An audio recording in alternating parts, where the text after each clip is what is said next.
latte and eating a piece of carrot cake, her eyes fixed on the door to the shop with such intensity that she forgot to blink, causing her vision to blur. She hoped that the police were going to arrive soon, as she hadn't the faintest idea what she was meant to do if someone turned up from the castle. Hit them with her handbag? Mind you, it did have a rather large library book in it.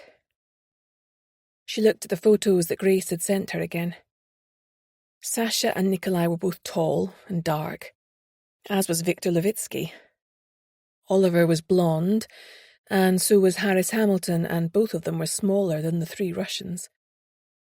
Mind you, thought Jean, it would be fairly unusual to see a man on his own at the shop anyway. Most little girls would go with their mothers or another female. Anxiously, she glanced at her watch.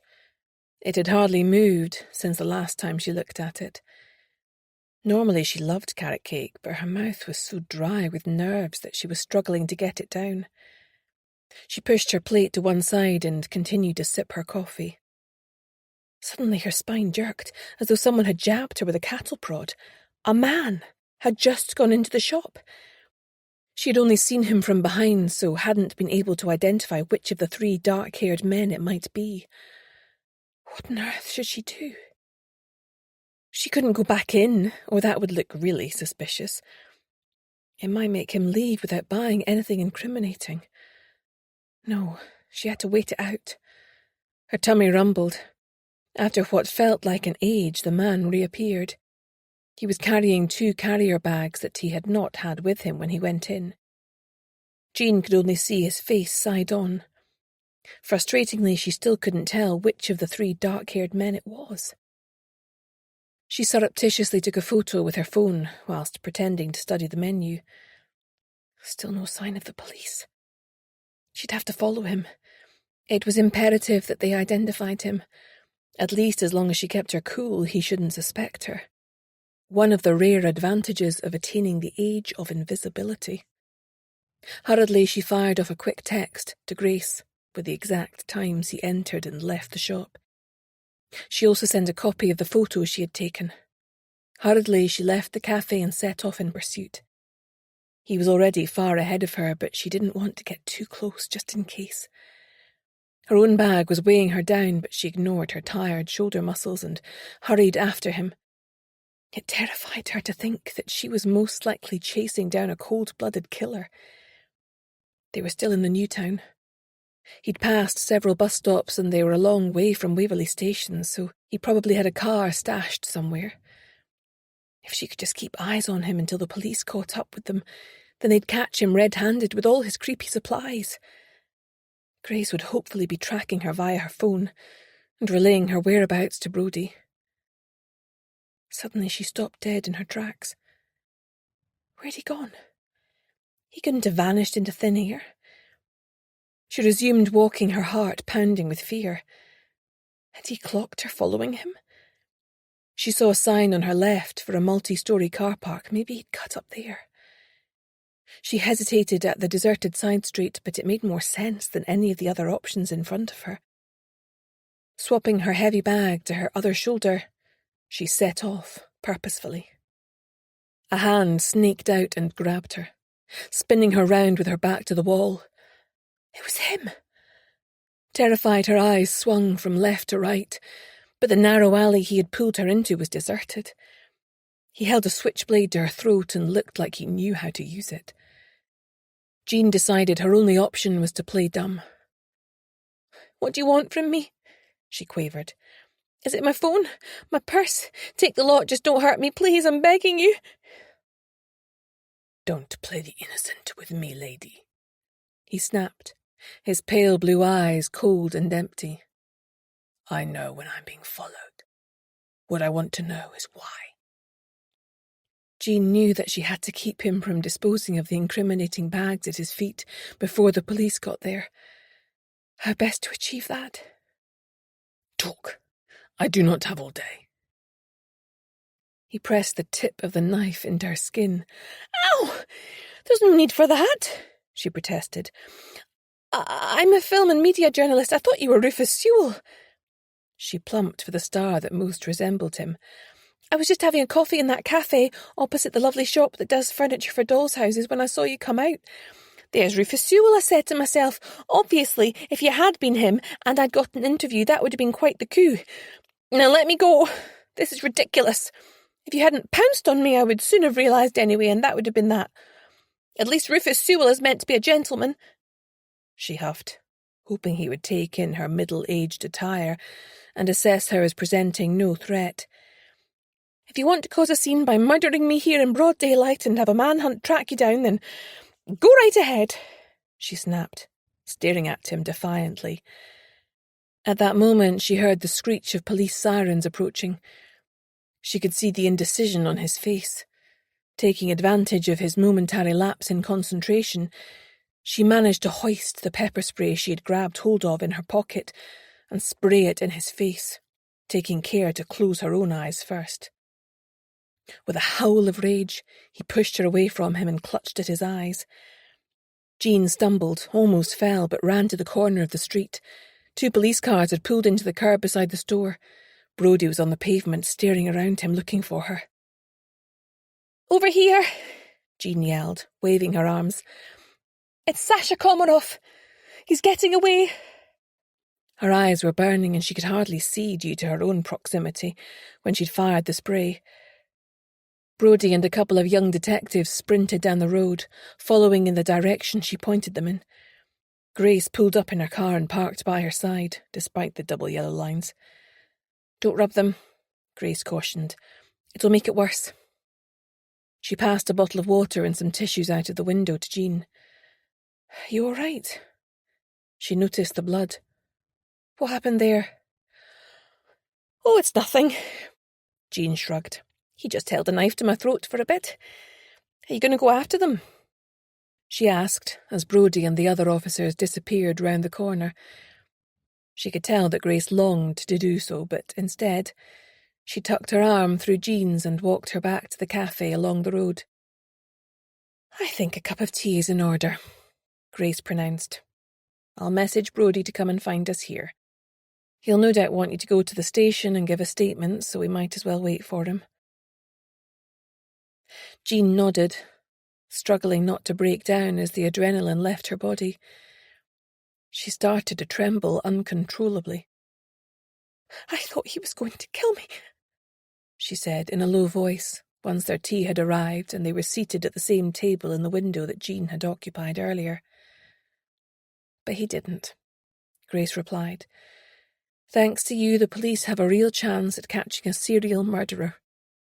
Hopefully his car is stuck in that car park. He'll not get far on foot." "You're sure it was Sasha?" "Yes, he had dark hair with a streak of silver and pale blue eyes. I couldn't tell when he first came out the shop, as I could only see him in profile." "You didn't think it was going to be him?" asked Jean. "No, I really didn't," Grace admitted. "He's far from being an angel. I reckon he's got some seriously unsavoury stuff behind him, but a murderer? I didn't have him pegged for that. The murders on their own could simply have been down to expediency, but the doll's house ritual takes things to a whole new level." "He seems to have become increasingly unhinged," said Jean. "Yes, look at the risk he's still willing to take to get further supplies. I hope that doesn't mean he's planning more deaths," said Jean with a shudder. Grace bit her lip, but said nothing. Chapter 64. Brodie came back into view and they rushed outside to meet him. "Oh, we lost him," he said, shaking his head in frustration. "He didn't even dump the bags of stuff when he was fleeing." Jean's face sagged with worry. Grace squeezed her arm. "What did the people in the shop say? Could they identify him?" "Yes, they were reluctant at first. He's one of their best customers, but when they heard what he's been up to, they caved. The mother, her daughter and grandson are down at the station giving statements now." Grace nodded. She had noticed an elderly woman and 2 others being escorted out of the shop and into a police car by a young policeman whilst they'd been having their tea. The closed sign was now hanging inside the door. "I take it you need me to come to the station too?" said Jean. "Yes, that would be good. You can come in my car," said Brodie. "Grace, there's nothing more you can add?" "Not right now," said Grace. "I didn't see anything." A traffic warden appeared, heading straight for her car. "Oops, that's my cue to get out of here," she said, sprinting for the driver's door before she got a ticket. Grace pulled into the car park and stared at Traprain Castle. Its windows stared back at her, closed and inscrutable. Although she'd got here ahead of the police, Grace had no doubt that they wouldn't be long behind her. She hadn't wanted to interfere with Jean's perception of events, but something felt off to her. Sasha Komarov had his faults in spades, but she still didn't feel he had it in him to murder in cold blood. In the heat of passion, perhaps, but to develop all these rituals in connection with the nursery and dollhouse, she just couldn't see it. Also to murder his half-sister Irina when he had kept her safe for so long. It made no sense. She had to speak to him before the police did. Once they arrived and arrested him, her access to him would be completely cut off. She knew that Brodie would have a blue fit if he knew what she was up to, but she felt that she had no choice. It was now or never. She entered in her usual fashion and made her way to the library. If he was truly guilty and anticipating imminent arrest, she did not expect to find him there. She tapped lightly and stuck her head round the door. "Grace, won't you come in?" He was seated by the fire, reading the daily paper, sipping coffee. "There's plenty left in the pot," he said, pouring a cup for her. There was no sense of urgency about him at all. Something was very wrong in this scenario. Grace could feel it in her bones. She decided to take a gamble and hoped that she wasn't wrong. "Sasha, the police are on their way here to arrest you." "For what?" His body stiffened. "They think that you committed all the murders and are behind all the crazy doll's house stuff." She blurted out. "Doll's house stuff? What are you talking about?" he asked, his expression confused. He doesn't know, she realised. She certainly hadn't told him, as it was outside the scope of her investigation. It appeared that Brodie and his team hadn't mentioned it either. Perhaps they hadn't wanted to alert him to the significance of it as signposting the killer's intentions when he was still a potential suspect himself. "Look, I don't have time to explain. Someone has been trying to frame you for these crimes. You've been identified incorrectly as the perpetrator, but the real murderer has been planning this for some time, and we are horribly behind the curve. Do you trust me?" He gave her a long look, then nodded. "Yes." "You need to phone your lawyer right now and get him to meet you at St. Leonard's police station. If he's not an expert in Scottish criminal law, he needs to find someone for you who is. Until he gets there, you must make no comment other than to confirm your name and address. Do you understand?" He hurriedly phoned his lawyer, spoke tersely into the phone, then hung up after ensuring his lawyer was available. The doorbell rang. Someone started banging on it. "Don't let them know that I've been here," Grace said, as she turned to flee. "I'll hide until they're gone. You'd best let them in or they might break the door down." "Well, I'd like to see them try," he said, nonetheless getting to his feet and walking into the hallway. As she reached the top of the stairs and sped out of sight, she heard Brodie's voice in the hall below reading Sasha his rights. He put up no resistance and left with them quietly. The castle fell silent once more. Katia's door swung open and she opened her mouth to speak, but Grace silenced her with a finger to her lips. She followed Katia back inside her room and motioned her into the bathroom, away from prying eyes. "They've just arrested Sasha for the murders," she said. Katia's hands flew up to her face in shock. "I don't think that he did it. Someone is trying to make it look as though he did. But who? Katia asked, shocked. I'm not completely sure yet. The police will be arriving shortly with a search warrant. I need to conduct my own search before then. Tell me, have you seen either Victor or Nikolai today? Victor I haven't seen, but Nikolai was here a few moments ago. He tapped on my door to ask if I'd seen Oliver, something about an auction they had coming up that he might be interested in. Or trying to establish an alibi, Grace thought. Did you notice anything strange about him? What about his hair, for example? It was wet, if that's what you mean. He must have had a shower. What about his eyes? What colour were they? Demanded Grace. Katia looked at her as though she'd taken leave of her senses. Brown, same as they always are. I need you to help me. Can you find a way to get Nikolai out of his room and down to the library? Tell him the police have been to arrest Sasha for the murders and act like you believe he is guilty. Ask him to come down to the library with you as you don't want to be alone. Say you've ordered refreshments. Act scared. I am scared, Katia said, shooting her a look. All right, I'll do it. She turned to the mirror and applied a thick layer of red lipstick, then spritzed herself with a perfume way out of Grace's price range. I am ready, she said, with her shoulders straightened and her chin lifted.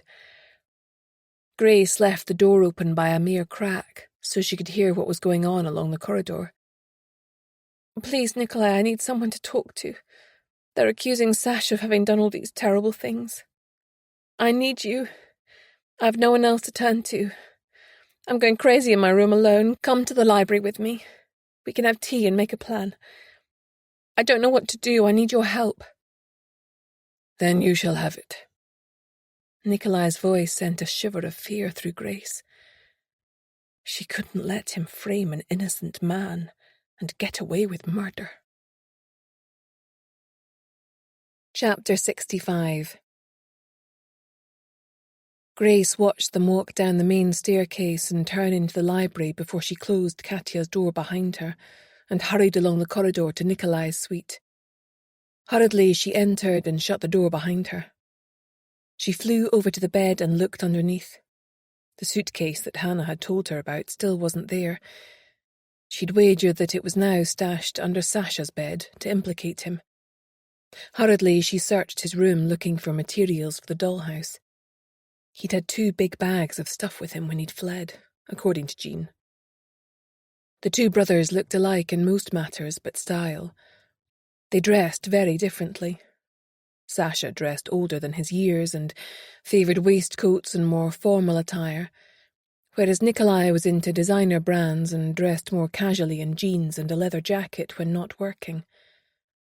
Also, Sasha had a pronounced streak of silver in his hair, but Nikolai had no grey in his whatsoever. However, the biggest convincer for Jean had probably been the colour of his eyes. Sasha had piercing blue eyes, but Nikolai's eyes were brown. If her theory was correct, Nikolai must have used coloured contact lenses to make people confuse him with his brother. If only she could find them. She couldn't let her client go down for crimes that he didn't commit. He was no angel, that much was clear, but his brother was cut from a darker, more evil cloth. His appetite had been whetted for killing now, and someone had to put a stop to him. It looked like that someone had to be her. She searched high and low, but nothing sprang out at her. There was no hair dye in the bathroom, no contact lens cleaner, no doll's house stuff. Exasperated, she flung her hands in the air. The whole time, Nikolai had been one step ahead of them. Her phone pinged. He's coming. Hurriedly, she ran to the door. She opened it an inch and saw, to her horror, a pair of feet almost at the top of the stairs. She couldn't exit this way or he'd see her. She had no time to make it across to the secret passage. Grace flung herself under the bed at the last minute, wriggling to the far side so that he was less likely to see her. The door opened and closed. Opera music started up. Great. Not only did she not love opera, but the noise made it harder for her to work out what he was up to. Was that intentional? Did he know that she was in here? Had Katya cracked and told him? His enraged face suddenly appeared at ground level on the opposite side of the bed, looking right at her. She choked back a scream. "Nikolai, the police know all about you. Don't make a bad situation worse." He laughed, and the sound sent shivers up her spine. "That would be why they arrested my brother, then," he said, voice laden with sarcasm.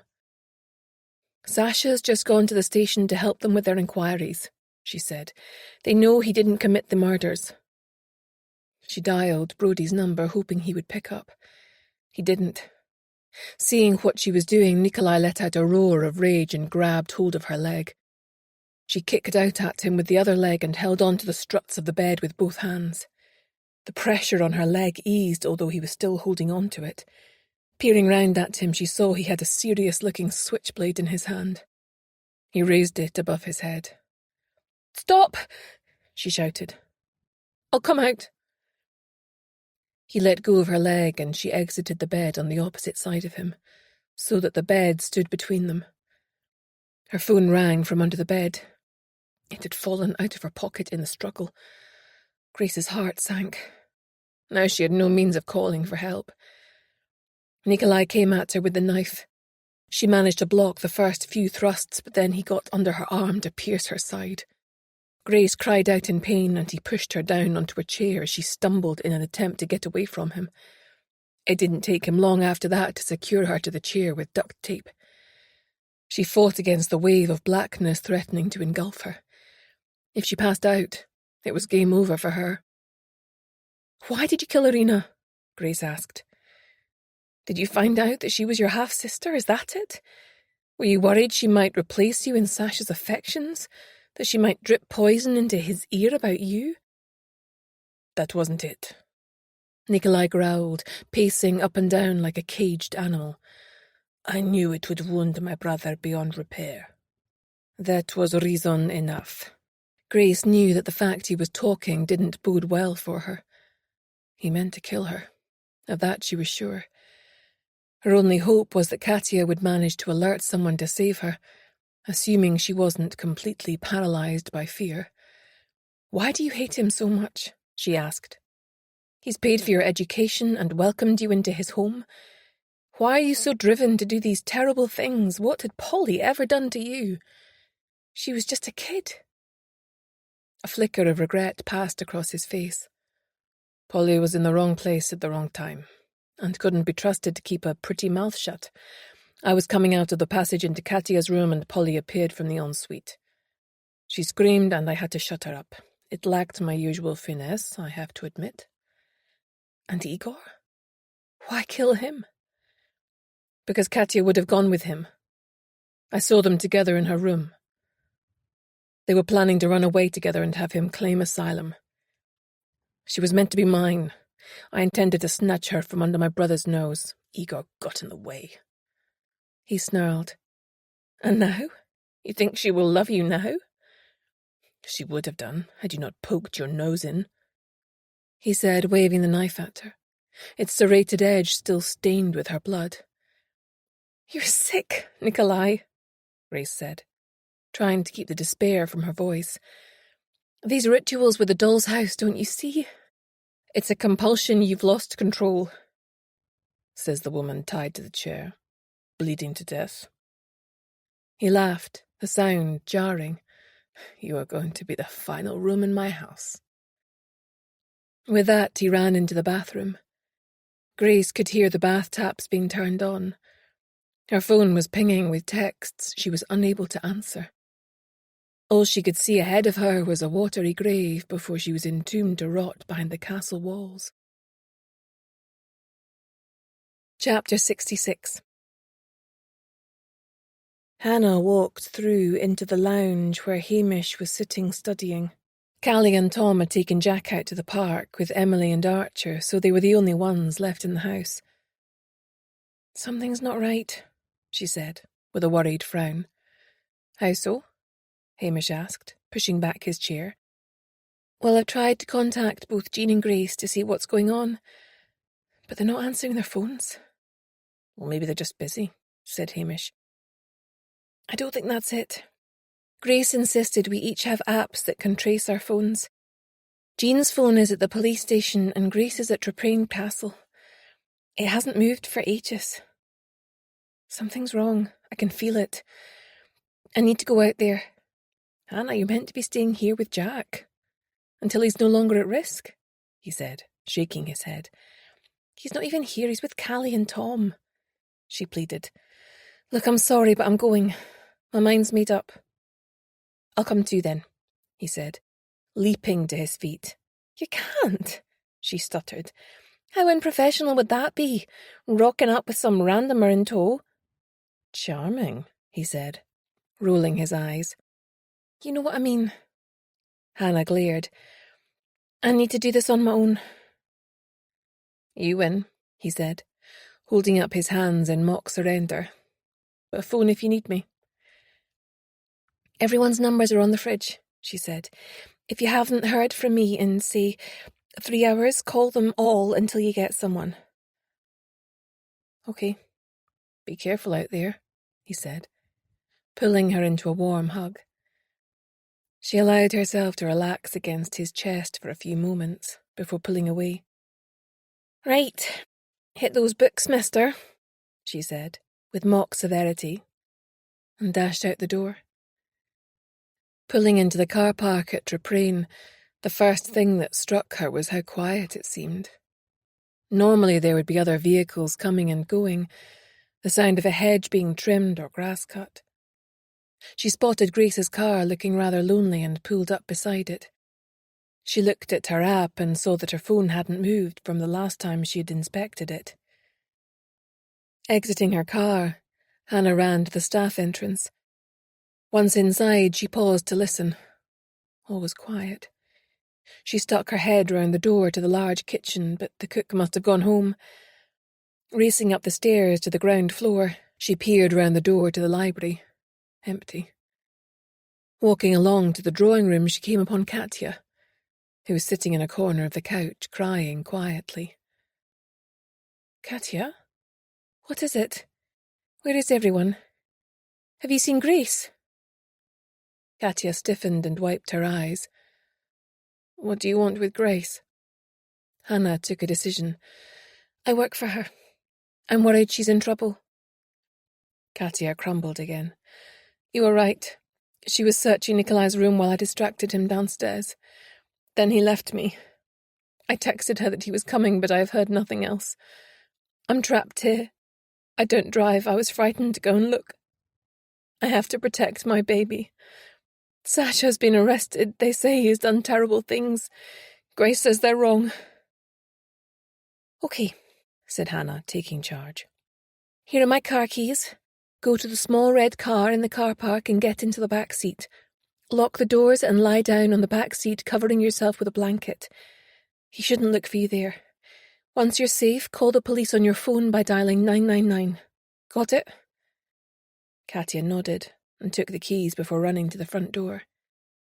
Hannah padded quietly up the stairs and paused outside Nikolai's suite.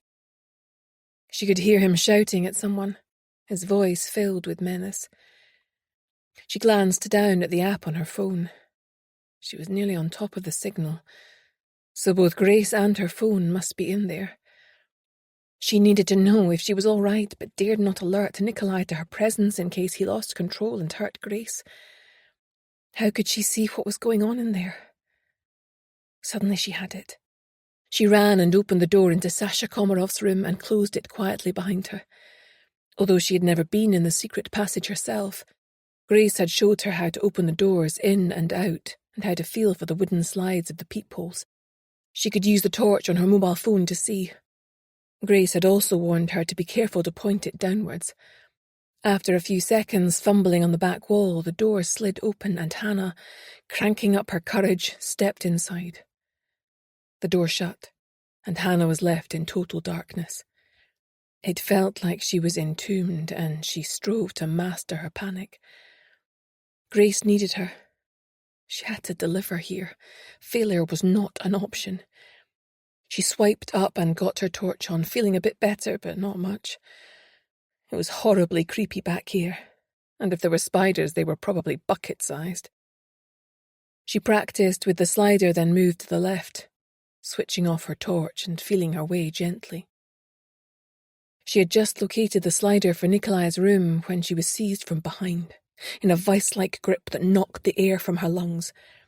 As she drew in a breath to scream, a hand pressed hard against her mouth. Terrified, she wondered who it could be. Chapter 67. A hot voice tickled Hannah's ear.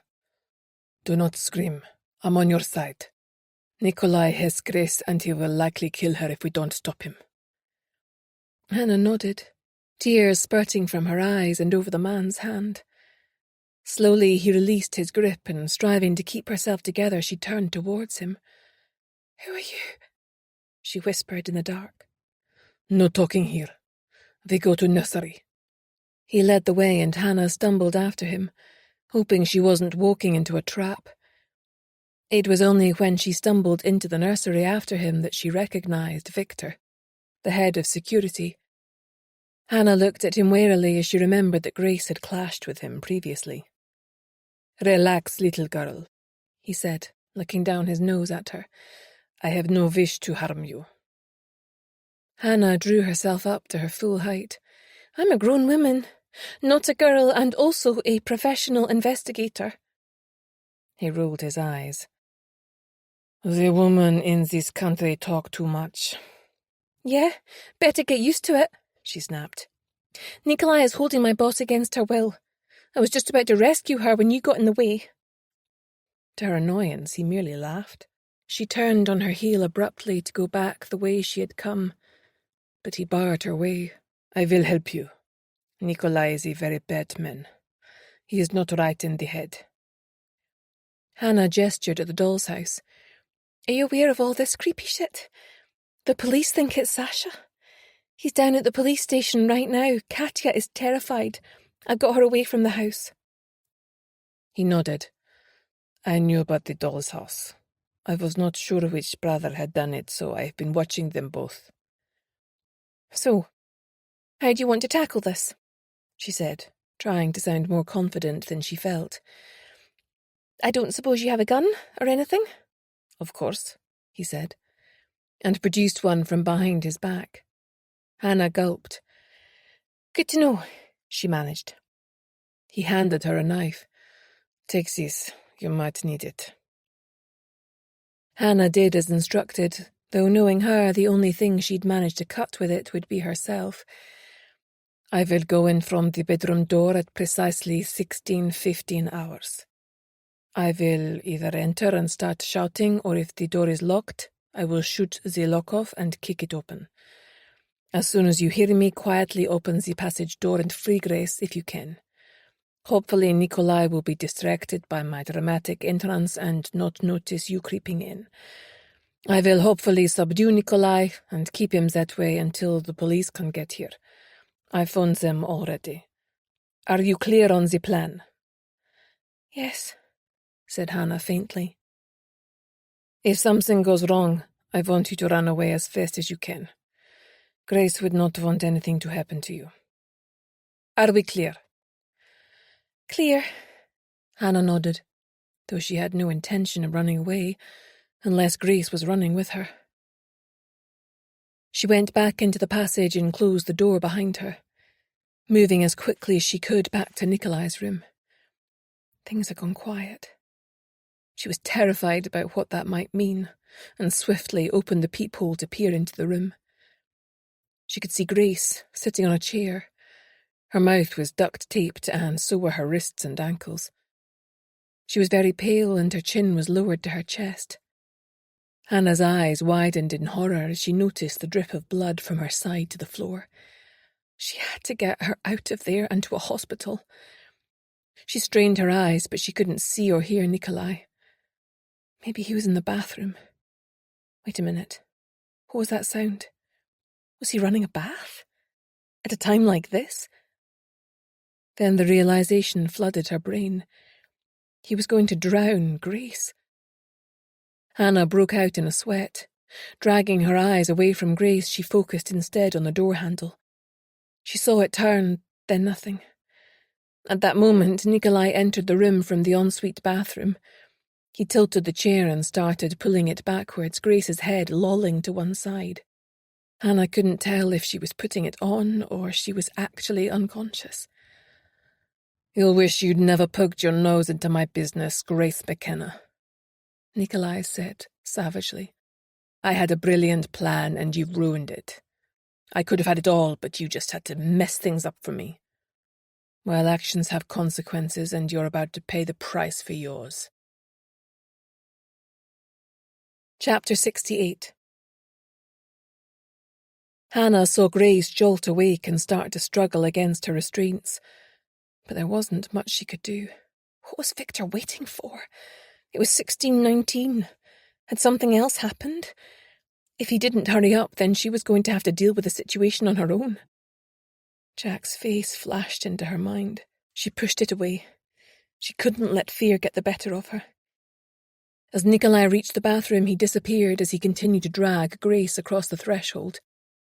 Hannah slid open the door. She couldn't risk waiting any longer. It didn't take long to drown someone. Stealthily, she made her way over to the bathroom door with Victor's knife held out in front of her. She didn't want to use it, but she knew she absolutely would if it was needed to save her boss. There was a massive splashing sound as the water sloshed over the side of the bath and onto the floor. Grace was clearly trying to shout, but the sound she made was muffled by the tape. Hannah stood by the bathroom door, readying herself to leap out. All of a sudden, there was a massive bang that scared her half to death. Hannah dropped to the floor reflexively with her hands over her head. She felt a stinging sensation in her right shoulder, which had caused her to drop the knife. Had she been shot? No, it was just a graze. Her ears were ringing. She looked towards the door and saw Victor standing in the open doorway like some action hero from a film. He had shot the lock off the door. Their eyes met. It was now or never. She picked up the knife and charged into the bathroom before Nikolai thought to lock the door on them. Grace was already in the water, with Nikolai holding her head down. She was wriggling with all her might, but handicapped by not being able to move her arms and legs. Hannah yelled in rage and started lunging at him with the knife. Getting in one or two jabs, not enough to disable him, but enough to provoke his temper. "Victor! Help me!" she yelled. Calm and implacable, his large frame filled the doorway. He took in the situation and pointed the gun at Nikolai. Grace's eyes were frantic. She was trying to tell her something, jerking her head back and urgently looking behind her. It was only then that Hannah saw the gun on the vanity unit. Before she could react, Nikolai grabbed it and pointed it at Victor. Hannah ran to the bottom of the bath and cut the restraints off Grace's ankles while he was distracted by Victor, and then pulled Grace towards her by her feet. She cut the tape binding her wrists and ripped off the tape from her mouth. Grace tried to get to her feet but fell back down, causing even more water to slosh over the sides. Hannah half pulled, half dragged her boss out, and they both slid past Victor to safety. Grace gave her a brief hug, then let her go. "I'll take that," she said, holding out her hand for the knife. Hannah gladly handed it over. "You've been stabbed," she said to her boss, pointing to her side. Grace shrugged. "Just a flesh wound." They turned to listen to what was going on in the room they had just left. The door was hanging to one side where Victor had burst the hinge. "Give it up," shouted Victor. "You are sick in the head. Put the gun down or I shoot." Nikolai laughed. "You're nothing but my brother's lackey. You're the thing on which he wipes his feet. I should put you out of your misery like the dog that you are. Sash is hard, man, but you are spoiled child with your deadly games. You bring dishonor wherever you go." "You stole the imperial egg," shouted Nikolai. "I kept my mouth shut about that. You owe me." "You received 100,000 pounds for your silence. It was payment enough." Both guns fired simultaneously as Hannah and Grace raced for the stairs along the landing. Nikolai staggered out after them when they were halfway down the stairs. He was covered in blood, but still pointing the gun at them with a wavering hand. There was nowhere to hide. This is it, thought Hannah, bracing herself. Grace knocked her flying, covering her body with her own. There was the sound of a shot being discharged, and Hannah flinched, screwing her eyes up tightly, feeling the weight of Grace's body over her. Tears spurted. He must have shot Grace. Wait a minute.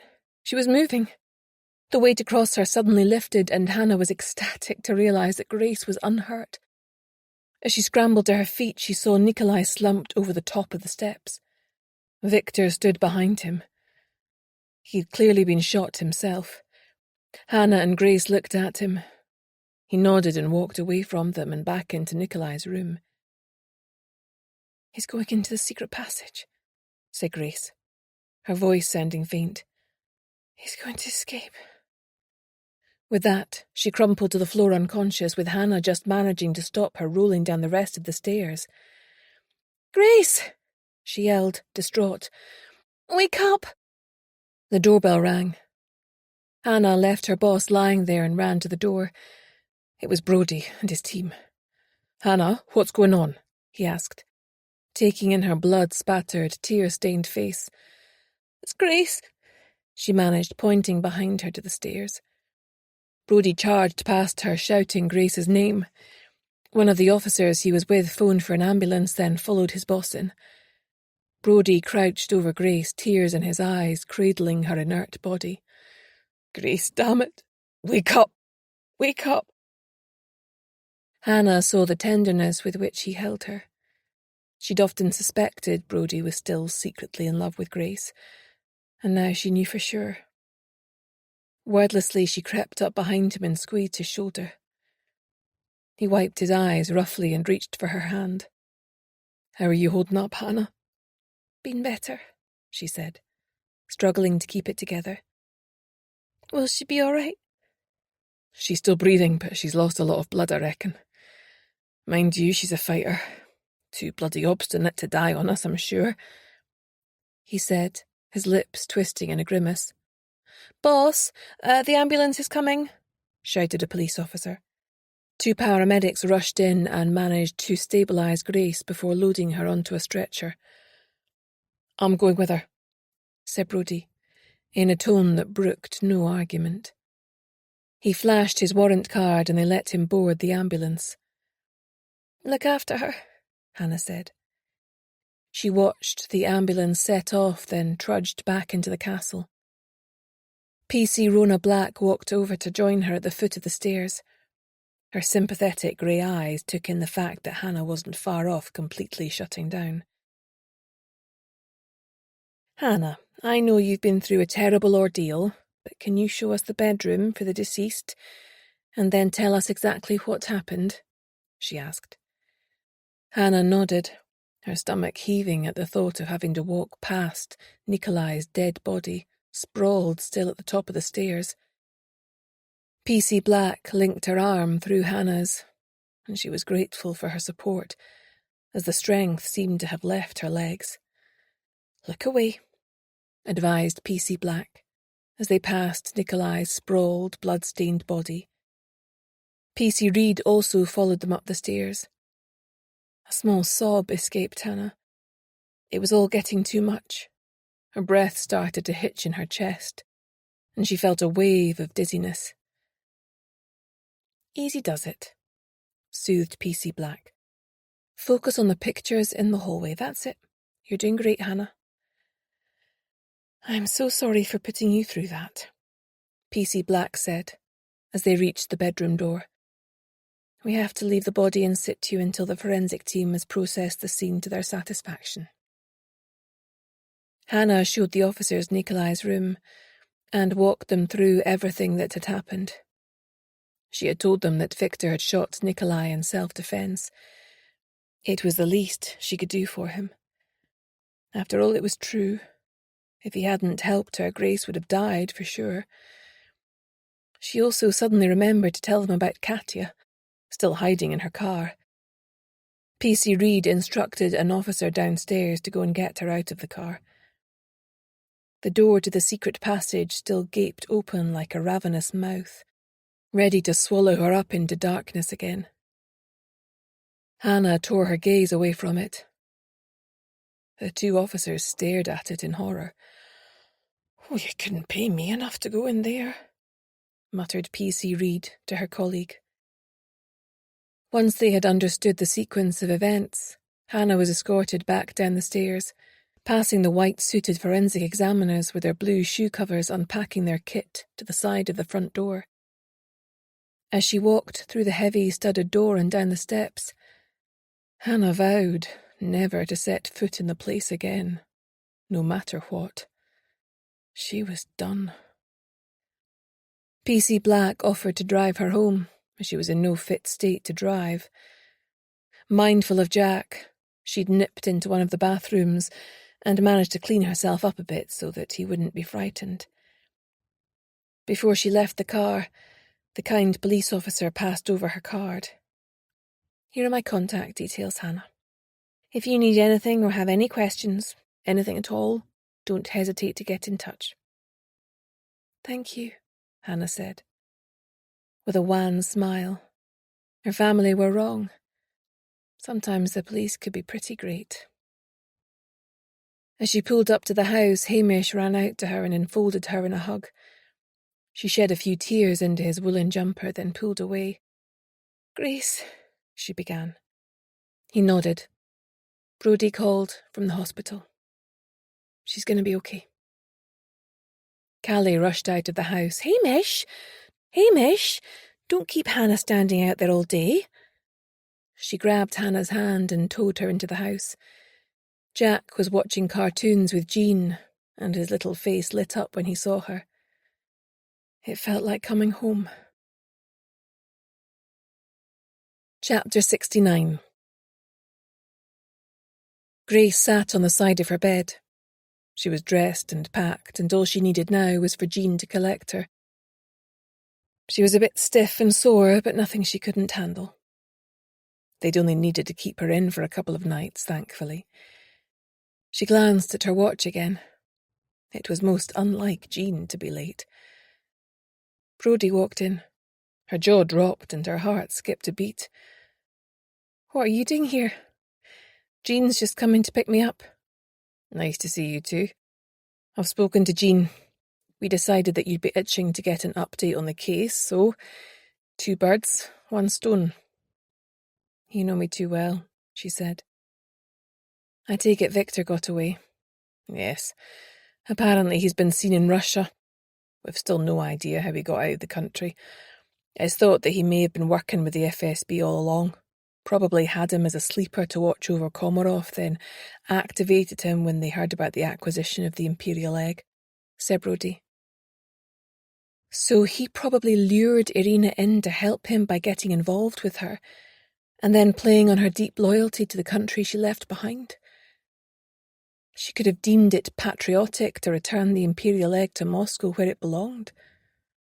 "Sadly, we'll probably never know," said Grace. Something else occurred to her. "Did you check if the ballerina in the plastic bag I gave you came from the doll's house shop?" "Yes. They said it wasn't one of theirs. They're 2 a penny on Amazon, apparently."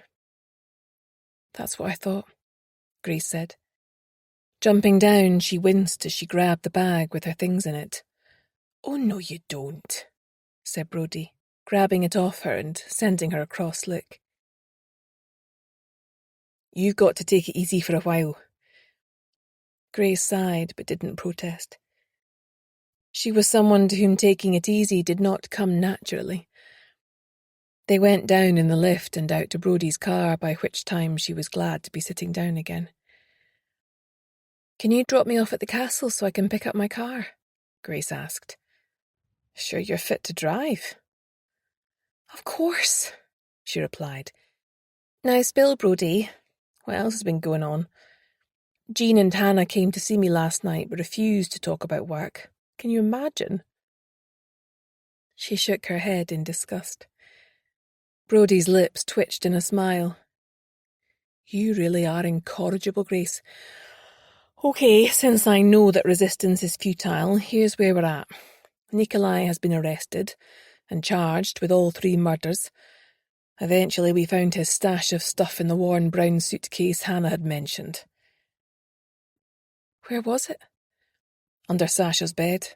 He'd planted it there. I think his grand plan was to incriminate his brother and usurp him in every area of his life. Almost as if Sasha had never existed. That's taking sibling rivalry to a whole new level. Did you find a pair of blue contact lenses in the case?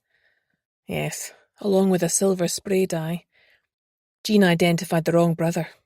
He'd thought of everything. He even set up an account at the doll's house shop in Sasha's name and not his own. He paid in cash for every purchase. However, it was his fingerprints all over the contents of the case. There wasn't a single one of Sasha's. I take it you've released Sasha?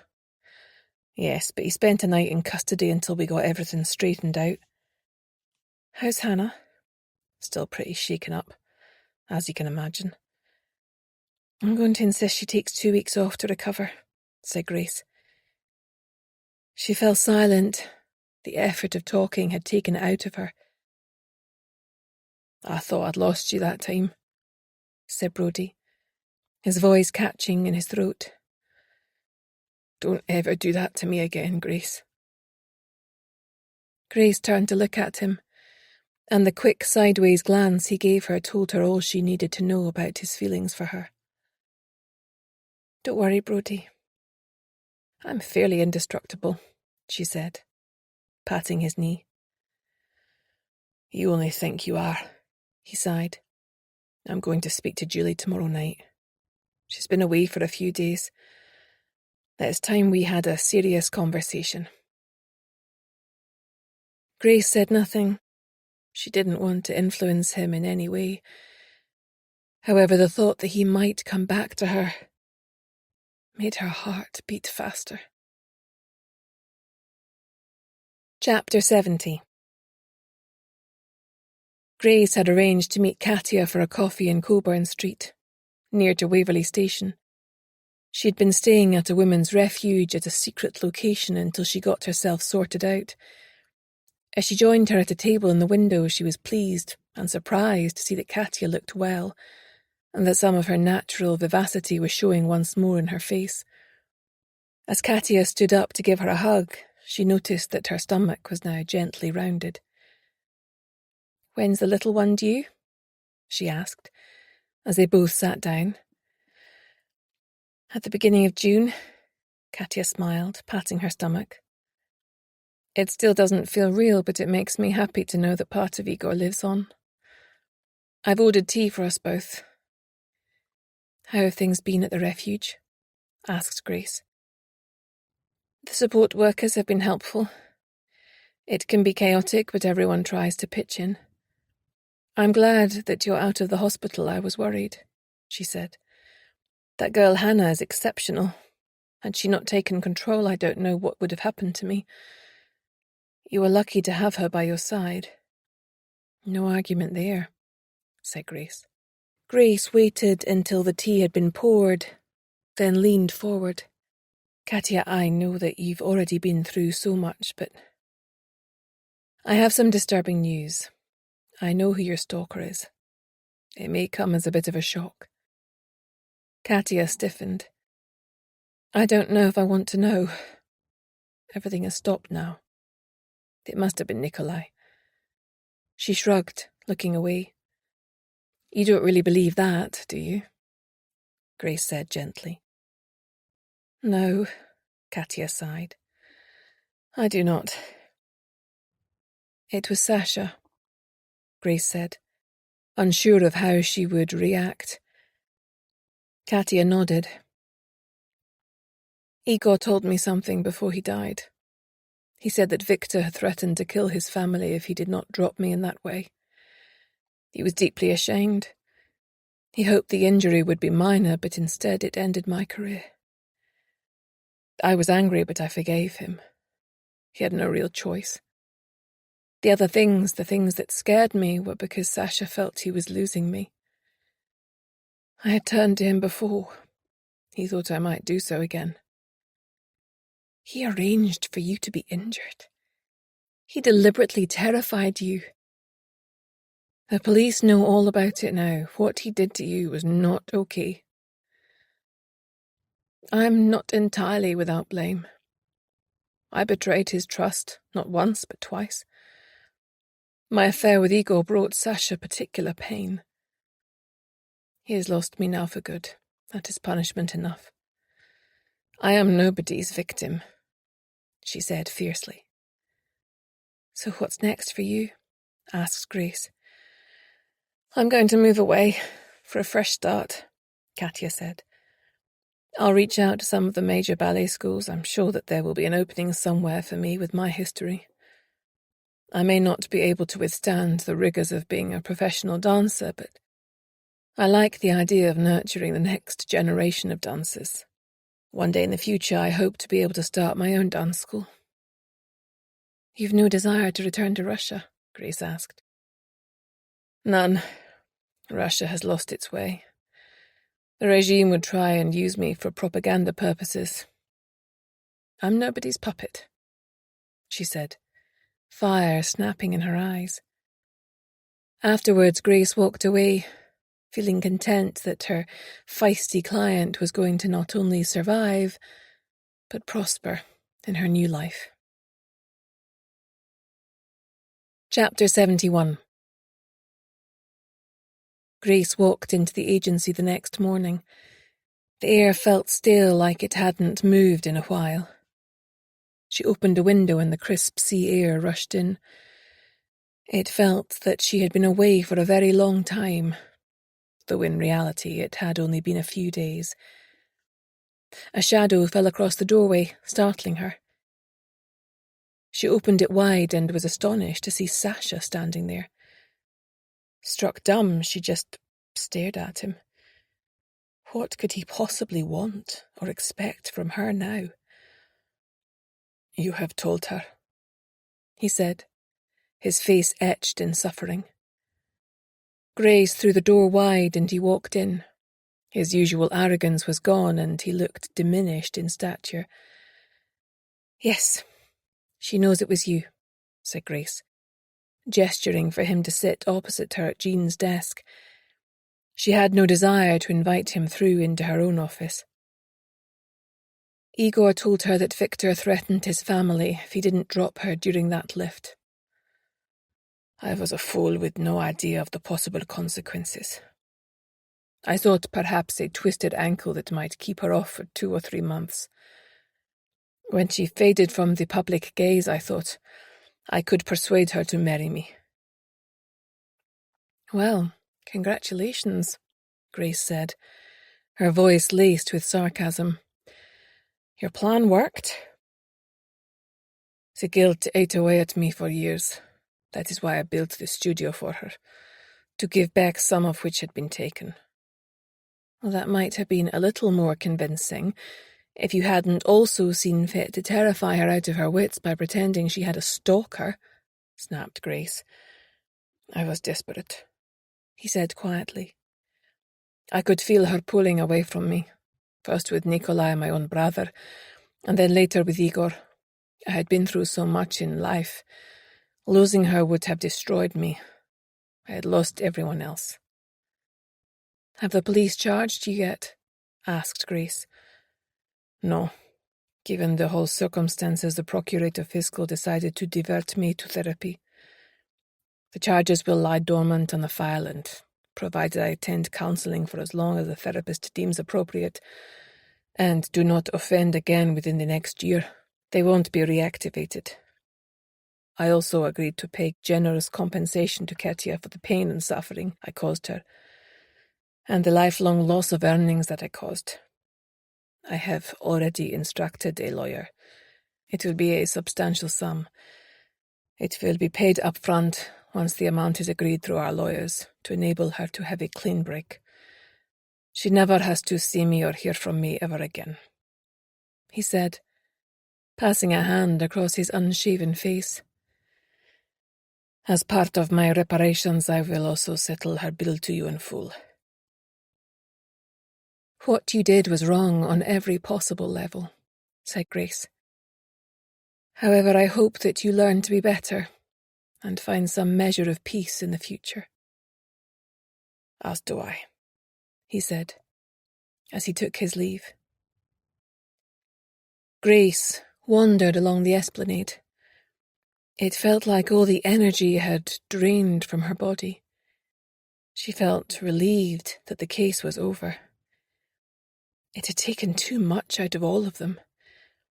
She would have to pop round to Jean's soon to reclaim Harvey, who would no doubt expect the 5-star service he had received with Jean to continue.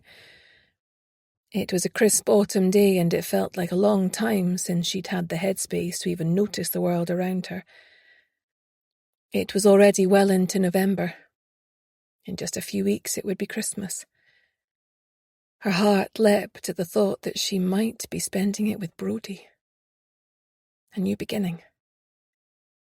She sat at a table outside the Espy, even though it was freezing cold, and ordered a hot chocolate instead of her usual caffeine fix. It was time she allowed her body to heal, rather than trying to soup it up like a Ferrari all of the time. She still felt stiff and sore, but her wound was healing well with no sign of infection, so she was thankful for that. Sitting back in the wooden chair looking out over Portobello Beach, she snuggled into her warm winter coat, closed her eyes and tilted her head back, feeling the gentle warmth of the autumn sun on her face. It felt good to relax for once and do nothing. She felt at peace. After a while, her thoughts turned to Brodie. She hoped he was going to break up with Julie tonight. After she'd realised how duplicitous Julie could be, she'd known that they didn't belong together. Brodie deserved far better. The thought of belonging to him once more warmed her even more than the sun, and she allowed herself a contented smile as she contemplated this new vision of her future. It was after 8 by the time the buzzer rang. Harvey barked his head off, but Grace took the time to check her reflection before she buzzed him up. She'd worn a purple woolen dress that Brodie used to like and applied a little light makeup, feeling self-conscious about being seen to make too much effort until things between them were clearer. Her stomach was knotted with anxiety. The doorbell to her flat rang and she walked over to open the door, with Harvey beating her to it. As his dear face was revealed, she threw herself into his arms. So much for playing it cool. "Did you tell her?" she whispered, into his soft flannel shirt. Something was wrong. He was too stiff. He hadn't said anything. She pulled away and looked up into his eyes, seeing the pain in them. "Brodie, what is it?" she asked, her voice breaking. The unexpected rejection skewered her more than any blade could have done. "Grace, I'm so sorry. I intended to tell her, but she had an announcement of her own. Grace, she's pregnant." A whole conversation passed between them unsaid, as they looked at each other. His face was tight and strained as he struggled to keep his emotions in check. Grace straightened and moved away from him, already feeling his absence. It was the cruelest of blows, but she knew that Brodie would not be able to turn his back on his unborn child, especially after losing Connor. "I see," she managed, dredging up a smile. "Congratulations." "I'm sorry, Grace. This changes things. I can't walk away, not now." He turned to go. Her smile wobbled, but she nailed it back in place. "Take care of yourself, Grace." "You too, Brodie." As the door closed behind him, it seemed that all her hopes and dreams flowed out behind him. She would be fine, she told herself fiercely. I've survived much worse. Harvey looked up at her, sensing her distress. She sat on the sofa and turned on the TV, still in shock.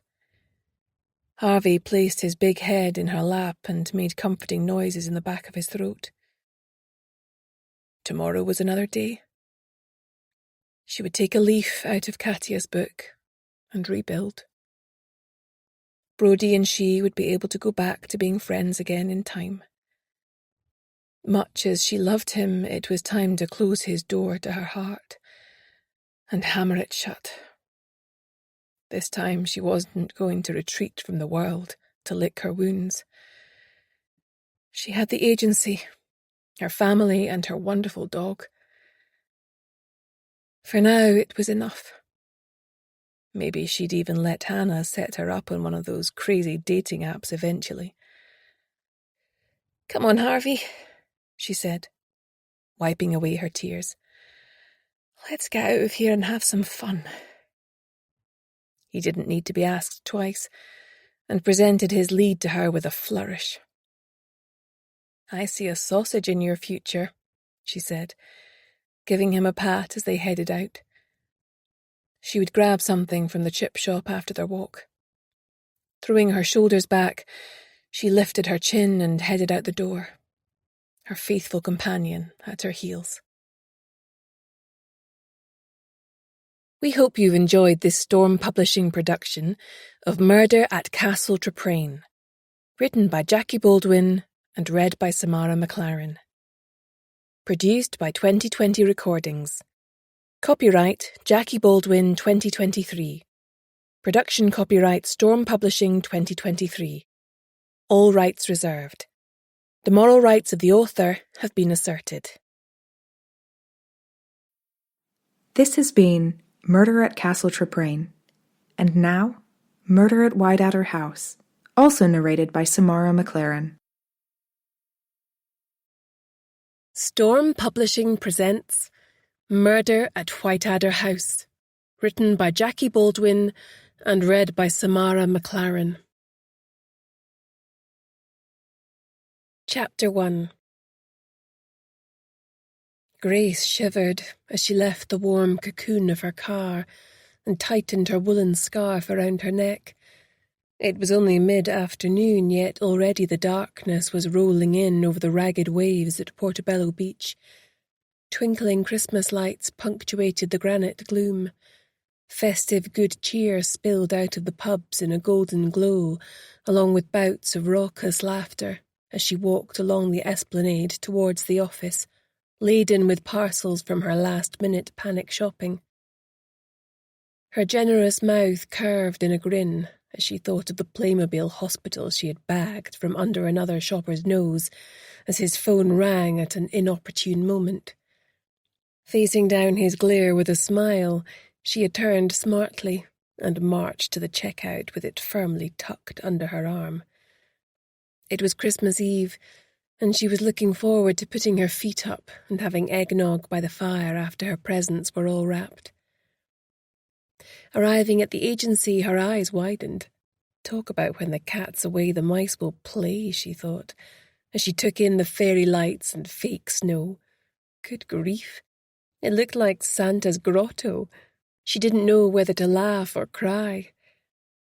Since she had lost her son Connor 3 years ago, Christmas had been something to be endured rather than enjoyed. Maybe it was time to allow herself a few festive indulgences. Composing herself, she pushed open the door to her office and stepped into the comforting, warm fug. Christmas tunes were blasting out from a phone. Hannah and Jean were both applying the finishing touches to a real Christmas tree that, to Grace's chagrin, brought a lump to her throat in all its glory. Last Christmas she had wallowed in her misery, shutting out the world. What a difference a year could make. "Do you like it?" asked Hannah, standing back to admire her handiwork with shining eyes. Jean also turned to see her reaction. Harvey, her golden retriever, came galloping out of her office festooned in tinsel and charged around her, barking and wagging his tail. "I love it. announced Grace, stooping to make a fuss at the dog and remove the tinsel before he caught it on something. You two have clearly been plotting again. Despite Hannah being just 19 and Jean in her early 50s, her two employees had formed an unbreakable bond, and Grace considered herself lucky beyond measure to have found them. "Mince pies all round," said Jean, rushing off to get one of her signature tins filled with baked goodies. "I'll grab the coffee," said Hannah. Grace flopped down on one of the easy chairs in reception and massaged her feet, which were sore from her marathon shopping expedition. "Did you get everything you needed?" asked Jean, nodding across to her discarded bags bursting with presents. "I think so," laughed Grace. "There was one shop where I felt lucky to escape with my life. Christmas shopping is an extreme sport." "Well, it is if you insist on leaving it until Christmas Eve," retorted Jean. "I had mine all wrapped and under the tree on the 1st of December. I shop throughout the year." "Where's the fun in that?" asked Hannah, appalled. "Mind you," she said, giving side-eye to her boss, "even I don't leave things as late as Grace." Okay, don't mock the afflicted, especially when I come bearing gifts." She fished around in her bags and pulled out a number of presents which she added to the pile under the tree. "I'm guessing that one's for Harvey?" grinned Hannah, pointing to the one shaped like a bone that was already being sniffed as an object of interest by one nosy golden retriever. "How's the Christmas prep coming along, Hannah?" asked Jean. Hannah groaned. "It's such hard work. I had no idea." Grace and Jean looked at each other and burst out laughing. Hannah had decided to give her mum a break this year and cook Christmas dinner for the whole of her family, which consisted of her mum, 3 younger siblings, and her own little boy, Jack. "What time should I turn up tomorrow?" Jean asked Grace. As her son and daughter had opted to spend Christmas with her horrible ex-husband, Jean was joining Grace's family for Christmas at her mother's house. "Come at 12, said Grace. "Bring earplugs, as I expect my sister's kids will be high on sugar by then." She grinned. "Looking forward to it," Jean smiled. Grace glanced at her watch. "Right, you two, time to head home. I'll see you back here bright and early on the 3rd of January.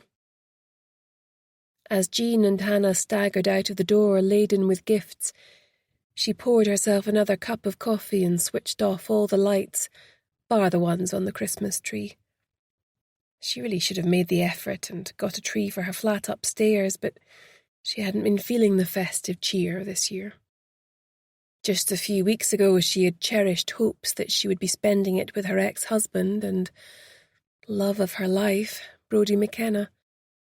Those hopes had been dashed for both of them when his pushy girlfriend Julie had triumphantly announced her pregnancy.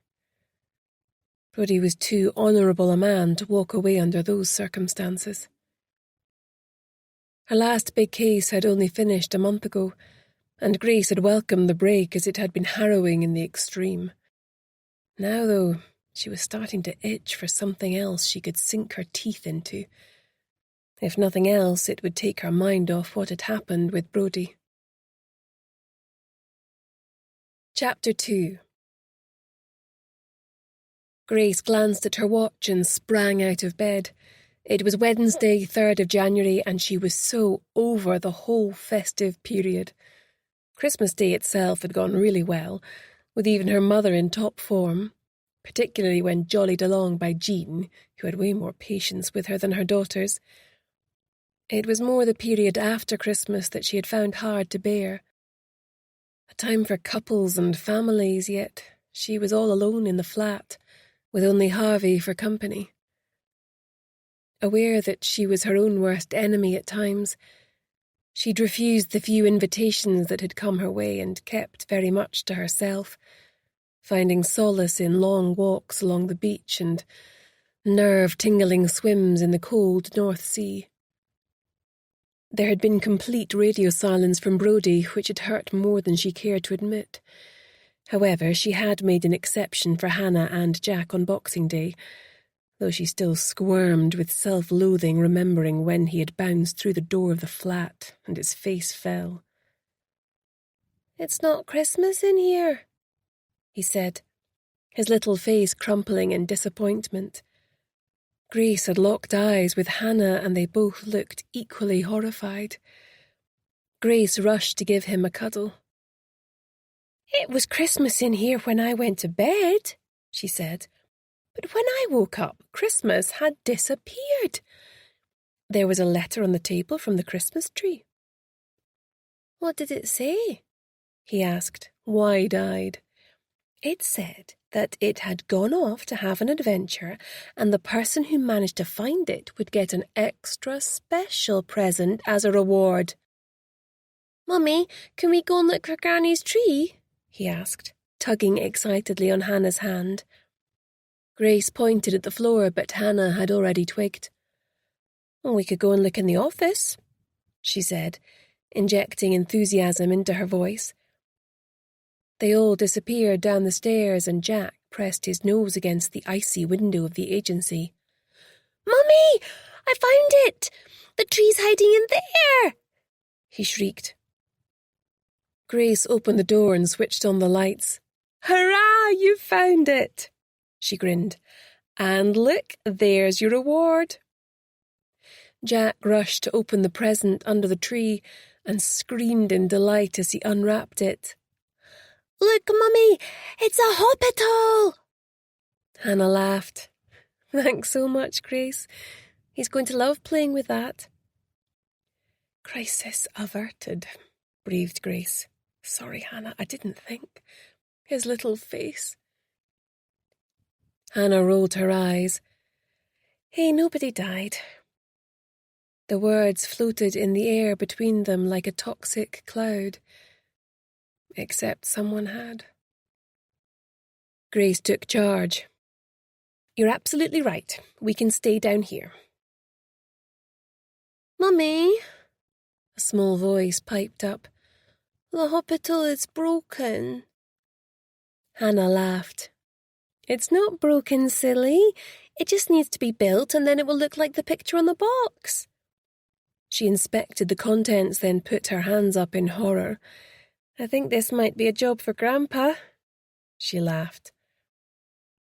Grace tried not to flinch. Hannah and Jack saw Brodie at least once a week now. She had never once pumped Hannah for information on how he was doing, though it had taken enormous self-restraint. "I just wish these things would come ready assembled," Grace had grumbled. "I swear you'd need to be a time-served tradesman to handle it."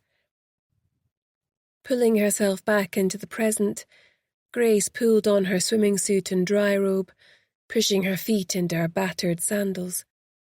She could hear Harvey padding about on the wooden floorboards in the kitchen. "Boy, I'm coming," she said, opening the door and putting Harvey on the lead. He tugged her down the stairs.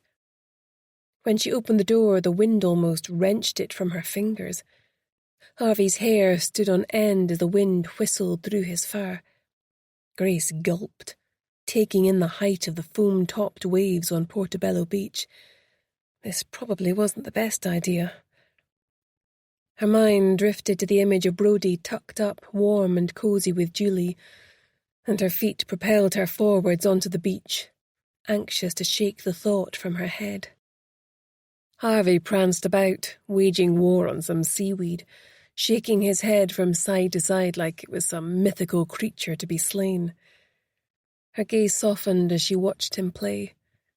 After a while, her teeth were chattering so much they sounded like maracas. She called him to her and discarded her robe. Harvey lay down beside it, facing towards the sea, his eyes following her every move as she forced herself to dive head first into the waves. Gasping from the pain of the sudden chill, Grace struck out powerfully from the shore. At this time of the morning it was impossible to detect where the blackness of the sea met the emptiness of the sky. As the chill burned its way through her body and gave way to numbness, she kicked powerfully, her head in the water, arms like pistons. Soon her mind was empty of thought, and she existed only in the moment, her body just a bit player in the maelstrom around her. She sent a few words out into the universe, in the hope that they might somehow fall into the ear of her son, Connor, forever 16, who had died in this same water. Turning onto her back, she glanced up at the stars, drinking in their beauty and feeling comforted by her own insignificance in the scale of things.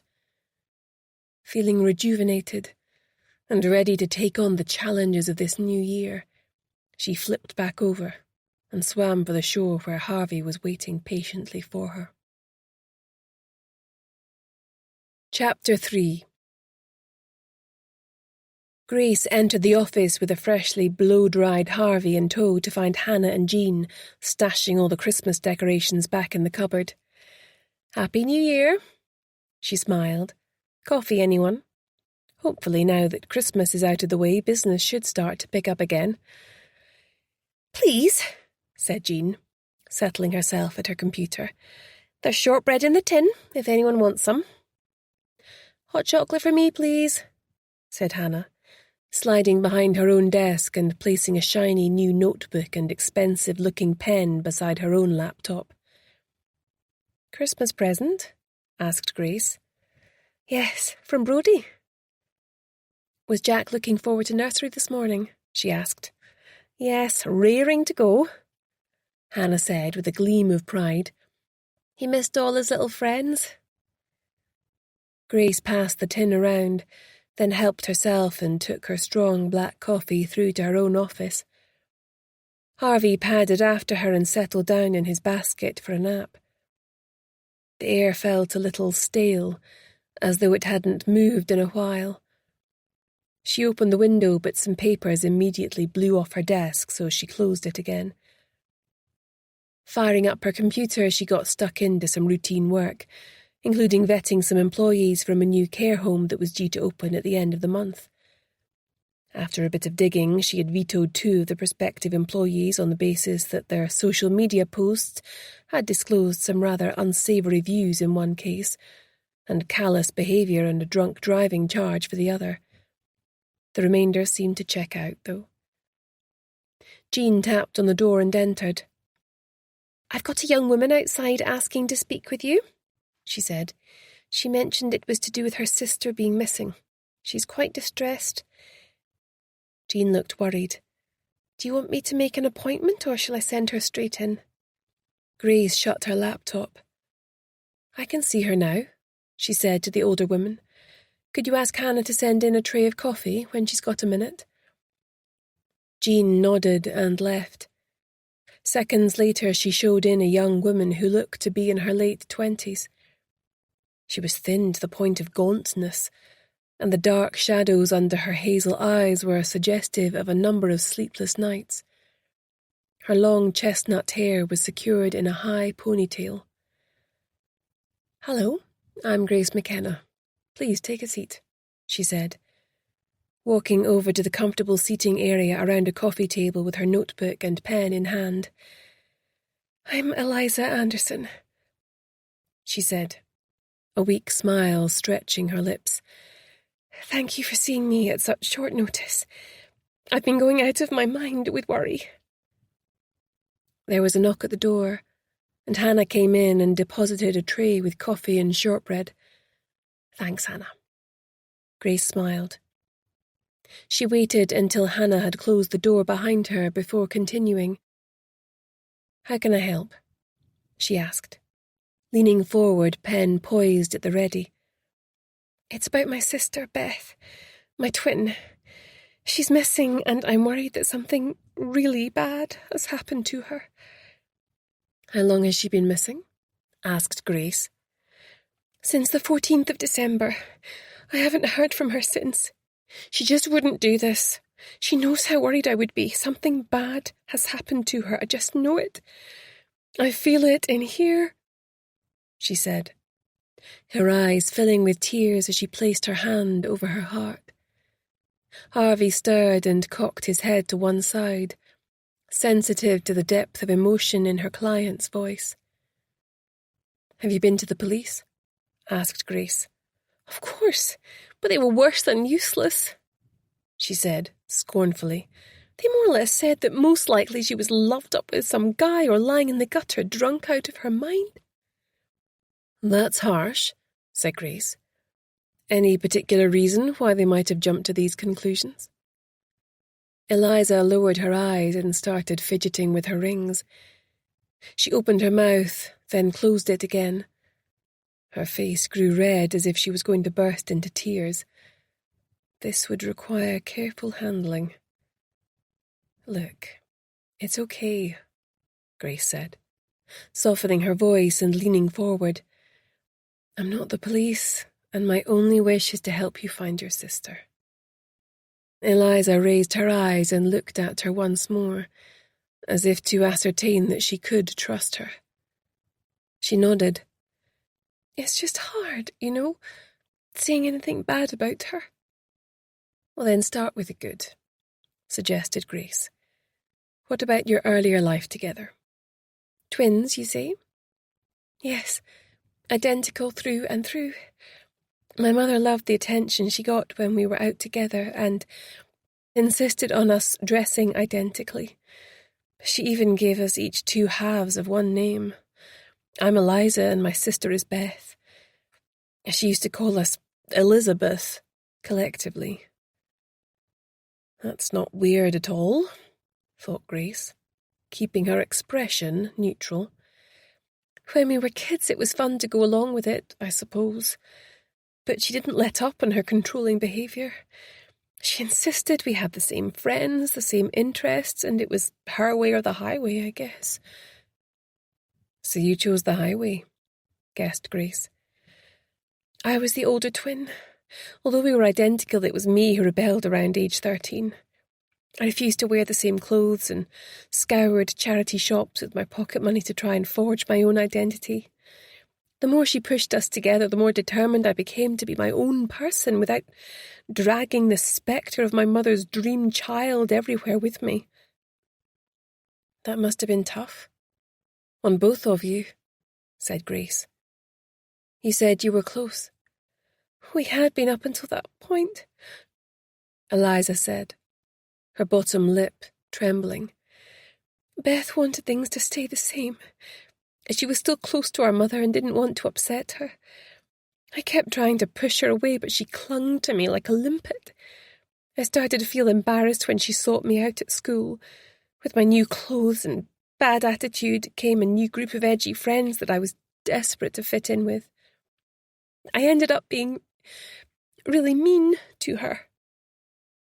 She almost whispered, guilt written all over her expressive face. "Did that same dynamic continue?" asked Grace. "You rebelling and her conforming to parental expectations?" "No," Eliza said, her eyes filling with tears. "If I hadn't been such an idiot, none of it would have happened. Beth was so desperate to win back my affection that she started hanging out with the really bad kids at school, the ones that were on a mission to self-destruct rather than just trying to look cool. She started drinking. I was too wrapped up in myself to even notice, until it was too late." "Go on," prodded Grace gently, leaning forward to encourage her. "A couple of years went by. At first Beth had been able to hide what she was doing from my mother. However, one day when we were about 15, she got blind drunk at school and assaulted a teacher. She insisted the teacher had groped her, but nobody believed her, least of all my mother. I tried to defend her, but no one would listen, and she was expelled. Things went from bad to worse after that. My mother ghosted her.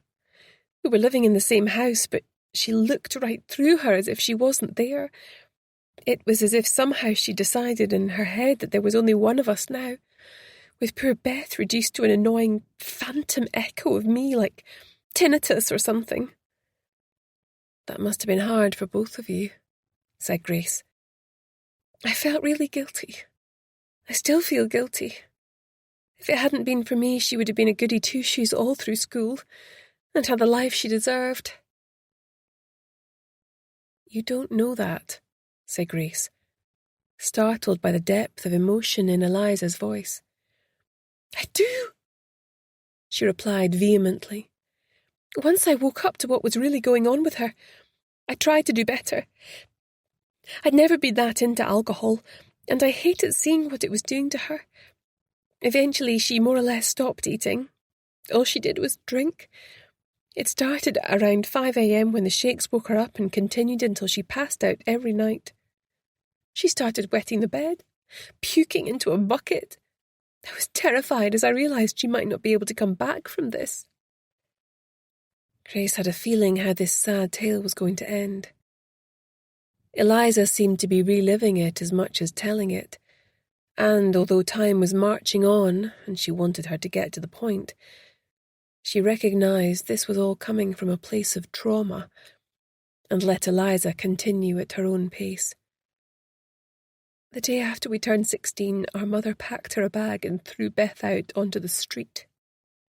She was terrified and pleaded with her to change her mind. We both did. But she wouldn't budge. I threatened to go with her, but I didn't have the courage. I just stood and watched as she vanished from our lives. Eliza leaned over and poured a glass of water with trembling hands.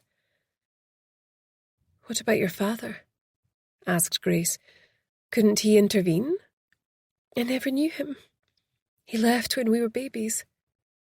Eliza shrugged, her voice tinged with bitterness. So what did you do after Beth left? I stayed on at school, got serious about my grades, and went to university. I have the barest minimal relationship with my mother. Beth was the only reason I didn't completely turn my back on her. She had no way of contacting me other than through her. When did you last see your sister? Asked Grace. After she left home, I got some angry texts from her, always when she'd been drinking. She'd never tell me where she was. I didn't even know if she was still in Edinburgh. She blamed me. I blamed myself. She said I'd stolen her life. If it wasn't for me turning my back on her, she would never have got into drink and drugs. She'd send me pictures of squalid squats and drug paraphernalia. Her voice broke, and she covered her face with her hands, shaking. Go on, said Grace, gently, pouring her some more water from the jug. Once she even sent me a photo of some poor guy who'd obviously overdosed, still with a needle in his arm, and the caption, "Oops." Grace was shocked. There was a level of hatred there that seemed unwarranted, but she reminded herself she was only hearing one side of the story. That must have been upsetting. Did she continue to maintain sporadic contact? For the first couple of years, and then nothing. My messages went unread. I began to worry that she might be dead. When did she get back in touch? Asked Grace. It was the beginning of August. She sent me a letter to my mum's address. We arranged to meet for coffee. I was really nervous about what state she might be in, but she looked incredible, just bursting with health and vitality. In fact, if anyone looked a bit haggard, it was me. How had she turned things around? Asked Grace, curious now. She said that 2 years ago she was living on the streets. Her body was failing and her mind had shut down apart from getting the next hit of alcohol. Day by day she let go a little more until she sensed she was near death. So what happened to change that? Prompted Grace, totally caught up in the story being revealed. Somebody offered her a place at a luxurious rehab clinic at Whiteadder. Is that near the reservoir of the same name? Out in the middle of nowhere? Yes. Not many people know about it being there. She didn't have to pay a penny. It's run by a charity, apparently. Anyway, she was there for the best part of a year. She didn't contact you in all that time?" asked Grace. "Not once. She said that she wanted to once she started to feel better, but it was a condition of her ongoing treatment that she broke off all contact with the outside world." "That seems a bit extreme," said Grace. "I can understand it for the first few weeks, but after that, contact with family and friends is usually encouraged." "That's what I thought too," said Eliza. "But I didn't say anything. After all, there was no point." "How was she supporting herself? Did she have a job?" "She seemed full of optimism for the future, and was due to start at Edinburgh College in September doing hires. She was working at the Omni Centre and the cinema and living in a one-bedroom flat that the clinic had secured for her." "Do you have the address?" asked Grace. "Yes, it was in Leith, but she wouldn't let me visit her there. She said it wasn't allowed." "How was she maintaining her sobriety?" asked Grace. "The clinic was still supporting her. She had an appointment with them once a week at a local medical centre, and they supplied her with medication." Grace was puzzled. The clinic sounded almost too good to be true. "Did she keep in touch with you after that meeting?" "Yes, though she claimed to be too busy to meet up. It wasn't long before I sensed something was wrong." "Did you think she had relapsed? That she might be drinking again?" "I didn't know what to think. She would only text me, never phone. If I phoned her, she wouldn't pick up. She seemed edgy and paranoid. It was as if she felt someone was out to get her. She bought a new phone as she felt the clinic were monitoring her previous one." "The clinic?" said Grace, surprised. "Why would she take against them? It sounded like they'd not only got her clean, but offered ongoing support." "I don't know." Eliza shrugged helplessly. "The last text I got from her said she'd stopped taking the pills as they were poisoning her.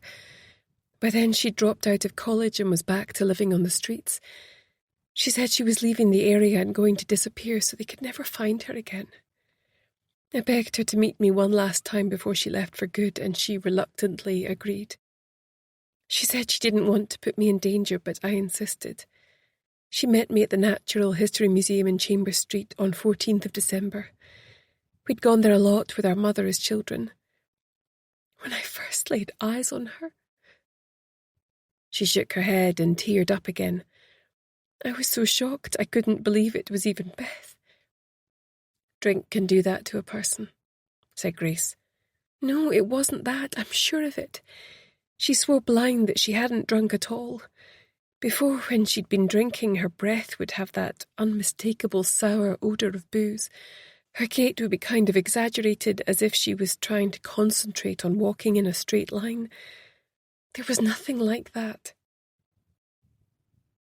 "I suppose it's unlikely that any deterioration, even if she had started drinking, would be that swift," mused Grace. "I don't suppose you took photos of her from each meeting so I can see the difference?" "Yes, I did. The second time I figured by the state of her she was going to wind up dead, and it might be the last time I'd see her." She scrolled down and handed over her phone. The two photos side by side were startlingly different. "Can you send me these if we decide to open an investigation?" she asked as she passed the phone back. Eliza nodded. "She was so fearful it hurt to see," she continued. "She kept on about how they were sending the snake to get her." "What snake?" I asked, thinking she meant a wee adder or something, but she shook her head. "I can't tell you," she said. "If I tell you, they'll send it for you too." "It sounds like she may have been having a psychotic break," said Grace, sipping at her coffee. "I don't know. I've been over and over it in my mind. She was terrified out of her wits for sure, but she really believed what she was saying. She said the drugs had poisoned her and that they were chasing her down so that no one would find out what they were really up to at the clinic. She said that she didn't have long. The pills had messed her up, and if she didn't die from the pills, the clinic would finish her off." "Well, this all sounds crazy," said Eliza, turning away from her. I know how it sounds, and at first I thought she was back on the booze or drugs. But it was more than that. 4 months earlier she'd looked so well. But that day, the way she was holding herself, she looked proper sick. The weight had dropped off her, she looked emaciated, even her voice had changed. It was hoarse and rasping when she talked. She was missing a couple of front teeth and had no energy. It felt off on so many levels. And that was the last time you heard from her. Something spooked her and she ran off before we'd even finished eating. I tried to run after her but was stopped at the door by a security guard as we hadn't paid. By the time I got outside, she was gone. Please, I need you to find her before it's too late. Chapter 4. Grace sat back in her chair once she had finished bringing her team up to speed on their new case. Do you think Beth is still in Edinburgh? Asked Jean, her brow creased with worry. Impossible to say, said Grace. She could have jumped on a train down to London and disappeared for good. All that stuff about the snake gives me the shivers, said Hannah. Their mother sounds a bit nuts if you ask me. All that Elizabeth and acting like she only has 1 kid rather than 2. A few things Eliza said about the clinic did get me wondering, said Grace. Something feels a bit off about them. For a start, private rehab facilities are notoriously expensive, yet Beth stayed there full-time for the best part of a year, free of charge. Not to mention the follow-up care, said Jean. I thought it was a bit suspicious too, that they had to cut off all contact with family while they were at the clinic. It's normal to keep family away for 2 weeks, and then have limited phone contact for several weeks before allowing weekend visits, to help with motivation. Grace and Hannah stared at her. Not me, she exclaimed. My dad's brother had a drinking problem. A bad one. His wife and kids stayed with us for a while. Most programmes are for 12 weeks or less. Right, Jean, since you already know a bit about the system, can you do a bit of digging into the clinic and see how it differs from other programmes in Scotland? If they've a glossy brochure or website with testimonials, I want you to try and identify and track down anyone who has been to the facility. Scour the internet for people's experiences, good and bad. It would be good to canvass some local GPs as to whether they've heard of the clinic and whether it has a good reputation within the medical community. Will do, said Jean, scribbling in her notebook. She looked up, frowning slightly. Does this mean that we're buying into what Beth told her sister? Not necessarily. I simply want to leave no stone unturned to give us the best chance of a successful outcome, replied Grace. Hannah, I want you to create missing posters and show the 2 photographs we have of Beth, side by side with a heading of, Has anyone seen this woman? Including our contact details. Also, can you email it to all the housing shelters in Edinburgh and any charities or agencies that work with the homeless? You'd better include all the drug and alcohol agencies too. Explain to them that we've been instructed by her twin sister. Won't that create a lot of false positives given that our client is her twin? Asked Jean. Yes, it may well do, but those sightings should be easy enough to weed out from what we're looking for, replied Grace. It must be so weird for Eliza, said Hannah. Like having her very own sliding doors movie. If she'd got in with a bad crowd, maybe Beth would be our client, not the other way round. We all have forks in the road, replied Grace. Some of them may lead to a very different life. Others will double back and come full circle. It's impossible to know. Like if you hadn't had Connor, then I wouldn't have had Jack, said Hannah, studiedly avoiding her gaze. Grace went very still as a rush of emotion came over her. She and Hannah never talked about Connor. Not ever. It had become almost an unwritten rule between them, and now she dropped him into the conversation like a small grenade. How was she supposed to react? what was expected of her. Yes, she finally managed after a beat too long. The silence lengthened. She needed to fill it. Anything else you'd like us to do? Asked Jean, sensitive as ever and rushing in to fill the conversational void. No, not at the moment, Grace replied. The moment had safely passed. I'm heading out to speak with Beth's mother to see if she can put me in touch with anyone who she might have trusted with her whereabouts.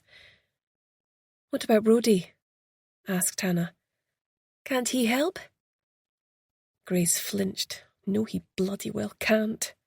She wanted to snap at her youngest employee.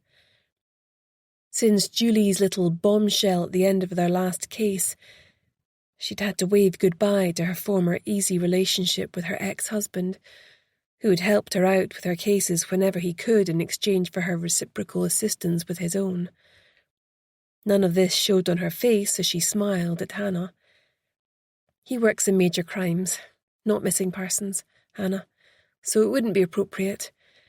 Our client reported it to the police and found them less than helpful, remember? I suppose, muttered Hannah. Anyway, the more information we gather, the quicker we'll get to the truth, said Grace. Our client needs us to give this case everything we've got. Chapter 5. Grace had arranged to meet Eliza at her mother's terraced house in Musselburgh to get some more background information on the missing woman. Her client had thought that her mother might choose not to cooperate unless she was present. Fiona Anderson answered the door, and her whole face lit up on seeing her daughter standing there. "Eliza!" she gasped. With a jolt, Grace realised it was the same look her mother would have on the rare occasions she dropped by unannounced. A pang of guilt stung her, which she wrestled down. "Mum, this is a friend of mine, Grace McKenna. Can we please come in?" "Goodness, where are my manners? Come in, both of you!" The diminutive, scrawny woman in front of them sprang into action, ushering them through into an immaculate lounge. "Please sit, won't you? I'll just put the kettle on." The way she was swooping and fluttering made Grace think of a sparrow. "I'll come and help you," said Eliza, who hadn't smiled once since the door opened. Grace glanced around the chintzy room. There were no photos of the two girls together, which she thought was rather odd. Most families with twin daughters were happy to celebrate the fact. Of course, she had no idea of whether the single photos dotted around showed a child growing up into a young woman were all of Eliza, but given what her client had said, she rather thought they might be. Suddenly she could hear raised voices. Eliza must have explained why she was here then. The door swung back on its hinges and Eliza walked in carrying a laden tray. Her mother followed, her lips pressed into an angry straight line. She sat down and started to pour out the tea into dainty cups, her shaking hands causing the cups to rattle as she passed them round. "Mrs. Anderson," Grace began, "your daughter Eliza has instructed me to look into the whereabouts of your missing daughter, Beth." "How dare you?" hissed the woman to her daughter, her face twisted in anger. "I won't have our family name dragged down into the gutter with her. She made her bed, now leave her to lie in it for all our sakes." For all she tried to hide it, Grace was shocked by her response. Being a mother wasn't something you could switch off like a tap, as she well knew. Why was the woman so vehement? "Mum, Beth is in real danger. You can't just ignore this. I need you to tell Grace everything she wants to know." "Drama, drama, drama," her mother muttered. "I'm so sick of it all." "Mrs. Anderson, could you tell me when you last heard from your daughter?" asked Grace. The woman sighed, but got her diary out of her handbag and flicked through the pages. She came to see me on the 4th of August. She tricked me. She pretended she was Eliza so I would let her in the door. Beth shouldn't have had to do that, snapped Eliza. You saw her the day after I did. I've only seen her once since then, on the 14th of December. No one has seen her alive since then. What do you mean? Of course she's alive, said her mother. Why wouldn't she be? She looked healthy and well. Of course, I knew that it wouldn't last. I'm not stupid. She came in here, bold as brass, pretending to be you. She gave me the biggest hug, which rather took me by surprise. We're not terribly touchy-feely in this family, she added as an aside to Grace. Actually, that's just you, muttered Eliza. Anyway, when she finally got round to admitting to her little deception, I wasn't best pleased and asked her to leave. I told her we had managed just fine without her and could continue to do so. I did wish her well for the future, but I knew it was only a matter of time until she found herself in the gutter again. Mum, how can you be like this? Asked Eliza, her voice wobbling under the weight of unshed tears. Beth loves you. She always did. It was Beth who was the good one growing up, the one who only wanted to please you. How can you turn away from her? She still loves you despite everything. What kind of mother are you? Her voice broke and she looked away, striving for control. The kind that did everything for that girl and had it thrown back in my face at every turn. Her mother snapped. Look, said Grace, I completely understand how hard it is when your child acts in ways that you wouldn't wish for them. But the most important thing now, surely, is to make sure that Beth is safe. I suppose, she muttered. You don't want those harsh words to be the last thing you ever said to her, Mum, pleaded Eliza. Help us, please. Fine, Fiona sighed, her face collapsing in on itself. What do you want from me? When she was with you, did she mention a rehab clinic at all? Asked Grace. She went on and on about some place up in the wilds about half an hour from Edinburgh. It sounded more like a cult than a clinic to me. Why do you say that? Asked Grace. Well, she sounded almost evangelical when she spoke about it. It all sounded a bit flashy. Apparently she'd been up there living free of charge for almost a year. What are they getting out of it? That's what I want to know. If it's not money, then what? Grace thought she had a point. Such intensive support would not be sustainable even for a charity. Also, given that it was close to Edinburgh, she would have expected such a charity to be out banging the drum, raising money on a regular basis, not to mention carefully targeted ads and articles in the papers. Yet she had never even heard of them before. Mum, look at this photo, urged Eliza, scrolling through her phone until she found the last photo she had taken of Beth. She handed it over. Fiona swallowed hard when she saw it. You and I had both seen her 4 months before that was taken. Look at the change in her. I promised that she didn't smell of alcohol and wasn't slurring her words. Even a relapse couldn't account for it. Fiona looked up and frowned. But isn't that still the most likely explanation? Alternatively, could she simply have become ill? Maybe she picked up something when she was living on the streets? It's impossible to say, said Grace, trying to be diplomatic, though a relapse seemed the most plausible scenario. All we know for sure is that she was anxious and paranoid at that last meeting. She clearly felt, rightly or wrongly, that someone was coming after her from the clinic who wished her harm. Whether that harm was real or imaginary, it's impossible to tell. Either way, it appears that she ran off in a distressed and vulnerable state and hasn't been heard from since. What do you want from me? Asked Fiona. Do you have contact details for her friends from when she was last living with you? She was quieter than Eliza at school. Apart from her sister, she never really bothered with anyone until she started going off the rails. A right bunch of loudmouths she got in tow with then. I couldn't even tell you who they were after all this time.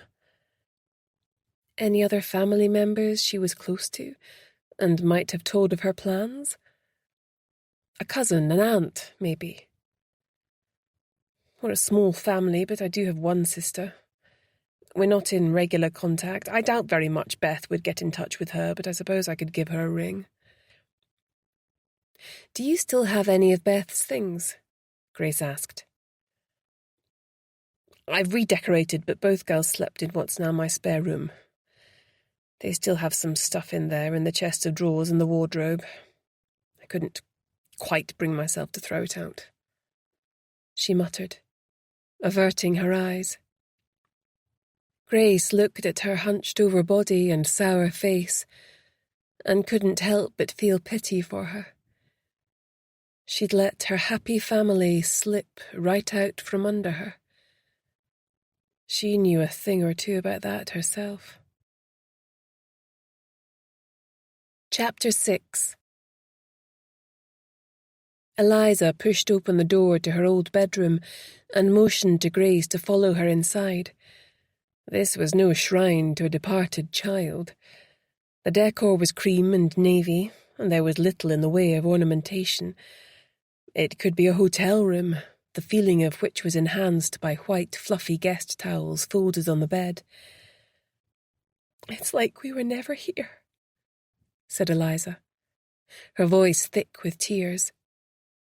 "I don't know how it's come to this.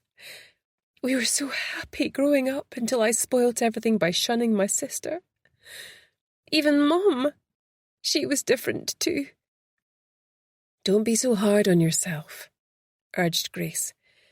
"You were a teenager trying to carve out a separate identity. This isn't all on you. It doesn't need to be the end of the story either. You've time to fix things with your mother. Your sister too, hopefully." Eliza nodded and wiped her eyes. She walked over to the wardrobe and pulled out 4 boxes stacked under empty coat hangers. 2 were labelled Eliza and the other 2 Beth. She passed over the 2 belonging to her twin to Grace and rifled through the ones belonging to her. "I can't believe she kept all this stuff," Eliza muttered. "There's a jotter in here from Primary 1. My diaries. I'd forgotten all about them. She'd better not have stuck her nose in these." She flicked through one, cringing. "I was such an idiot. Oh, these are coming away with me. I need to burn them." Turning to look at Grace, she said, "What is it? Have you found something?" Grace held up a battered address book. "Can you go through this and put a star beside any entries she was particularly close to, or might have kept in touch with?" "Sure, but like I say, when we were growing up, she didn't really have many friends." "What about teachers? Friends of the family?" "Well, there was one teacher she was close to. He tried to get her help when she was going off the rails. What was his name?" "Got it. His name was Seth Douglas. He taught English at Musselburgh Grammar School and was also her guidance teacher. He was fairly young, so he might still be there. He was pretty cool for a teacher. Really cared about the kids." Grace made a note on her phone. There was nothing else in Beth's box that she imagined could be helpful. It was expected, but still disappointing. "Wait a minute," exclaimed Eliza, pulling out a glossy brochure from the bottom of the box. "I didn't put this in here." It was a glossy brochure advertising Whiteadder Clinic. Grace dug deeper in her own box. "There's one in here too," she said, surprised. Opening it up, a letter addressed to Eliza fell out. An identical one fluttered to the floor from Eliza's copy. Eliza opened hers and motioned to Grace to do the same. One was a photocopy of the other. "Dear Eliza, If you're reading this, then I fear that the clinic has found me. I might even be dead. I'm so terrified I can hardly breathe. It's too late for me. The drugs they have put me on have poisoned my body. I am rotting from the inside out. It's too late for me, but there are others who might yet be saved. They have no one to fight for them. They choose their subjects carefully. People like me who no one will miss.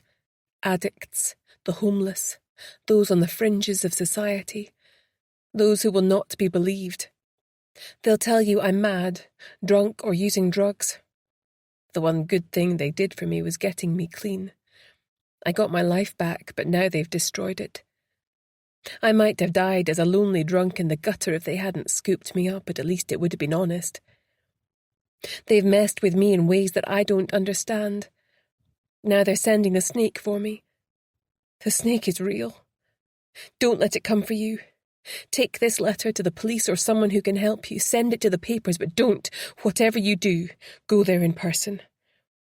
I wouldn't wish what happened to me on my worst enemy, let alone my twin sister. It looks like Mum was right. You're going to have to live for both of us. I hope your life is amazing. I hope that you will always carry a little piece of me in your heart. I love you. Look after Mum for me, and tell her I never stopped loving her, despite everything. Tell her to stop hiding the spare key under the flower pot. I sneaked in when she was out to put these letters in our boxes. Beth. Eliza broke down in tears, and Grace pulled her in for a hug, her mind spinning. The letter was completely coherent apart from the mention of the serpent. What was all that about? Did it imply she was still delusional when she wrote it? Was it some kind of metaphor? There was no way of knowing. Chapter 7. Grace put down her phone and sighed. A week had gone by and there had still been no positive sightings of the missing girl. Their poster campaign had resulted in no new leads as all sightings correlated with their own clients' movements. The fact that they were identical twins was hampering their efforts. Annoyingly, the police were still not taking matters seriously enough. It looked like it would take a dead body to galvanize them into action, and she fervently hoped that it wouldn't come to that. She called Jean and Hannah through to her office. They looked as despondent as she felt as they settled on chairs in front of her desk. Jean, how's it going with the medical community? Have any of the doctors you canvassed made referrals there? Had they heard of the clinic? Do they think it's legitimate? Jean consulted her notebook. Well, I started with my own GP in Portobello. She hadn't even heard of it. I went round the practice managers of the other Portobello doctors, then extended the search to the whole of East Lothian and also 3 practices from each of Edinburgh's main areas. All but 3 of them drew a blank. A few of them said they were desperate for more rehab spaces for their patients, as the waiting lists are crazy for the few that operate in the private sector. They were somewhat bemused at the idea of a clinic that didn't actively recruit patients, as the unmet need is so great that they would have no problem filling every single space they had, even on a private basis. There are a number of high-functioning alcoholics working in the city right now who would be happy to throw money at a clinic to be pampered and weaned off alcohol. A lot of cocaine addicts, too. What about the 3 who knew about it? Asked Hannah. Oh, they extolled the virtues of the place. They appeared to be of the view that it was so high-end that their referrals came by word of mouth at the top end of the business and media community. It might be insanely expensive, but their patients came back free from their addictions and have stayed that way ever since. I suppose it's possible that they finance the charitable arm through the private clients, but I'm not entirely convinced, said Grace. These doctors, I don't suppose they'd be willing to contact their patients and ask if they'd speak to us. I can ask, but even if they were willing, it's unlikely the patients would agree to speak with us. They may fear exposure to the press. Give it a shot anyway. Say we would be happy to be bound by a confidentiality agreement, said Grace. Can't you ask Brodie to lean on missing persons? Asked Hannah, her eyes beseeching. I mean, if it would help find Beth? Jean glared at Hannah and shook her head slightly. Grace sighed and ran her fingers through her short hair in frustration. He was literally the last person she felt like talking to. Yet, just because their personal relationship had fallen off a cliff due to Julie's unexpected pregnancy, that didn't mean that they couldn't still have a professional one. She knew that Brodie had been keeping his distance deliberately until she got her head around the new situation. It was up to her to be the bigger person.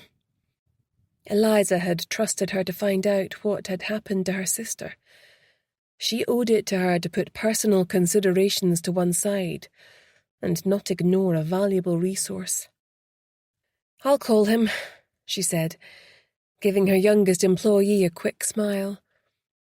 In the meantime, I need ideas for how we can get into that clinic and ask some questions. Hannah suddenly lit up with enthusiasm. How about I pose as a homeless alcoholic and try to get offered a place there? She said, her voice rising in excitement. Absolutely not, said Jean and Grace in unison. Hannah's face fell. But it's a good idea, she said crossly. It's a dangerous one, Grace said. We've no idea what they're doing up there. Also, it's not as easy as you think. You barely drink. Your bloods would be completely normal. You'd be found out in no time.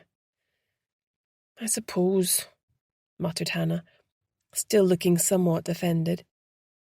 Grace hid a smile and spotted a telltale twitch at the side of Jean's mouth too. Hannah's impetuosity was something that needed to be kept in check sometimes. With age came experience. The same goes for drugs, she added. If they took a sample of your hair, they'd know you were clean as a whistle.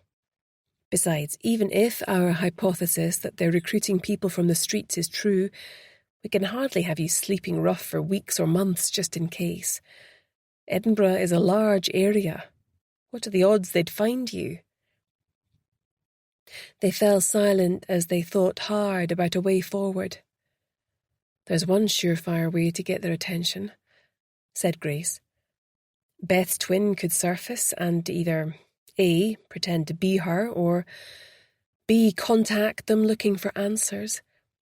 They could hardly turn her away until they know what she knows. We've never actively involved the client in an investigation before, said Jean doubtfully. What if we put her in danger and something bad happened to her? Yes, I know, said Grace. Definitely only to be discussed as a last resort. In the meantime, I'll call Brodie and see if he thinks what our client told us is enough to warrant a visit from the police. Of course, said Jean thoughtfully. I suppose we don't necessarily have to go in all guns blazing. What if I went up there posing as Beth's mum? If I didn't accuse them of anything but was just looking for information to assist in tracking her down, then they could hardly either refuse to see me or object, could they? They'll want to pat me down and send me on my way. To do otherwise might invite undesirable negative publicity.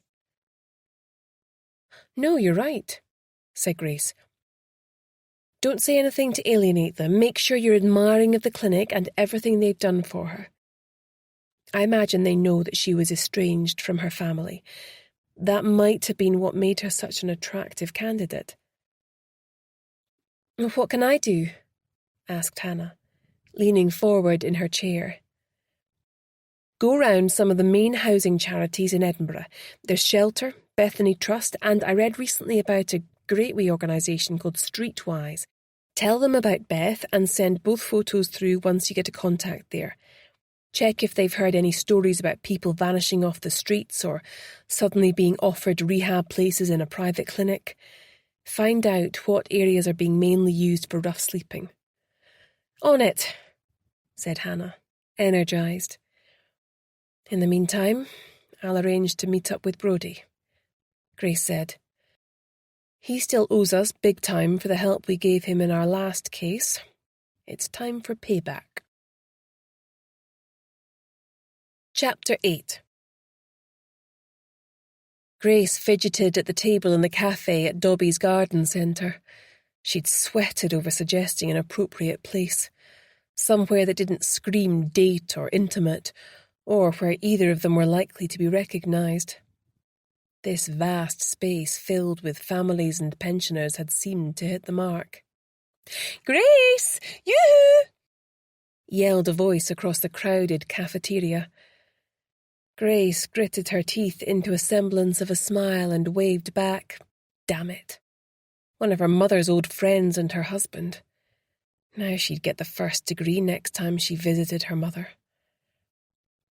After a couple of minutes, the air shifted behind her, and she realised he had arrived. Feeling a rush of heat to her face, she strove for a normal greeting. "Hi, Brodie," she said, springing to her feet as though electrocuted, her voice coming out squeakier than she had intended.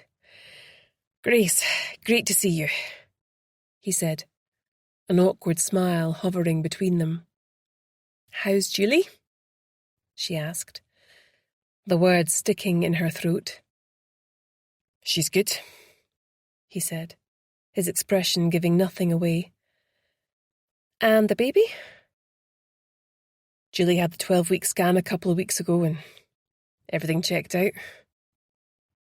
The baby that had come between them with the force of a juggernaut, she thought bitterly. Timing was everything. Only 2 months ago, Brodie had been on his way back to her when Julie had reeled him back in. She knew he wanted to be with her, but having tragically lost their own son to suicide, he wasn't about to walk out on another child. She pushed these thoughts to the back of her head. This was meant to be business, not personal, she admonished herself. "I hope all goes well," she said, doubting very much that Julie would feel the same were the positions reversed. Underneath all that sweetness and light was a very bitter and twisted young woman, something Brodie was going to have to find out in his own time, and not through her. "The agency has a new case," she said. "I wanted to run it past you, see if you've heard any chatter on the grapevine." "Well, go on," he said. "It can't be any worse than your last one." "And don't be too sure. At first glance, it's a missing person case. A young woman aged 28 with drug and alcohol problems." "Well, so far, so not unusual," said Brodie, scratching his head. "Quite. This is where it gets a bit peculiar." "Go on," said Brodie. "She has a twin sister, who she was estranged from until shortly before she went missing. Apparently she'd been picked up off the streets by a weird rehab facility operating at Whiteadder. You know, the reservoir near the borders?" "Well, that's certainly off the beaten track," said Brodie. "Anyway, apparently she didn't pay a penny for her treatment and was there for nearly a year, after which they helped her find a flat and get a job while she was studying part-time for her hires. That's the point at which she contacted my client, her twin sister. She was clean, healthy, and doing really well." Grace showed him the first photograph and he studied it. "So, what happened?" asked Brodie. "I take it she fell off the wagon." "Eliza, our client, met with her 4 months after that picture was taken. She was anxious, paranoid, and looked to have become severely unwell in that short period of time." She passed across the second photo. Brodie let out a low whistle. "Quite the transformation." Stranger still, she swore she was still clean, and our client backed her up on this, saying there were none of the signs of alcohol use she had seen in her before, She was claiming that the pills the clinic had given her had ruined her health, and she was terrified they were coming after her to bury the evidence. Paranoid, looking wrecked physically, I don't know, Grace. It sounds as though the most likely explanation is that she fell hard and her body has given up the ghost. She could have been delusional. Maybe you're right, she said, deciding in that moment not to further increase his scepticism by sharing Beth's rambling about them sending the serpent for her. She needed him on board if she was going to obtain any help with her case. Can you lean on missing persons, Brodie? They've given my client the impression that they're barely going through the motions. Well, not officially, but the husband of a member of my team works in that department. I'll see if she can bring her influence to bear. Do you have a sample of these alleged pills? Something tangible to account for her story? Grace passed across the brown bottle of pills she had found in Beth's box. It only had Beth's name and date of birth on it. There was no mention of the name or address of the prescriber. Brodie examined them and frowned. Well, that's weird.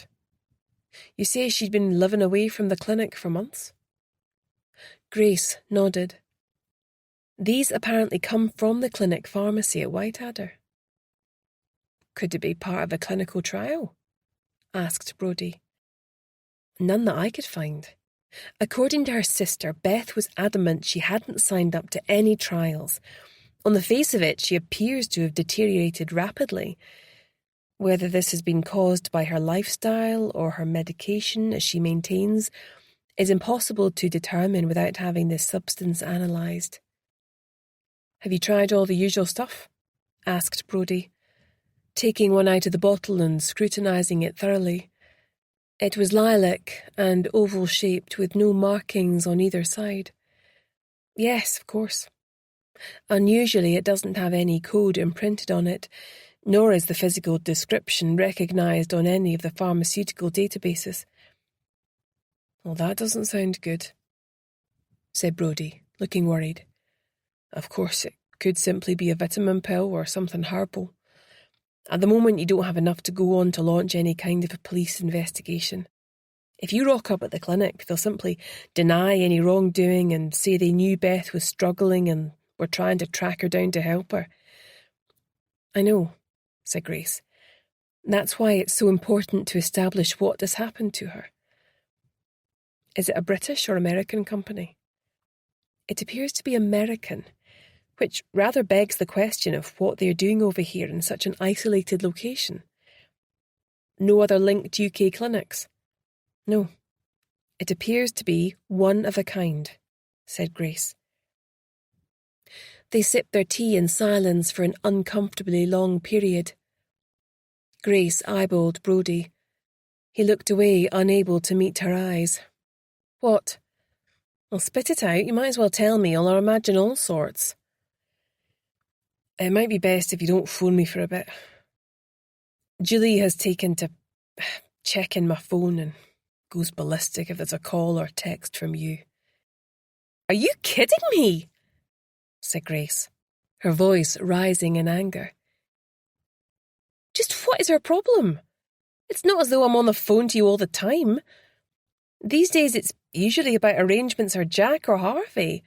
How can anyone feel threatened by that? Look, I'm not disagreeing, Grace. However, you've got to consider the fact that she's pregnant and hormonal. I don't want to upset her. It's not good for the baby if she's riled up all the time. Grace knew that Julie didn't like her.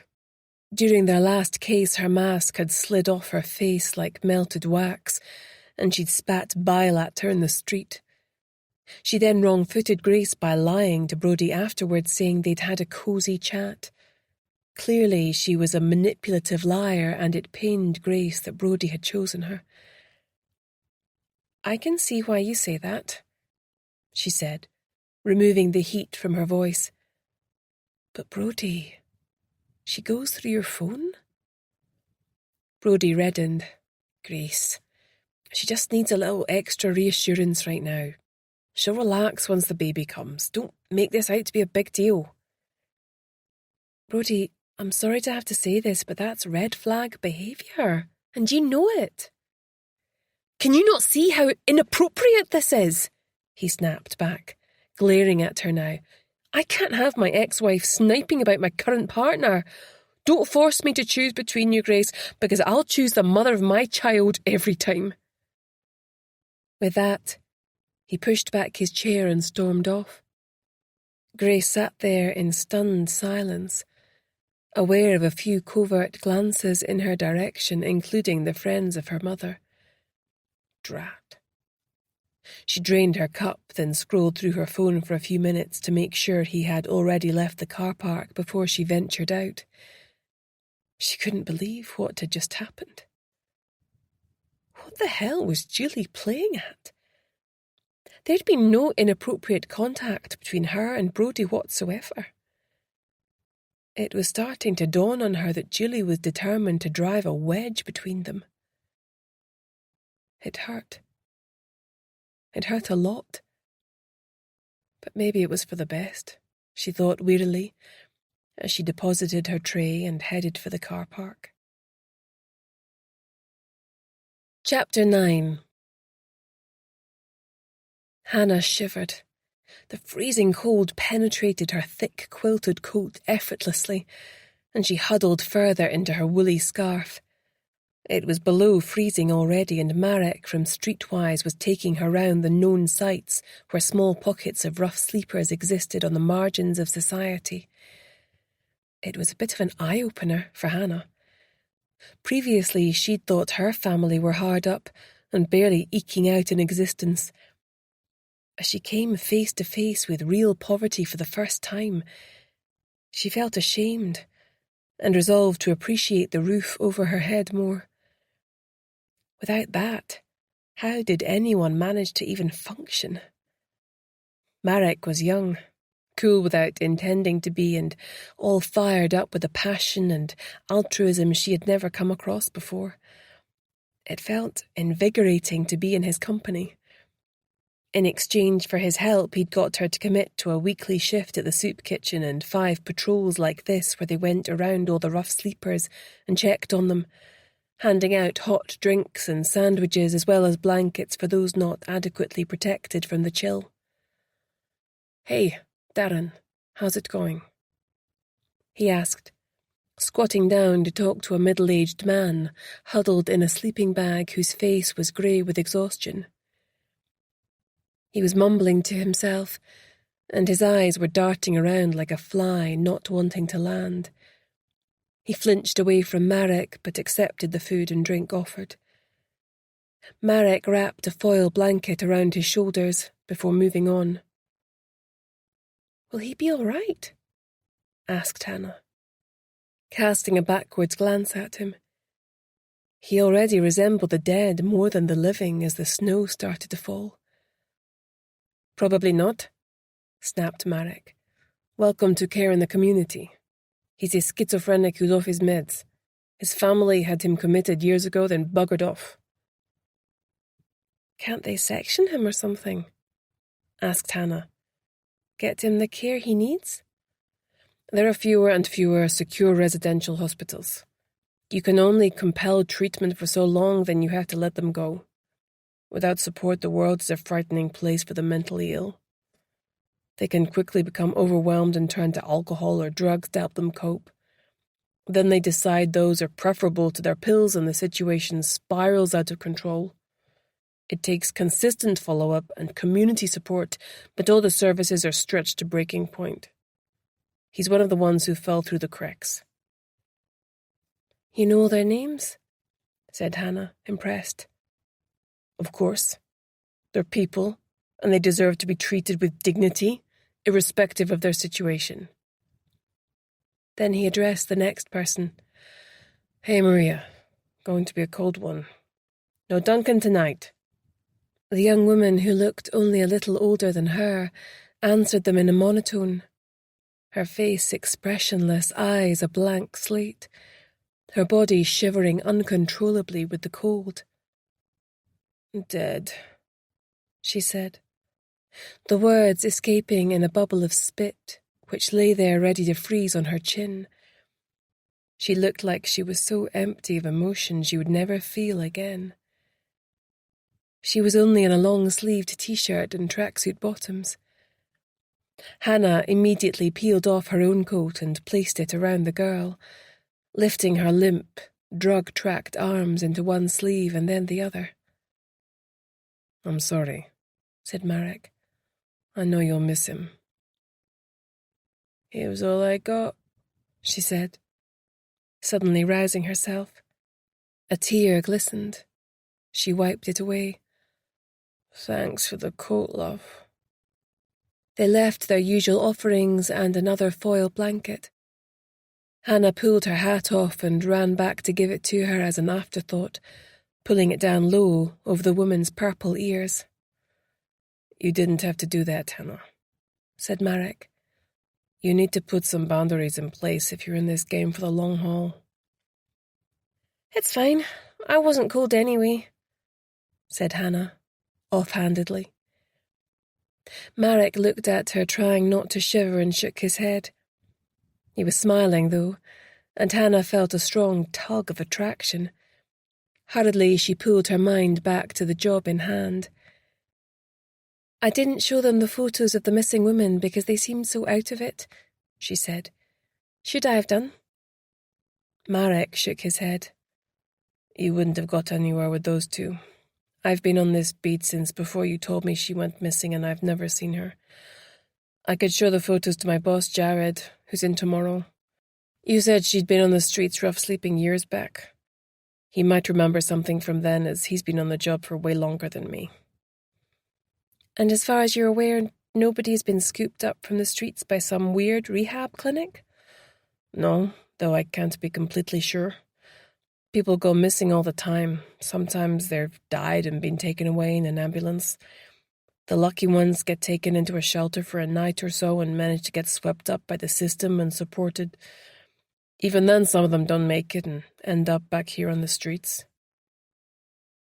"It's so depressing," she sighed.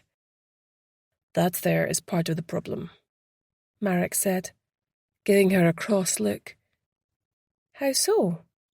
She replied, stung. "Compassion fatigue. Well-meaning people such as yourself come down here all fired up and do the odd shift. They come up against the system and just can't deal with it. They scuttle away back to their comfortable lives and do their best to forget about it." "You don't know anything about me," she muttered, her cheeks fiery with shame. In her heart, she acknowledged that apart from the commitment she'd already made, she didn't think she'd be able to keep doing this night after night, with no real hope of making a difference. "What about you?" she countered. "You stayed." That's a story for another night," he said. "Come on, we need to drive to the next place now." Hannah followed him to the car, her body numb with the cold. She had never been so intrigued by someone, and very much wanted to get to know him better. That's if she could stop him thinking she was as shallow as a puddle. "I've got hidden depths," she told herself, wondering if he felt as drawn to her as she was to him. Chapter 10. The next morning, Jean set off for the clinic and her appointment with the clinical lead, Dr. Anna Campbell. She'd been surprised that her appointment had been made with someone so high up the food chain. Genuine concern at what had happened to one of their patients, or damage limitation. As she drove up the winding path through picturesque villages, she marvelled that all this was just a few minutes away from the A1, the main artery connecting Scotland with England. As the houses gave way to green fields and grazing sheep, she started to feel the isolation. There had been a hard frost followed by a smattering of snow. Her tyres slid on the ice as they climbed higher, but she managed to keep her nerve and carry on, the heater blasting to ward off the chill, her hands white as she gripped the wheel. The sky was a brilliant blue, and the winter sun climbing in the sky. Normally she would have enjoyed the drive, but her mind was worrying away at the forthcoming interview. She'd never thought of herself as much of an actress, so she hoped she could be convincing in her role as their client's mother. She'd memorized a few important facts just in case they delved deeper, but she was still a bag of nerves. To calm herself, she thought about her date for dinner the following evening with Patrick. He was taking her to a new Greek restaurant that had opened up in Stockbridge, and she was really looking forward to seeing him again. It would be their third date, and she felt as skittish as a schoolgirl. She liked him a lot, and was trying to avoid getting her hopes up that it might develop into something special. She hadn't let on to Grace or Hannah, she didn't want to jinx it, but maybe, if tomorrow went well. She dragged her mind back to the task ahead. As she rounded a bend in the road, she could see the vivid blue of Whiteadder Reservoir stretching out below. She must be close to the clinic now. It wasn't on Google Maps, so she had memorized the directions from an atlas. It certainly wasn't visible from the road. After a few false starts, she found herself bumping up a dirt track towards some woods, hoping she wasn't going to wind up in another muddy farmyard. There were lots of keep out and private signs along the way. Finally, she reached the end of the track, coming into an elegantly paved turning circle in front of a huge sandstone mansion. There was a high chain-link fence surrounding the property, which appeared to be extensive. Jean parked her car and approached the front door, her feet crunching on the gravel. Her arrival triggered ferocious barking from an unfriendly-looking Alsatian behind the fence. So far, she wasn't getting healing vibes. She followed the sign for reception and was greeted by a friendly receptionist who looked to be in her early 20s. Her name badge said Lily. "Mrs. Anderson?" "Yes," Jean replied. "Dr. Campbell will be with you shortly. Can I get you something to drink?" "No, thank you," said Jean, remembering not to smile as she was supposed to be frantic about her missing daughter. The girl went back to her work and Jean glanced around. Everything looked very professional and was in a good state of repair. The decor was muted but elegant. Framed photographs of the clinical staff fanned out around a larger portrait of the clinical director, Dr. Anna Campbell, smiled down on her, and she surreptitiously noted their names down on her phone so she could research them later. Lily, the receptionist, suddenly appeared in front of her, holding out her hand. "I'm sorry, Mrs. Anderson, but I'm going to have to ask you for your phone," she said with a bright smile. "It's company policy." She lowered her voice discreetly. "We have a number of celebrity patients who are very nervous about their treatment getting out into the public domain." "Oh," said Jean, somewhat flustered and thankful Grace had insisted on a stiff password. "I suppose that's all right." She handed it over. "Dr. Campbell is ready for you now," Lily said, and Jean followed her along a corridor where she was shown into a beautifully appointed office, dominated by a large desk. Disappointingly, there were no clues on the surface. That pesky privacy thing again. The steel-haired woman who rose to greet her was tall and elegant, with her hair swept up off her face in a chignon. It was hard to tell how old she was due to her fresh complexion and unlined face, but Jean guessed she was in her late 50s. "Mrs. Anderson, please do take a seat. I was very sorry to hear that Beth has disappeared off the radar. Such a lovely young woman. It was a privilege to get to know her. I considered her to be one of our success stories. It's very worrying. How can I help?" Jean's voice broke as she imagined as a mother how she would feel if she were sitting here because of her own daughter. "I don't know if you know this or not, but my daughter Beth and I were estranged. She had pushed me over the edge until I just couldn't deal with the chaos anymore. It was eating me up." "I had heard that," Dr. Campbell said, her voice kind. Addiction is a terrible thing. It affects the whole family. It was so rewarding to help your daughter through that period in her life and reclaim all that wonderful potential. You gave her a chance, said Jean, and for that I'll always be grateful. I suppose one of the reasons I'm here today is to fill in the blanks. How did she wind up here, for example? Her GP hadn't heard of it. She hadn't consulted him about her drinking. This place must have cost a fortune. How did she manage to pay for it? It would have been way beyond my means. Not that I'm not hugely grateful to whoever made it possible. We're a private institution with a top-end clientele, but we also have a charitable arm which is equally important to us, said Dr. Campbell, her expression verging on pious. Our charitable work is funded by a number of wealthy donors to whom philanthropy is an important application of extreme wealth. We have an outreach program with a mission to seek out those on the margins of society struggling with addiction and endeavor to transform their lives so that they once again have meaning and purpose, with addiction no longer driving their personality. Well, I'm incredibly grateful, Jean said. Before she went missing for the second time, she came to visit me. Was it her imagination, or did the woman stiffen slightly in her seat? Well, that must have been wonderful, she said. After all those years, to have her back in your home. I don't know much about her family circumstances. In fact, I'm sorry if this causes you pain. She told us she had no family. There's only me, really, said Jean. My husband left us when Beth was a baby. I haven't even been able to contact him to let him know she's missing, not that he cared. He had alcohol issues too.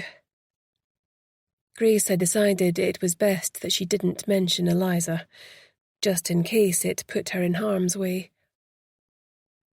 The woman nodded sympathetically, more relaxed now.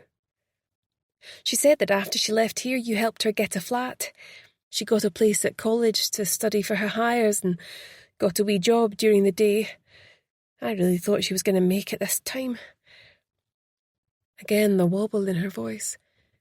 She was better at this acting lark than she'd given herself credit for. I've a photo of her I took the day she came round.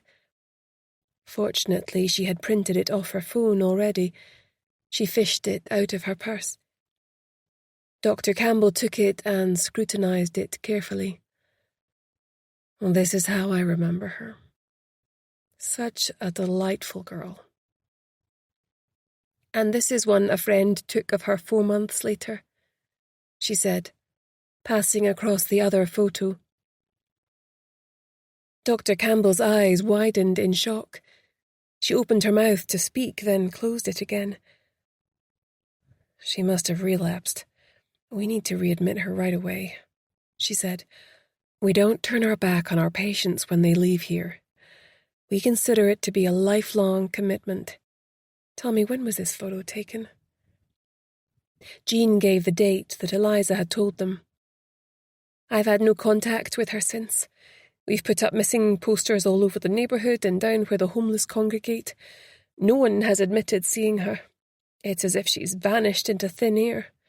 The police were of no help either. You went to the police? The woman said, her face tightening. Well, yes, of course. She's a missing person. I thought they'd try to find her, but they seemed to give up before they even started. They assumed she was just back on the booze and sleeping it off in a squat somewhere. Was that relief she saw flicker in the woman's eyes? She was so inscrutable it was hard to read her. Time to get her on the back foot again. Of course, if she winds up dead in an alley somewhere, they'll have to look into it, but by then it will be too late. In my heart, I feel she's already gone. Dr. Campbell was by now striving to hide her irritation. It'll hopefully not come to that, she soothed. We're going to start looking for her right away, I promise you. We need to get her back on the program immediately at no extra cost, of course. That's very generous, but I feel she might be better off with me at home.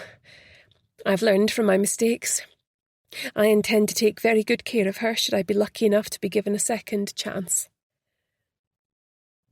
I know that you mean well, Dr. Campbell said, but during her time with us we built up an in-depth profile on her mental and physical health, something that no other health provider or indeed caregiver could hope to replicate. She did mention something about some pills, said Jean. Panic now unmistakably flared in the woman's eyes. She had clearly hit a nerve. We boost our patients' immunity with our own bespoke vitamin and herbal remedies, she said. I don't know, said Jean, looking doubtful. Maybe if you could show me around and let me get a feel for the place, that would help me to decide what I should do if she turns up. Would that be possible today? I really can't face coming back. It took a lot for me to even come here, but I just needed to see where she'd spent what might turn out to be the last year of her life. However, if you can't accommodate me to that extent, perhaps my next port of call should be the police. Maybe you'd rather show them around instead. I just need to check that everything here is as it should be. Then if she turns up, I can guide her back here in good conscience. Jean could tell the woman didn't want to accede to her request, but what choice did she have? If you could take a seat back in the waiting room, I'll see what I can do, she said with a tight smile. Jean thanked her and was escorted back by Lily. Dr. Campbell could just be trying to get ahead of any blame attaching to the clinic and generating the wrong kind of publicity, but Jean sensed there was more to it than that. Did you know my daughter? She asked Lily. This is her photo. Lily glanced at it. I did, as it happens. I remember the day she left. She was so excited to be getting out and really looking forward to living her life now she was well again. I only really meet the clients when they come in and when they leave. It's a secure facility, so I never see them the rest of the time. Her face fell. I'm sorry. It must be so hard for you not knowing what has happened to her. Do you like working here? Asked Jean. Yes, I love it. I've never noticed the clinic advertising for staff in the press. I expect they use one of those top-end recruitment companies. The staff never changes much, said Lily. They're all really dedicated.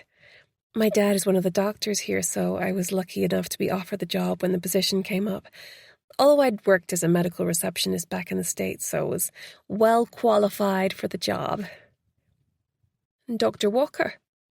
Asked Jean, reading the name plaque in front of her desk. Would he have been involved in treating my daughter then? No, Dad works on the research and development side. She reddened as though suddenly realizing she might have said too much, and with a smile, busied herself in her work again. Interesting, thought Jean. She picked up a magazine and flicked through the pages, not wanting to arouse suspicion by asking too many questions. Chapter 11. The door opened and in walked an attractive woman in a nurse's uniform who introduced herself as head nurse Frankie Garcia. She took Jean's hand between two of her own and squeezed gently. I remember your daughter, Beth. It was wonderful to see her blossom as she moved from the throes of addiction into a fresh-faced young woman ready to take on the world. I hope she returns to you safe and well. In the meantime, Dr. Campbell has asked me to give you a tour of the clinic. Perhaps you'd like to hang up your coat before we start? We tend to keep things rather warm around here. Jean deposited her jacket on the elegant coat stand in the hallway, then turned to face her guide. Follow me. For a moment, Jean felt a pang of guilt at impersonating Beth's mother. Perhaps she too would have liked to see round the clinic, and they were denying her that chance. Mind you, from what Grace had said, that was unlikely. She certainly wasn't blameless in the trouble her daughter had found herself in. Nurse Garcia led her to a thick door with a reinforced glass window and keyed a number into the side panel. Jean had no chance of seeing it and probably wouldn't have remembered it if she did. As the door shut behind her with a soft whoosh, Jean immediately felt uneasy. From this point on, she could only leave the clinic if someone chose to let her out. They walked up a flight of stairs with Jean struggling to keep up with the nurse's diminutive form. "I can show you the room Beth stayed in during her visit," she said. "As luck would have it, we haven't filled it yet. Room 13. Just as well she wasn't superstitious." She smiled, opening the door onto a light, airy room with the kind of furnishings you would have in your own room at home. "Well, this is lovely," Jean said, walking over to the window to look out. Although the view over the woods to the reservoir was stunning, she was a little unnerved to see not one but two Alsatians prowling around behind the high chain-link fence. "Well, they look a bit scary," she said to Garcia with a smile. "Do the patients ever get to go outside?" Garcia's eyes hardened for an instant. Then she was all smiles again. "It's another level of security. It stops people breaking in to cause trouble, but also deters our patients from trying to escape before their treatment has been completed. However, I can assure you that with the right handling, they're pussycats. The patients are encouraged to go outside for recreational purposes 3 times a day, and the dogs are simply placed in secure kennels with a bone to occupy them during that time. We offer organized hikes, woodcraft, archery, and all sorts of activities. In the summer, we do kayaking and open-water swimming on the reservoir." "I see," said Jean, smiling, though it still seemed a bit off to her. Glancing around, she noticed the flat-screen TV, music centre and well-stocked bookshelves. "It all looks so comfortable. It really doesn't have a hospital vibe in here at all." "Well, that's what we were going for," said Garcia, her face dimpling. "A home from home, but with no stresses and strains to hamper recovery. The mind needs complete rest as it recovers." "What part of America are you from, if you don't mind me asking?" said Jean. "Boston, Massachusetts," she replied. "I fancied something different, and I'd always wanted to visit Scotland. Though I have to say I'm not such a big fan of the weather." "What's next to see?" asked Jean. "When people come to us, they're often dirty and unkempt. They've forgotten how to take care of themselves.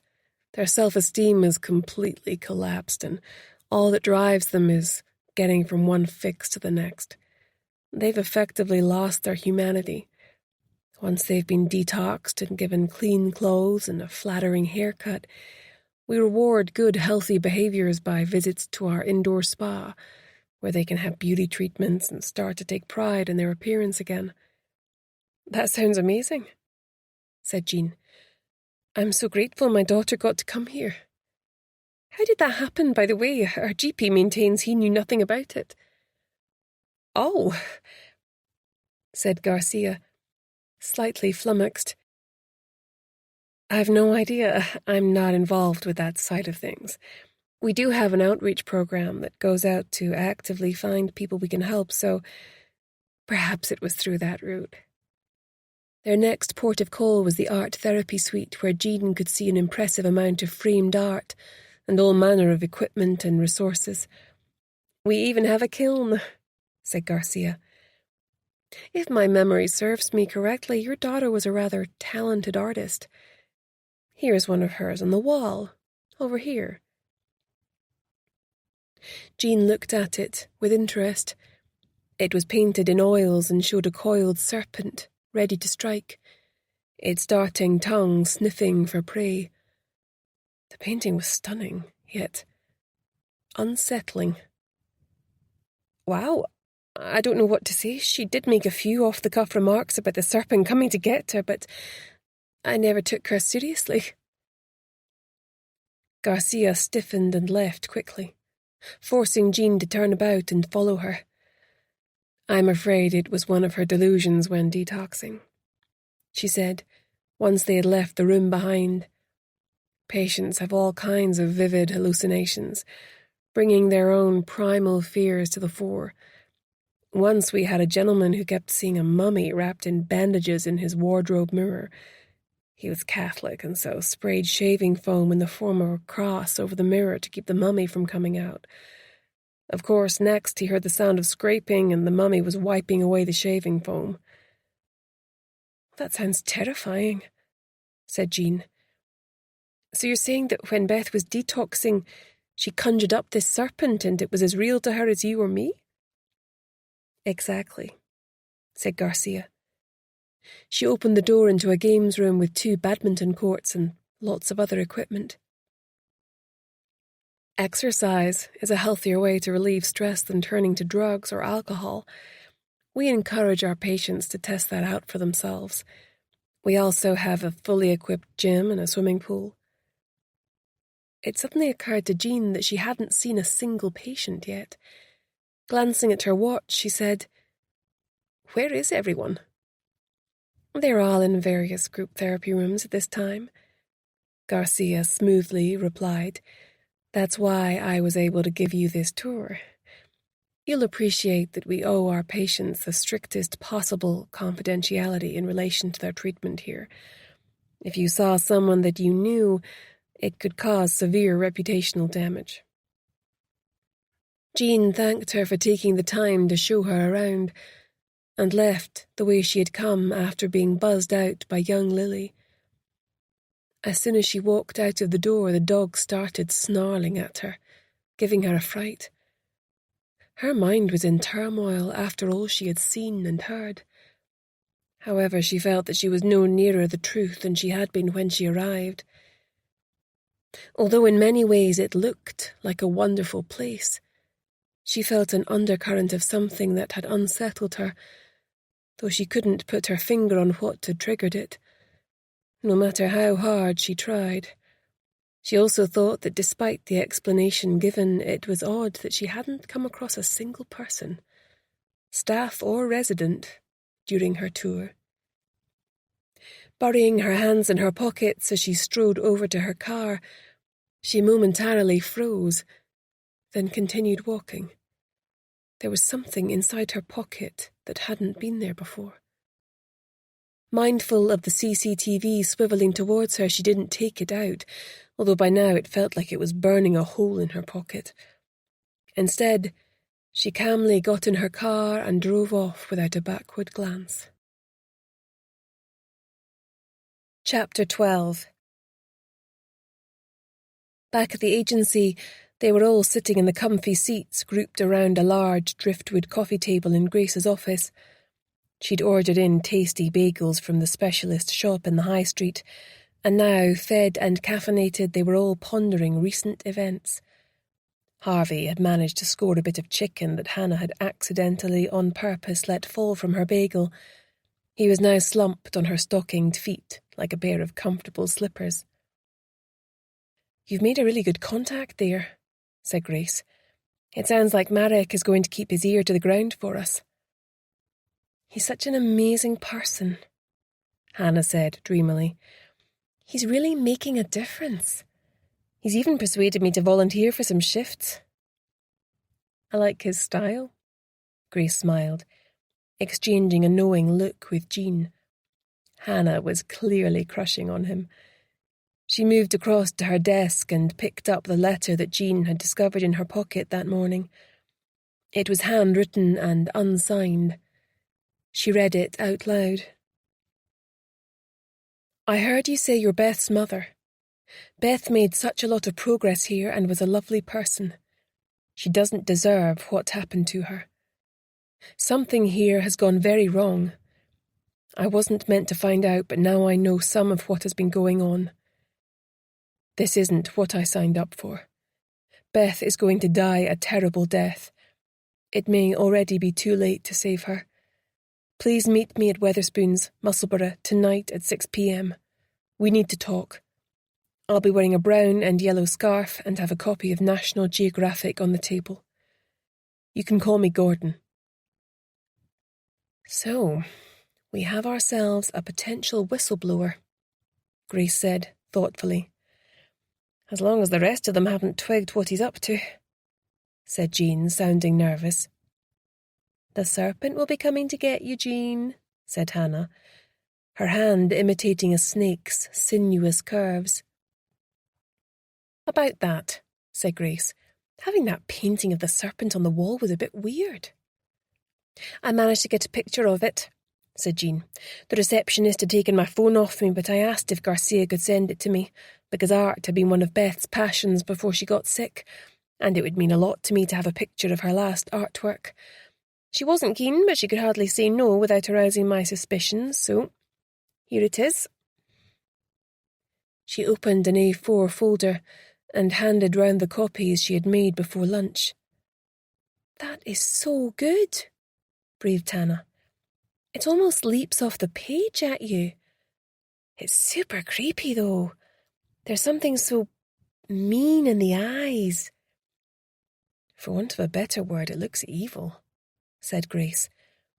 If that was one of her hallucinations when detoxing, she must have been terrified. Were there any other similar works on the wall? What do you mean? Asked Jean. Well, you mentioned the delusion the man had about the mummy coming through the mirror. Was there anything else like that? No, that was the only one, said Jean. I did wonder at the time why she was even telling me that. It struck me as odd that she was giving such a frank account of another patient's psychosis.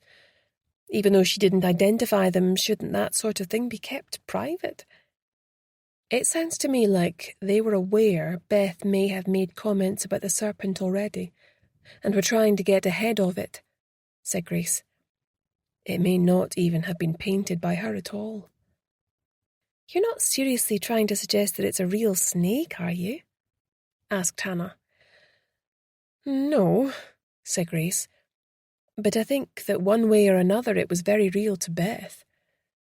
It's possible they were using techniques like aversion therapy coupled with hallucinogenics, and she was left with some residual effects. You don't think they were brainwashing her, do you? Asked Jean, horrified. Without more inside information, it's hard to say, said Grace.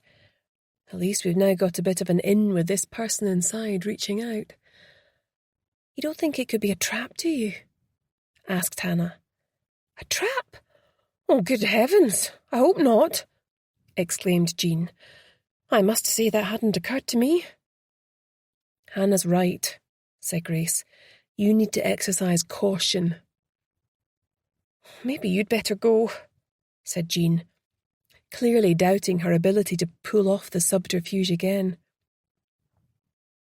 Grace thought about it for a minute. Of course she was tempted.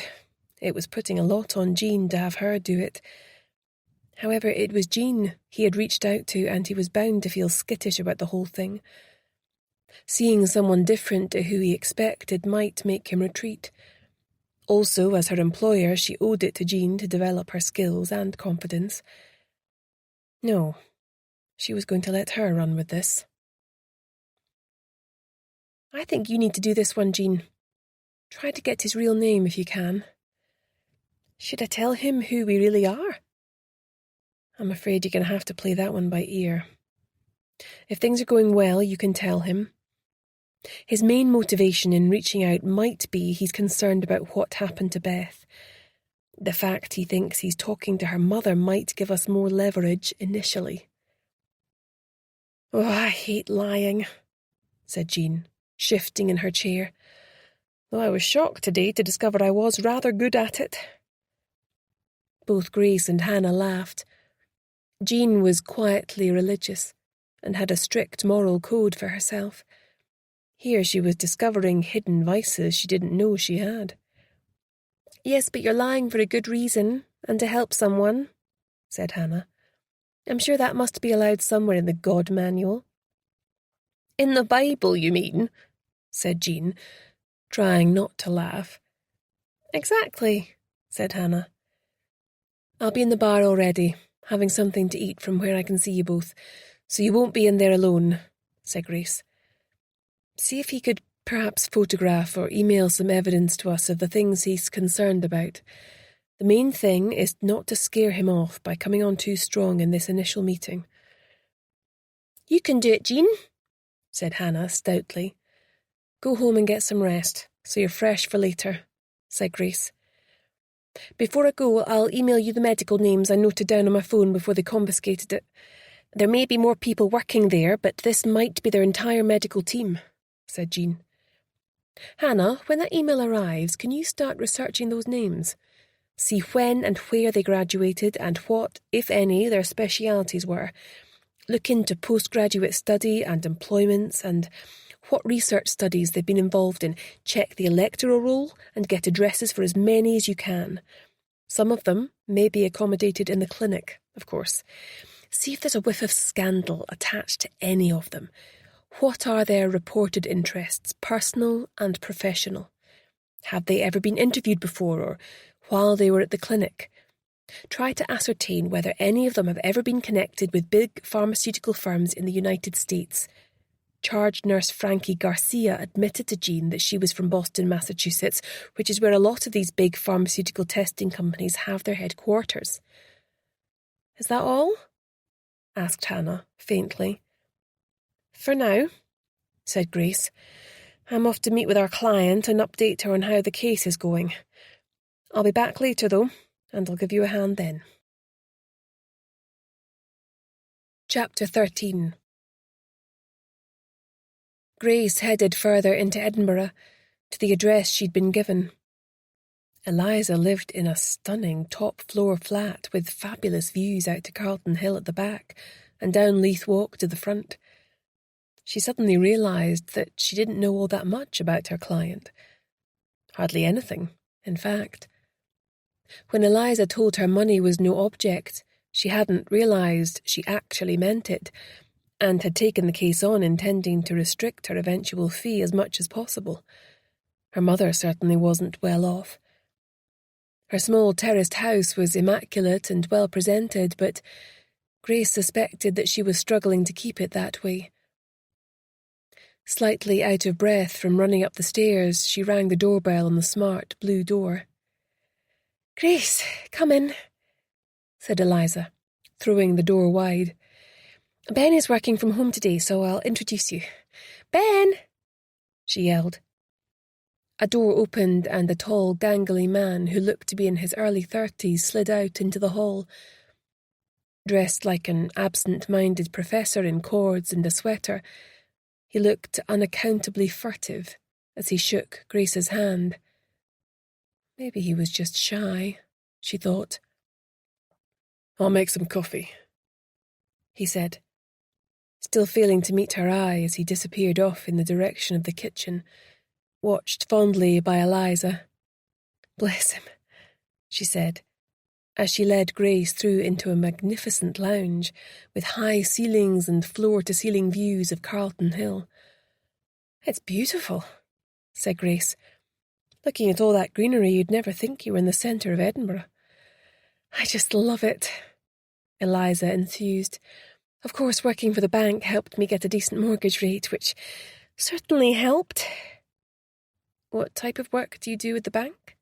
asked Grace, slightly curious. "I'm an asset manager. I handle the portfolios of clients with a high net worth. It keeps the wolf from the door," she said with a self-deprecating smile. "Is Ben in banking too?" asked Grace. "Is that how you two met?" "No, Ben works in software development. He thinks in code rather than English at times. We met at the gym. I came hurtling off a treadmill and crashed into him, even broke his glasses. Well, of course I was mortified and immediately dragged him off to lunch and to go shopping for a new pair. He was unlike anyone I'd ever met before. Really sweet. I guess it's a case of opposites attracting." After some more desultory small talk, Ben came through with a laden tray and placed it on the coffee table.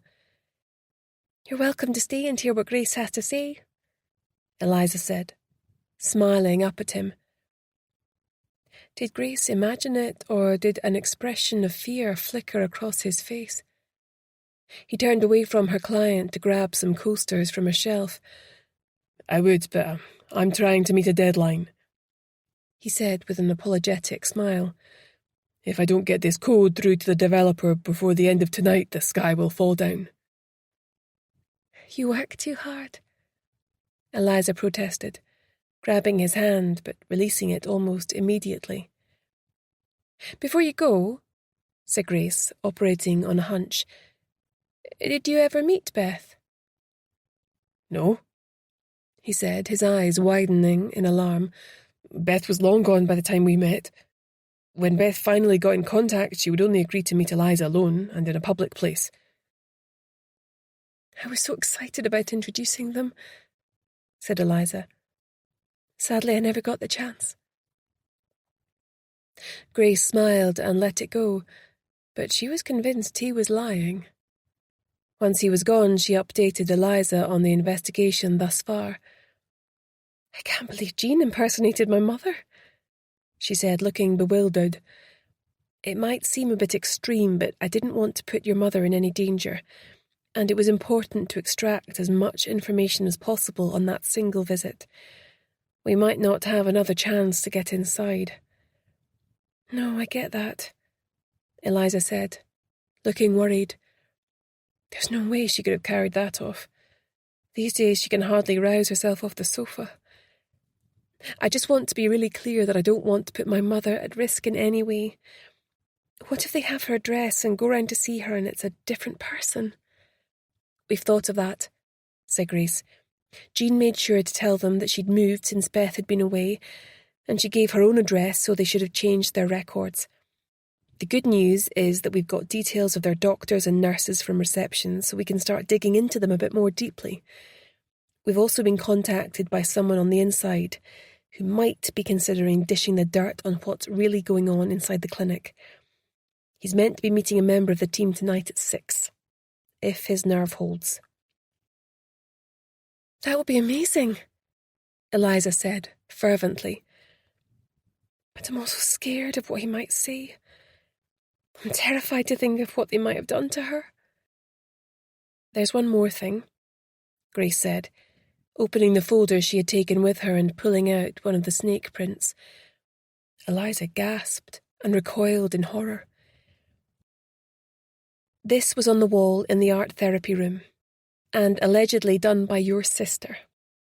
The nurse showing me round said it was a representation of a hallucination she suffered while detoxing. Does it hold any special significance for you?" "Beth was terrified of snakes. We both were. This must be the serpent she was referring to. When we were really young, there was a weird man next door who had loads of snakes. He kept them in cages, but I remember a big one got out. Before he even realised it was missing, it had slithered across the lawn and into our house. It was massive. I think it was a boa constrictor. Anyway, Beth and I were playing on the kitchen floor with our guinea pigs, Bubble and Squeak. It was summer and the kitchen door was open. Before we knew what was happening, it had taken Bubbles, Beth's guinea pig, and swallowed it whole. I got such a fright I dropped Squeak. She froze and it swallowed her too. We were screaming and screaming. It looked like it wanted to eat us too, but we were making so much noise it just slithered back outside. That was the last time we left the door open ever again. Probably explains why I chose a top-floor flat as well," she said with a shudder. Chapter 14. Grace's next port of call was Beth's old guidance teacher, Seth Douglas, who was still teaching at Musselburgh Grammar School. She'd arranged to go when he had a free period. The man who sat across from her in the battered and scuffed office was around 40, and although attractive, clearly had no sense of personal vanity. Despite the peeling paint and cheap furniture, He had clearly made an effort out of his own pocket to brighten the place up, and added a range of fun, quirky touches to appeal to a wide age range of kids. Instead of a chair opposite his desk, there was a sofa, with fun cushions so a distraught youngster could curl up there if they needed to. All of those things told her he was dedicated to his job.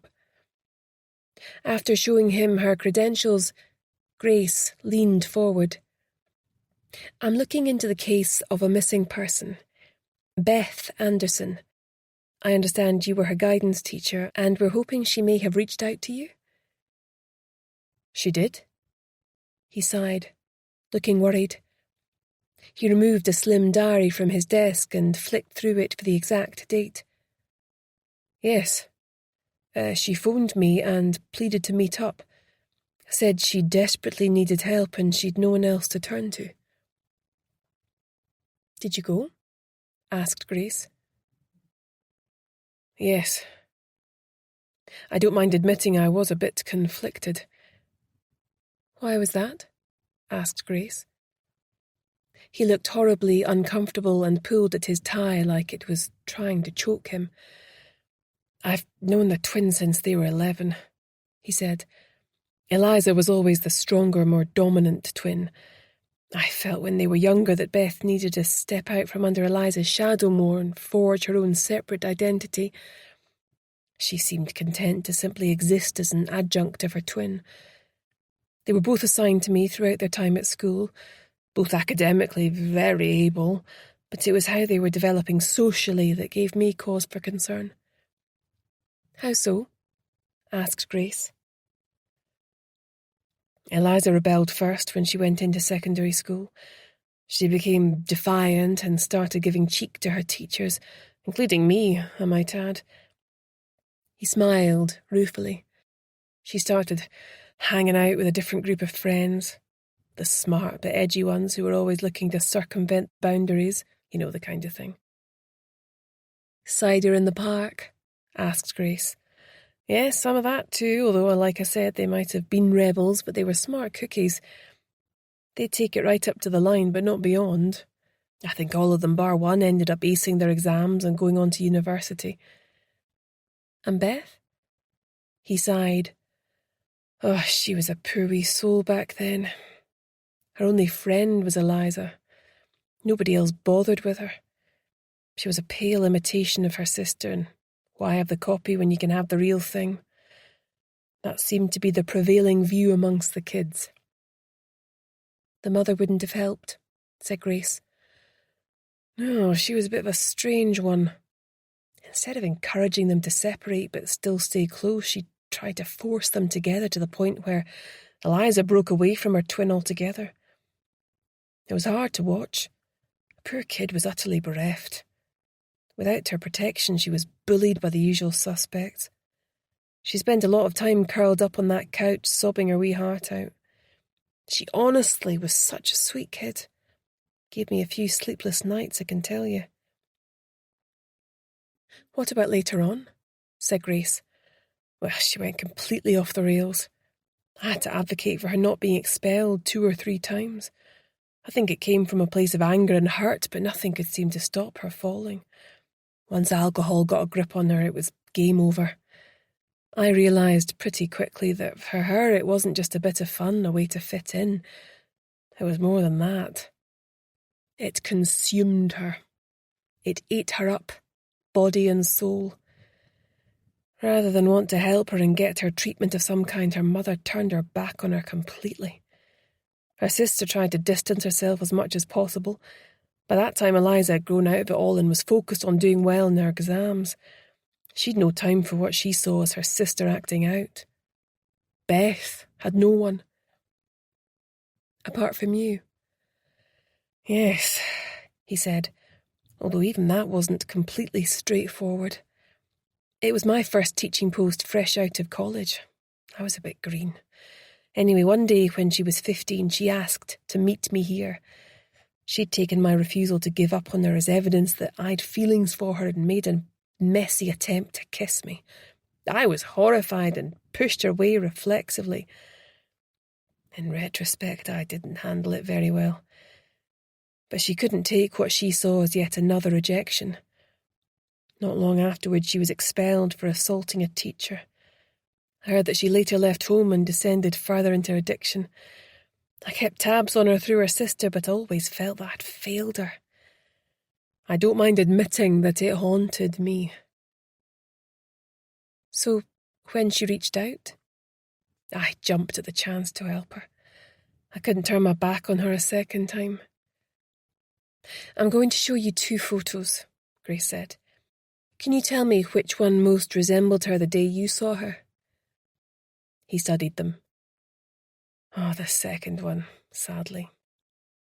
I came out of school and found her lurking outside.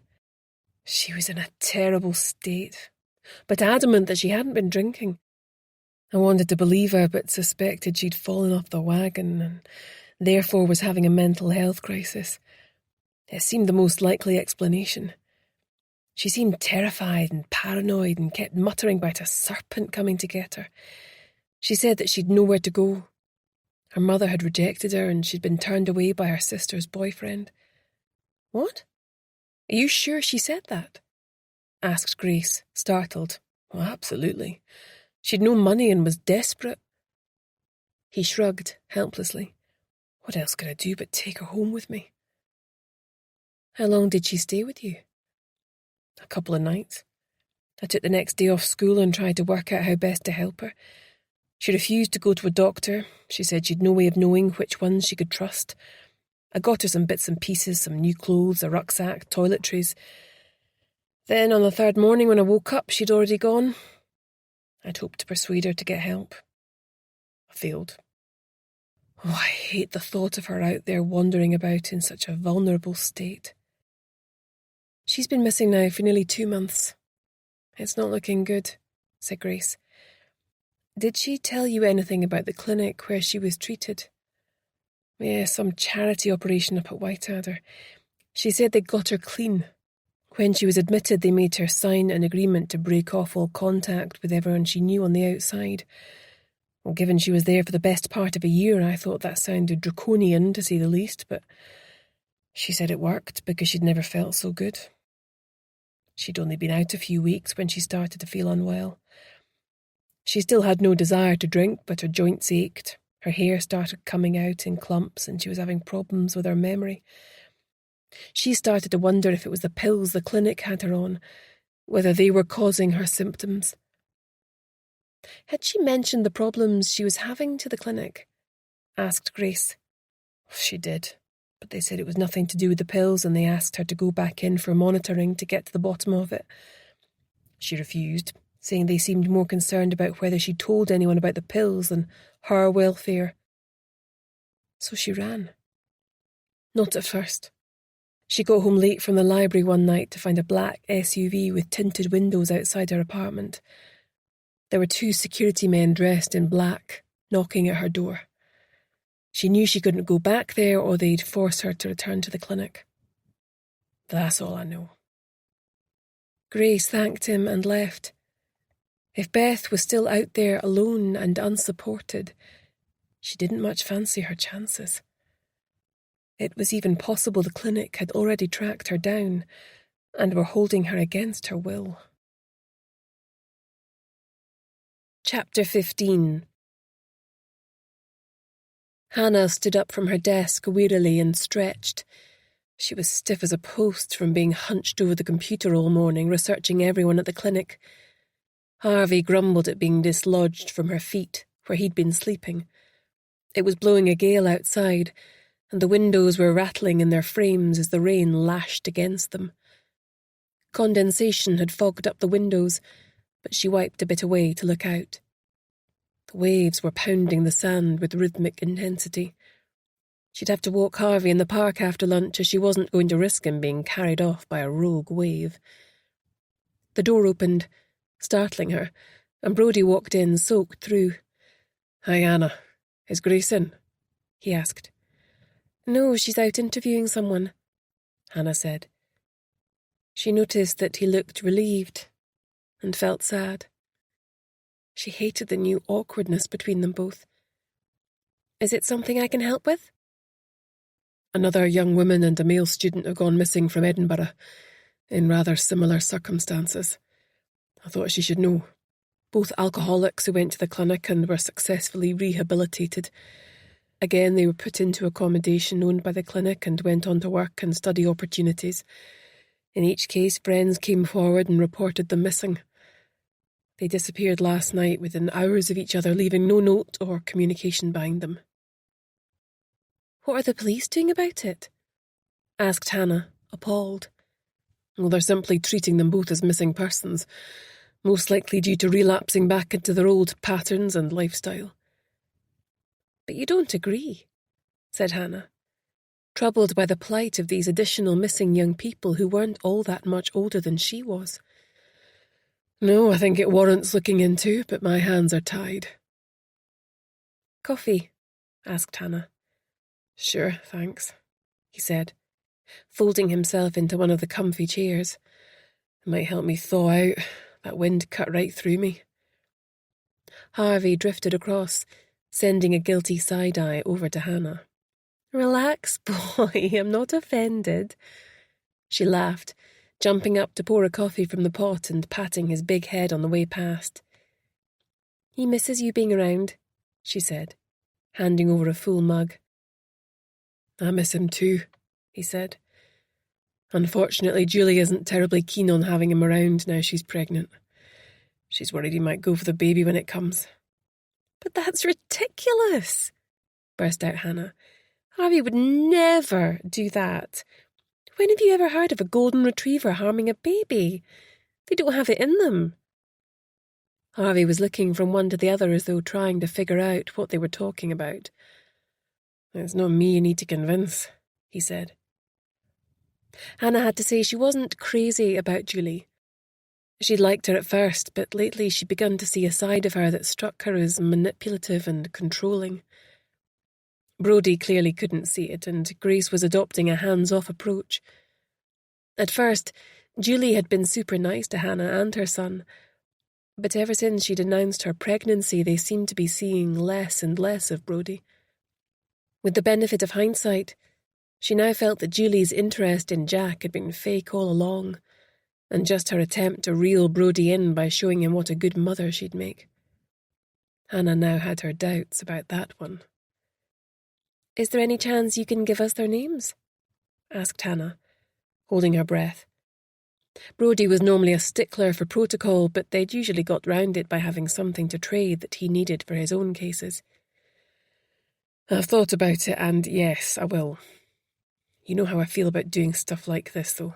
I'm giving you these names and addresses only because I'm worried about what is going to happen to these kids if I don't. It goes without saying. Keep my name out of it. If this goes down the way I suspect it's going to, I'll be involved soon enough," he said, handing over a piece of paper. "Did their friends mention any pills they were on?" asked Hannah. "No, they didn't. Missing persons cases are incredibly frustrating. Most people have taken themselves off, but a tiny proportion will have been murdered or abducted, and if it were up to me, we'd be far more proactive at the start in the hope of avoiding those bad outcomes. That window of time where we hang back and do next to nothing only gives any perpetrator time to cover their tracks." "Why don't the police do that then?" asked Hannah. "It all comes down to resources," said Brodie. "Anyway, mind if I take Harvey for a walk? It's been a while." Harvey's ears pricked up at the mention of the magic word, and he bounced to his feet, tail wagging. "Sure," said Hannah, laughing. "I don't envy you going out in that," she added, pointing to the driving rain. "We'll be fine, won't we, boy?" Brodie grinned, turning up his collar and grabbing Harvey's lead from the hook. He opened the door and fought his way out against a sudden gust of wind that caused the papers on Hannah's desk to rise up and flutter off her desk. She shuddered against the sudden chill and turned on the electric heater. Her mum was picking up Jack from nursery today, so she had time to do some additional research on the two missing persons. She grabbed Jean's warm cardigan from the back of her chair, and huddling into it, she started to research the names that she'd been given. 2 lives that had gone horribly wrong. Chapter 16. Jean spotted the man in Weatherspoons before he saw her. As agreed, he was wearing a brown and yellow striped scarf and had a copy of National Geographic magazine on the table in front of him. He was sipping from a pint of lager, and his face radiated tension. She paused at his side, and his startled brown eyes looked up into hers. She sat down upon being invited with the drink she'd already ordered to avoid wasting time. "I'm Fiona," she said with a warm smile. "What should I call you?" She asked, even though she already knew who he was. Hannah had printed off sheets with photos, names, and details of all the doctors and nursing staff at the clinic, pinning them to the board in Grace's room for them all to familiarise themselves with. Sitting before her was Dr. Angus MacDonald, aged 42, a neurologist and geneticist who additionally specialised in substance abuse. Gordon, he muttered, looking away. Not a very good liar, then, thought Jean. Perhaps he's on the level. She didn't want to spook him by revealing she knew exactly who he was, so simply nodded. "Good to meet you, Gordon. I'm hoping you can shed some light on what may have happened to my daughter, Beth." He turned towards her, fully focused now. "Honestly, I don't know what has happened to her." "Oh," said Jean, disappointed. "But what I do know about the clinic gives me cause for concern. My speciality is addiction medicine with a focus on neurology and genetics. I was headhunted by the clinic because of these specialisms and a series of studies I published whilst working towards a PhD at Johns Hopkins. It was an exciting opportunity. They promised money was no object in terms of research equipment and budget. I thought I'd landed my dream job," he said, his mouth twisting bitterly. "So what went wrong?" asked Jean. She was worried that he was going to bolt at any minute. His muscles were twitching and he looked pale and clammy, almost as if he might be sickening for something himself. His eyes darted about, constantly scanning for threats. Was this someone on the verge of a breakdown? Or someone they could take seriously? Either way, she needed to tread carefully. "I've been there 5 years," he said. "At first it was just a conventional rehab facility. We recruited patients who couldn't afford our services, which usually meant the homeless or those at rock bottom and willing to try to change for the better. In return, they had to agree to stay with us for a complete year and submit to a battery of tests using the most sophisticated imaging arrays. They also received the best of nutrition and health care, including psychological assessments. It didn't even end there. People can often change within the sheltered confines of a clinic, but revert to type when they are discharged. We designed support packages including affordable housing with subsidised rent and regular monitoring. All they had to do was attend for monitoring 1 day a month. It was a pretty good thing we were doing, or so I thought at the time." "What happened to change that?" asked Jean, quietly sipping her drink. "Oh, I don't know if I can do this," he said, half rising out of his seat. "They've eyes everywhere. Someone could have followed me here and be watching us right now. You don't understand how dangerous this is for me." Jean strove to keep her own voice slow and unhurried. "My daughter is relying on you doing the right thing," she said. "You strike me as someone who got into this position to transform lives for the better. Clearly something has gone terribly wrong at that place." He sat back down with a thump. "It's worse than you can possibly imagine," he said. "I could be struck off if anyone found out. The entire program could be cancelled." "But don't you think you should try to bring it to an end if people are being harmed?" "You don't understand. It's not so black and white as that. A few people may have been harmed, but the potential benefits are insane. If what's been happening here gets out, the whole programme will be shut down, which could have devastating consequences for future research that might benefit the whole of humanity. What can you tell me about the lilac pills she was on? She asked. You've seen those? He asked. They're not meant to be giving them out yet. They're not ready. I can't do this. I need to think. I'm sorry. With that, he swiftly got up and almost ran for the exit. Jean ground her teeth in frustration but knew it would be futile to go after him. A few minutes later she left, noticing Grace sitting 2 rows behind. As previously agreed, they didn't acknowledge each other, and left separately just in case Dr. MacDonald had been tailed. Chapter 17. Grace stomped out onto Portobello Beach, her slender body bent against the wind and rain. She'd left Harvey behind in the flat, as even he would be miserable in this weather.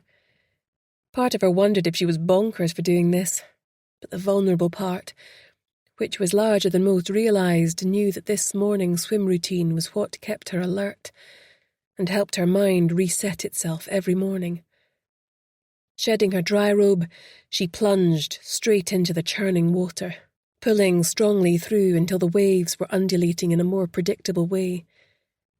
She knew her limitations and wouldn't swim far today, striking out parallel to the esplanade rather than swimming straight out towards the horizon as she usually did. The freezing cold water was always a shock to the system, no matter how often she swam. This daily battle with the elements set her up to take on the challenges the day would bring. Or that's what she told herself. A rogue wave catching her by surprise and forcing salt water up her nose, causing her to splutter. After a hot shower, a quick trot around Figget Park with Harvey, and a bacon roll and coffee at the Espy, she felt ready to take on the world. It was still only 8:30, but as she opened the door, Hannah and Jean were grabbing their first coffees of the day.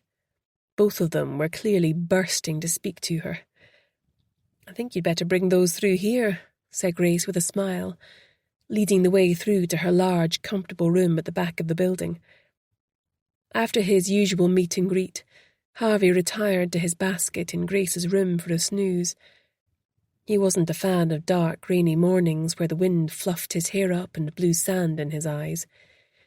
Jean, you go first, said Grace, foregoing her desk so they could all sit in the comfy seats beside the coffee table. As Jean put down her cup and smiled at them, Grace was struck by the change in her demeanour from a few short weeks ago. Even though she was predictably cagey about it, her new relationship must be blossoming. It was about time she met someone who was worthy of her. It was a man, dressed exactly as he said he would be. He said his name was Gordon, but I knew from the staff photos up in reception at the clinic that it was really Dr. Angus MacDonald, she said. Before I tell you what happened, it might help to know what Hannah found out about him yesterday. Hannah flicked through her new notebook. He's one of those genius types who went to university really young. He was 15, apparently. He got a scholarship to a posh private school down south, and from there went to Oxford University. He's Scottish, though, born in Edinburgh. What did he study? Asked Grace. Not medicine at first. He got a double first in neuroscience and molecular biology. He then got accepted onto graduate programs at Johns Hopkins in the US, where he did a PhD in addiction and genetics. After that, he did an accelerated medical degree in Boston, then was hired by Magnum Pharmaceuticals, which is based there. See if you can find any former associates or the current whereabouts of any parents or siblings, said Grace. Will do, said Hannah. The man was terrified out of his wits, continued Jean. I get the impression that whatever he's got himself involved in, he started out with the best of intentions. You didn't get any idea of what is going on at the clinic behind closed doors? Asked Grace, frustrated. No, but whatever it is, I think it's pretty bad. He was shocked when I mentioned the lilac pills. He claimed they shouldn't be giving them out yet as they're not ready. On the plus side, they seem to have had great success with helping people get off drink and drugs in a sustainable programme with extended support once it finishes. He also said that the work they're doing could yield huge benefits for humanity, so I think he's genuinely conflicted about what he should do. What else have you found out about them, Hannah? Well, the person in charge, Dr. Anna Campbell, has given a handful of interviews in high-end magazines, and although she's a doctor, she also has a degree in business, which she got from Yale. She came across really well. Any associations with US pharmaceuticals? Asked Grace. Yes, she was operations director for Magnum Pharmaceuticals before coming over here, said Hannah, reading from her notes. Anyone else that might be of interest? Asked Grace. The person in charge of research and development is Dr. Conrad Walker, said Hannah. Yes, he's related to the young woman on reception, Lily Walker, said Jean. Nepo baby, said Hannah, pulling a face. Well, to be fair, she was very pleasant and seemed good at her job, said Jean. I did find out one thing that was very interesting, said Hannah. All of them have a previous association with Magnum Pharmaceuticals. Even the nurse, Frankie Garcia. She was a practicing nurse at Johns Hopkins, but ended up working as an administrator for several pharmaceutical trials. I'm wondering if it might be a bit like money laundering, mused Grace. Hannah and Jean looked at each other with perplexed faces. I don't get it, said Hannah. How so? Well, I'm wondering if they're using a legitimate medical model for rehab as a cover-up for unauthorised medical trials or experiments on human subjects, said Grace. That would be insane, said Jean faintly. If they got found out, they'd be struck off, and also face serious jail time. Well, they'd make a shed-load of money if they didn't get found out, though, said Hannah. I don't get why they wouldn't do things the regular way, though. Why try and short-circuit the process when the risks of being found out are so great? You're right, Grace smiled. It's probably a crazy idea.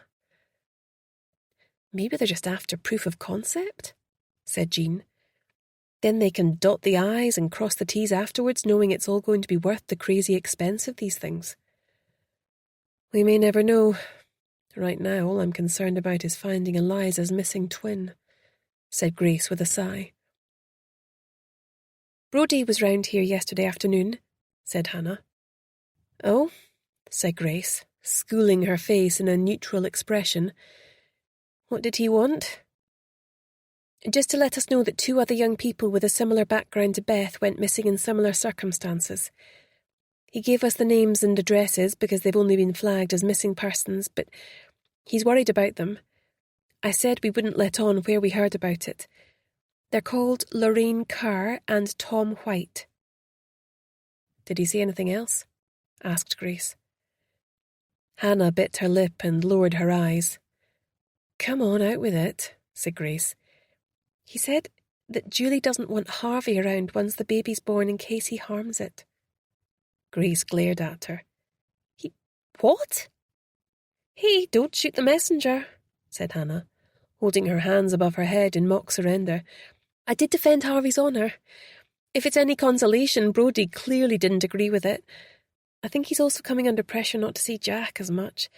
I've been getting fobbed off recently with Julie's tired and other excuses. I didn't know, said Grace. I'm sorry, Hannah. I guess she's got Brodie exactly where she wants him at the moment. Anyway, our focus needs to be on our case. I don't like the sound of these other young people going missing.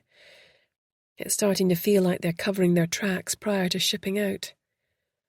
Oh, I hope not, said Jean. That would probably mean they'd never be held to account for what's gone on here. The only way we would ever know what they'd been up to for sure would be a post-mortem, said Grace grimly. And maybe not even then.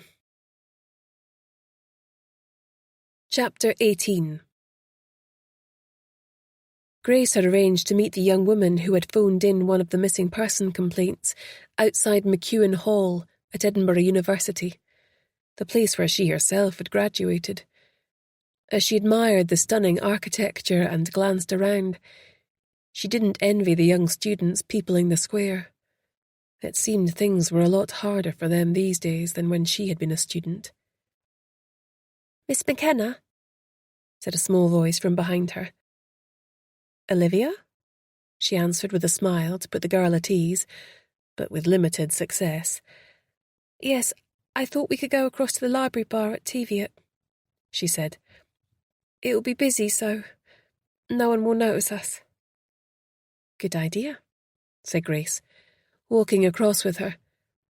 Once they were seated in the library bar with their drinks, Grace produced her credentials for inspection. "Thank you for agreeing to meet with me.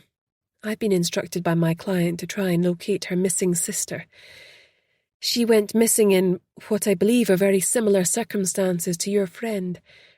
Can you tell me what you know?" Well, Lorraine and I became friends during Freshers' Week," said Olivia, her large, owlish eyes peering earnestly at Grace from behind her glasses. Neither of us drink, and we're also mature students, so I suppose initially we bonded over that. Instead of getting hammered in pubs, we joined the hill-walking and kayaking clubs. As the term went on, Lorraine opened up to me about her life before coming here." She paused. "Go on," encouraged Grace. "It feels a bit disloyal telling all this personal stuff to a stranger. Are you sure she's in real danger?"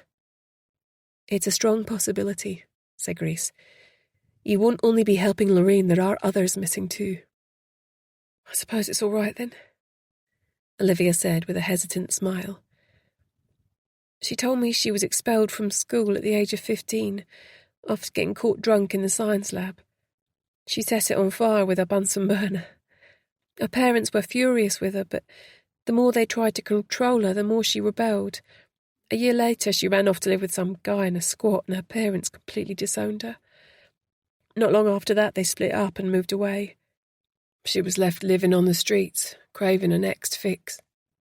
"So how did she turn things around?" asked Grace.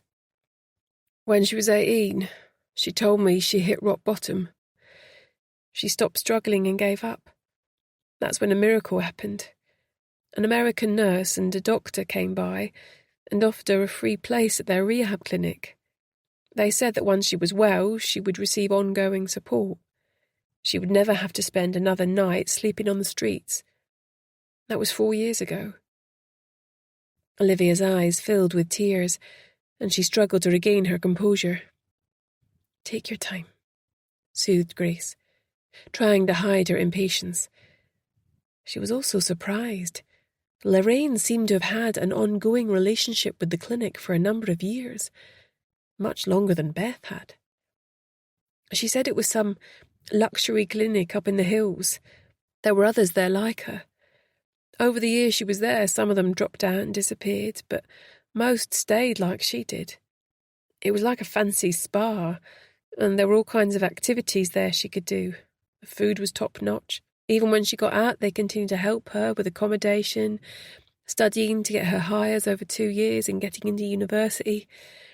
All she had to do in return was go back there 4 times a year for tests. The data was used to improve care for those coming after her, so she didn't mind. She was doing so incredibly well, and now this is so unfair." "When was the last time you saw her?" "She hadn't been feeling well, probably a bit run down from the end-of-term exams. She went to the clinic at the beginning of January. I remember that.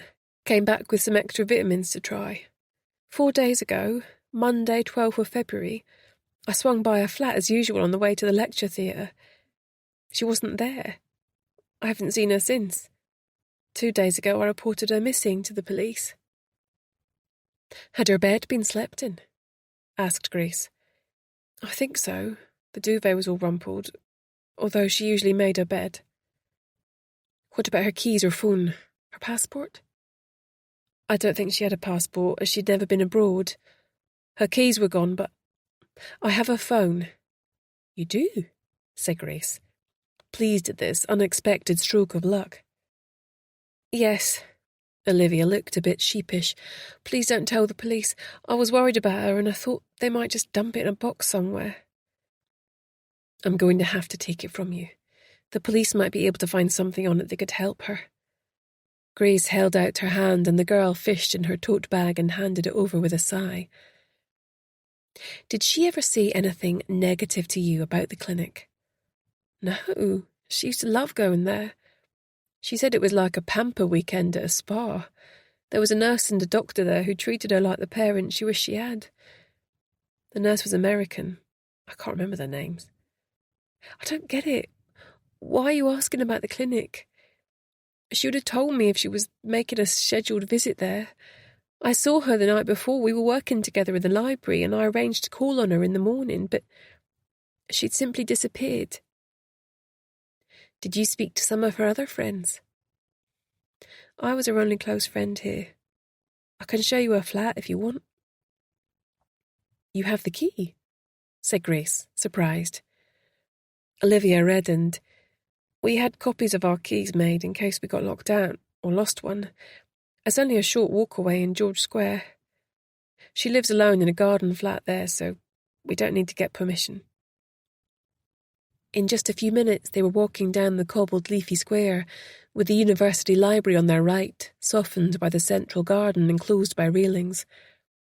Olivia carried on down the right-hand side until she turned to open a gate and walk down a set of steps. Pausing at the bottom in front of the smart navy-painted door with its shiny brass knocker, she glanced around furtively, then applied the key she was holding to the lock. The door swung open into a darkened hallway, leading from the front to the back of the property. The flat was immaculate, with quality furnishings far beyond the means of the average student, including a large flat-screen TV with surround sound.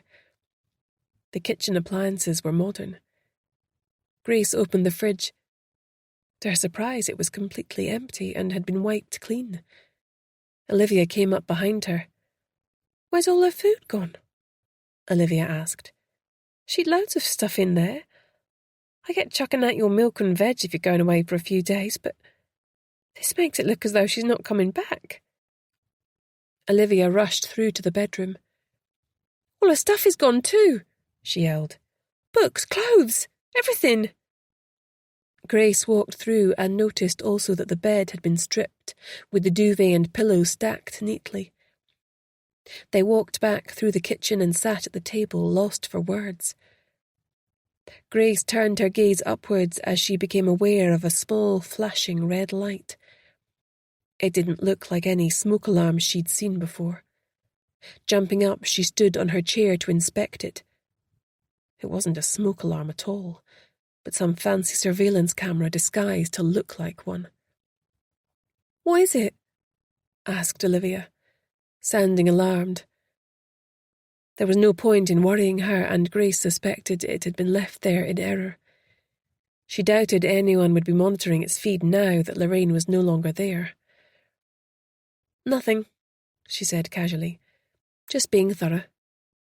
"I don't understand," said Olivia, her eyes moist with tears. "Has Lorraine just dropped out? Left without saying goodbye?" Grace shrugged helplessly. Either that, or that was what someone wanted them to think. She had a really bad feeling about what was going on here. Chapter 19. Back at the office, Grace paid a fee to do a search against the address that Lorraine had been staying at. As she suspected, it belonged to an American company she'd never heard of. She dug through the open file beside her for the last known address of her client's sister. "Bingo!" she exclaimed, as she discovered that the same company owned both properties. Now there was an unequivocal link between the two cases. Glancing at her watch, she saw that it was nearly time to meet Ryan Sinclair, who had reported his friend Tom White as missing. They weren't students but worked as apprentices in a top Edinburgh hair salon called Xander's in the centre of Edinburgh. She made a quick fuss of Harvey, then left him in his basket with the door open as she updated Hannah and Jean on what she'd found out. "Jean, can you try to find out who the office bearers are on that American company, please? If you succeed in doing that, cross-reference them against employees of Magnum Pharmaceuticals. I'm off to meet Ryan Sinclair. Walking into the small cafe in George Street with an enticing aroma of real coffee, she hesitated. In the corner, a young man who looked like a youthful John Travolta met her eyes with a guarded smile.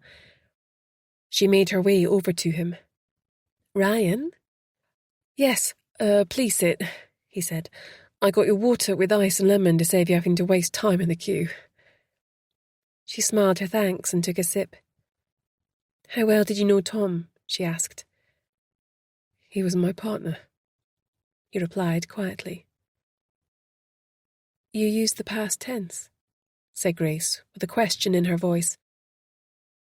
"I have a bad feeling," he said, placing his hand over his heart. "I know Tom, and he would never have just taken off like that. Not in a million years. He loved his job. We had so many plans together. We wanted to open our own salon one day." "Did you live together?" "No, the terms of his lease didn't allow it. We were going to get our own place in a year's time." "When was the last time you saw him?" asked Grace. "A week ago. We went out for dinner and drinks, then he headed home as he wasn't feeling well. Some kind of migraine," he said. "Had you noticed any change in him over the last few weeks?" "Yes, he'd had some kind of bug he couldn't shake. I nagged him to go to the doctor, but he said he'd had enough of doctors, and it was just a case of waiting it out. He'd lost weight and his joints were hurting. Even his posture suffered, as though it hurt him to stand up straight. The last time we slept together, I noticed hairs on the pillow when he'd gone." Grace felt sick. Something awful was happening to these young people, and she had to get to the bottom of it before it was too late. "Do you have a key for Tom's place?" she asked, her heart heavy. "Yes, of course, but I've already looked. He isn't there." "You think he's sick, don't you? Really sick?" "Honestly, I don't know," Grace said. "But I'm very concerned." "Did you know about his past? Before he met you, I mean." "What you mean about him living on the streets? Yeah, of course." "Did he ever mention anything about being treated for addiction at a clinic?" "Yeah, some place up in the wilds near a reservoir. He shouldn't really have told me. They make everyone sign a confidentiality agreement." Was that why they'd been taken? Because they breached confidentiality? No, far more likely they got wind that they were sick. But how? Had the missing kids contacted them and told them? Or were they under some form of covert surveillance? She took Ryan's address and gave him her card in case Tom made contact, then took her leave. A disturbing picture was starting to emerge, but she didn't have the resources to tackle it herself. She would need to involve the police. There was some kind of cover-up going on, and she sensed things might be about to get even worse. What on earth were they getting up to at Whiteadder? Chapter 20. Grace headed straight for St. Leonard's police station where Brodie and his team were based. She'd phoned ahead and made an appointment, not wanting the humiliation of being turned away at the desk in a building she used to work in. She was buzzed through on arrival and met on the other side of the door by Brodie. They made awkward small talk until she was seated across from him in his small, cold office. "Cold?" he asked, as she suddenly shivered. "A bit," she said, and watched as he switched on the electric heater for her benefit. He looked thinner. It must be all that vegan stuff Julie was feeding him. He'd lost the twinkle in his eyes. Mind you, that could be down to his changed feelings towards her. Concentrate on the job in hand, she scolded herself. "I spoke to the 2 missing kids' friends," she said urgently. "Basically, that's 3 young people missing now, in similar circumstances, with a common denominator of having been homeless, addicted, and invited to take up a lengthy residential place at Whiteadder Clinic." "I hear you, Grace, but my bosses are reluctant to go in hard here. It's perfectly possible, likely even, that each of them has simply fallen off the wagon and gone back to their old ways. It's easier than people think to simply walk away from your life and disappear. But what if it's something to do with her previous treatment at the clinic? Isn't it possible that with so much at stake, the clinic is tidying up their mess with a view to pulling out of Scotland? It's an American company. That's partly what makes it so difficult, said Brodie. We have to bear in mind that we're dealing with foreign nationals and a company with links to big pharma in the US. If we go in mob-handed without clear evidence, they'll bury us in litigation for years. I've now had access to each of the 2 flats where the missing kids lived. I carried out a say-scene search, and they're all owned by a letting agency that links back to Whiteadder. So, you've already established that they provide ongoing support to their patients. The ones we know about only go missing when they're sick. How does the clinic even know that? I'm wondering if the reason they're so helpful with accommodation is that they're continuing to monitor them without their knowledge or consent. Did you find any evidence of that? Asked Brodie wearily. I did find something in Lorraine's flat. It looked like a surveillance device concealed within a smoke alarm. It may well be that there is something similar in the boys' flat. I didn't feel like I could start to pull things apart. If the police officially search the properties, I'm sure they could stumble upon it if it's still there. Grace, are you all right? Brodie said, shifting in his seat with a squeak. You're sounding a bit, paranoid. Grace stiffened in anger. Call it a hunch. Remember those? She said, her voice laced with sarcasm. They stared at each other, over his untidy desk, eyes narrowed in hostility. She'd known they were in for a bumpy ride after he decided to stay with Julie, but she hadn't expected him to start doubting her professional judgment. Brodie, what's going on?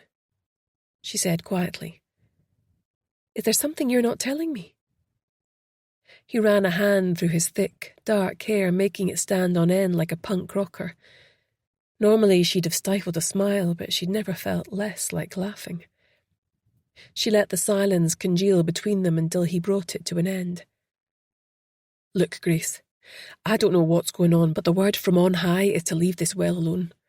The super got wind I'd been asking questions about the missing kids and tore me off a strip.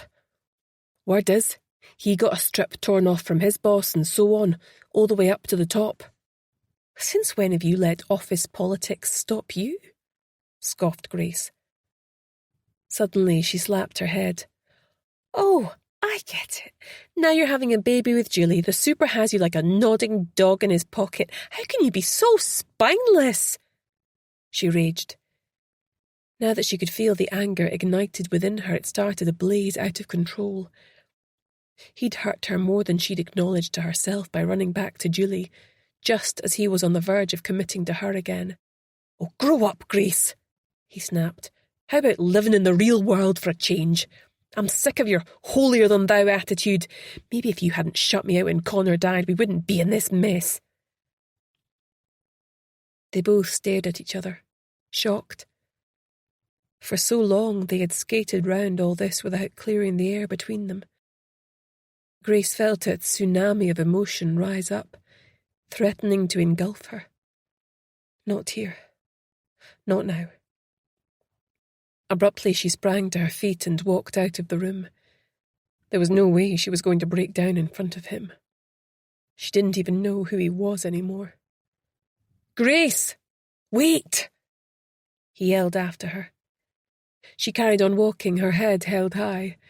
She was halfway down the long corridor when the super, Julie's father and her former boss, stuck his head out of his office, wondering what all the commotion was. He opened his flaccid mouth to emit his usual sarcastic comments. Furious, she turned on him and held her hand up to silence him. What she really wanted to do was make a rude gesture, but she refrained. In silence, she continued her march out of the police station, determined never to return. She would have to figure this out on her own. She burst out of the station, then hurried down the road to where her car was parked. her tears mingling with the lashing rain until she couldn't tell which was which. Chapter 21. "So what's he like, then?" asked Hannah, leaning her chin on her hand and fixing her unblinking stare on Jean. They were having a working lunch. Jean had brought in sandwiches for them all so they wouldn't have to brave the wind and rain. The dark slate grey of the sea made it difficult to know where the sky ended and the sea began. The wind hurled sand viciously into anyone who was foolish enough to walk along the esplanade today. "Who?" asked Jean, playing for time, hurriedly stuffing a brie and cranberry sandwich into her mouth. "You know who I mean. You've been out with him 3 times now. Is he going to be a keeper, do you think?" Jean rolled her eyes. There was no way that Hannah was going to let her off the hook. Grace raised her eyebrows and folded her arms, sitting back in her seat. "Fine," groaned Jean. "I'll tell you. His name's Patrick Vaughan. I met him through the church. He's a widower, with 2 teenagers, a boy and a girl." "Have you met them yet?"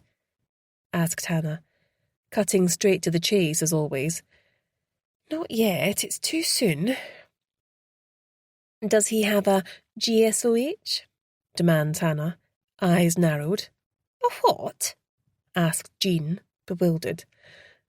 "A good sense of humour," supplied Grace with a smile. It warmed her heart to see Jean blushing like a schoolgirl. "Well, we certainly have a lot of laughs together," said Jean. "Tonight he's taking me to the Travers Theatre to see a play. We're having dinner first," she supplied, her eyes sparkling. "Now we just have to get Grace sorted out," said the irrepressible Hannah. "Not so fast, missy," said Grace. "I think you should be dipping your toe in the dating waters next." There was an awkward pause. Everyone knew that the last time Hannah had dated was 3 years previously, when she'd been involved with Grace's dead son, Connor. The relationship had given her an adorable son, but also trauma from his subsequent suicide. Grace wanted her to move on with her life, but was starting to wish she'd never opened her mouth. Hannah looked bashful. "Actually, there is somebody I might have my eye on," she admitted. "It's the guy I've been seeing in connection with our case, Marek. He asked for my number. If he was to ask me out, would that be okay, as he's not directly involved?" "Of course," Grace smiled. "If he works with the homeless, his heart must be in the right place." "Watch this space," said Hannah, tapping the side of her nose. "Right," said Grace, glancing at the clock on the wall. "Time I wasn't here. I have to go and see our client. Jean, I take it you've heard nothing further from Dr. MacDonald?" "No, should I push for another meeting?" "Yes, things seem to be accelerating now. The clinic may well be looking to shut down and erase all incriminating evidence of what they've really been getting up to." "Including people?" asked Hannah, looking worried. "Perhaps," said Grace. "Keep your ear to the ground in relation to your volunteer work. See if you can bump up your shifts. I think the time may have come where we need to be more open with people so that they understand the urgency. Have there been any more leads in relation to your poster campaign?" "No, there's been nothing for days now. Not even the crazies," sighed Hannah. "How did it go with Brodie? Isn't there anything he can do to help us?" "No, I'm afraid we're on our own for this one," said Grace. "I'll be back before closing time. Do you mind if I leave Harvey here, or would you rather I popped him back to the flat?" "Are you kidding me?" said Hannah, eyes wide in horror. "He's like a furry hot water bottle on my feet. Leave him where he is." Harvey looked smug. Grace laughed and left them to it, her smile melting off her face the minute she was outside. It was exhausting, pretending everything was all right when she was still pretty shaken up by her row with Brodie earlier. Maybe she'd been viewing the past through rose-tinted spectacles. Today had reminded her that the death throes of her marriage hadn't been pretty. Maybe it was just as well that he had thrown her over for Julie. After all, if he had loved her as much as he led her to believe, he should have fought harder for her. It was a painful lesson to learn. Jean and Hannah were right. It was time to stop being a doormat and get herself back out into the fray. Surely there had to be at least one nice guy left in the city of Edinburgh. Chapter 22. Grace jogged up 3 floors to her client's flat and paused to catch her breath before ringing the doorbell. She was still a little early. Suddenly she was startled by the sound of smashing glass and raised, angry voices. Were Eliza and Ben having a fight about something? Grace felt awkward listening in, but she really had no option. What if it was relevant to the case? Moving closer, she put her ear to the door. "How could you do that?" What did I do?" he shouted. "You're only pestered me because she went missing. How was I meant to know that would happen? She's trouble, Eliza. I couldn't have her derailing everything we've fought so hard to achieve. She's a burnt-out alkie or worse. Open your eyes. She'd have bled you dry, either emotionally or financially. I told you she was clean. Why won't you believe me? And even if she wasn't, she's my twin sister. Saying you hate her is like saying you hate me. Don't make me choose." "Because you choose her," he finished for her. "I'll be back for my things." Grace jumped and flattened herself against the wall as the door swung open and Ben rushed past her, his face contorted in an ugly scowl. She watched him run down the stairs and turn to the open door. She could hear the sound of sobbing from within. She felt a bit awkward after hearing them row, but decided to press on. Tentatively, she knocked on the door. "Eliza, it's Grace. Okay if I come in?" Eliza poked a tear-stained face round the door and motioned to her to enter. "Why don't you sit down and I'll make us both some tea?" Grace said. Eliza nodded, not yet able to speak, and led the way into the lounge where she threw herself down on the couch. Grace walked past her into the kitchen where she made a pot of tea and scrounged up some biscuits. When she was opening the fridge to get milk, her eyes were drawn to a photo of the twins which had been made into a fridge magnet. They were indeed indistinguishable from each other. She carried the tea tray through and poured a cup for them both. Eliza had wiped away her smudged mascara and now looked more composed, although her eyes were still moist with tears. "I couldn't help overhearing," began Grace.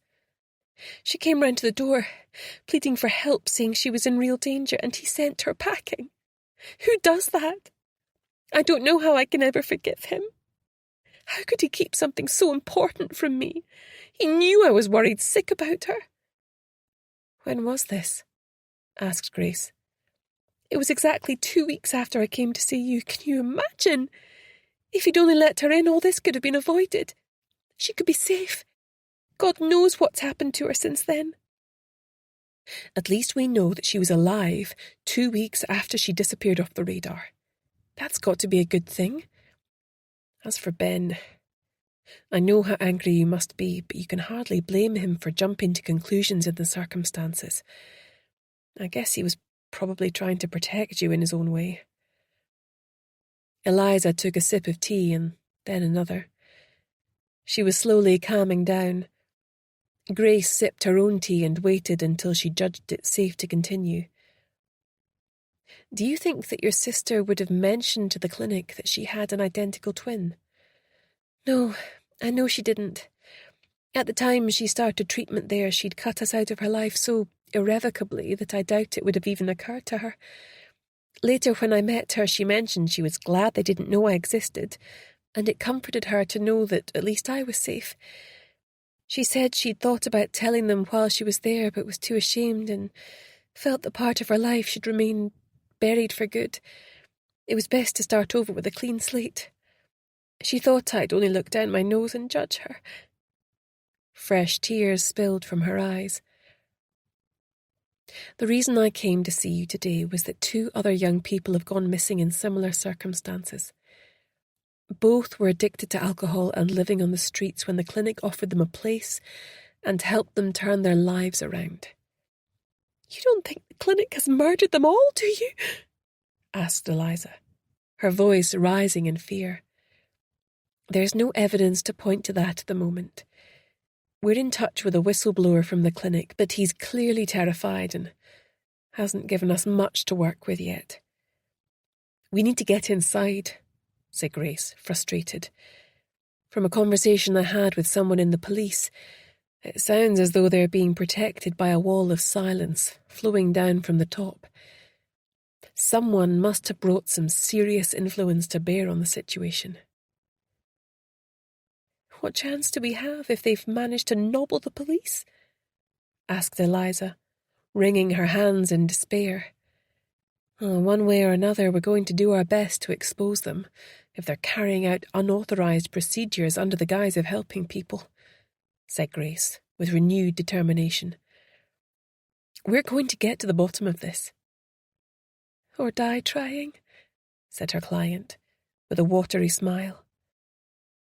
Let's hope it doesn't come to that, said Grace, grimly. Chapter 23.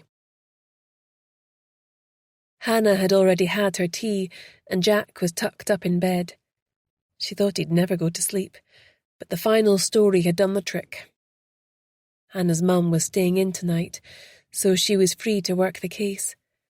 The frost was crisping on the ground, and the moon had risen in the starlit sky as she wrapped up warmly and headed out, carrying a large bag of blankets, gloves, hats and scarves she had scrounged off everyone she knew, together with some good charity shop finds. Grace's sister Callie had been particularly generous, and her son Hamish had promised to come out some nights as well. She thought he'd drop her as a friend once he started uni, but they were as tight as ever. Despite his unsettling resemblance to his cousin Connor, Jack's deceased father, he was much easier to be around, and a whole lot less intense than Connor had been. She got the bus into town. Her first stop was at the soup kitchen in the bowels of the grass market. As she hurried down the steep steps, she felt a bit vulnerable in the dark, and couldn't resist glancing behind her a few times. She knew Grace would have wanted her to go the long way round, but she was already running a little late and this would catch her up a bit. She arrived at the church hall that served as their base, and although her heart leapt at the sight of Marek, she didn't greet him but just quietly mucked in, doing what needed to be done. There were a lot of people queuing to get in tonight because of the extreme cold, and Hannah couldn't help worrying that some of the older and frailer might not make it through the night. She passed out her supplies to those who looked the most in need, but it didn't take long before her stores were exhausted. She'd been allowed to put posters of Beth, Lorraine and Tom up on the notice board, with a note asking anyone who might have seen them to tell someone on duty. They had the heaters blasting in the church to give the visitors some respite while they had their soup and sandwiches. To Hannah's disappointment, no one came forward. The evening flew by and Hannah could feel her eyes blurring with tiredness. As the last of the stragglers shuffled out, she turned to grab her coat off the hook. "Hannah, wait up." Marek had materialized by her side. She'd barely exchanged 2 words with him all night. "I'm just heading off," she said. "I feel bad for them all out there. It's well below freezing tonight for sure." "I know it's grim. Part of doing this is accepting you can only do so much, even if it's not enough." Hannah sighed and shrugged on her old coat. "I suppose. I don't know how you do it. Nobody should have to sleep out on the streets on nights like this." "I can't argue with you there," he said. Hannah prepared to move past him. It had been a long day and she was beyond exhausted. "Why don't we have a quick drink before heading home?" he said, his chocolate brown eyes locking onto hers. "It's good to decompress sometimes." "Oh, who else is going?" she asked casually.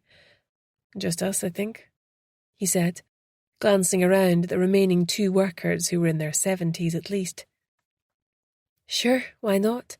she said, playing it cool, though her heart rate shot up like a racehorse out the gate. They ended up at Greyfriars Bobby, from where they could both jump on a bus home. There was a welcome blast of heat as they headed in the door, and they managed to find seats together as they squeezed in behind a table. The fug of the pub and the warm rumble of the regulars' banter relaxed her. Marek went to the bar and came back with a pint of lager for himself and a glass of white wine for Hannah. He looked really embarrassed, and suddenly could barely look at her. "What is it?" she asked, alarmed.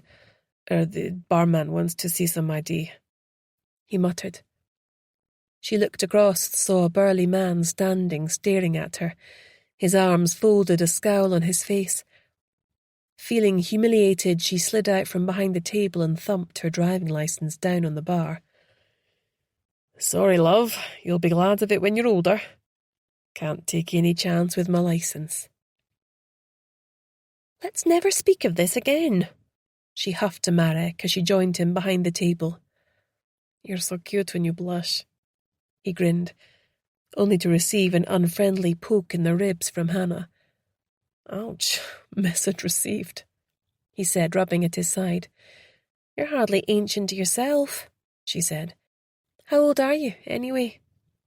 27, he smiled. "Probably thinks I'm a stupid kid then," thought Hannah gloomily. They sipped their drinks for a couple of minutes in silence. "I was surprised when you came back," Marek said. "We get a lot of people come down on a whim. Well-intentioned, but with no staying power." "Well, I like to see my commitments through," said Hannah. "Or in other words, I'm stubborn." She grinned. "What did you say your day job was?" he asked. "I didn't," she said, giving him a considering look. She wanted to tell him about the agency. After all, it was a cool job, and she'd lost major street cred with being ID'd by the barman, but still something held her back. She'd wait until she knew him a bit better. "I work in a legal office," she said instead. After all, it wasn't that far from the truth. "How about you?" "Well, I'm involved in the church, obviously, but aside from that, I work as a nurse at the Royal Infirmary." "Cool," said Hannah, wishing she had told him the truth now. After that, the conversation flowed until the barman rang the bell for last orders. As they walked to the bus stop, he paused as his bus was on the opposite side of the road from hers. He leaned across slowly and kissed her on the cheek, but the slow, lingering look he gave her afterwards made her shiver with delight. "See you soon," was his parting shot, as he dived across the road just in time to catch his bus. Hannah watched his bus until it rounded the corner and was hidden from view. She hadn't mentioned that she had a son, and he hadn't asked whether she had children. Why would he? She was only 19. She could have mentioned it, but something had held her back. Since their last case, when Jack's safety had been threatened, she had vowed to keep him safe. Before, she would bring him to the agency after nursery and have him collected by one of his grandparents or wait there until she was finished, but that rarely happened these days, and she tended not to let on to people that he even existed. It was safer that way. It was early days with Marek, and she saw no reason to deviate from her usual policy. Her bus arrived, and she quickly jumped on. It had been an interesting night. Chapter 24. Grace walked briskly along the beach at Portobello, bending her body into the wind and rain. It was only just gone 7 and still dark. Harvey trotted at her side, undeterred by the weather, his snout up tasting the air. Suddenly he let out a growl deep in his throat and took off in a straight line to the water's edge, his head down. Grace groaned. What old mouldy jellyfish was he going to present to her now? She chased after him, calling his name, but he ignored her. As she drew closer, he started barking and tugging on something. A shiver went down her back. The moon slid from behind the clouds, and she gasped in horror as she saw the body, half in, half out of the water. Her heart gave a massive thump and then resumed its normal rhythm. "Harvey, come to heel," she commanded, standing still and holding out a treat. Reluctantly, he released the body and trotted to her side. Hurriedly, she snapped on his lead and gave him the titbit. The body had clearly been in the water for some time and was floating face down. Her heart pounding in her chest, she forced herself to study it. Long chestnut hair mixed with seaweed. The build and height looked similar. From the back it could be Beth. With shaking fingers, she hurriedly called up Brodie's number. Thankfully, he picked up straight away. "Brodie, there's a body on Portobello Beach. A female. It's been in the water some time. I need you to get someone down here. I haven't disturbed it. I think it might be Beth," she said, with a catch in her voice. "I'll be down with the team, as quick as I can. Grace, hold tight." Just as well she hadn't gone for a swim this morning. The thought of bumping into the trailing corpse gave her goosebumps. She retreated to the wall dividing the sand from the esplanade and sat there with her legs dangling over the edge facing the sea, never taking her eyes from where she knew the body lay. The tide was still coming in, so it wasn't going anywhere for now. Harvey flopped down in a huff on the esplanade side of the wall. He couldn't understand why his human wasn't in a rush to deliver his breakfast. For the last 3 years, she dreaded a body being washed up on the beach, in case it was her son, Connor. It had never happened, but it had also been harder to move on without a body to lay to rest. Harder to accept that he had really gone. By the time Brodie and his team arrived, it was still mercifully quiet on the beach, and light was sliding over the horizon. The wind and rain had abated slightly, but Grace was still chilled to the bone and in desperate need of coffee. Seeing his familiar figure stride over towards her, she felt numb, but relieved to know she wouldn't have to guard the body any longer. Harvey jumped to his feet, tail wagging like a metronome. Brodie ruffled his fur, then turned towards her. "Grace, thanks for staying put. Sorry we couldn't get here any quicker, but I needed to bring a whole forensics team with me to recover the body." "No problem," she replied with a faint smile. "I couldn't risk anything happening to it. I'd like to think if it had been Connor, someone would have done the same." She peeled her frozen legs off the wall, stumbling a little. Brodie reflexively grabbed her, then let her go abruptly like she'd given him an electric shock. "Relax, Brodie, I just tripped, for goodness sake," she snapped, annoyed with him for all sorts of reasons. She tugged on the lead and Harvey trotted beside her after a last sad look at Brodie. It was a shame for the dog.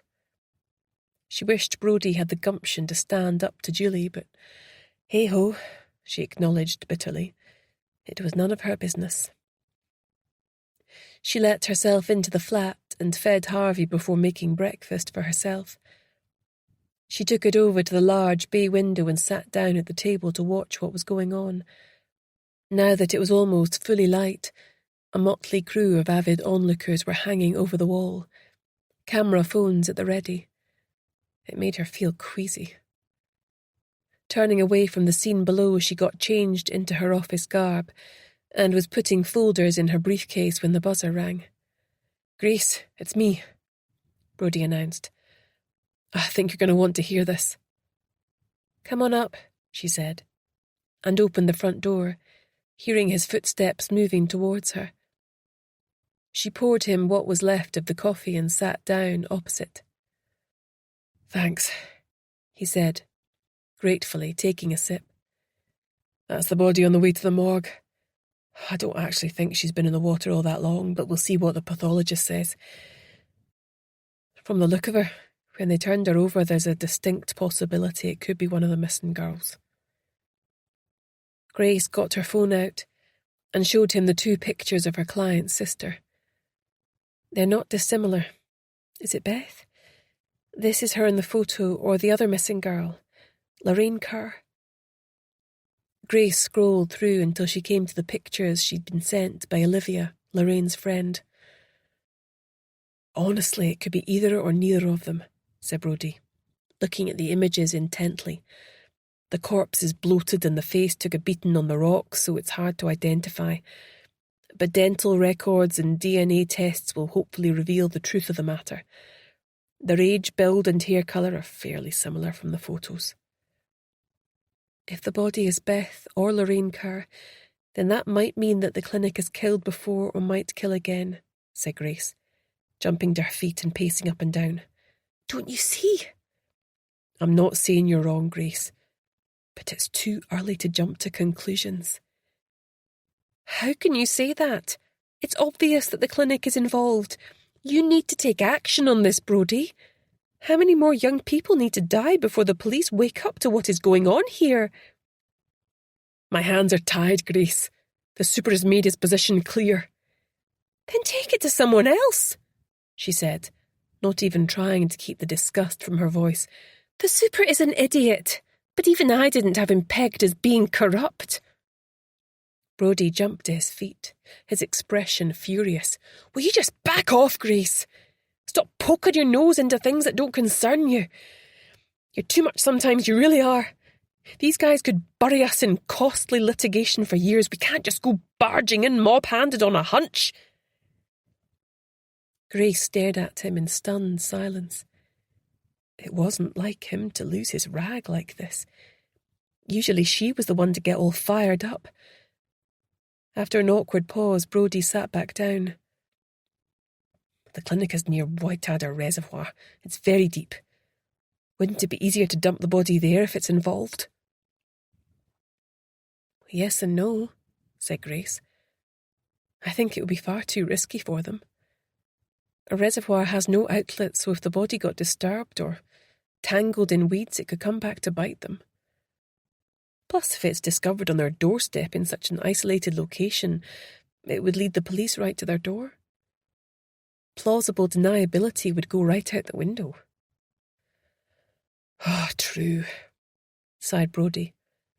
It's unlikely the body went in at Portobello.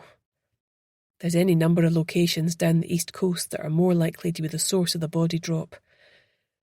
I'm going to need to consult with an oceanographer on that. They clearly intended for the body never to be found, said Grace. This will put a real spanner in the works if the body traces back to the clinic. It could be the break we need. But at a terrible cost. Chapter 25. Grace followed Brodie out as it was time to head into the office. Jean and Hannah were already assembled, looking downcast and talking quietly as they sipped their coffee. Entering with Harvey, she sat down in the front office and apprised them of what she had learnt so far. Oh, that poor girl, said Jean with a shudder. When will we know for sure if it's Beth or Lorraine? Hopefully later today, said Grace. Her stomach churned at the possibility of having to tell Eliza that her twin was dead. If it is either of them, then we must leave no stone unturned to expose what's happening at the clinic. Brodie seems to think they're so well connected that the police have been persuaded to look the other way. They've been running scared of what the big pharma legal team will do to them if they knock on the clinic door. These guys fight dirty. But that's insane, snapped Hannah, her eyes flashing with anger. What's the police for if it's not to protect ordinary people from being preyed upon? Didn't Brodie stand up to his bosses? Not so far, but hopefully that will change, said Grace. I thought he was better than that, muttered Hannah. So did I, said Grace with a sigh. Julie's dad thinks he owns Brodie body and soul now that they're together, raged Hannah. Grace and Jean looked at each other. They had rarely seen Hannah so riled up. Grace suspected she was feeling stung at what she perceived as Julie's rejection of her and Jack, not to mention Harvey. Anyway, said Jean, diplomatically changing the subject, I haven't heard anything further from Dr. MacDonald. I think we need to force the issue. If he realises the police might be closing in, he'll surely want to position himself as being on the side of the angels. Agreed, said Grace. We know where he lives. I think we need to pay him a visit. Time is no longer on our side. I'll come with you, and if he doesn't play ball, we can threaten to involve the police. Hannah picked up her voluminous notebook and flicked through the pages. He lives at Lammermuir Cottage out past Nunraw Abbey. He's married to a woman called Karina, who's American and a molecular biologist at the clinic. They have no children. I don't like it that he has a wife associated with the clinic, said Grace. She could be even more heavily involved than he is. Well, there may be people who are only involved in the rehab side, said Jean. If we can locate some of them, they're likely to be horrified when they discover what the clinic is really getting up to. We need to lean on Dr. MacDonald to get us inside the clinic in some capacity. It's impregnable from the outside, said Grace. Can't you pay someone to hack into their systems? Asked Hannah. If we could only have a peek in their files, that might tell us everything we need to know. Anyone who might be capable of such a thing would charge way more than we could ever afford to pay, mused Grace. Wait, there is one possibility. It's a long shot, but it might just be the answer to our prayers. Eliza's partner Ben is some sort of computer genius. With her blessing, maybe I could persuade him to help us. I overheard a ferocious row between them recently. It would give him a way to get back in her good books. She stood, glancing at her watch. I'll head out now to try and track Ben down. When do you want to confront Angus MacDonald? Asked Jean. I'll swing by and pick you up at 6, said Grace. Hopefully he'll be home by then. We need to switch into top gear with this case now. I have a horrible feeling that the clinic is now tying up loose ends and preparing to ship out. Chapter 26. It took Grace the best part of an hour to battle through the Edinburgh traffic and park her car at Greenside due to extensive roadworks. She knew that her client had been mainly working from home, as had Ben, so thought she had a fairly good chance of catching them in, even though her client hadn't picked up when she tried to call. Her phone was probably on silent, so she could work in peace. She'd wrestled with herself about whether to tell her client about the body washed up on the beach, but had decided against it for now. It might not be Beth. Better to say nothing until she knew for sure. Ringing the doorbell, she was initially pleased when Ben answered the door. They must still be together, which boded well for her request. However, she quickly realised something was seriously amiss. "Eliza's missing," he said, his voice tinged with panic as he almost pulled her inside the door. "Missing? How long for?" asked Grace, following him into the lounge where he continued to pace up and down, clearly distraught. "Since yesterday morning. I woke up and she was gone. She hasn't been into work, and I've contacted all her family and friends. No one's seen her."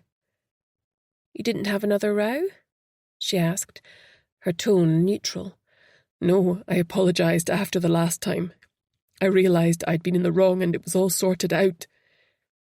"Have you called the police?" "Not yet. It seemed so final," he said, his voice catching in his throat.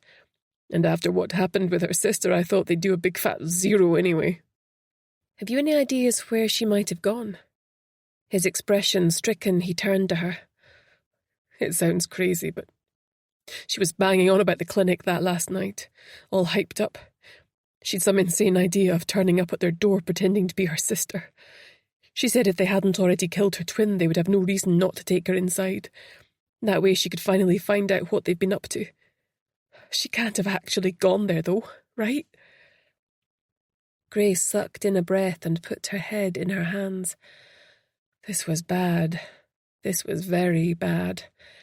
She had one dead girl on her hands, and now her client may have gone rogue and was in very real danger. Okay, Ben, listen to me now. You need to report Eliza missing to the police and tell them what you told me. I need to also tell you, a body of a young woman came in on the tide at Portobello this morning. Ben turned white. We don't have an identity yet, and it could be completely unconnected. Was she murdered? We don't know, she said. The reason I came here today was actually to see you. I wanted to see if you would be able and willing to attempt to hack into the clinic's server, to see if we can get an inkling of what they're actually up to in there. My guess is they're using the homeless population to conduct experiments on, under the guise of treating their addictions. The unusual degree of support afterwards could be all about monitoring them for side effects. When I think about how I turned Beth away, how I didn't believe Eliza, I've been a complete jerk, haven't I? This is your chance to make up for it, she urged. Do you think you can do it? It won't be easy, but I'll throw everything I've got at it. Be careful. You'll need to cover your tracks as best as you can. These people are very dangerous. I have a feeling they're willing to kill anyone who gets in their way. My gut tells me they've learned what they can and they're getting ready to bury the evidence and pull the plug on the whole operation before running off back to the States. What do I have to go on? He asked. Here's the clinic website and a list of all the main players, she said. I want everything you can dig up on them, but the main focus is trying to breach their firewalls without alerting them to your presence, so we can see exactly what kind of experiments they've been running, and the names and addresses of patients where possible. The thought of them experimenting on Beth makes me feel sick to my stomach. I'm going to nail these guys to the wall. If it helps Eliza, then I'm all in, he said, taking it from her. She left him her phone number and the address of the agency, telling him to call her day or night and she'd pick up.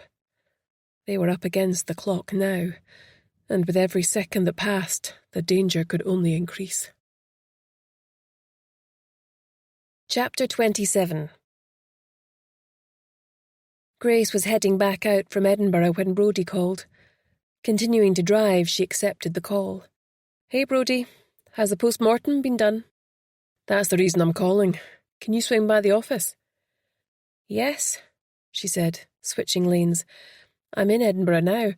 I'll be with you shortly. Her stomach churned as she worried that he might be going to tell her that the dead body was Eliza or Beth.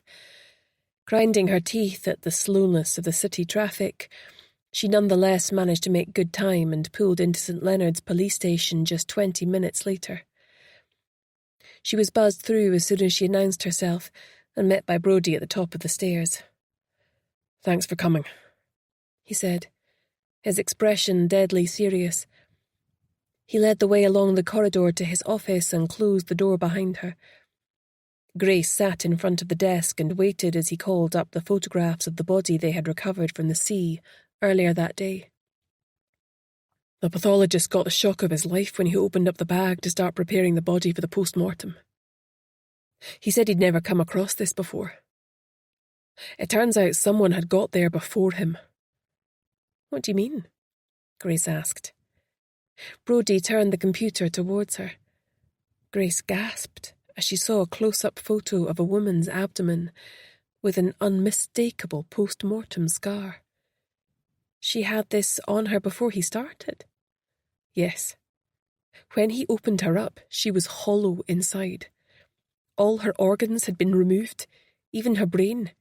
Someone had already conducted a post-mortem. It was the clinic, said Grace in horror. I'm certain of it. They carved her up, took what they wanted, then just chucked her away like she was garbage. It's monstrous. Have you been able to identify her? It isn't Eliza, Beth, Lorraine, or anyone else you've brought to my attention so far, he replied, and Grace let out a shaky breath. We're still searching through our missing persons database and cross-referencing any mention of having been homeless. It's going to take a bit longer to find out who she was. I'm afraid we still don't have any grounds to get into the clinic. There's no apparent link. Grace wanted to tell him about her client's plan to infiltrate the clinic, masquerading as her twin, but decided to keep it to herself for now. She didn't want to encourage the clinic into the further killing off of their scientific subjects until she'd managed to haul her out of there, hopefully still in one piece. Is there any way you could manage to keep this out of the press? She pleaded. If the clinic get wind of it, they might panic. To the best of my knowledge, there are still vulnerable people up there under their complete control. Sorry, Grace. That ship's already sailed.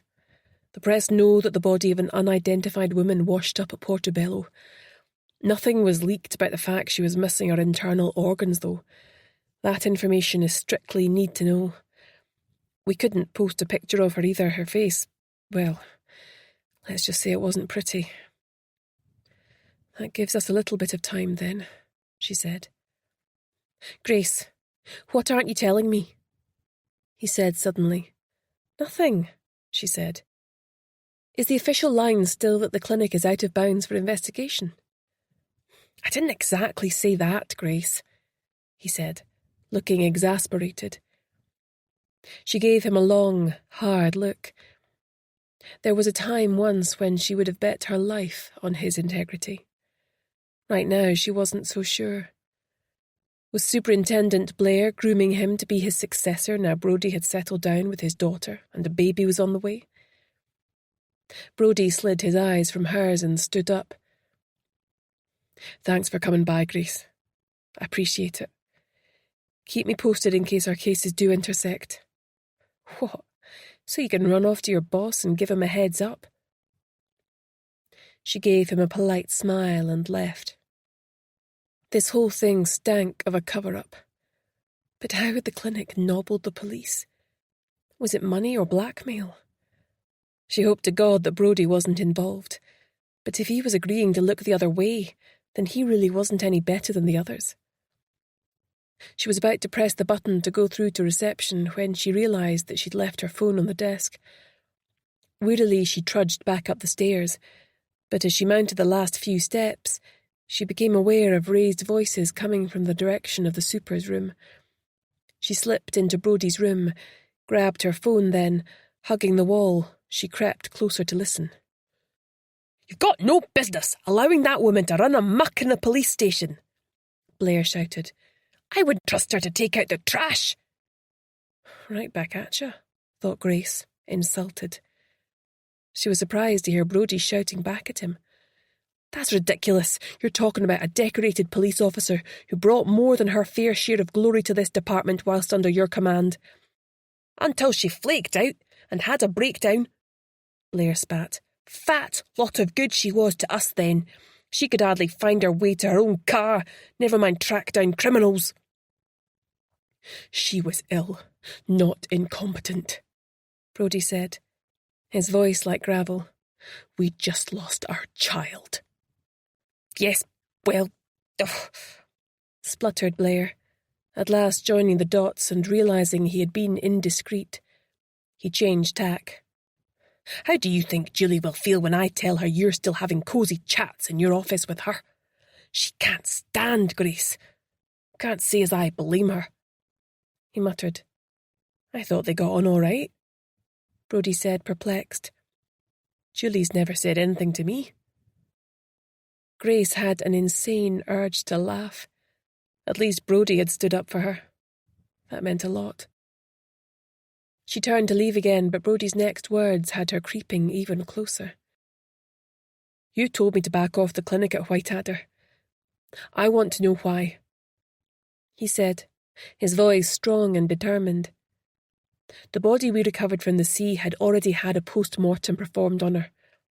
That points to something medical. I mean, she was completely empty inside. Are you not alarmed by that? About what we might be dealing with here? Of course I'm alarmed, Blair blustered. But what on earth makes you think the clinic was involved?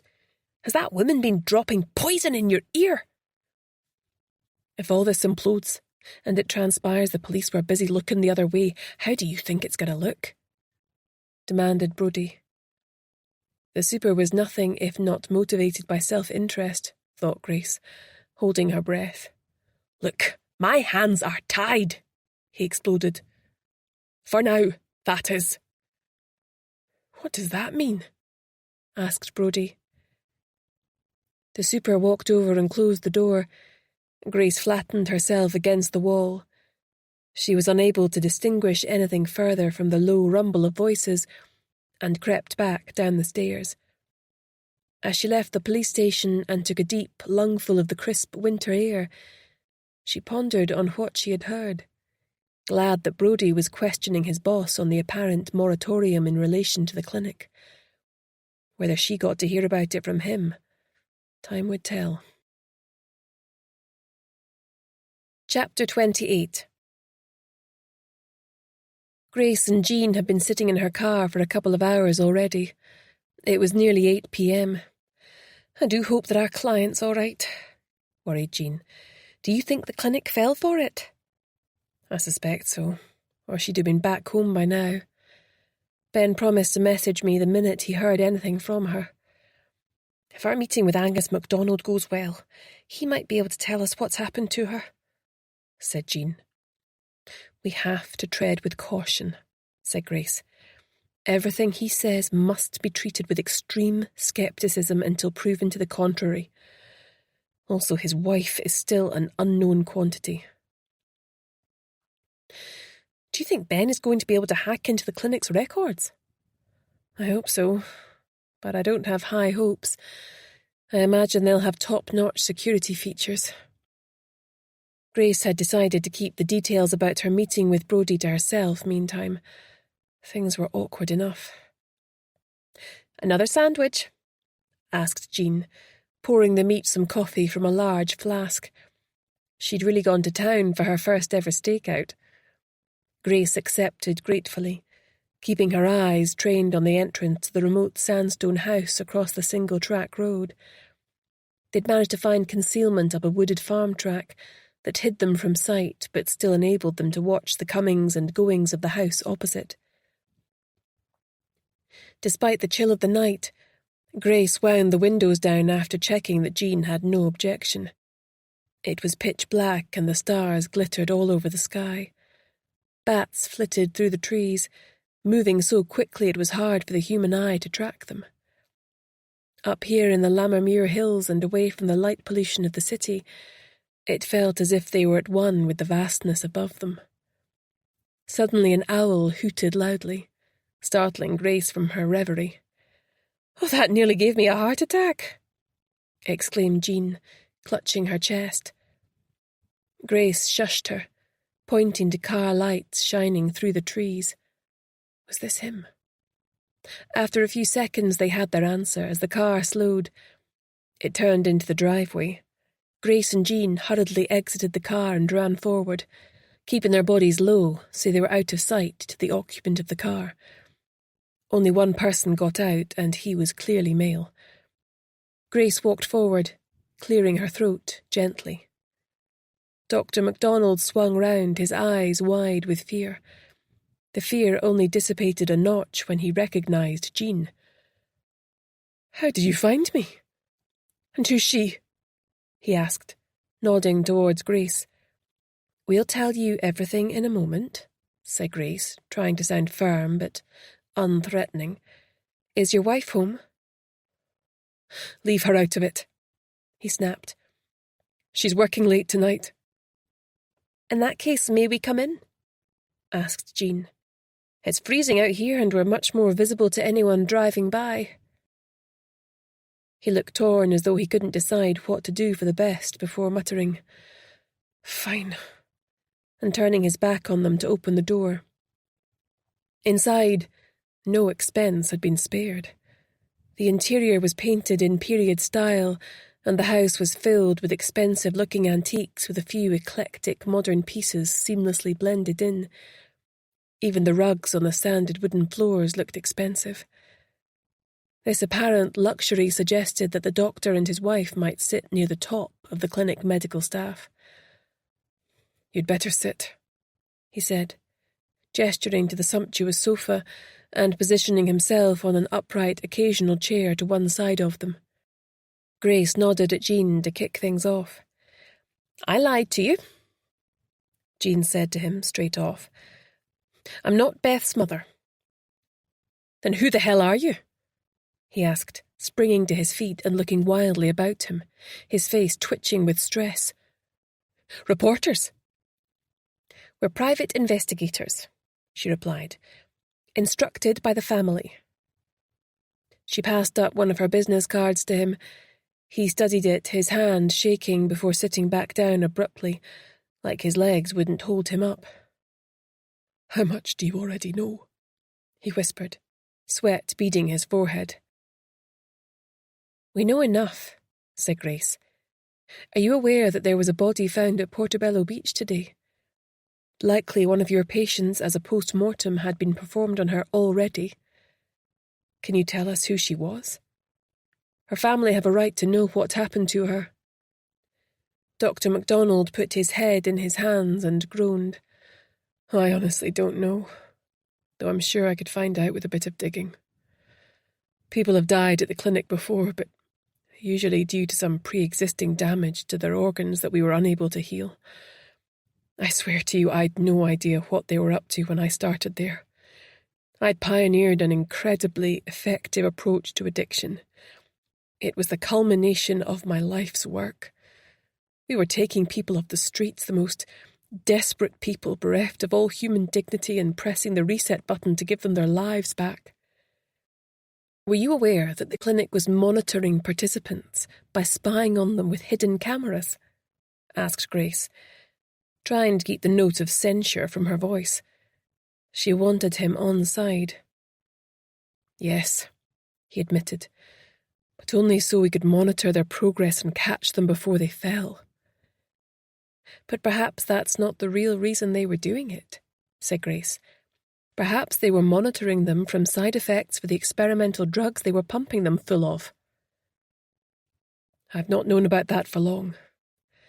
I was horrified when I found out the real purpose of the clinic." "And yet you did nothing?" Grace said.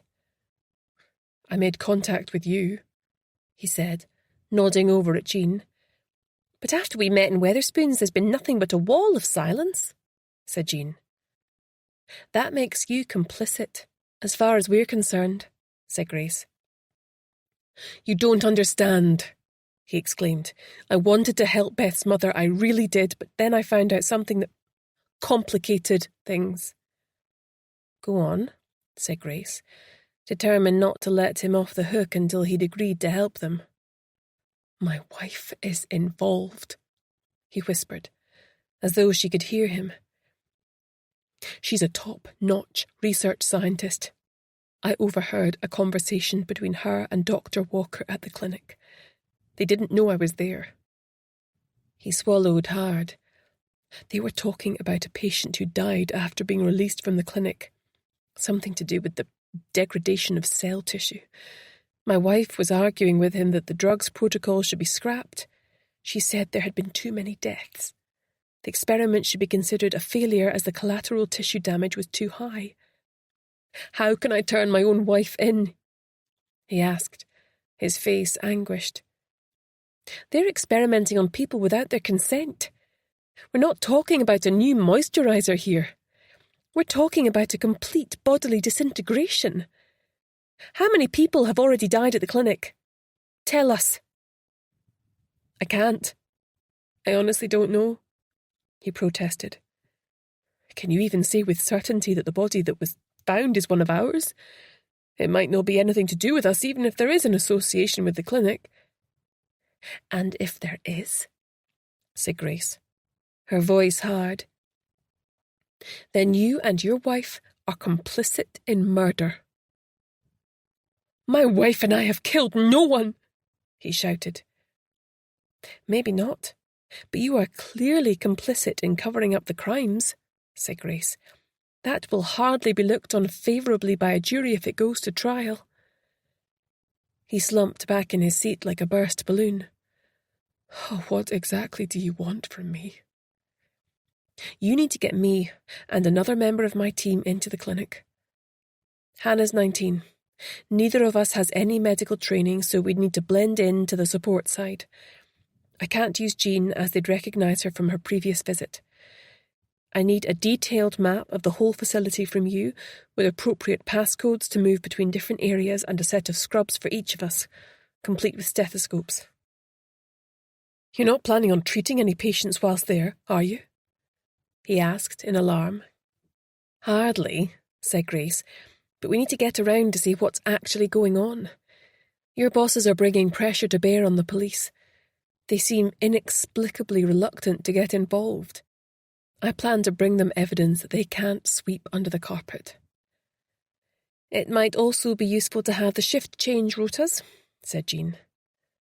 I have access to those, he said, making a further note on his phone. You know, when I came to work here, I thought I was doing a good thing. We were transforming people's lives for the better. The addiction profile I developed has an incredibly high success rate in a very hard-to-treat population. They told me they were planning to open more clinics depending on the success of this one. It could have been rolled out nationally. We could have been the envy of the world. His eyes shone as he contemplated his golden future, then clouded as he fell back down to earth with a thump. We need a list of all the patients you treated on the addiction side, together with their addresses on release. We need to check on how many are still well. Not everybody would have been given the experimental drug protocol, if that's what's happening, he said. It's just not how experiments are done. There must have been criteria of selection as well as a control group who didn't receive it.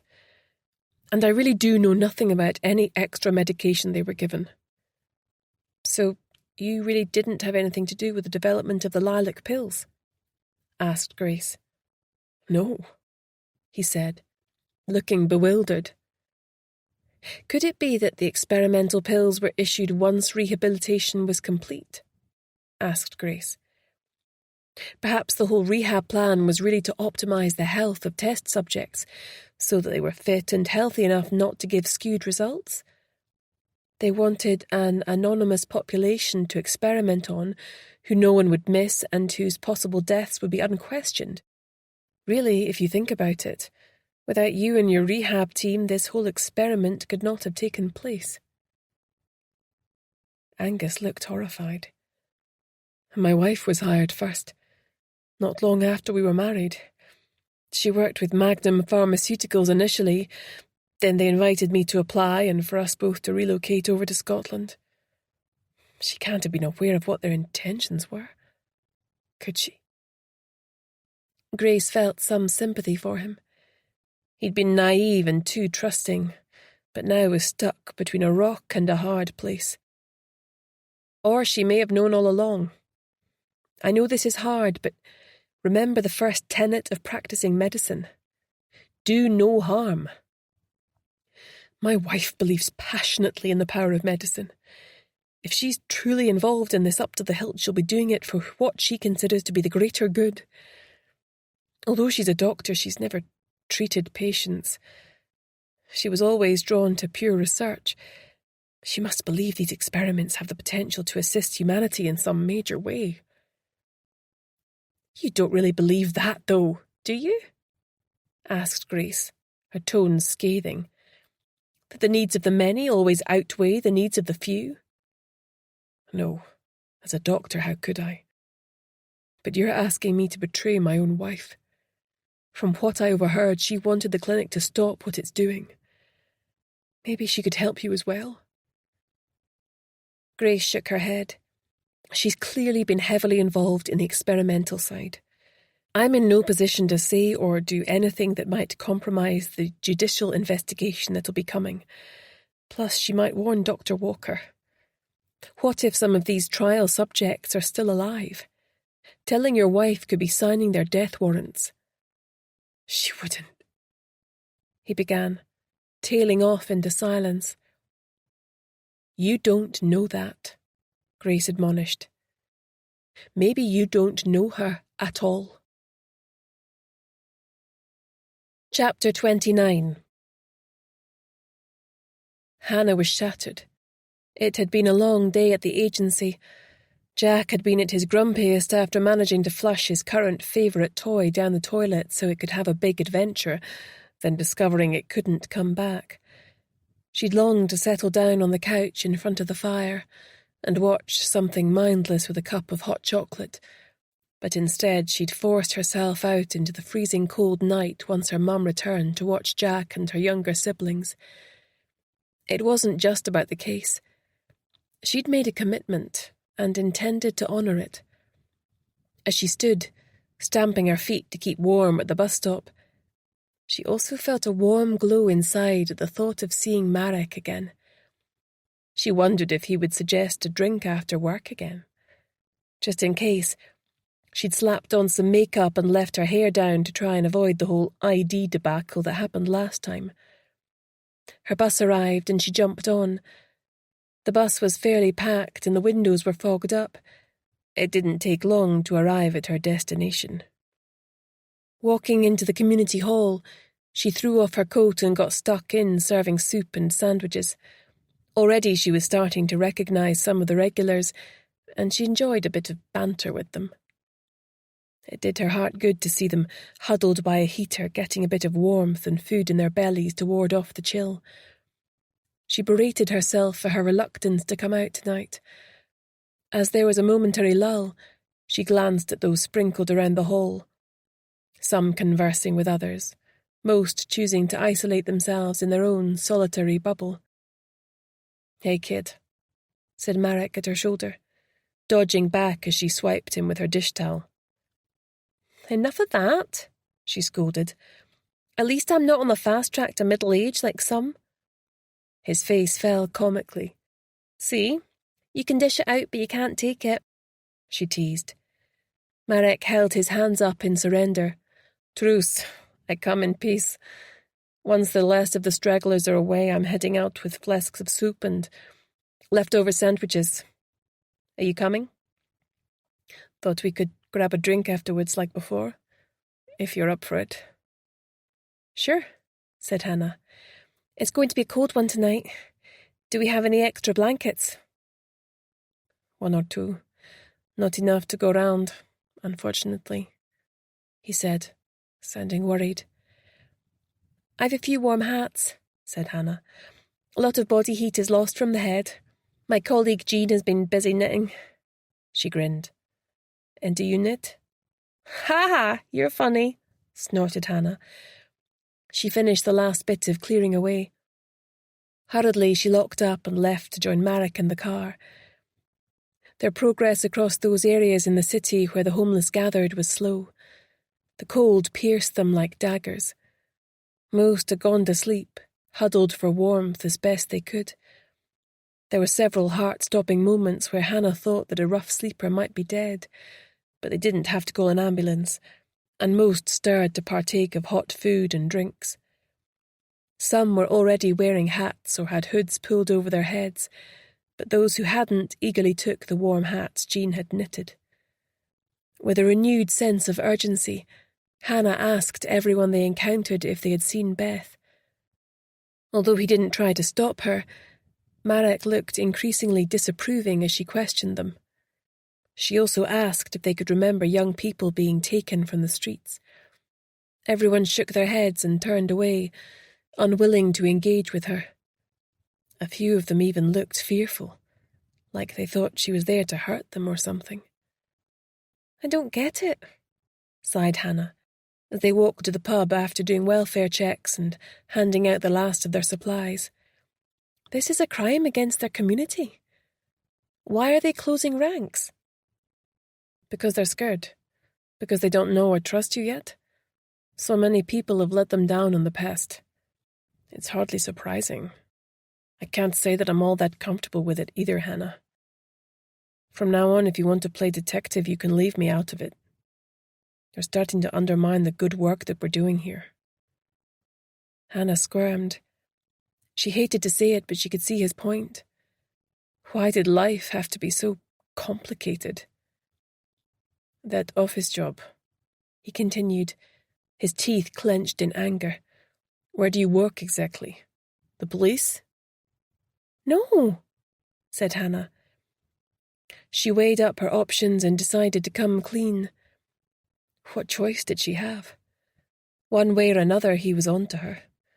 She wouldn't say anything about the clinic, at least. I do have an office job, but it's in a private detective agency. Okay, so what's with all the questions then? He asked. I need to know you're not putting the people we're trying to help at risk. We're trying to trace a young woman who went missing, she said. She used to be part of the homeless population in Edinburgh, an addict. I was just trying to find out if any of them had seen her recently, that's all. She felt guilty for not saying more, but she could hardly share the whole truth. Might have known you'd have an ulterior motive for traipsing about here in the cold. I take it that's why you pretended to give a damn, so I would give you access to them all? He said, his voice bitter. No, she exclaimed. That's not it at all. I thought we were friends. Friends don't lie to each other, he said dismissively. I'll drop you at home. No, it's fine, she muttered. I'll get the bus. I get it. You don't even trust me with your dress. That's what great friends we are, he scoffed. Hannah's eyes filled with tears, but she turned away so he wouldn't see. This whole evening had been a bust. No wonder Marek was sore at her, but what else could she have done? It was her own stupid fault for allowing herself to get attached to him. I'm sorry you feel that way, she said. Hunching her shoulders against the bitter cold, she left him standing there and walked away. When was she going to learn that sooner or later everyone let her down? It was best not to get involved. Chapter 30. Grace plunged into the icy waters at Portobello Beach with a convulsive shiver. Although it was still pitch black, she could see a slight lightening at the horizon. It never bothered her swimming in the dark. In fact, she welcomed it. It had a way of getting her puny, earth-born worries into perspective, swimming beneath such a dazzling display. The pinprick points of light she was seeing had taken millions of years to reach her, their stars perhaps no longer in existence, their light a last signal from a dying civilization. After a protracted discussion with Angus, which had seen them being rushed out of the back door when he heard his wife's car pull into the driveway, he'd agreed to help them, his repugnance over what might be happening at the clinic winning out over his fear and loyalty to the company. He'd also said he would sound out his wife, to see if he could bring her round to his way of thinking without alerting her suspicion.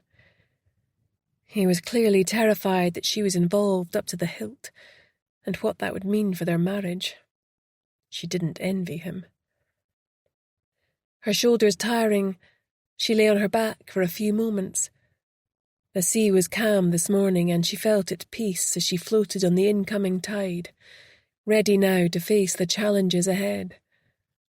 Flipping back over, she struck out strongly for the shore where Harvey lay waiting patiently. A single woof acknowledged he'd noticed she was on her way back and was impatient now for his breakfast.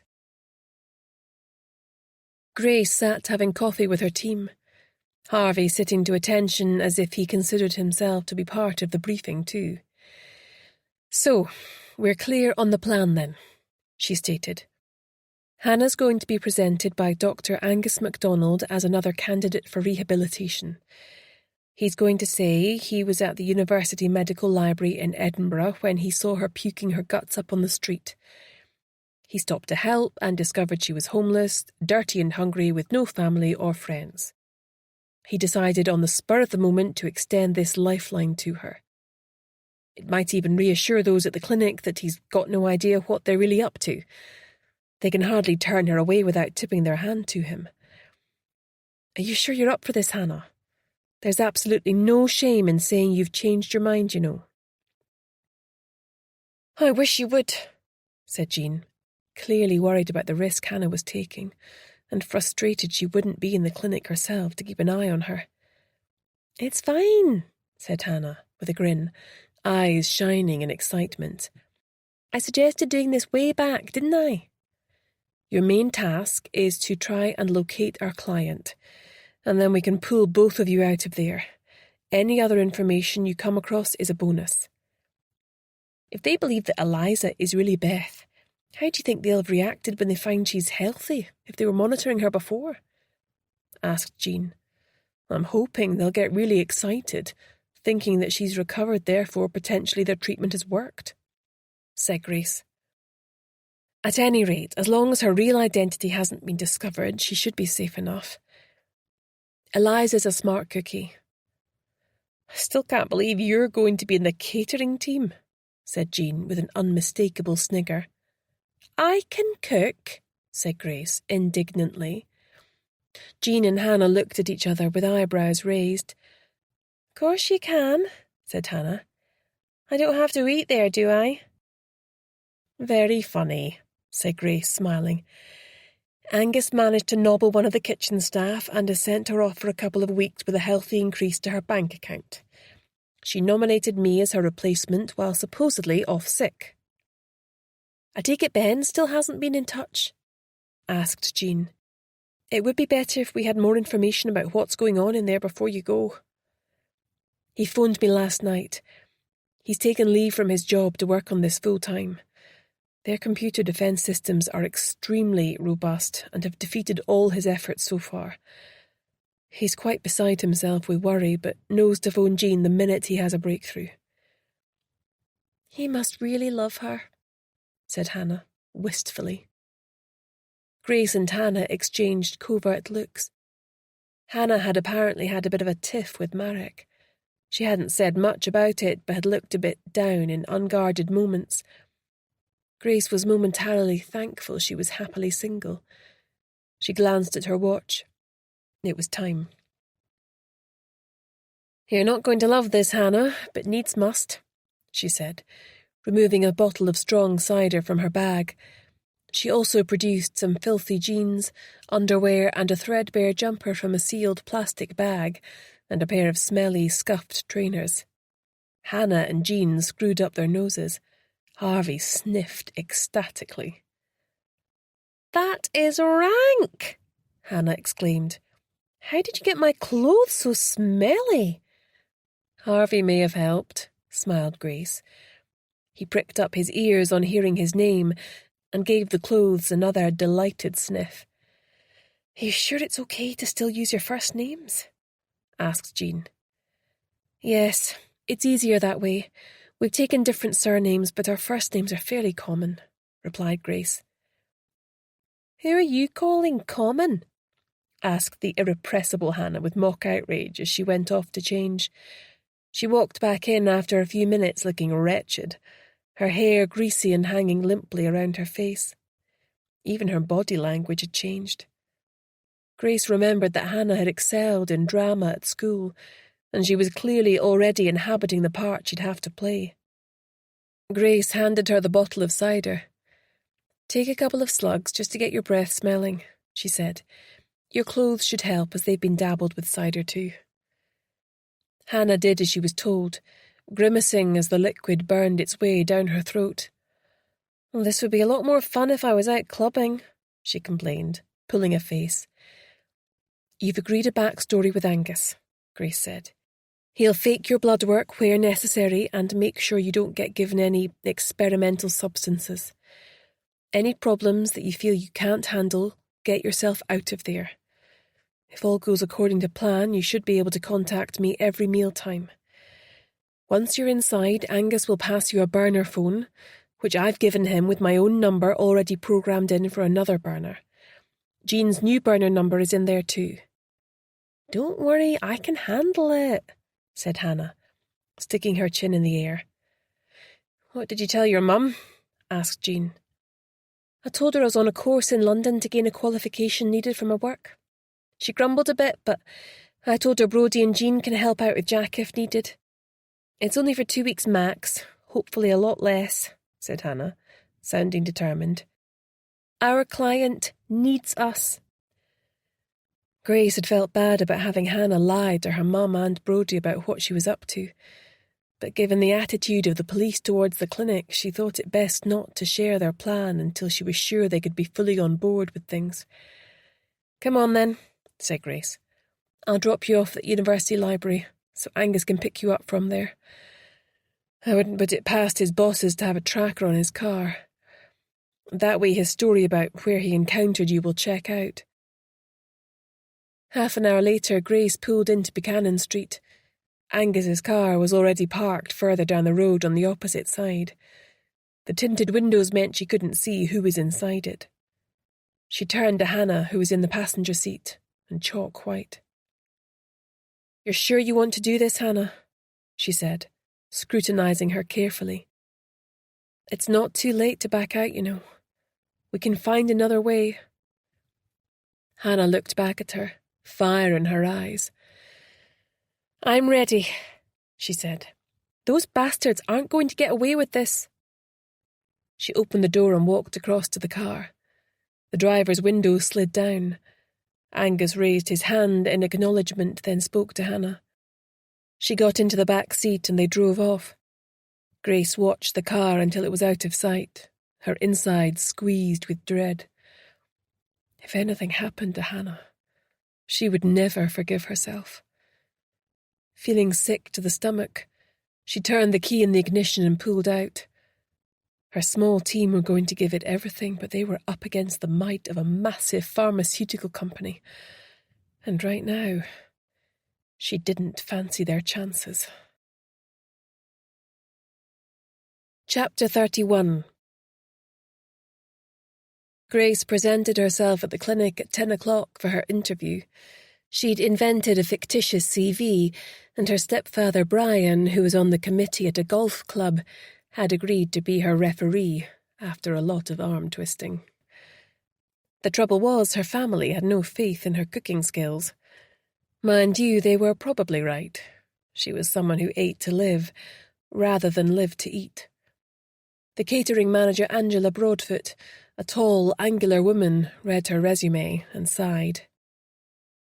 "Normally I would be looking for someone more experienced, but since you've been referred to me by Paula Black to cover while she's poorly and we're in quite a bind, I suppose you can start right away, if that suits?" Grace nodded eagerly. "Thank you. I won't let you down," she said, though she cringed inwardly as she knew that she probably would. "Lunch is served at 12. The woman that you're replacing was one of the servers and also did food prep in the kitchen when required." "No problem," replied Grace, hoping no one developed food poisoning. "How many people do we cater for?" "Well, there used to be loads, but these days we only have around 20 rehab patients and 30 staff." "How come?" asked Grace, her heart sinking. Angela shrugged. "Well, good at what they do, I suppose. The patients stay with us a long time, but their success rate is second to none, so I believe." "Is this the only canteen for staff and patients, or do we need to deliver food to patients' bedsides as well?" asked Grace. "The mealtimes are staggered so that the medical staff get to relax without being bothered by patients and vice versa," Angela replied. "However, we do take food through into the restricted area for any research staff who can't leave their experiments or for any patients who are proper poorly and confined to their beds for whatever reason. The head nurse, Frankie Garcia, informs us each morning what's going to be required."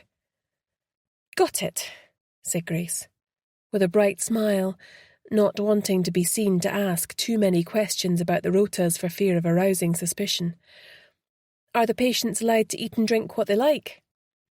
"Of course. It's a rehab facility, not a prison," Angela replied, with a frown. "We don't serve any old rubbish here. The food is healthy, and the menu plans are devised by our resident nutritionist." She glanced at her watch. "We need to get busy. The first sitting will be down in 40 minutes. Grace felt suitably anonymous, swathed in her tunic and trousers, with a large wraparound white apron.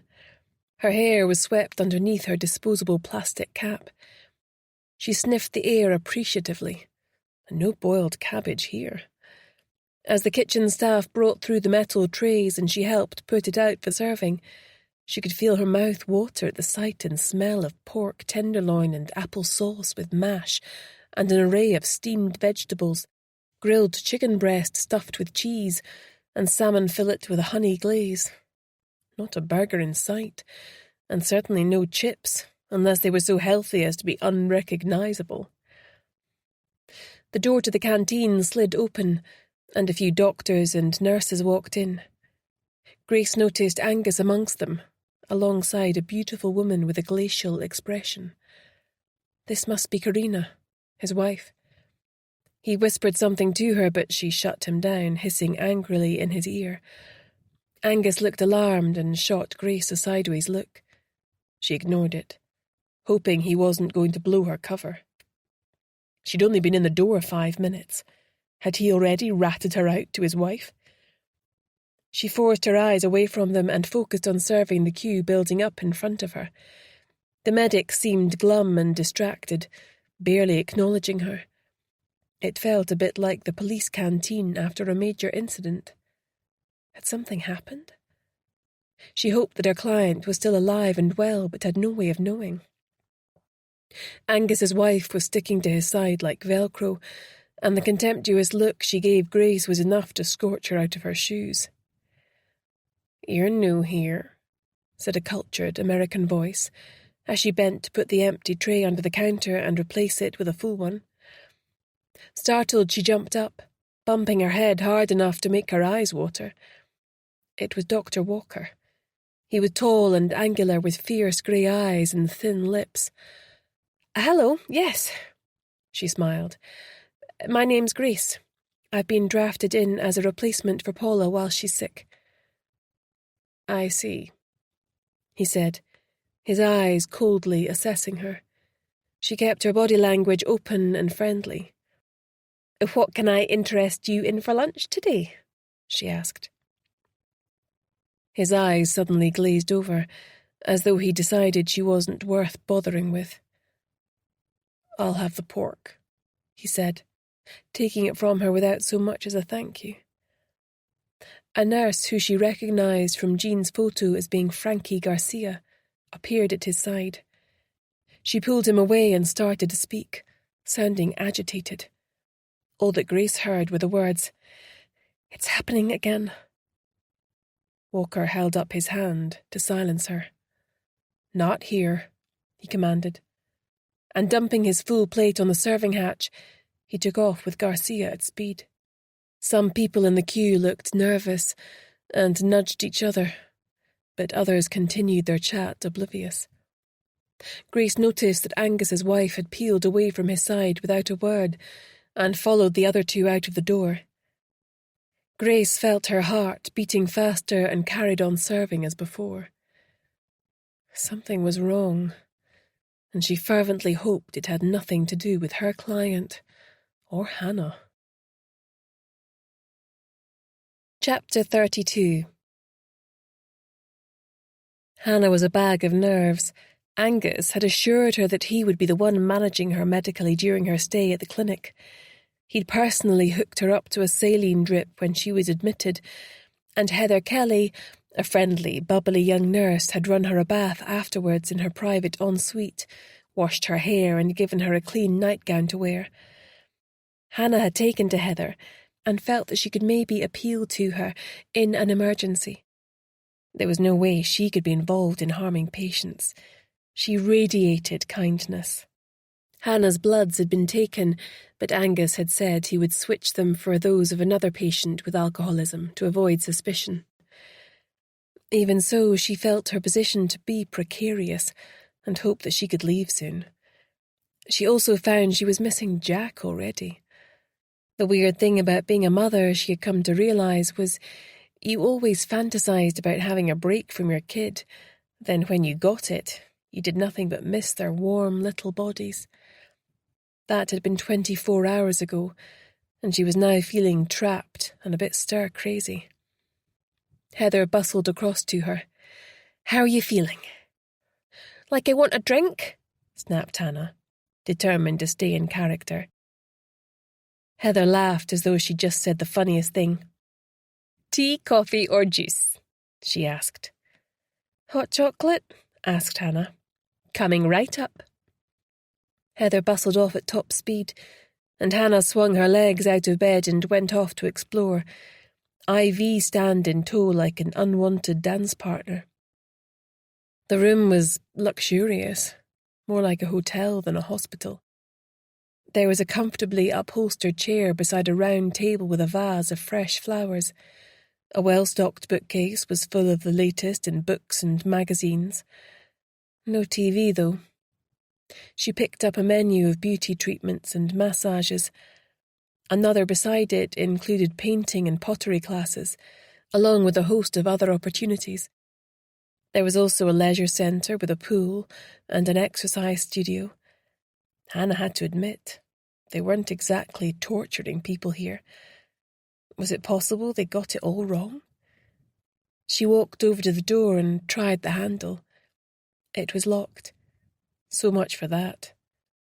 Annoyed, she went back to her bed, just before Heather returned with a tray of hot chocolate and a warm blueberry muffin. "Are you my jailer as well as my nurse?" Hannah asked, her voice tragic. "No, of course not," Heather replied, looking horrified. "The door is only locked for the first 48 hours to make sure that you're medically stable and over the worst of the withdrawal symptoms. It's for your own safety, I promise. You'll be able to join the other residents tomorrow." "S'pose," sulked Hannah. In the car on the way in, Angus had briefed her on how to act as though she was detoxing. He'd given her a salt water spray, a battery hand warmer, and shown her some footage of real patients. She'd shuddered. It looked terrifying. She'd accessed them yesterday whenever the nurse was expected. Her obs were taken at regular intervals, so it was fairly easy to predict when the nurse was close to entering her room. Her props made it look as though she had a slight temperature and was sweating. She'd also trembled as much as she could. Hard to do when you were faking it, and had a few convincing delusions involving locusts crawling over her. The terror with which she had reacted was not entirely fake. Heather took her temperature, looking a little surprised, and Hannah was cross with herself for trying to get out of the room instead of using the stuff Angus had given her before Nurse Kelly returned. She couldn't afford to let her guard down. "Well, your obs are much better today," she said. "You're doing very well for someone this early in detox." "I'm still craving a drink," whispered Hannah, putting every ounce of longing she could imagine into her voice. "Maybe just a little one to steady me. That won't hurt, will it?" Heather's kind, round face crumpled into worried lines. "I'm so sorry, but we have to get you on the other side of this, and I'm afraid total abstinence is the only way here. Just hold on to the fact that you're going to feel so much better soon," she encouraged, patting her arm. Hannah turned away from her and faced the wall, feeling guilty. "You've nothing to feel guilty about," she told herself fiercely, but she would bet that Heather was one of the good guys. Heather left again, then returned a few minutes later with some liquid medicine in a cup. "Just a little sedative, to help you feel more comfortable," she said.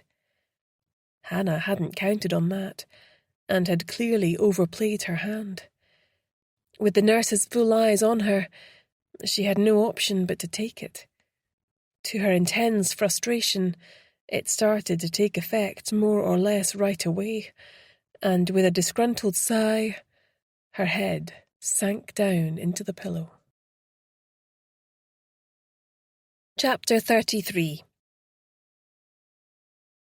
After the medics finished lunch, there had been a sitting for those patients undergoing rehab. There were around 20 of them. They'd been a relaxed, healthy-looking bunch with good appetites and wearing an assortment of fitness gear and casual clothes. Once they'd eaten and were starting to leave, Grace turned to Angela Broadfoot. "What about the people who are just beginning treatment? Do we deliver their meals to them on a trolley? I take it they can't come here." No, some of them are too ill to eat if they've been chucking up too much. The doctors sort them out until they're stronger. Those that can eat but aren't up to getting to the canteen have their meals delivered to them. In fact, that's where I'm going right now, she said, plating up meals and putting metal containers over them to preserve the heat. Would it be possible for me to shadow you? Asked Grace. I don't know how long I'll be here, but you're going to need a day off sometime, so it's probably best if you show me the ropes in case I have to do it myself. Angela deliberated, her lips compressed. Grace waited with bated breath, continuing to wipe the counter surfaces with a cloth. Finally, she spoke. They don't usually like temporary staff to go into the clinic proper, but I guess on this occasion it makes sense. Stay by my side and don't speak to the patients beyond the barest essentials, she cautioned. Are we clear? Crystal, said Grace. Angela passed her the list of who required what, then disappeared into the kitchen to bring out some more trays. Grace hurriedly took a photo on her tiny burner phone. She was relieved to see that Beth and Hannah were both on the list. Hopefully, her client would have the sense not to give the game away when she saw her with the trolley. She was desperate to see Hannah with her own eyes after she spent her first night as a patient. A few minutes later, they set off, the lunch crowd having abated to the extent that the remaining server, a taciturn woman in her 40s, could deal with it. Grace's heart sank as they moved through the clinic, as it seemed that different areas were segregated from each other. It reminded her of the sensation of moving through a prison, even though the facilities were luxurious and there was artwork on the walls. How could the inmates bear to be cooped up in here away from the real world for so long? Mind you, given the state they would have been in before, living rough and in the throes of the most desperate addiction, she could understand why they liked living in such a warm, supportive cocoon. Their first port of call was the ward that Hannah was on. Keep your wits about you in here, warned Angela. This is for those recently admitted. They'll be in withdrawal, possibly even hallucinating, so approach with caution. Plastic cutlery only. They're prone to self-harm. You'd think some of them had been dragged here by force the way they go on, rather than being admitted to one of the best rehab facilities in the world. Take no notice of what they say. In a few weeks they'll be as happy as clams. There were 6 patients on this ward. Hannah was in the end room. All of them were young, which Grace thought was suspicious in itself. A legitimate rehab facility would have a varied age range. Obviously, they wanted a population they could return to optimum health before irreversible damage had been done to their internal organs. The faux healing vibe made Grace feel sick to her stomach. The first room they approached was locked and contained an angry young man pacing up and down. He was shouting at someone or something that wasn't there. When Angela entered to deliver his food tray, he dashed it from her hands and she ran back out again, muttering swear words under her breath. She turned to face Grace, her hands shaking. Oh, sorry, I should be used to it by now. In another 48 hours he'll have calmed down and his door can be opened so we can access the recreation facilities. This is the worst ward for disturbed behaviour. It's not their fault, but it's hard not to take it personally sometimes. The demon drink, eh? It certainly puts you off when you see what it can do. She reached for her radio and informed housekeeping of what had transpired. The next 2 rooms contained young women who were quiet and listless, and pulled their trays towards them with no real interest. Their heavily lidded eyes gave away that they were still heavily medicated. Grace felt worry cramp her insides at the thought of how Hannah would be faring.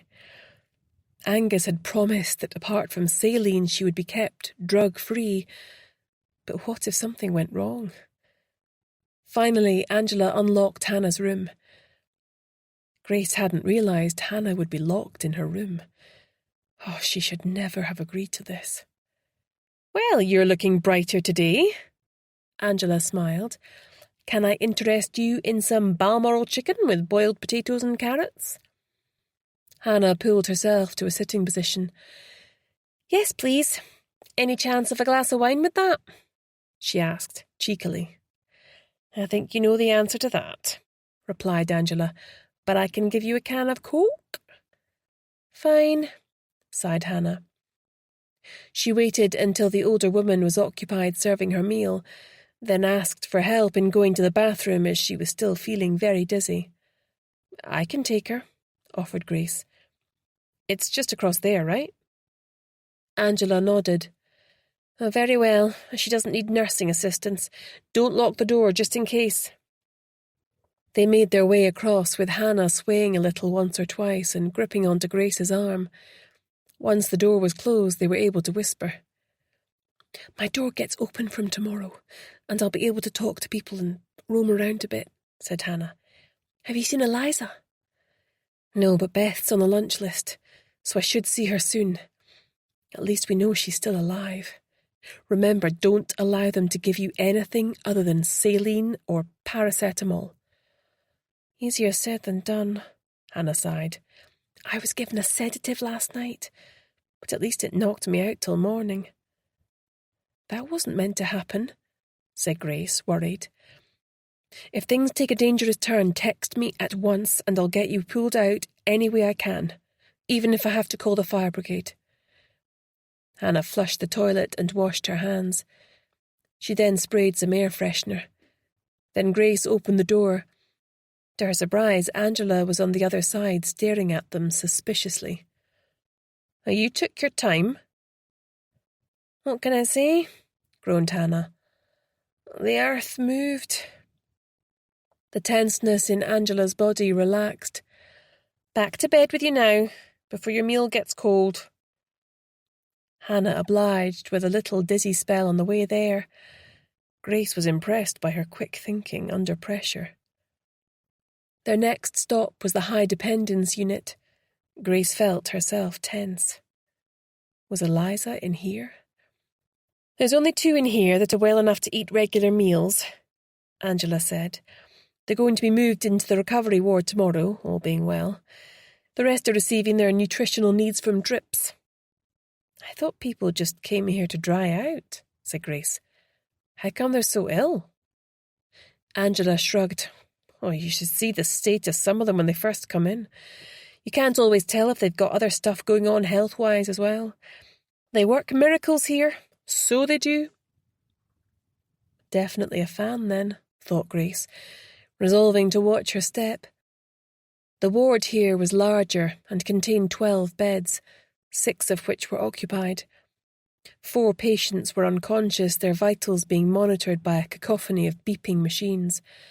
Head nurse Frankie Garcia was evidently stationed here all the time and welcomed them in with a smile.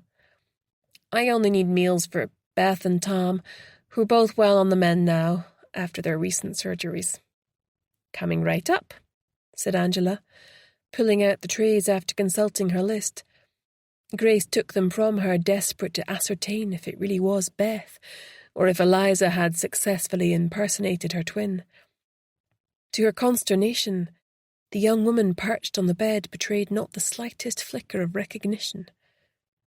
Was it Grace's client or her sister? There was no way to tell. Mind you, they did have an audience. Even so, Grace had hoped if Eliza was in here that she might have found a way to let Grace know. Maybe it was Beth, after all. Had Eliza succeeded in penetrating the clinic, or had something terrible happened to her before she even got here? At least she'd established that Tom was still alive. His partner Ryan would be relieved. But what kind of surgery could they have had? That was worrying. The magnitude and risk of the task she and Hannah had taken on was starting to really hit home. Their final stop was at the door to the research complex. Angela had plated up meals for the doctors who had peeled away from the lunch queue. Does that happen often? Asked Grace, as they waited for someone to come to the door. Oh, it's been happening more and more, she said. I don't know what they're working on through there, but from what I can gather, it's reaching a critical stage. There was never meant to be a rehab facility here. It was purely a research lab to start with, but Dr. Walker got lost in Edinburgh one night after going to the theatre. He was shocked to the core by the levels of homelessness and addiction he stumbled upon that night, and decided to open up the rehab side as a charitable endeavour. Oh, he's a saint, that man, she concluded, going quite misty-eyed. The worst kind of sinner, more like, thought Grace, though she managed a polite smile. The door suddenly opened with an angry buzz, and a white-coated lab assistant came to take the trolley from them. She looked pale and distracted, muttering a forced, "Thank you," before closing the door in their faces. Grace was disappointed. She'd hoped for the opportunity to do some snooping around. Angus still hadn't managed to get the entry code from his wife, though he was working on it. She needed to get in there and see exactly what was going on before someone else died. Chapter 34.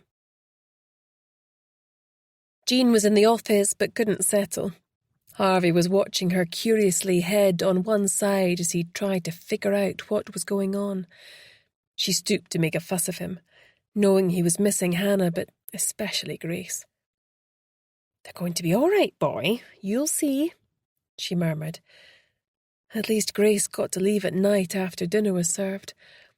They'd given her address as a small terraced house in Duns that Grace had discovered from a local lettings company was being rented to someone currently on holiday. The thought of Hannah locked up there with those crazy doctors was keeping Jean awake at night. She wasn't cut out for the amount of stress that this job entailed at times. She'd been told not to contact Grace or Hannah by text unless it was a dire emergency. Hopefully she'd get an update tonight, as Grace had said she'd drop in on her at home. She'd had an arrangement to go to the theatre with Patrick, but he'd understood. Jean was growing very fond of him, and she hoped the feeling was mutual. It was such a revelation after wasting those miserable years with Derek. Patrick treated her with warmth and respect, and despite her age, she felt quite weak at the knees when she saw him coming towards her. He was interesting and interested in her and what she might have to say. It was early days yet, but she was daring to dream that they might build a life together. A loud bark startled her from her musings. She glanced up as Brodie opened the door. After stooping to pet Harvey, he straightened up. "Is Grace around?" he asked. "No, she's out on a job," said Jean. "Can I interest you in some coffee?" "Go on, then," he said with a smile, settling down in one of the comfortable, easy chairs. This job she's out on. It's not anything to do with that clinic up at Whiteadder, is it?" "Yes," said Jean. "Why do you ask?" He looked worried. "I really can't say, Jean, but there's stuff going on behind the scenes she might not be aware of. There's a bit of a power struggle going on in the police about this case." "And what side are you on, Brodie?" she asked, staring directly at him as she handed across his coffee. "The side of the angels, Jean," Brodie said with a twisted grin. "I don't suppose there's any of your legendary tray bake to go with that, is there?" "Give him an inch," she said, reaching for the tin. "And you'll take a mile," said Brodie, fishing out the biggest piece he could find. "I'm looking forward to having Jack to stay over tomorrow night." Jean looked at him, eyebrows raised. "I gather Julie finds Jack a bit much at the moment," she said. Brodie looked uncomfortable. "She gets more tired because of the pregnancy, that's all it is," he said. "Even so, I must arrange to see Jack on my next day off. Maybe take him to the Lynx Family Park near Dunbar. He loves feeding the llamas and going around on the train." "I'm sure he'd love that." Jean smiled. Grace had told her what a piece of work Julie was underneath all that scatty charm, and her boss wasn't one to take against another woman. Looking at Brodie now, she could see that he was far from happy. He was putting a good face on, but Everyone had unguarded moments, and she'd seen enough of his to know that he still loved Grace. It was very sad. "How's Hannah getting on with her course in London?" he asked, suddenly. She's enjoying it," said Jean, sliding her eyes away from his. Brodie stood up. "They're both embroiled with the clinic, aren't they? You might as well tell me, Jean. If you don't, I'll need to go up there myself." Jean sighed. It was difficult to know how much she should say. Eventually, she decided to go with her gut. "OK, fine, they're both at the clinic. Grace had no choice. She tried to involve the police," she said with a glare, "but got nowhere. For some reason, the clinic seems untouchable. Our client got the same message, loud and clear, because next thing we know, Eliza has presented herself at the clinic pretending to be Beth, gambling on the fact Beth hadn't mentioned that she was a twin. She didn't tell Grace, as she knew she wouldn't have allowed it." Brodie ran his hands through his hair and stood up explosively. "I knew it!" he exclaimed. "So Grace has gone in to try and extract her, is that it?" "And Hannah," said Jean. "Grace will come home every night, but Hannah has been admitted as a patient, so can't leave." "I can't believe I'm hearing this," said Brodie, shaking his head. "Have you guys ever heard the words risk assessment?" Jean drew herself up to her full height. "Don't you take that tone with me, Brodie McKenna. Grace tried to ask for your help with this, but you sent her away with a flea in her ear." Brodie collapsed into his seat again and adopted a more reasonable tone. "Look, I know you're right, but I had no choice. There are things going on that I can't share with you. Even at work, it's hard to know who I can trust." "Yet you expect us to share everything with you," said Jean, rather surprising herself, as she didn't usually manage to be this assertive. "That's complicated," he snapped. "So this has nothing to do with Julie warning you off from helping us?" said Jean. "What?" he asked, looking surprised. "No, of course not. Her father is a different kettle of fish, though." "What do you mean?" demanded Jean. "Nothing, forget I said anything. Look, what do you need to know anyway?" he asked, looking like she was extracting too great a price for some tray bake. Jean floundered. What did she want to know? She would likely only get one chance at this.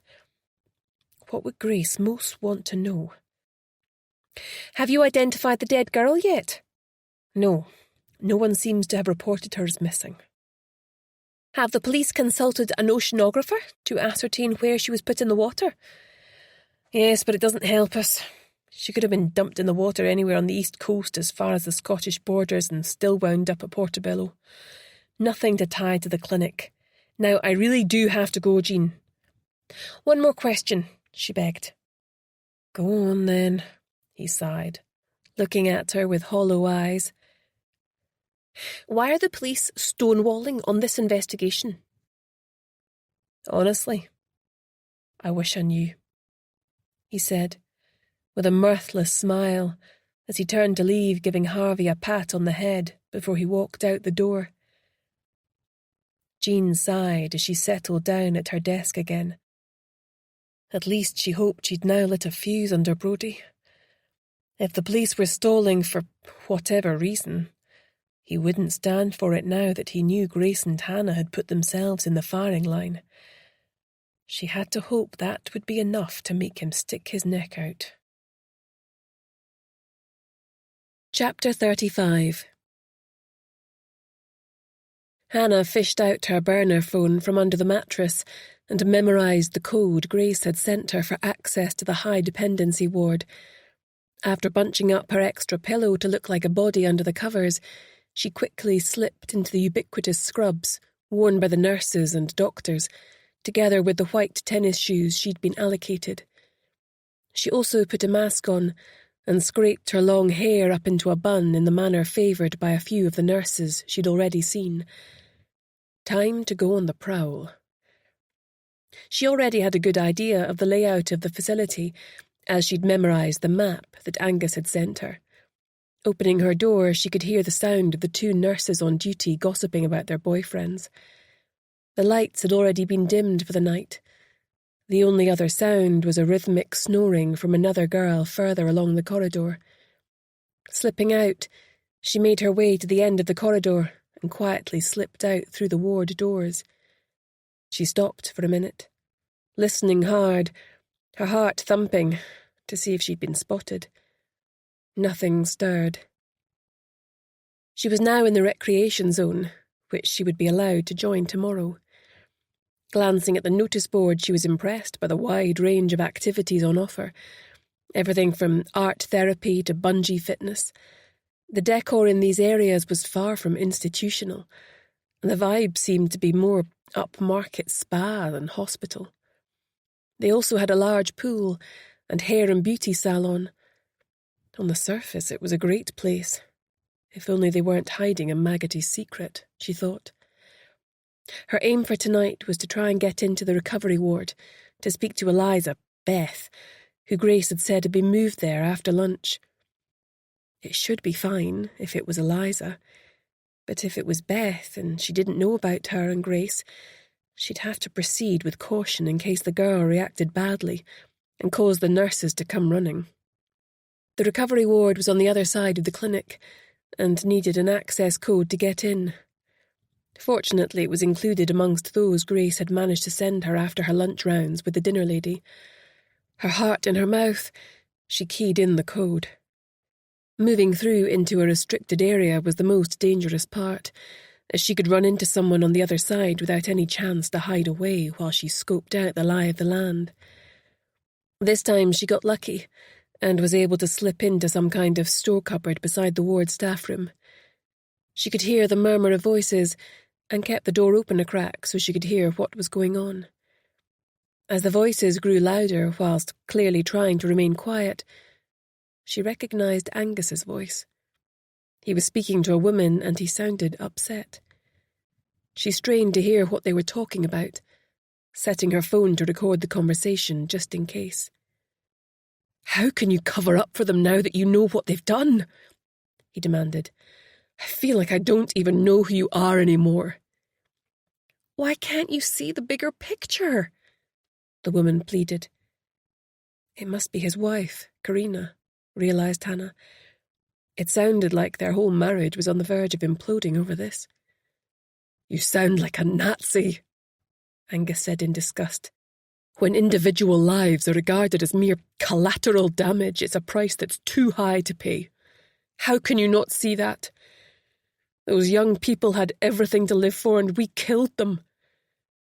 I'm not sure I can live with that knowledge. How can you?"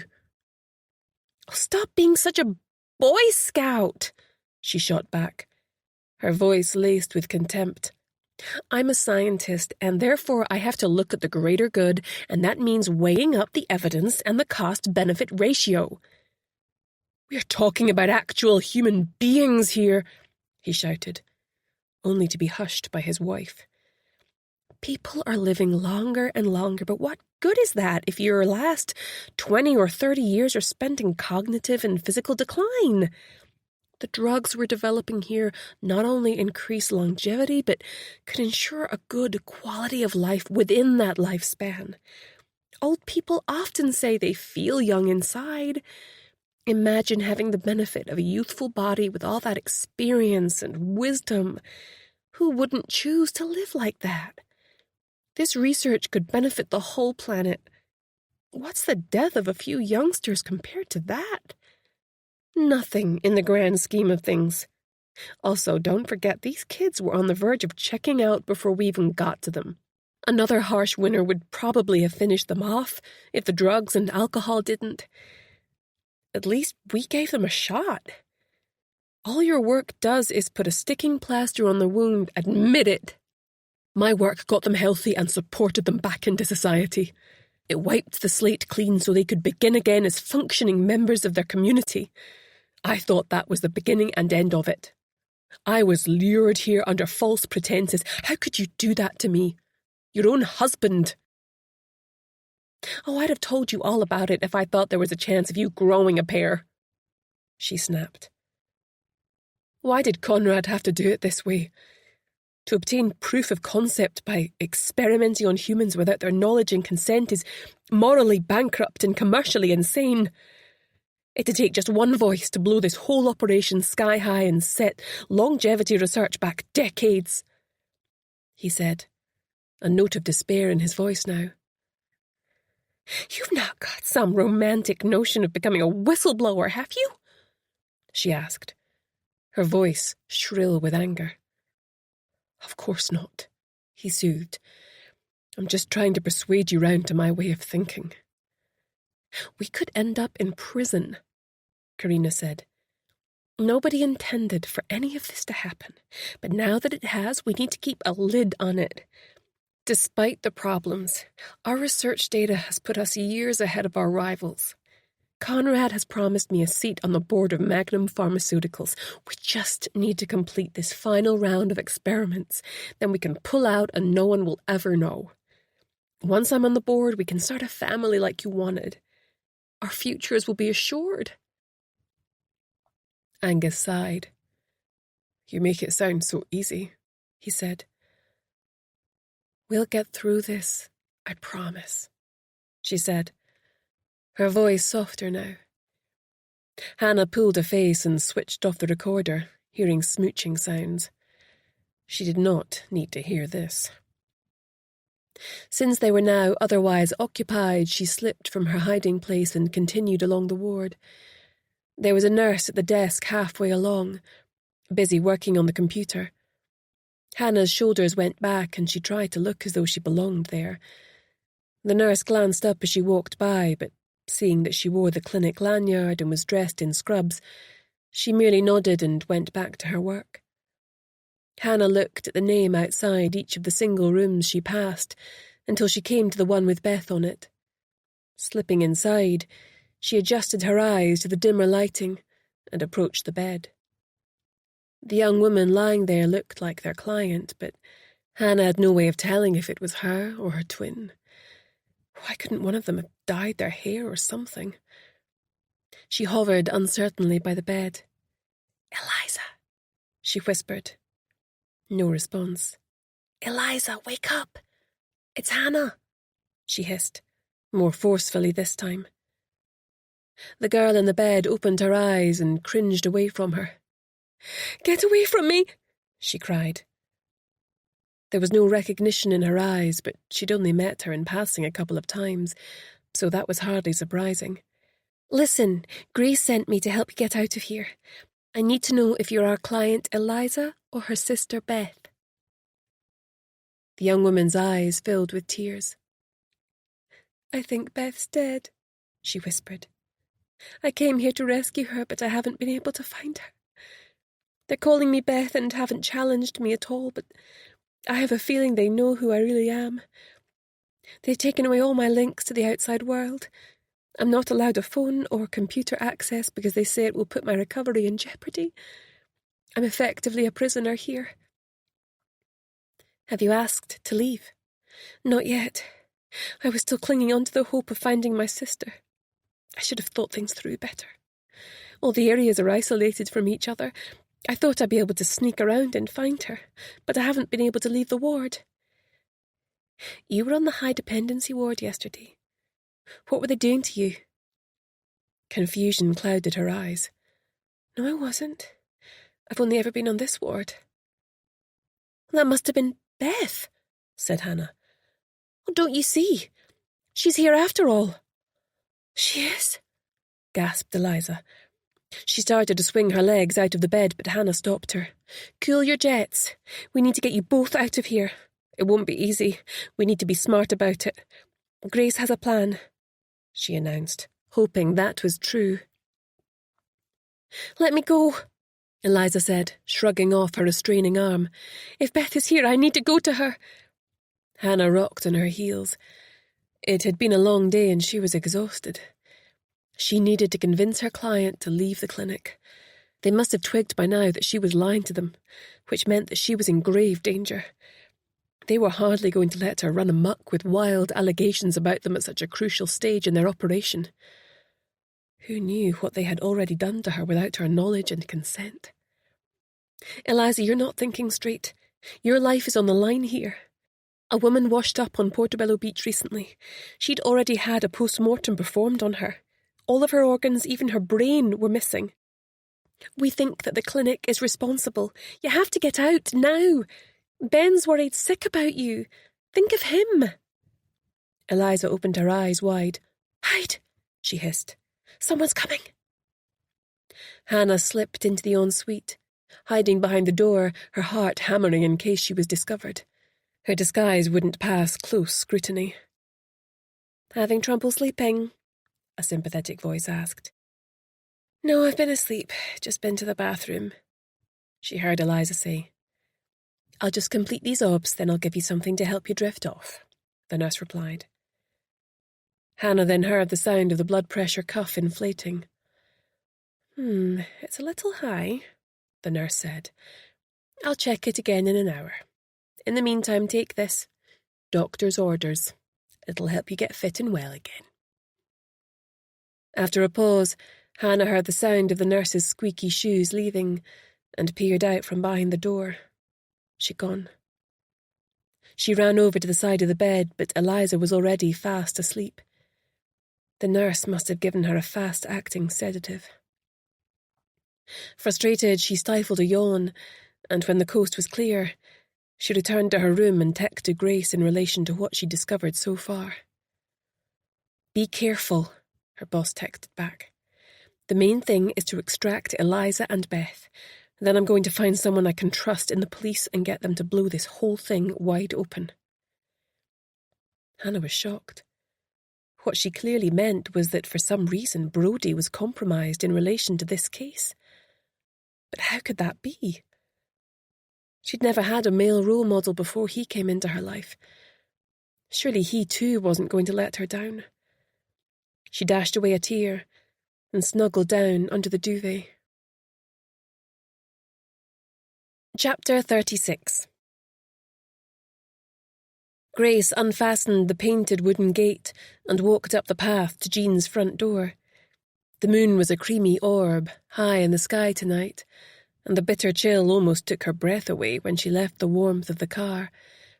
It was already 10 p.m, but she knew that Jean would still be up.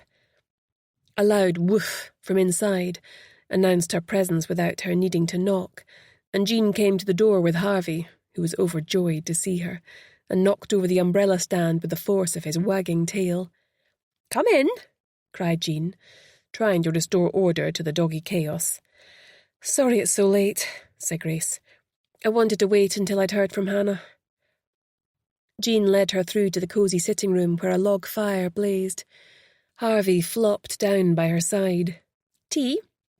"Oh, please, if it's not too much trouble," Grace said.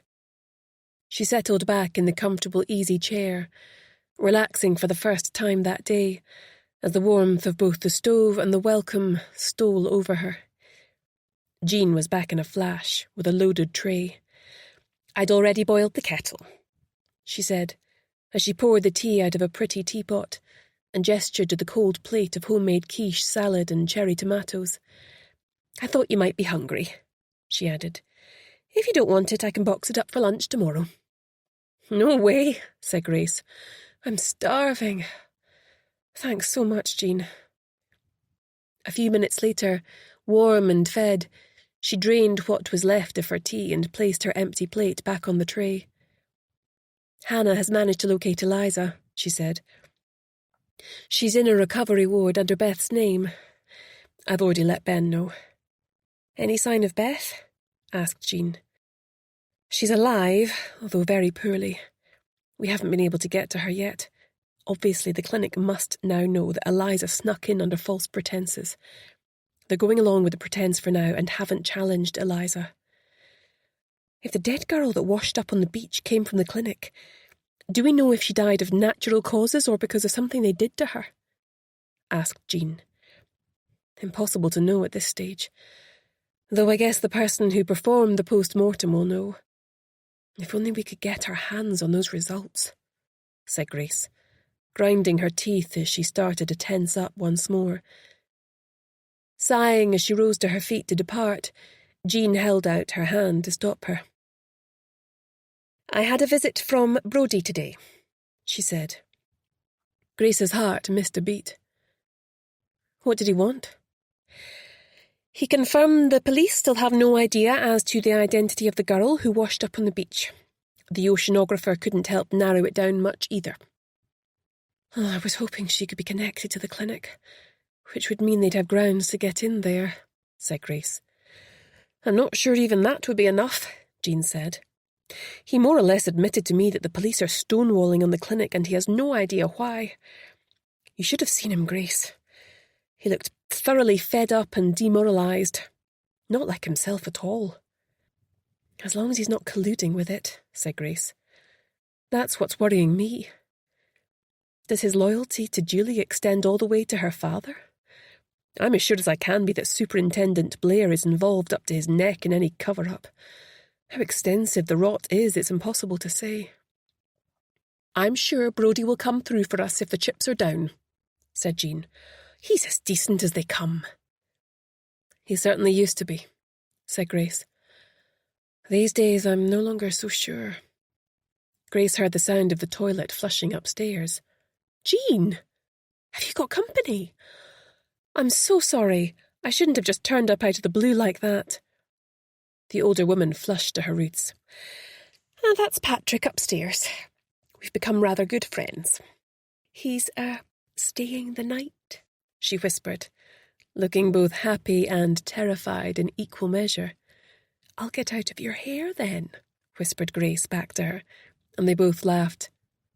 "Come on, Harvey," she said in a normal voice, quickly gathering her things. "Bye, Patrick," she called up the stairs, getting a cross poke in the back from Jean as she headed out the door. She put Harvey in the boot and drove round to her usual parking spot near the office. Still with a smile on her face at the cheering news of Jean's autumn romance, she took him down to the beach for a last romp around before turning in for the night. Maybe there was hope for her yet. Chapter 37. Grace woke up to the sound of her phone ringing. Blearily she felt around her bedside table with her hand before accepting the call. Her eyes widened when she saw it was only 5 a.m. It was Ben. He sounded wired. "I've managed to get into their systems," he said. "It wasn't easy, but I found a back door through some of their more basic systems like supplies and maintenance and burrowed deeper and deeper. Can you come over here now?" "Sure," said Grace, clawing her way out of sleep with a struggle. "Stick the coffee on. I'll get there as quick as I can." She threw on her work clothes, grabbed a banana to take with her and ousted a reluctant Harvey from his memory foam mattress. He looked at her like she'd taken leave of her senses, and she wasn't the only one with bed hair. "Come on, boy. I know it's early," she said, clipping on his lead. "But if I don't take you out now, you'll be crossing your legs longer than you'd like." He gave her side-eye but lurched out of his basket and stretched before staggering to the door. The wind was whipping up the sand, blasting them both in the face, so she turned away from the angry beach with the sea hissing and spitting and headed for the park. It was a wild one today. Even there the wind was blowing litter around from an overflowing bin. Harvey barked crossly when a crisp packet attached itself to his face and trotted off to perform quickly, his shoulders hunched in displeasure. Once she'd cleared up after him, she walked him to the boot of her car where he snuggled down amongst his blankets and pointedly closed his eyes. She'd brought his breakfast along for later. On the way to Ben's flat at Leith Walk, she stopped off at a supermarket to buy some pastries. She didn't do her best thinking on an empty stomach. At 6:15 she was buzzed up to the flat, having left a sleepy Harvey in the car. Ben welcomed her at the door and held out a mug of steaming coffee, which she gratefully accepted. He looked as bad as she felt, and had obviously been up all night. His clothes were crumpled and his skin had a sheen of sweat. This case was exacting a high toll on them all. She thanked him and followed him through to the lounge. He pushed some papers off the settee onto the floor and motioned for her to join him there, so they could both look at his laptop together. "Okay," he said, taking a slurp of his own coffee. The clinic actually opened 8 years ago, but didn't start taking in patients for rehabilitation until 5 years ago. What was it doing for the remaining 3 years, then? Asked Grace. Pure clinical research, it would appear, replied Ben. I've cross-referenced their raw material orders and done a search on the individual ingredients that they seem to be using the most. Then I used these items in a combined search and found they had been applied in research into conditions such as progeria, or accelerated aging in children. Grace thought back to the before and after pictures she had seen of Beth, and also those the friends of the other 2 missing people had seen. Was that it? Could they think they've stumbled on some kind of elixir of youth? Asked Grace. I guess they might think that was worth killing over, Ben said. It would be the biggest medical discovery the world has ever known. Any pharmaceutical company which cracked the code for that would be rich beyond price, and it would forever change the future of the human race. So they're in a race to establish proof of concept, then, said Grace. Even so, why not simply go about things in the normal manner? Why all the shortcuts? Ben shook his head. Oh, if this got out, all the big rival companies would be in on the act. Money would be no object. The main thing they have going for them is secrecy, I suppose, said Grace. The minute news of what they have potentially achieved leaks out, their employees will be paid life-changing money to spill the beans, then it will be a filthy race to market. They're trying to perfect it without anyone cottoning on to what they've been doing, so they're so far ahead no one can touch them. These drugs have been making healthy people sick, haven't they? Said Ben, his voice tight with worry. How have they been able to get away with this? Why haven't the police stopped them? Partly lack of evidence, said Grace. This clinic has big pharma behind them, and the type of fancy lawyers that can topple institutions. I imagine that tying up the whole Scottish legal system and laying waste to those that challenge them would only be the start. Careers would be wrecked by association and everyone forced into bankruptcy. A battle that's impossible to win. Ben slammed his fist down on the table in frustration, causing the coffee cups, now empty, to jump. I don't understand. Why wouldn't Eliza let Hannah help her out of there? Because Beth is still alive, she said, though very seriously ill. This is all my fault, he groaned, tugging on his hair as though he intended to pull it all out. If I hadn't turned Beth away that night she came to our door, then she might not be fighting for her life, and Eliza wouldn't have put herself in such danger to try to save her. His voice rose in anguish. Grace felt for him. Even though he'd been bang out of order in what he did, it had had such far-reaching consequences. At the time, he'd no doubt thought he was protecting Eliza from being dragged down by her alcoholic sister on another bender. He wasn't to know she was clean, given the ravages the experimental drugs had wrought in her body. We need to make a concerted attempt to get Eliza out of there today and find some way of safeguarding Beth and the other remaining patients. If she refuses, Ben, I'm going to have to pull Hannah out of there anyway. I can't put her at risk if Eliza insists on remaining. I understand. That's only fair, I guess. How long do you think the clinic intends to keep going? He asked. If they get wind of us being onto them, they may just pull the plug and run back to the States. That's what I'm afraid of, said Grace. If that happens, I doubt very much they'll leave anyone alive who can expose what they've done. The situation is highly volatile. What do you need from me?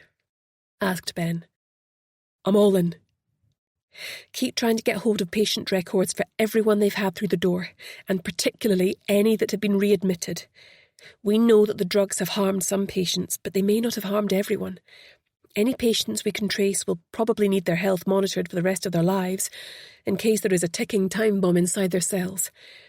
I also need pathology records of any patients who have died and the post-mortems on their deaths. You'll need to be so careful, Ben. If they get any notion that someone is snooping around in their tech, that might cause them to abort the whole operation and press the kill switch. No pressure, then, he said, with a feeble attempt at a smile. "As soon as we have concrete proof that the police can't ignore, let me know and I'll come running." "How will that help if they've got to the police in Edinburgh?" he asked.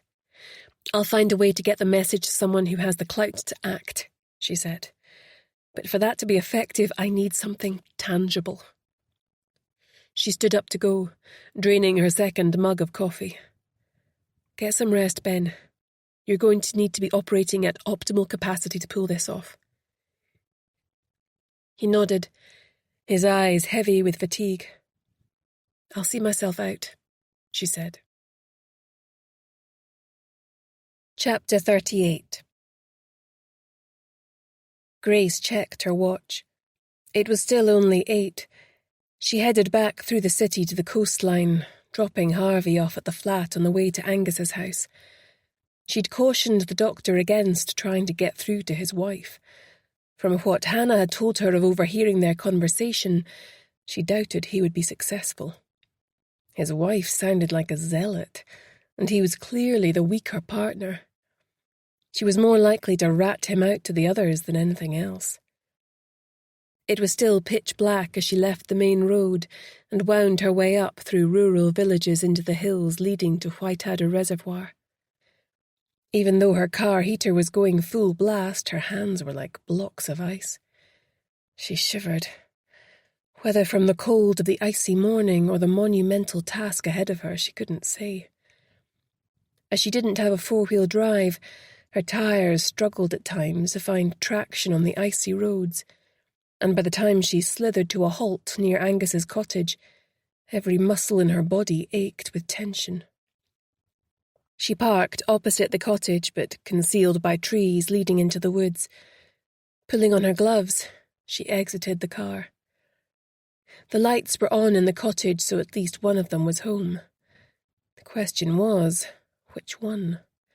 Given the isolated location, she could hardly rock up announcing she was the Avon lady. Approaching from the side, she could see that both cars were still in the driveway. Drat. She'd hoped to catch him on his own before he went to work.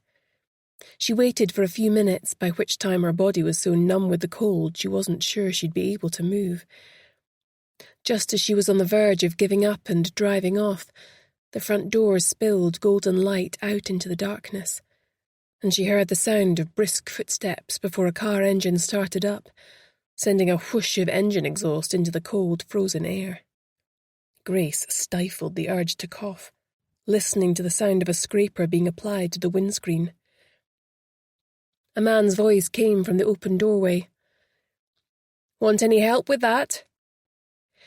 "Too bloody late," the woman barked back, before getting into the car and driving off.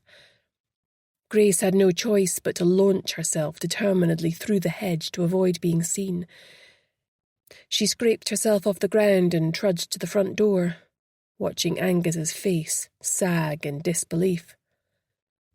"What are you doing?" he stuttered. "What does it look like?" she snapped. "I was trying to catch you on your own. I couldn't have your wife see me." "You'd better come in," he sighed. "Your hair is full of twigs." She followed him into the charming farmhouse kitchen, and he poured them both coffee, then sank down at the table, placing his head in his hands. Clearly, this was all exacting a heavy toll on him, but the longer he covered it up, the more culpable he would appear.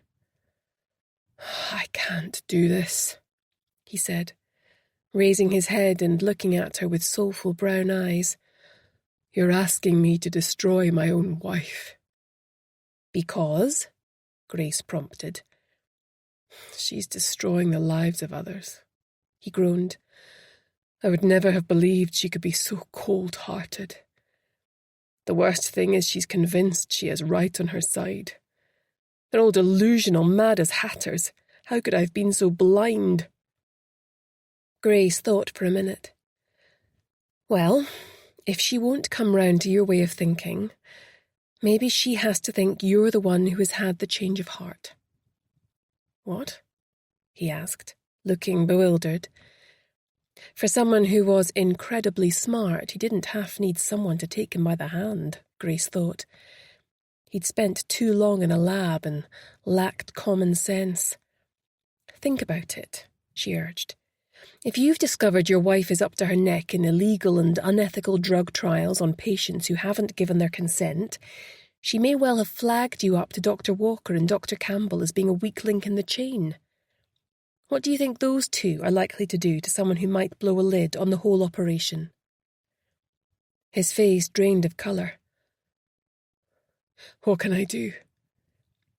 I'm not just saying this for my benefit, I'm saying it for yours too, she said, more gently now. Show her you're coming round to her way of thinking. You can admit you feel concerned about the lives lost, but if these drugs actually work, they'll save countless lives, and that you've zoned out to see the bigger picture.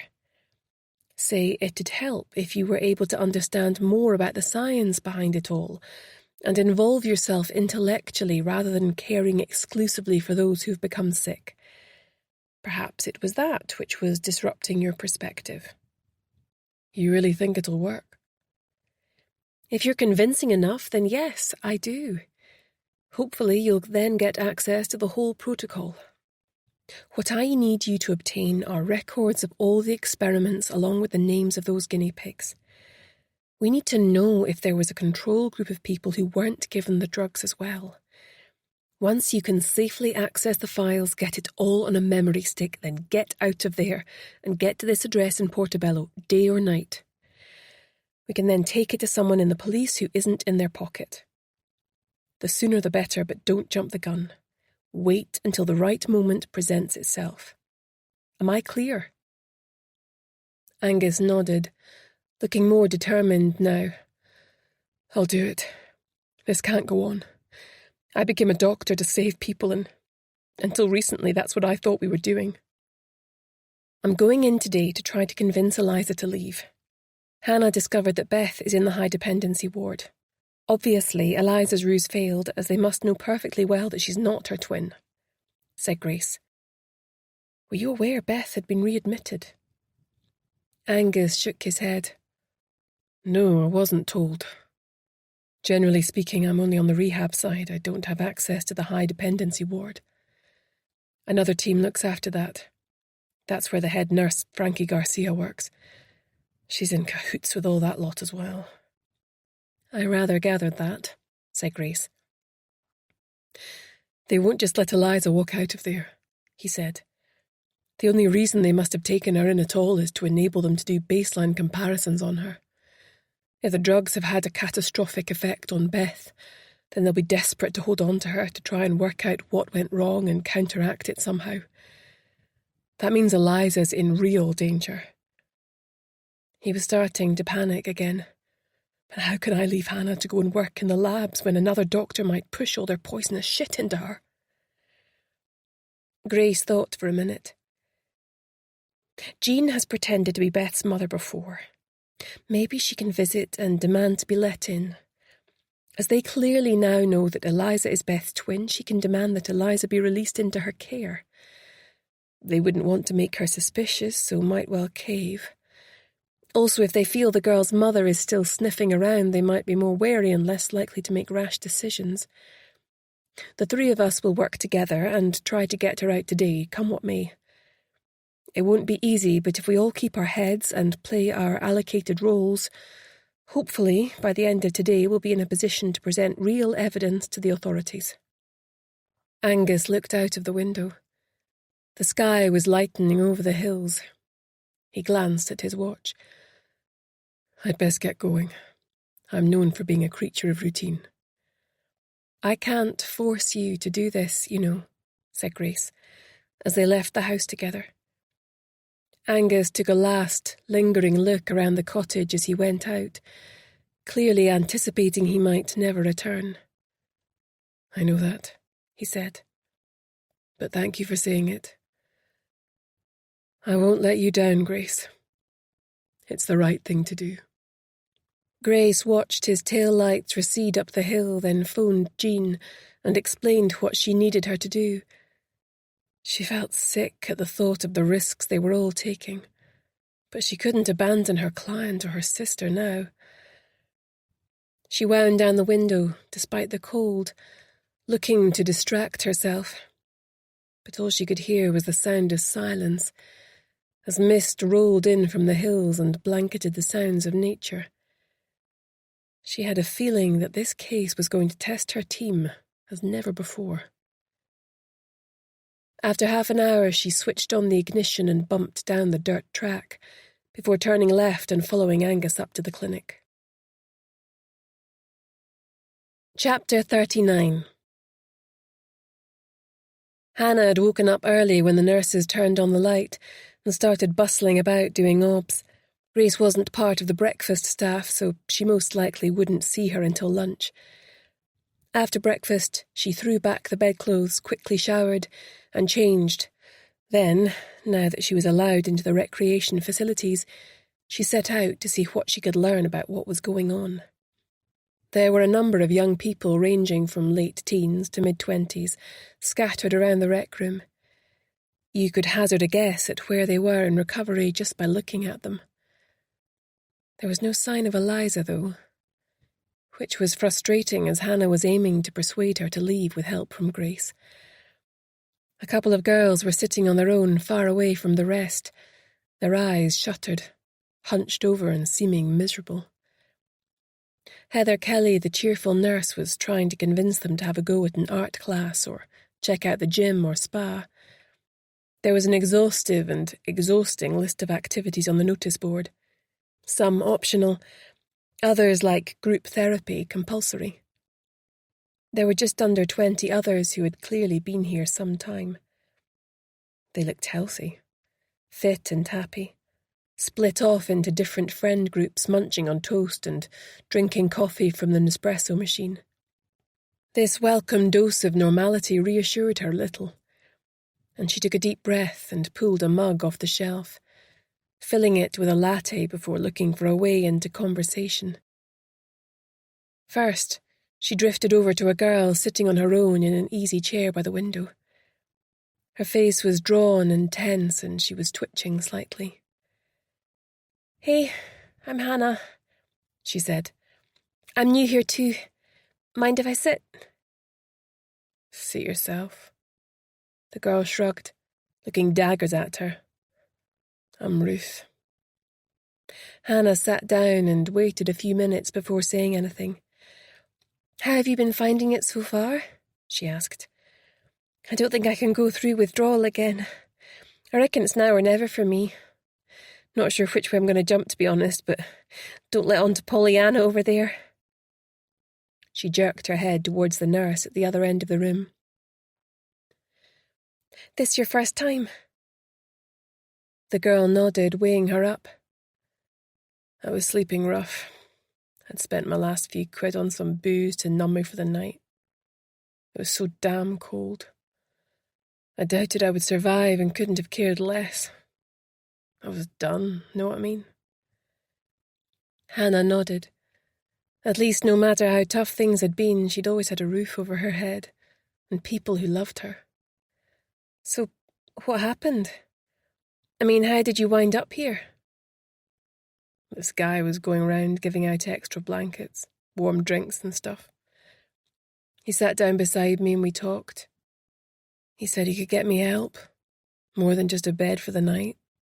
He could get me into free rehab for as long as I wanted. He really sold it to me. The spa, the chance to get qualifications, supported housing afterwards. I knew inside that this would be my only shot. Next stop was the city morgue. I let him drive me there that night." "Any regrets?" "Plenty," the girl said with a twisted smile. "I could murder a body right now. They had me sign some stuff when I came in, even though I couldn't see straight. It means I'm stuck here for months. I'm not allowed to leave until they say so. Bit shite, that. Still, it'll tide me over the winter." "Yeah, me too," said Hannah. "Who's the guy who brought you up here? Had you seen him before?" "Good looking. Maybe that's why I agreed," she said with a sly smile. "He was tall with black hair and high cheekbones. I'd seen him before that night. He'd been round a few nights beforehand with some skinny bitch in a purple hat. Hannah felt lightheaded. That skinny bitch had been her. Which meant Marek had been in cahoots with the clinic all along. How could she have been so blind? "Well, we're here now. Like you say, it's better than freezing our bits off on the street," said Hannah. "Might as well make the best of it." She wandered off, shaking for real now. Was Marek simply taking a backhander to get the rough sleepers into an ostensibly good rehab facility? She could just about live with that idea. Or did he know the people he was helping were being used as caged lab rats for their off-book experiments? If it was the latter, she would gladly lock him up and throw away the key herself. Forcing herself to calm down and remember why she was here, she hovered on the periphery of a mixed group in their 20s who were arguing over a film they'd watched the night before. When there was a lull in the conversation caused by two of them getting up for a coffee refill, she piped up. "Hey, my name's Hannah. I'm new here. Mind if I join you?" Two of the girls, queen bee types, rolled their eyes at each other and said nothing. But a third one glared at them. "Play nice, you two. We were all new once." "Take a seat," she said, shifting over to make room for her. "I'm Bex. This grumpy twosome are Celine and Dana. Bit rough at first, isn't it?" "You can say that again," said Hannah. "Drying out is the pits. I think I'm over the worst of it now, but that's not to say I couldn't murder a drink, and I don't mean coffee. This place is different to other places I've been. Usually it's get you dry and ship you out." They all laughed. "And don't let the door hit you in the butt on the way out," added Bex. "No, this place is completely mental on how far they're willing to go to get you clean and keep you that way. The reason they make us stay so long is to set us up for success in the outside world. I'm due to leave next week, and I've got a nice flat in a good area with subsidised rent waiting for me. I'm due to start college in September to get some hires, then I want to apply to be a nurse. For the first time, I'm excited about the future." "Will you keep in touch in the outside world?" asked Hannah. Regretfully, Bex shook her head. "No, it's part of our contract. They're worried that if one of us has a relapse, she'll take the others with her like a sort of contagion, so we can never contact each other again once I walk out of that door." The others hugged her, and Hannah excused herself, feeling like she was intruding. On one level, what the girls said made a degree of sense. But she also wondered whether the real reason might be so that if any of them broke down physically as a result of the experimental drug regime they were on, then the others wouldn't raise the alarm. A tinkling bell rang, and everyone apart from her and the two new girls melted away to their classes, activities, or therapy sessions. It all felt very quiet without their chatter. The others sat apart looking stormy, so Hannah curled up in a chair and mirrored them. The rather awkward silence was broken a few minutes later by Nurse Heather Kelly's smiling face poking back round the door. "How are we doing in here?" she asked, sitting amongst them. Her warm manner caused tears to spring to Hannah's eyes. The stress of being cooped up in here was really getting to her. At least it was in character, she thought, still rather embarrassed and wiping them away. Nurse Kelly sat beside her and patted her hand, which made her feel even more like bawling her eyes out. "I know this feels incredibly tough, but you'll never again feel as bad as you feel today. I promise you," she said. "Although we've given you medication to control the worst of the shakes, you're still going to feel a bit fragile for a few days. That's completely normal. You've probably not been eating much in the weeks leading up to your admission here, but we employ a wonderful chef who's going to turbocharge every delicious meal with the nutrients your body and mind needs to heal." Hannah nodded. What happens now? Am I free to just wander about? I don't feel ready to join in with classes and stuff today. The nurse looked at her, head on one side, assessing. You can have one more tea. Too much time on your hands to brood isn't healthy, but if you promise to visit the spa and perhaps have a nice relaxing massage or facial, then we have a deal. Agreed? Agreed, said Hannah. She felt the urge to giggle at the thought of her swanning about in a spa. She'd never even been to one before. That goes for the rest of you too, said the jolly nurse. If you all come with me, I'll show you the way, and our spa staff will give you a tour and take it from there. Hannah trailed behind her with the others, looking through the windows on the doors as she walked by to see what other people were doing. Suddenly she stopped, frozen in her tracks, unable to believe what she was seeing. In a room full of easels, Julie, Brodie's partner, was teaching a class. As Julie glanced towards the door, Hannah dropped to the floor, pretending to adjust a shoelace, her blood thundering in her veins. Chapter 40. Grace was up to her elbows in food prep for lunch in the large stainless steel kitchen. As she was far from a domestic goddess, it was a bit of a shock to the system. Impatient to go poking around for answers and also to try and smuggle Eliza out, she felt the pressure of the ticking clock. She could understand her client's blind devotion to her sister, but given how ill Beth had appeared to be in that ward, there was no way they could reasonably get her out too. Their best chance was to smuggle Eliza out, and then she could take her client and Angus to someone high up in the police that she could trust. It rocked her to the core that she no longer considered that person might be Brodie. There was a female officer in Edinburgh that she had worked with on cases before, who had now achieved high rank in Edinburgh. She'd also done a long stint in internal affairs, so wouldn't automatically go on the defensive at the thought of a cover-up going on within police headquarters. Her name was Superintendent Alice Gray, therefore of equivalent rank to her old nemesis, Superintendent Blair. Angela interrupted her reverie, her face set in a frown, hands on hips. "Hurry it up, will you, Grace? We haven't got all day. Cook needs all that stuff pronto before the hungry hordes descend, and there's nothing to feed them." "Will do," she replied meekly, increasing her chopping speed.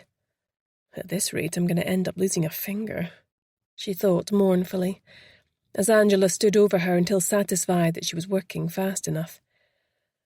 "This is taking multitasking to a whole new level," she muttered, behind her boss's departing back.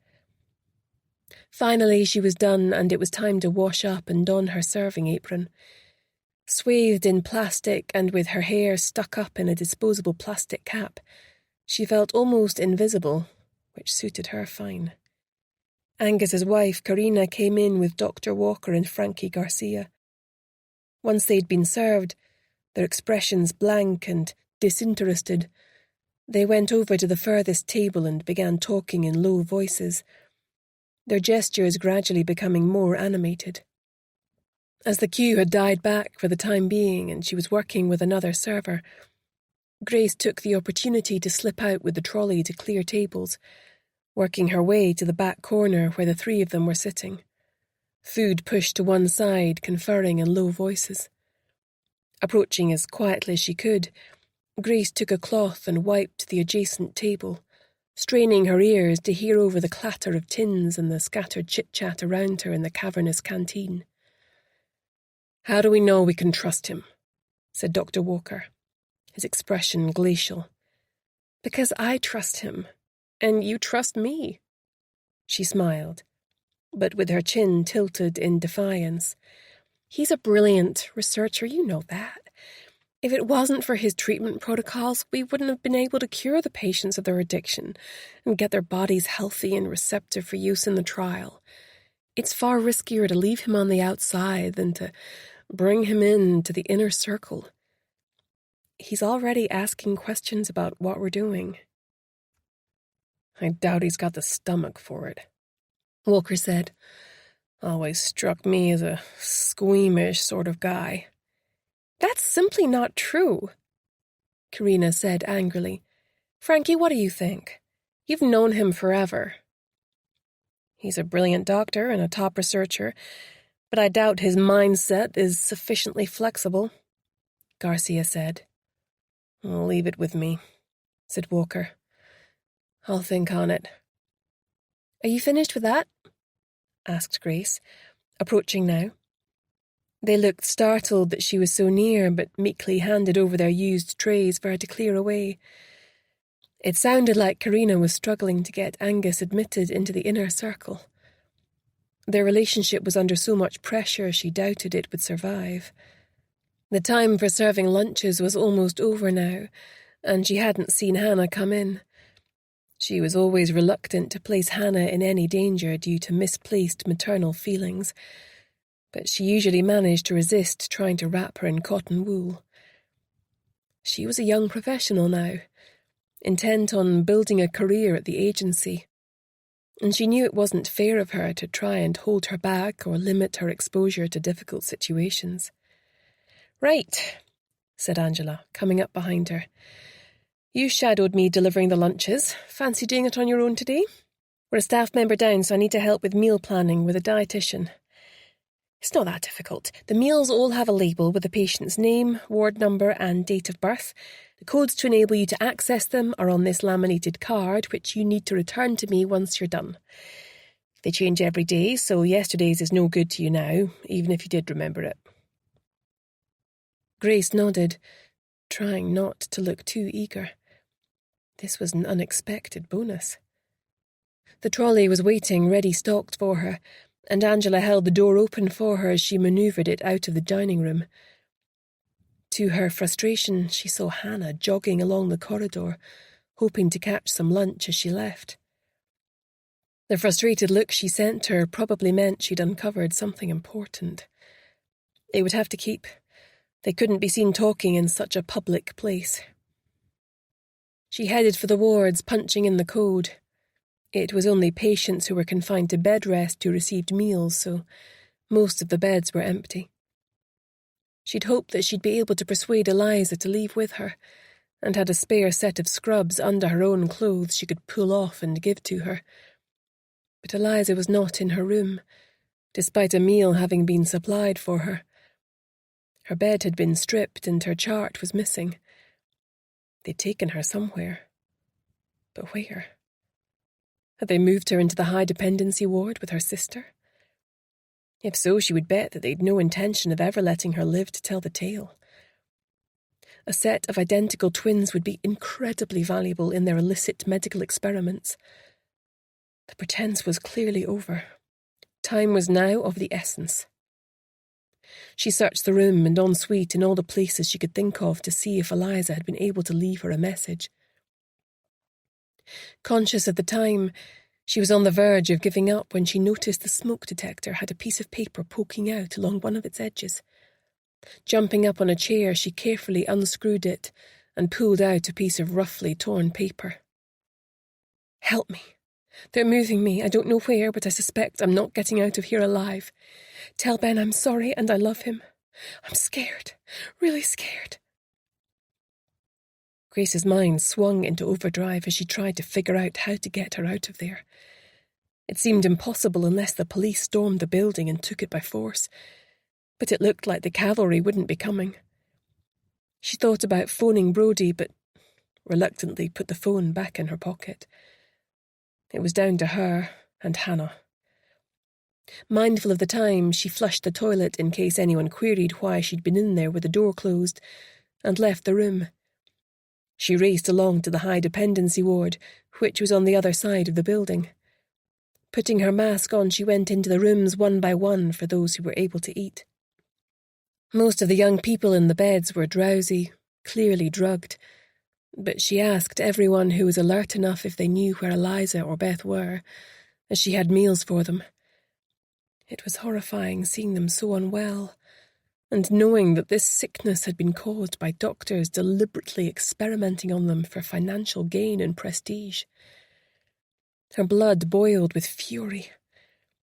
As she entered the last room on the ward, which had been empty the last time she had been round, she came across the missing girl, Lorraine Kerr.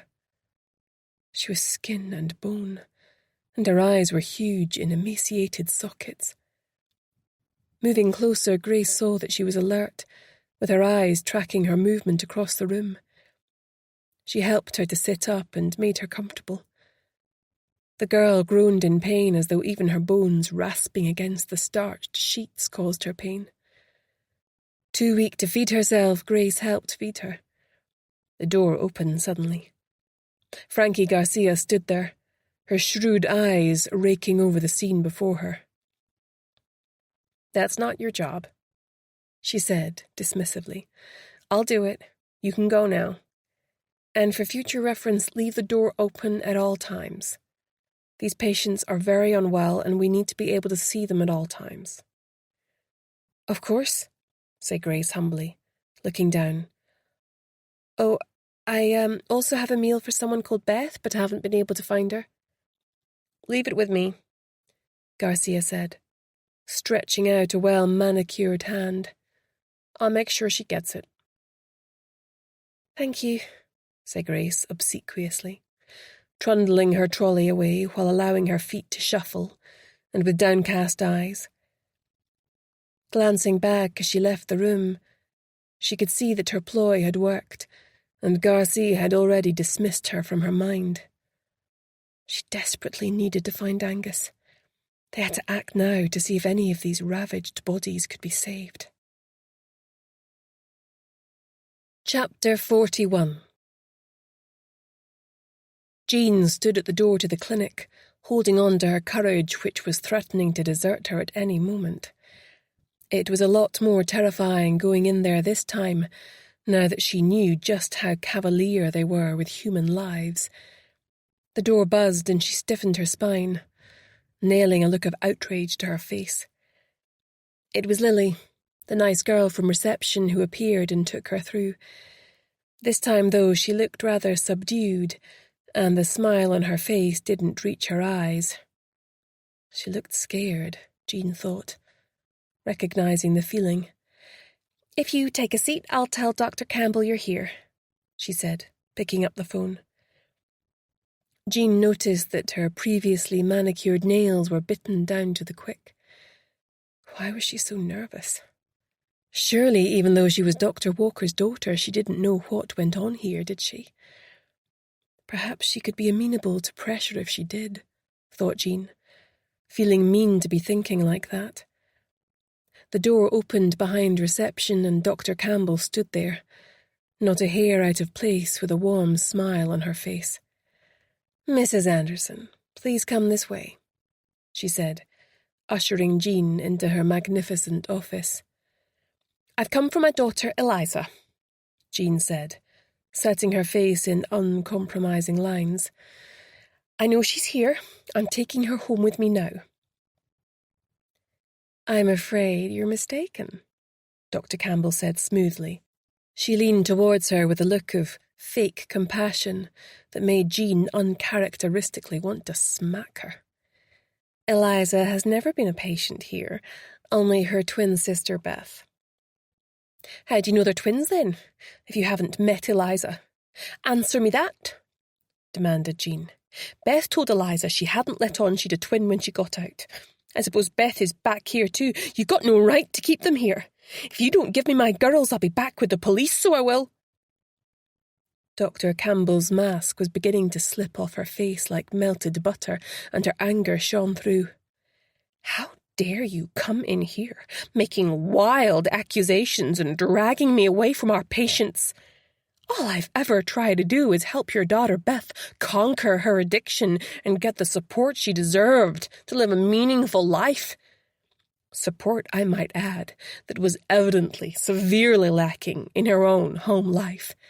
If you want to point the finger at anyone, point it at yourself. For the last time, neither of your daughters are here.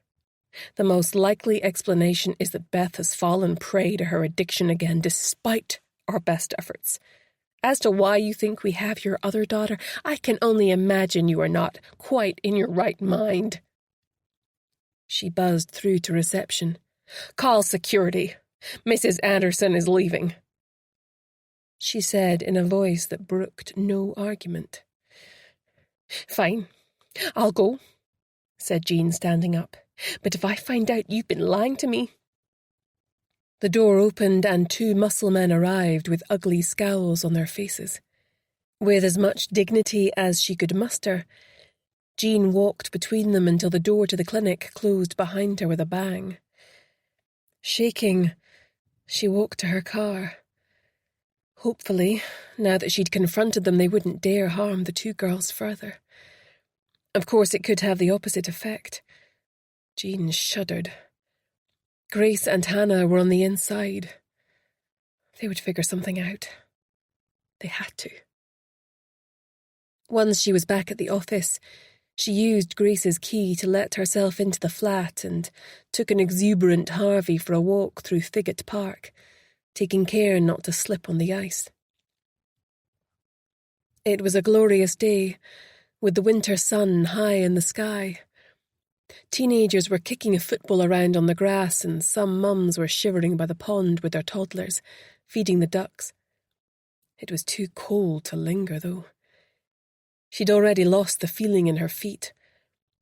After a meet and greet with several other dog walkers, she headed back for the office, settling Harvey down with a chew bone in his basket.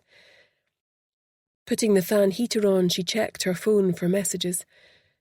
There was just one from Patrick, asking her to have dinner with him tonight. Normally that would have made her heart sing, but she didn't think she could manage it with everything going on. He knew she worked at the agency, but it felt awkward when she couldn't talk about her day with him. She would reply to him later. Sighing, she bent her head to apply herself to catching up on her backlog of employee vetting for a private school to distract her mind from what might be going on at the clinic. Hannah must be missing little Jack. She'd never been away from him for more than a night before. Her mind drifted to Brodie. She couldn't figure out what was going on there at all. It was so unlike him to back away from a case like this. There's no way he was corrupt. She refused to believe it. But what other reason could there be for his reluctance to check out the clinic after everything Grace had told him? They'd all but gift-wrapped it with a bow, but it still wasn't enough. She looked down as a furry paw landed on her knee. Harvey made a little noise in his throat. He'd picked up on her mood. She stroked his big head and he thumped his tail. "It's all going to be fine, boy," she soothed, although she wasn't sure who she was trying to convince. Chapter 42. Hannah threw herself down on her bed. She was so annoyed she had missed the chance to talk to Grace. She was desperately worried that Eliza had been placed out of their reach. It was unlikely they'd simply be able to spirit her out of the clinic now. She also needed to warn Grace about seeing Julie. There was something else niggling her about the glimpse of Julie, but she couldn't put her finger on it. Maybe she just changed her hairstyle or something. Hannah was feeling slightly sick about being away from Jack for another night.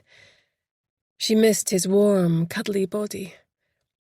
She hadn't realised just how far the clinic were prepared to go. She needed to get out of here. It was getting too risky. Her son had already lost a father. She had a responsibility to him to stay alive.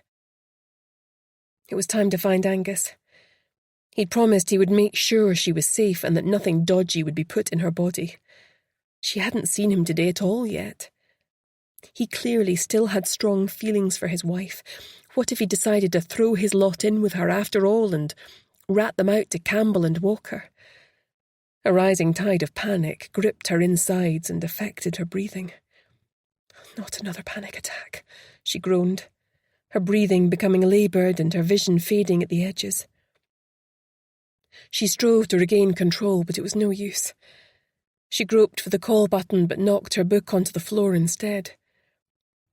Fortunately, a friendly face in the shape of Nurse Heather Kelly arrived, alerted by the book landing on the floor. Immediately, she took in the situation.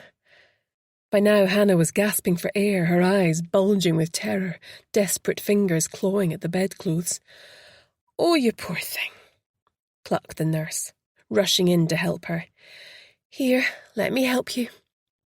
She took one of Hannah's hands in her own to measure her pulse. "You're having a panic attack, Hannah. Look at me and try to breathe with me. In for 1, 2, 3, 4, 5, and out for 1, 2, 3, 4, 5. Her soothing voice kept repeating the instructions until Hannah was able to bring her breathing back under control and the symptoms subsided. "Well done. You've got this," Heather said, releasing her hand gently once she was sure the attack had subsided. Hannah burst into tears, as she often did when this happened. "I'm sorry," she gulped. "Everything just got too much for a bit there." "Nonsense, don't apologise. You're under a lot of stress. Detoxing is never easy," soothed the lovely nurse, who only looked to be in her late 20s. "We've so many things here to help you with that. Yoga, art therapy, hot stone massage, energising facials." "Everything but walking with llamas," quipped Hannah. Nurse Kelly smiled. She got up to leave. "Can't you stay a while?" Hannah asked. "I just need someone to talk to. I don't know anyone here yet." "Sure," the friendly nurse replied. "I've got some time until my next round of obs." "Have you worked here long?" asked Hannah. 5 years, she replied. "The clinic has been here longer than that, but it wasn't used for rehab back then." "A few of the others have been scaring me," said Hannah in a small voice. "Why? What have they been saying?" asked Heather, looking concerned. "They said that some people who come here for treatment get really sick after they get out and are hidden away in another ward. They heard that sometimes they even die. I don't want to die," she said, her eyes filling with tears that weren't so hard to conjure up. "Oh, bless you. Is that what's been worrying you?" "Look, I'm not really supposed to tell you this, but it's true. We have both an intensive care ward and a high dependency ward that are off limits to all but those people working there." "But how can rehab make people sick?" she asked, retaining a wobble in her voice. "It doesn't," Nurse Kelly replied. "However, you've got to bear in mind that when people come to us off the streets, they're usually very poorly. Most have prioritised alcohol over food, so their bodies are severely malnourished. Any infections or diseases have been allowed to run through their bodies unchecked. All of this can ultimately cause organ damage. It takes a long time to reverse and restore optimal health. That's what makes this place so special," she said with quiet pride. "We never give up on our patients. It's a commitment for life." "When I first came in here, I met a girl called Beth. She was a bit older than me and I kind of hoped we'd be friends, but now she's gone, and I'm worried about what might have happened to her," she said, the tears spilling over again. "Is there any way you could possibly find out for me? It would make me feel so much better if I knew she was okay." Hannah felt terrible manipulating the kindly nurse, but she had to use everything at her disposal if she was to help Beth and Eliza before it was too late. "I'll see what I can do if it will put your mind at rest," the nurse said. She glanced at her watch. "Now, I suggest you go to the coffee lounge and drop into one of the activities scheduled to start at 4 p.m. That will keep you occupied until dinner." Hannah fell back on her pillow. Her task seemed hopeless. What was she even doing here? Now that Eliza had been moved to a secure area, she was powerless to help her. She would stay until tomorrow, and then that was it. She was out of here. There was no knowing what they would do to her if they found out she was a plant. Exhausted, her eyes grew heavier. There'd been something bugging her about Julie. What was it? Chapter 43. Grace raced home at the maximum speed she dared as her car wound its way down through the hills on the way back to Portobello. She had the strongest feeling that the researchers were getting ready to cut their losses and flee back to the States. What this would mean for those in the intensive care and high dependency units she could only imagine. But her gut told her their main priority would be to dispose of any evidence connecting them to their unethical experiments, leaving behind only the respectable face of the clinic's rehab arm. There was no way she could bring the case to a successful conclusion without backup from the police. Her phone pinged with a text from Hannah. Julie is working as art therapist at clinic. Grace slammed the wheel in frustration. Could Brodie be more compromised? This was insane! What possible hold could the clinic have over his boss? Just how complicit was Brodie in looking the other way if his partner was actually working there?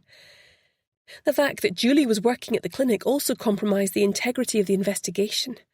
If she came across Hannah or Grace, she wouldn't hesitate to blow their cover out of the water and take pleasure in doing it too.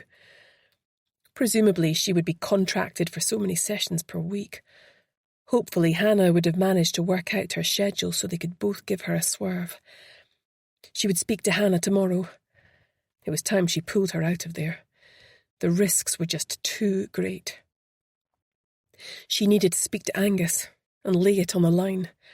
It was time for him to choose a side. He either came with her to the police prepared to testify about everything he knew, or he would get permanently stuck on the wrong side of the story. She knew how hard it must be for him with his wife's career hanging on the outcome of his decision. It mirrored what seemed to be going on in her life in relation to Brodie. She was still desperately hoping for a way out from under this in relation to her former partner and the love of her life. Angus was in exactly the same bind, but she couldn't let him put it off any longer. Nor could she allow her feelings for Brodie to stop her doing the right thing in relation to this investigation. Tomorrow would be her final day at the clinic. If she could get Eliza out and persuade Angus to step up, then she would go and lay it all out for Superintendent Alice Gray. It would be up to her then what further action was taken and what the consequences would be for Brodie and, more particularly, his boss. Another text pinged up on her screen. Eliza moved to high dependency. I don't know what to do. Angus not been to see me. Not seen him all day. Grace's heart sank. They couldn't wait any longer. She couldn't risk Hannah's safety any further in this highly volatile situation. Hang tight until tomorrow. We'll get you out then.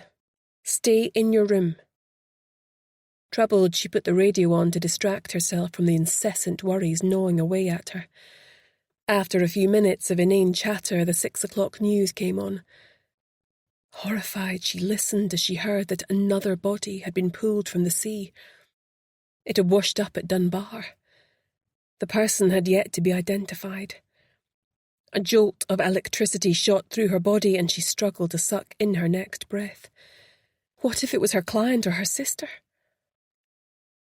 She put her car in gear and pulled out, tyres spinning in the dirt as she continued downhill, the lights of the city twinkling now just a few miles away. Suddenly, something rear-ended her car, taking her completely by surprise. Her seatbelt dug into her ferociously as her body slammed forward, causing her neck to slam back against the seat. Whoever it was must have been travelling without lights, or she'd have been warned of their approach. This was no accident. Striving to regain control of her car, she steered into the skid and spun her car round to try and cling on to the narrow one-track road. The vehicle that had driven into her reversed its speed, gearing up for another attack.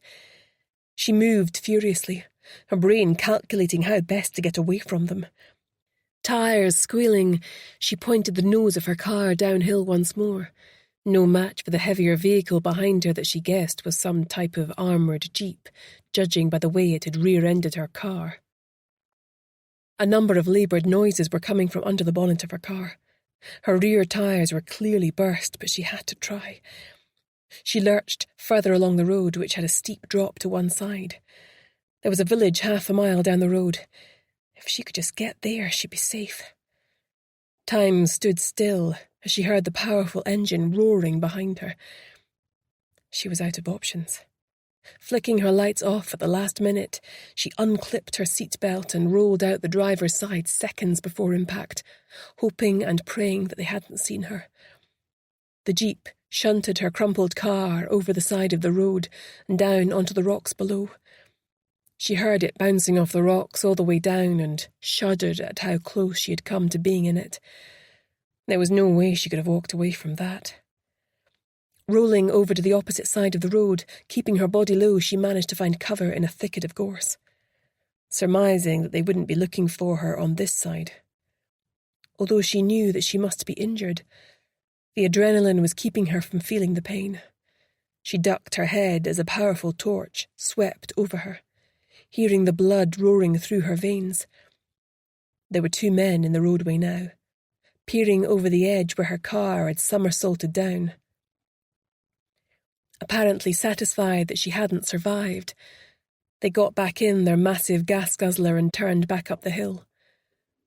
Grace popped her head up and managed to read the license plate as it reversed towards her. It confirmed her suspicions. Someone from the clinic was onto her. She had seen that vehicle before in the clinic car park. She lay there concealed by the bush until she could hear it no longer. Her body was trembling uncontrollably, and she felt a wave of sickness rise up in her throat as she vomited. The temperature had plummeted, and frost glittered on the road. She had to get moving, or she would die of hypothermia out here. Struggling to her feet, she felt herself all over for broken bones and figured in the circumstances she'd got off lightly. She was bruised and battered, but nothing a hot bath and some Epsom salts couldn't fix. As her phone was in her car at the bottom of the ravine, she couldn't call for help, so resigned herself to having to travel to the next village and ask someone to call her a cab from there. Feeling very small and insignificant beneath the black panorama of stars, she set off, feeling the loneliness of the hills seep into her very soul. She had lived to fight another day. Chapter 44. Jean let Patrick into the agency. Harvey barked at him, but he had come four-armed and soon got around him with a couple of treats and a few kind words. "Still no word from Grace?" he asked, giving Jean a hug before sitting down opposite her. "Not a dicky bird," she replied. "I've a horrible feeling something's wrong. She'd never leave Harvey here with me this long without checking in. It's nearly 8 o'clock. Did you manage to cancel our reservation?" "Yes, not a problem," he said, his kind eyes supporting her. "You haven't told me about this case you're working on yet." "I know," said Jean. "I'm sorry, confidentiality goes with the territory in this job." "Is it dangerous?" he asked, looking concerned. It felt good to have someone worry about her for a change. Patrick couldn't be more different from her selfish and demanding ex-husband. "It can be," she replied honestly. "Most of the time we do fairly routine stuff. Credit checks, employee vetting, cheating husbands, that sort of thing. Every now and again we get a case that challenges us. This is one of those cases." She spoke quietly. "You don't mean people might try to harm you?"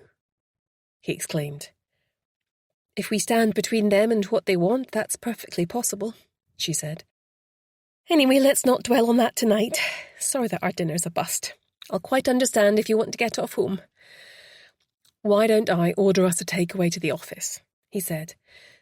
"You have to eat some time. I dare say Harvey here wouldn't object to a spare rib or two." Hearing his name, Harvey got to his feet and padded over as if to say, "Now you're talking my language." Jean laughed. "I can hardly say no, now you've got his hopes up."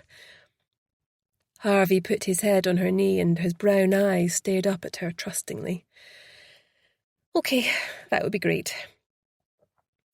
Mine's a satay chicken with fried rice, and we'll all three of us share a portion of ribs. Maybe order something for Grace, she's got to come back sometime." Patrick went into the other room to phone it through, and Jean tried Grace's mobile again without success. It went straight to voicemail. Frustrated, she hung up. Everyone seemed to be ignoring her today. She hadn't been able to raise Hannah either. She had to confess at times she felt a teeny bit taken for granted, as she was always the one left manning the office when the other two went undercover. Although, to be fair, she was generally quite happy to leave them to it, as her nerves couldn't take the stressful situations she had at times found herself in. 25 minutes later they sat down to eat. Jean suddenly realised she was ravenous. Her clothes had been looser recently, as she was so busy she sometimes forgot to eat. Suddenly the door to the office opened, ushering in a gust of freezing air. It was Grace. Harvey raced over to greet her, and she bent over to make a fuss of him, wincing in pain as she did so. "What's that on your face, boy?" "It's spare rib sauce," supplied Jean. As Grace stood up, Jean looked at her and gasped. "Grace! What happened to you?" Her boss's clothes were ripped, and her face had a couple of large bruises breaking out against the pallor of her skin. The way she was holding her body seemed off as well. "I'm fine. No need to fuss," she said, trying to make light of it, but Jean wasn't fooled. "Hi, I'm Patrick, Jean's friend. I'll plate you up some food. Why don't you both go through to the other room? You'll be more comfortable there." "Hi, Patrick. That would be great," Grace said with a tired smile, walking on through. Harvey remained with Patrick to supervise the food allocation. Jean squeezed his hand on the way past. It was so thoughtful of him to give them a chance to catch up in private. Grace lowered herself onto the couch, clearly very sore.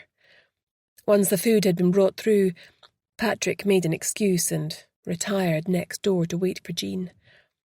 Harvey polished off his ribs, then lay on Grace's feet with a contented sigh. "He seems lovely," said Grace.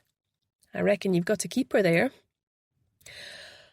"Oh, early days yet," said Jean airily, though she felt her face colour in pleasure. "Anyway, stop deflecting. Tell me what happened." "I got run off the road on the way back from the clinic." "That's terrible," exclaimed Jean. "You mean it was deliberate?" Grace nodded. "Very much so. My car ended up down a ravine. They think I'm in it. My phone, bag, coat, everything is down there. I'm going to need another phone, Jean. Can you sort that for me?" "Of course." She looked at Grace. Her face was a horrible colour and she looked utterly exhausted. "First thing in the morning I'll sort you out with the hire car as well. Are you sure you shouldn't see a doctor?" "Nothing a hot bath and a good night's sleep won't fix," Grace said. "What about the police? What you're talking about is actually attempted murder." "No police," Grace said, her voice slurring with fatigue.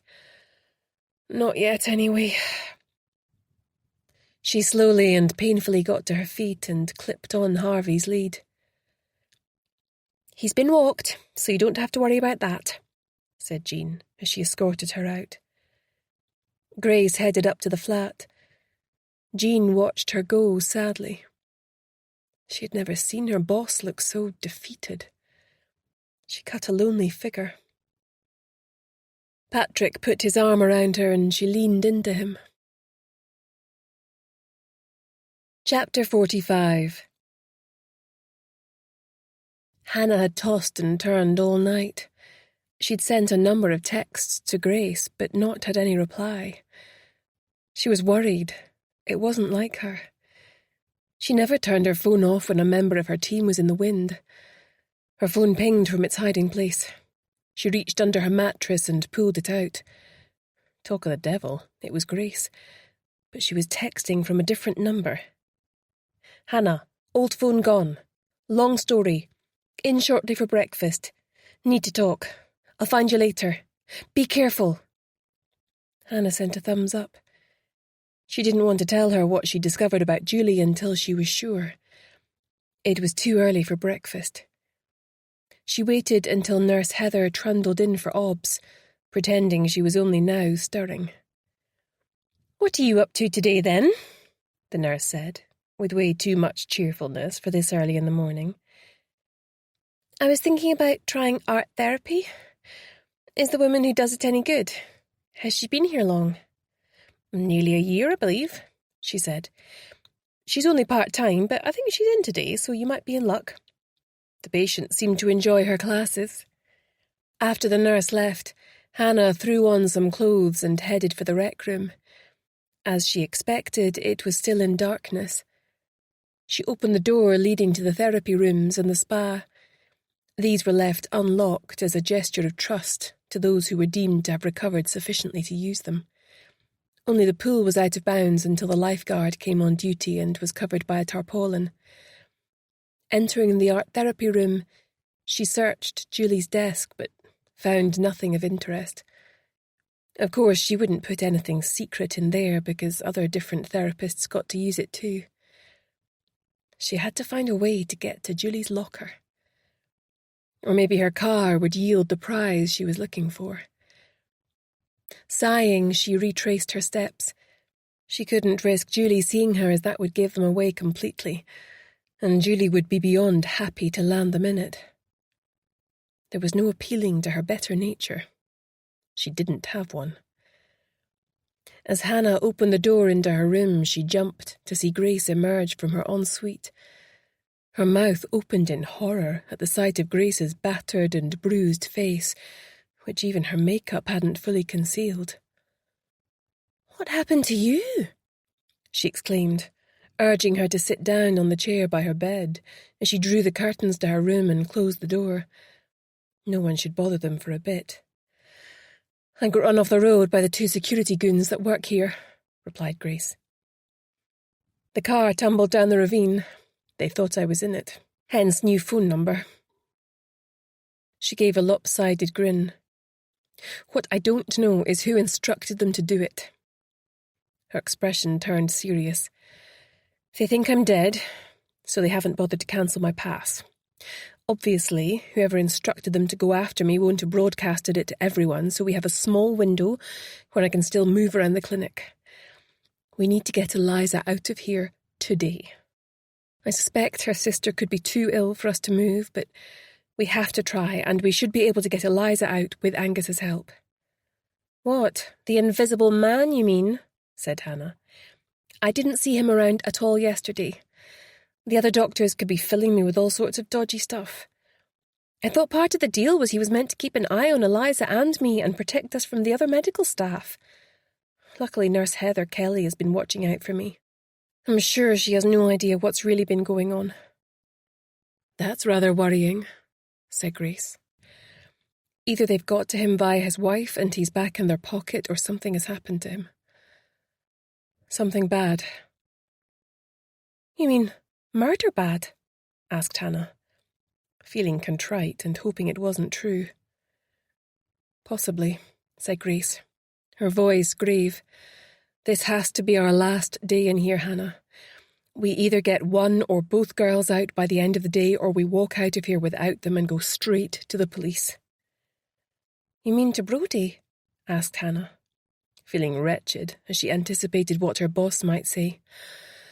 "No, not this time, Hannah," said Grace. "I'm just not sure where Brodie's head is at the moment.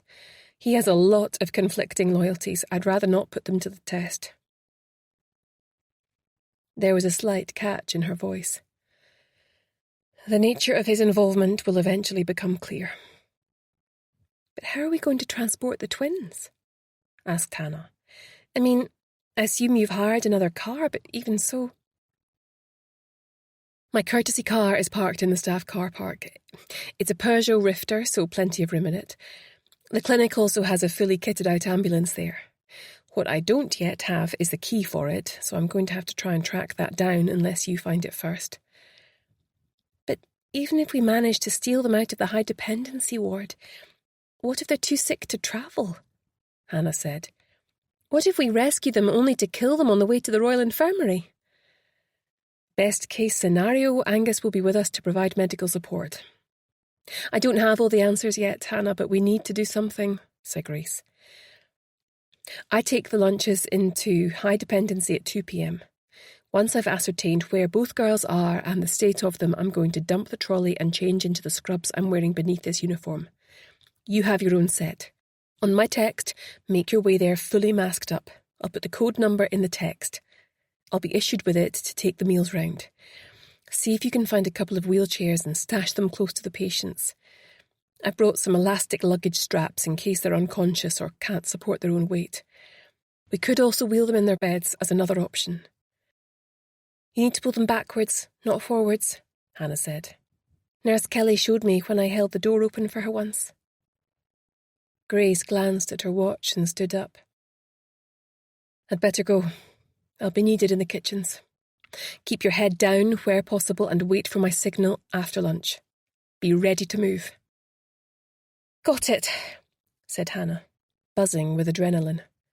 Oh, and Hannah, if anything goes wrong and I can't get myself or the girls out, don't hesitate. Get the hell out of here. Run like the wind and don't look back. Promise me. Promise, said Hannah, crossing her fingers behind her back just in case.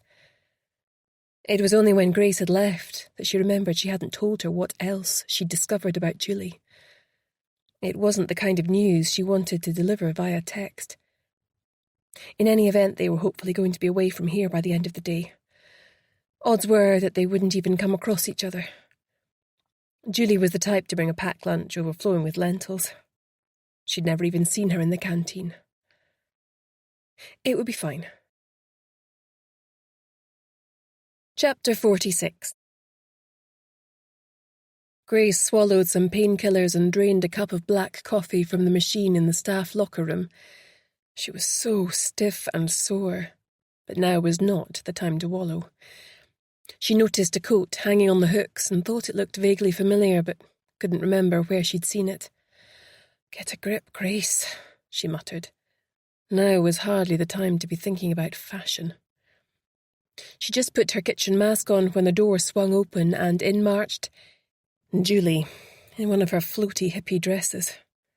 Grace almost gagged on her coffee. Pulling her plastic cap way down on her forehead, she closed her locker and, giving a polite nod whilst avoiding eye contact, left the room. Julie's gaze slid over her, but nothing registered.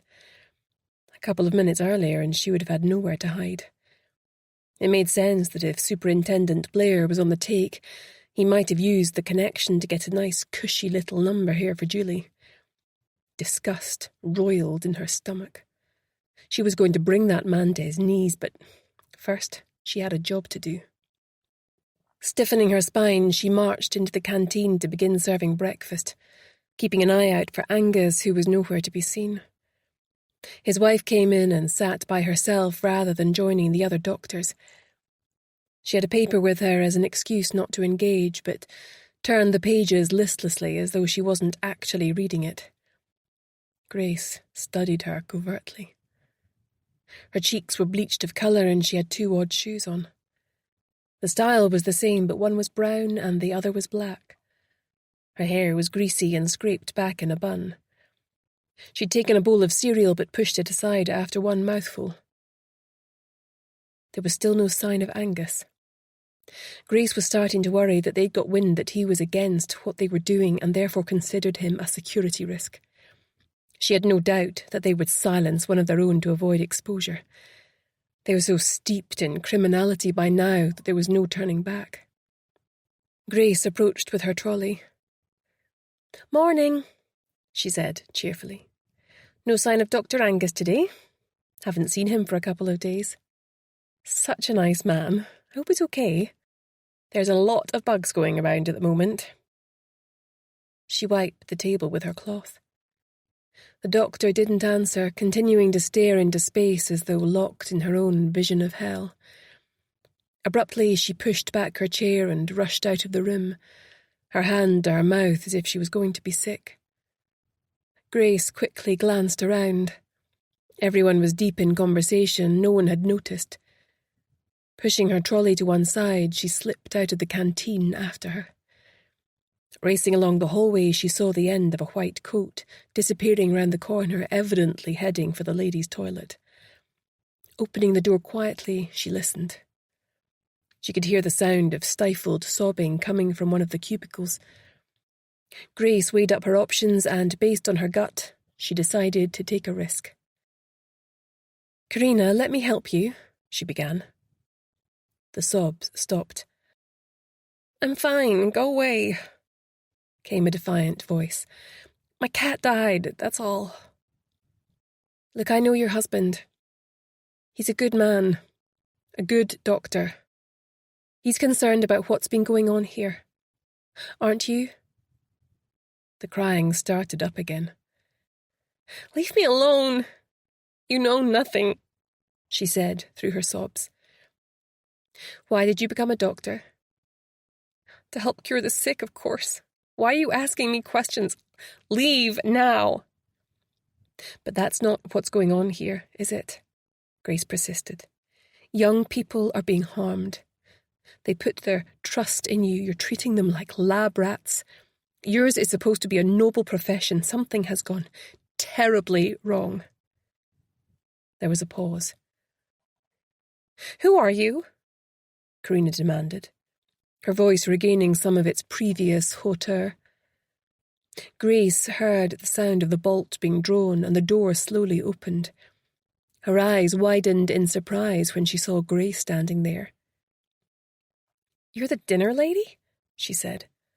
"I don't understand. How do you—" "I'm a private investigator," Grace said. "I was instructed to find out what happened to one of your patients. I know what's been going on here." She took a gamble. The body that washed up on Portobello Beach, that came from the clinic. Someone, perhaps you, had performed a post-mortem on it. Karina collapsed into a chair beside the vanity unit as if all the air had been knocked from her lungs. "We had to do that. Otherwise her death would have been in vain. We had to learn from what had gone wrong to prevent it happening again. We're not the monsters you seem to think we are," she said, seemingly on the defensive now. "Then what's happened to your husband?" Grace asked. "Is he missing? If they've harmed him, are you still prepared to carry on like nothing's happened?" "He didn't come home last night. I didn't see him at the clinic yesterday or today." "They won't hurt him," Karina snapped. "Why not? They've hurt other people. You've hurt other people. Why on earth wouldn't they kill him if he threatened to expose what's been going on here? Experimenting on the vulnerable in society. Who does that remind you of?" said Grace, her voice dripping scorn. Karina was clearly distressed, her worry about Angus a palpable thing between them.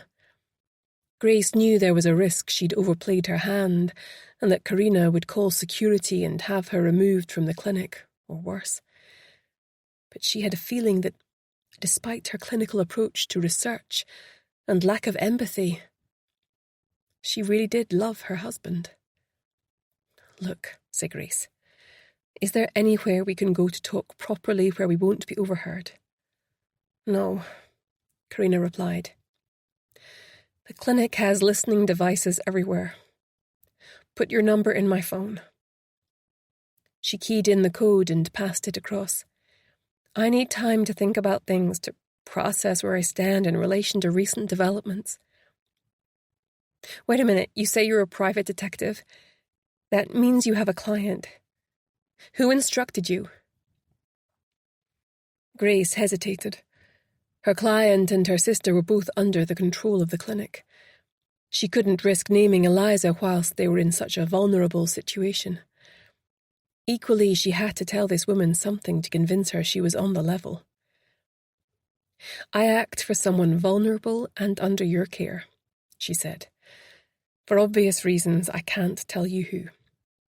The police are also aware of my investigation and that I've penetrated the clinic with a view to obtaining evidence," she added, trying to sound as though she was working hand in glove with them. On this occasion, it couldn't be further from the truth. "I need time to think," Karina said, recovering her customary abrasiveness. "I'll contact you when I'm ready to talk.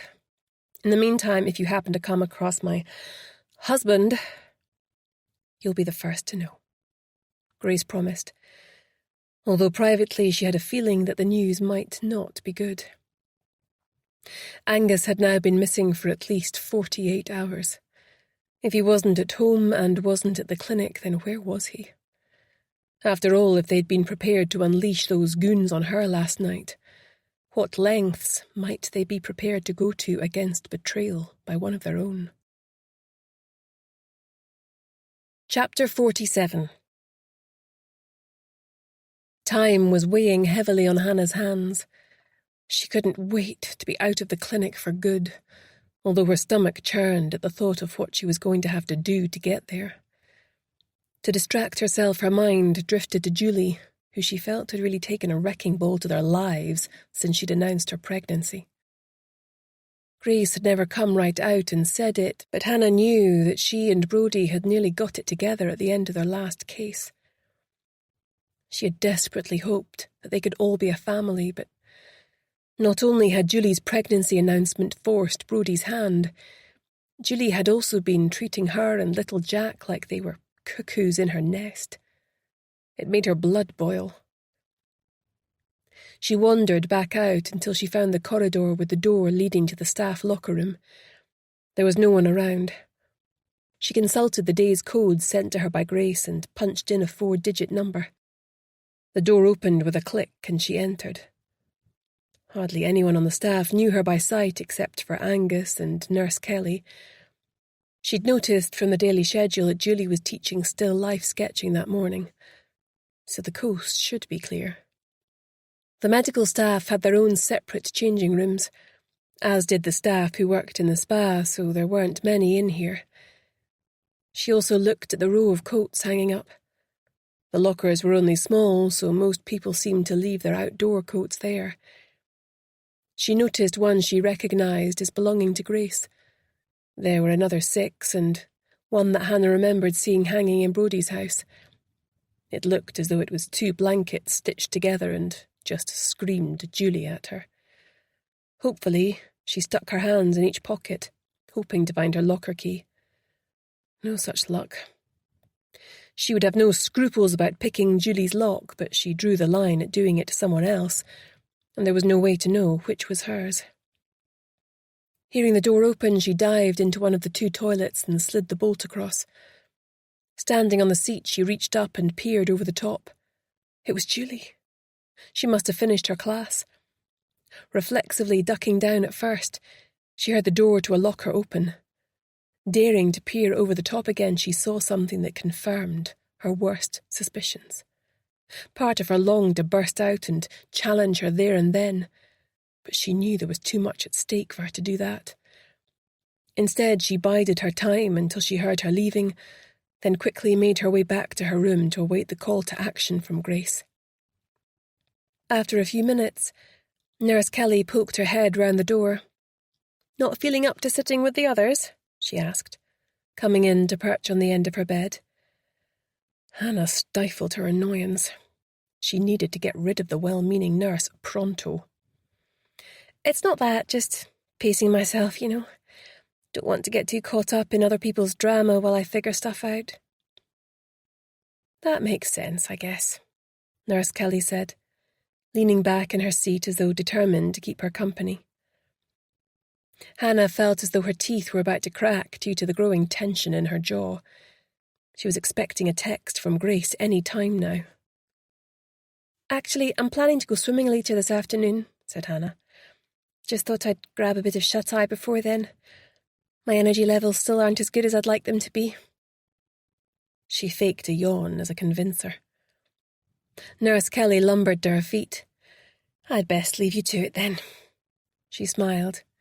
"I'll check in on you later." Hannah smiled her thanks and lay down on the bed, her face to the wall. The nurse closed her blinds and left, shutting the door behind her.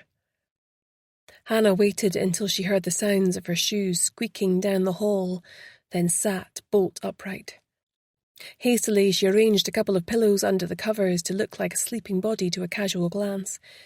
She rushed to the ensuite and donned the scrub set Grace had given her, complete with stethoscope and fake ID. Squinting at it, she saw she was staff nurse Paige Barclay. If challenged, she was to say she was an agency nurse arranged by Angus due to staff sickness. It would also explain why she didn't know where everything was already. It was the flimsiest of covers, but they had no intentions of lingering. It was a case of busting in, acquiring their target patients, and straight out the door to the waiting car. Hannah desperately hoped that was how it all went down. Her real fear was getting trapped there and put in an induced coma or worse. She thought of Jack waiting for his mum to come home, and was nearly undone. Hurriedly she pushed that traitorous thought away. She would be seeing him soon enough. Her phone pinged. It was time. She peered out into the corridor. It was empty. She closed the door behind her and started walking. She came to the door to the high dependency ward, and with a confidence she didn't feel, she started keying in the number. Too late, the hairs on the back of her neck prickled a warning. She felt a jab in her arm and tried to spin round and face her attacker, but as she did so, her vision blurred, and the world tilted as she collapsed into their arms. As she fell unconscious, she was dimly aware of being wheeled away in a wheelchair. Her last thought was of Jack. Chapter 48. Grace was dressed as a doctor, her white coat flapping as she strode along the corridor. Hurriedly she pressed in the same code she had inputted earlier when bringing the lunches to those patients deemed too sick to visit the canteen. Hannah would have preceded her by 30 minutes, so had hopefully located and positioned the 2 wheelchairs in the patients' rooms. It was unfortunate that both girls were in separate wards, but she had assigned Hannah to grab Eliza, and she would take Beth. Hearing angry voices coming from an office on the ward, she slowed to listen, making notes on the fake chart she was carrying to avoid attracting suspicion. There was a nurse's station further along the corridor, but the nurse sitting there was busy typing notes on her computer and didn't even glance up at her. It was Dr. Walker and Dr. Campbell. "Are you crazy?" he snapped. "What on earth possessed you to do that? You've made things 10 times worse. There's no way we can bring him round to our point of view now. Also, how's Karina going to react when she finds out what we've done to her husband?" Grace's heart nearly stopped. This was bad, very bad.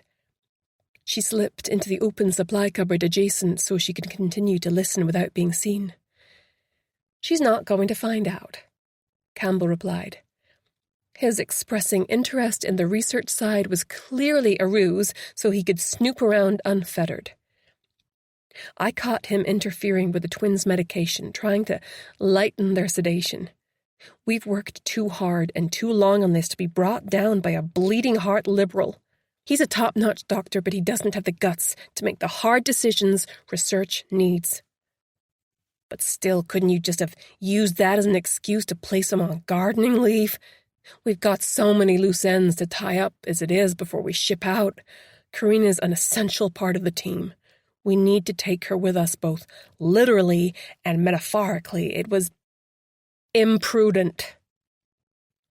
"We can still rescue this situation," she said. "All Karina knows is he's disappeared. I arranged for his car to be removed from the car park and hidden in a remote location to buy us some time. Perhaps a car accident. The area by the ravine on the descent to the village might be a possibility." Grace's blood boiled as she recollected their hired goon's attempt to place her in that exact same spot. "Not at the moment," Dr. Walker muttered. "I noticed that dinner lady was taking too much of an interest in our conversations. I told our security to deal with her, so I suspect the ravine may be, occupied. Isn't that a bit extreme? Even for you? Asked Dr. Campbell. We cannot have any more mistakes, snapped Dr. Walker. This whole operation has cost a fortune to set up and implement.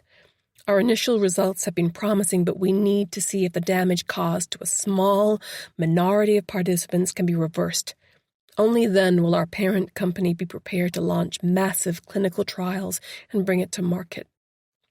I agree. Nothing must stop us taking our place in history. I'll do as you suggest.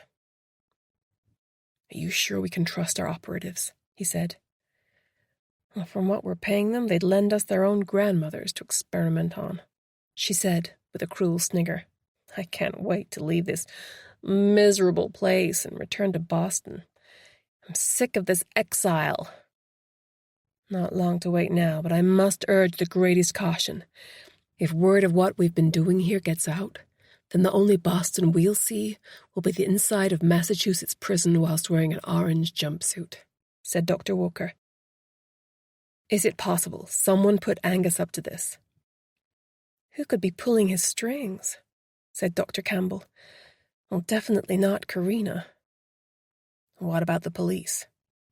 Asked Walker suspiciously. So far, they've been content to look the other way in exchange for the retirement of their dreams. But what if someone else within their ranks has got wind of it?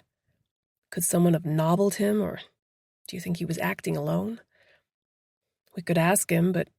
Wait, no, we can't because he's bloody unconscious, he finished sarcastically.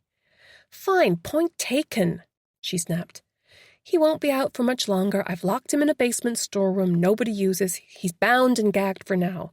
Anyway, I've just done my rounds. The twins are stable, and so is everyone else for the time being.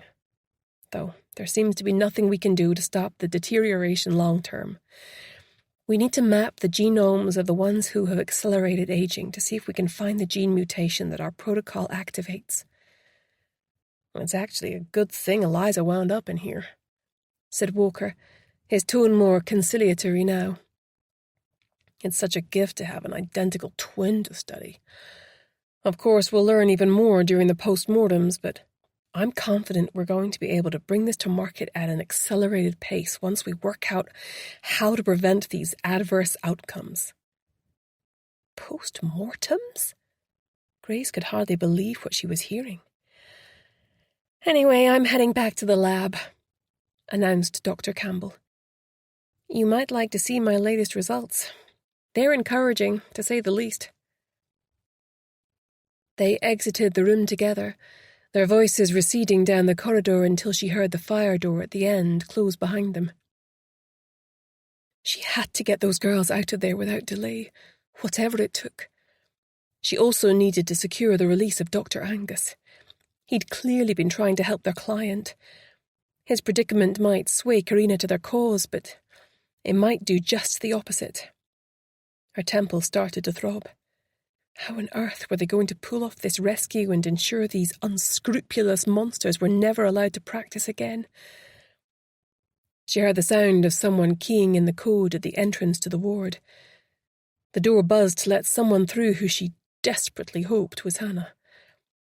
She'd seen no sign of her so far, and she was supposed to be in the ward before her. There was no way she could manage to spirit the two girls away on her own. When she heard steps go by, she peered out, but it was just an orderly. There was still no sign of her. She waited another hour, by which time her muscles were stiff from the enforced lack of activity. It was no good. She wasn't coming. She didn't even dare go to visit her client, as if she was discovered there she wouldn't have the freedom to make another attempt. Perhaps the best thing she could do was try to get down to the basement and locate Angus. If she could get him out, then surely he would agree to come with her to the police now. There was no way he could carry on at the clinic as if nothing had happened. If only the police hadn't been compromised, she could call Brodie and he could mobilise reinforcements. She had never before faced such overwhelming odds.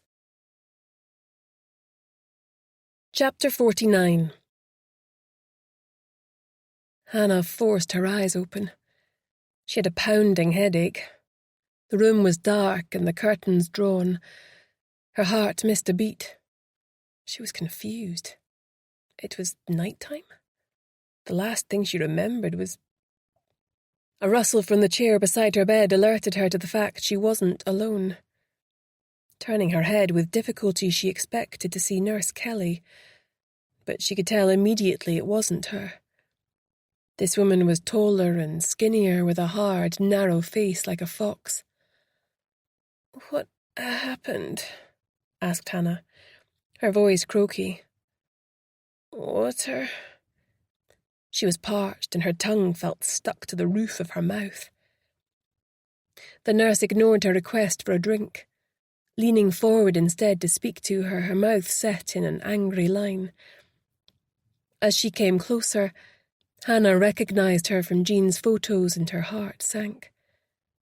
It was head nurse Frankie Garcia, and she was involved up to the hilt in the unsavoury goings-on at the clinic. "Who are you?" "Why are you asking me that? You know who I am." "Why were you impersonating a nurse?" "It's just a bit of fun," muttered Hannah, rolling her eyes. "Lighten up. One of the others dared me to do it." "Save the pantomime for Nurse Kelly. I'm nobody's fool. What are you doing here?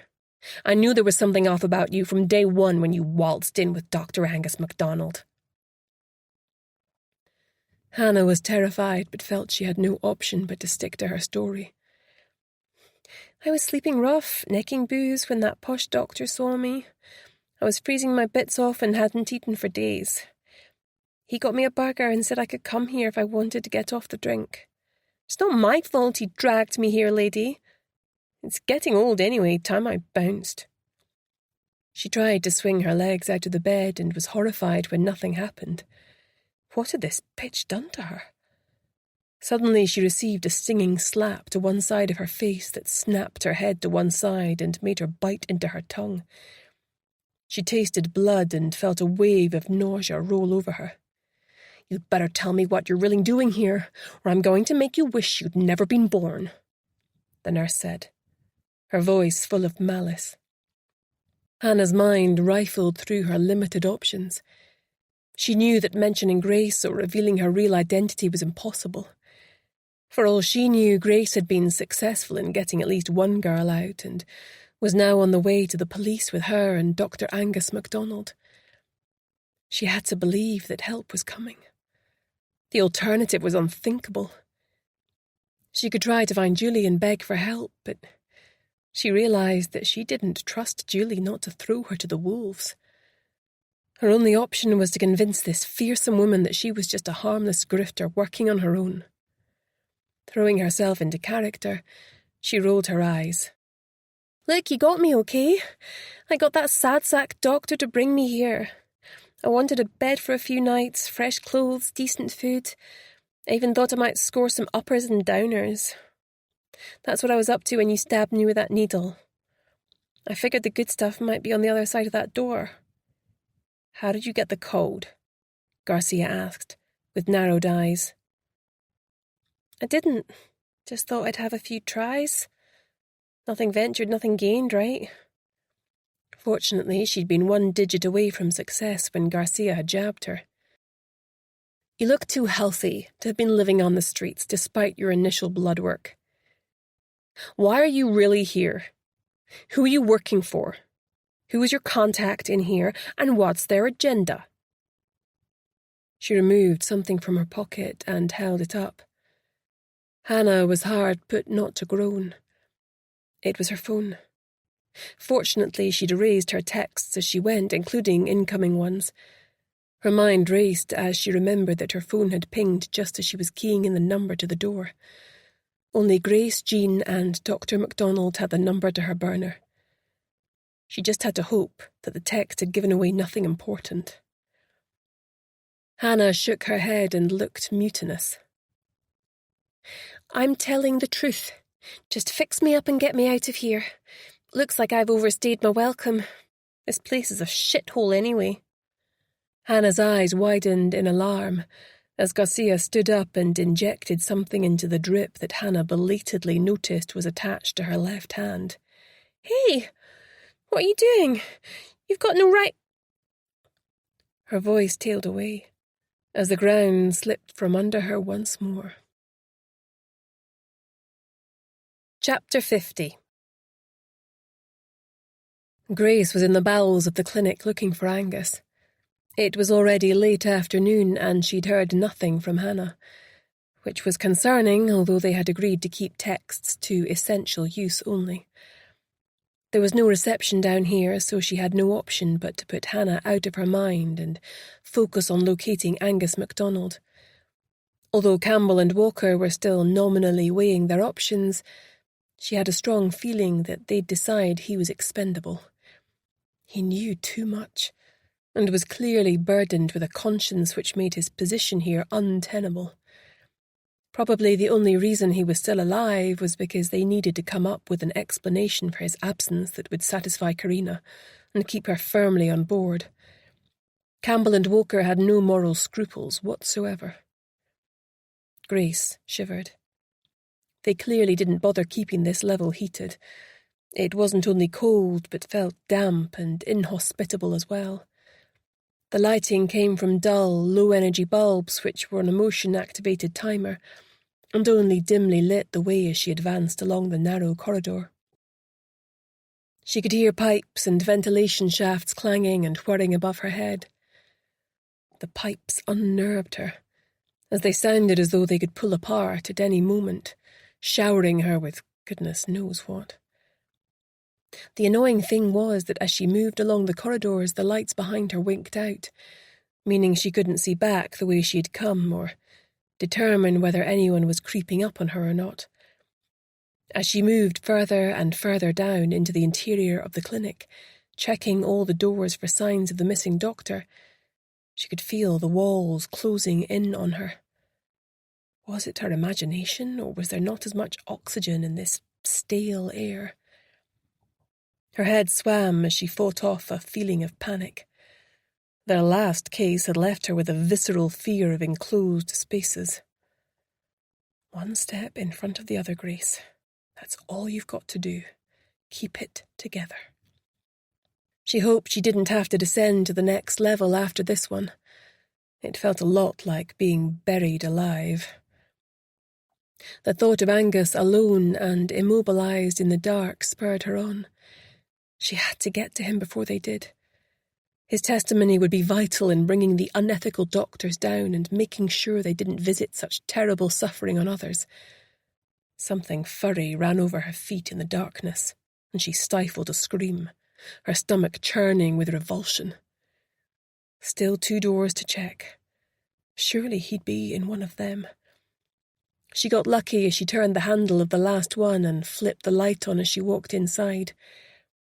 At first, she thought what she was looking at was simply a roll of old carpet alongside metal shelving, but suddenly the carpet moved, and she realised it was Angus's prone body wrapped in a sheet and bound with masking tape. Only his head was free, and he had duct tape over his mouth too. When he realised that someone was there, he started trying to struggle, and guttural groans escaped from behind the tape.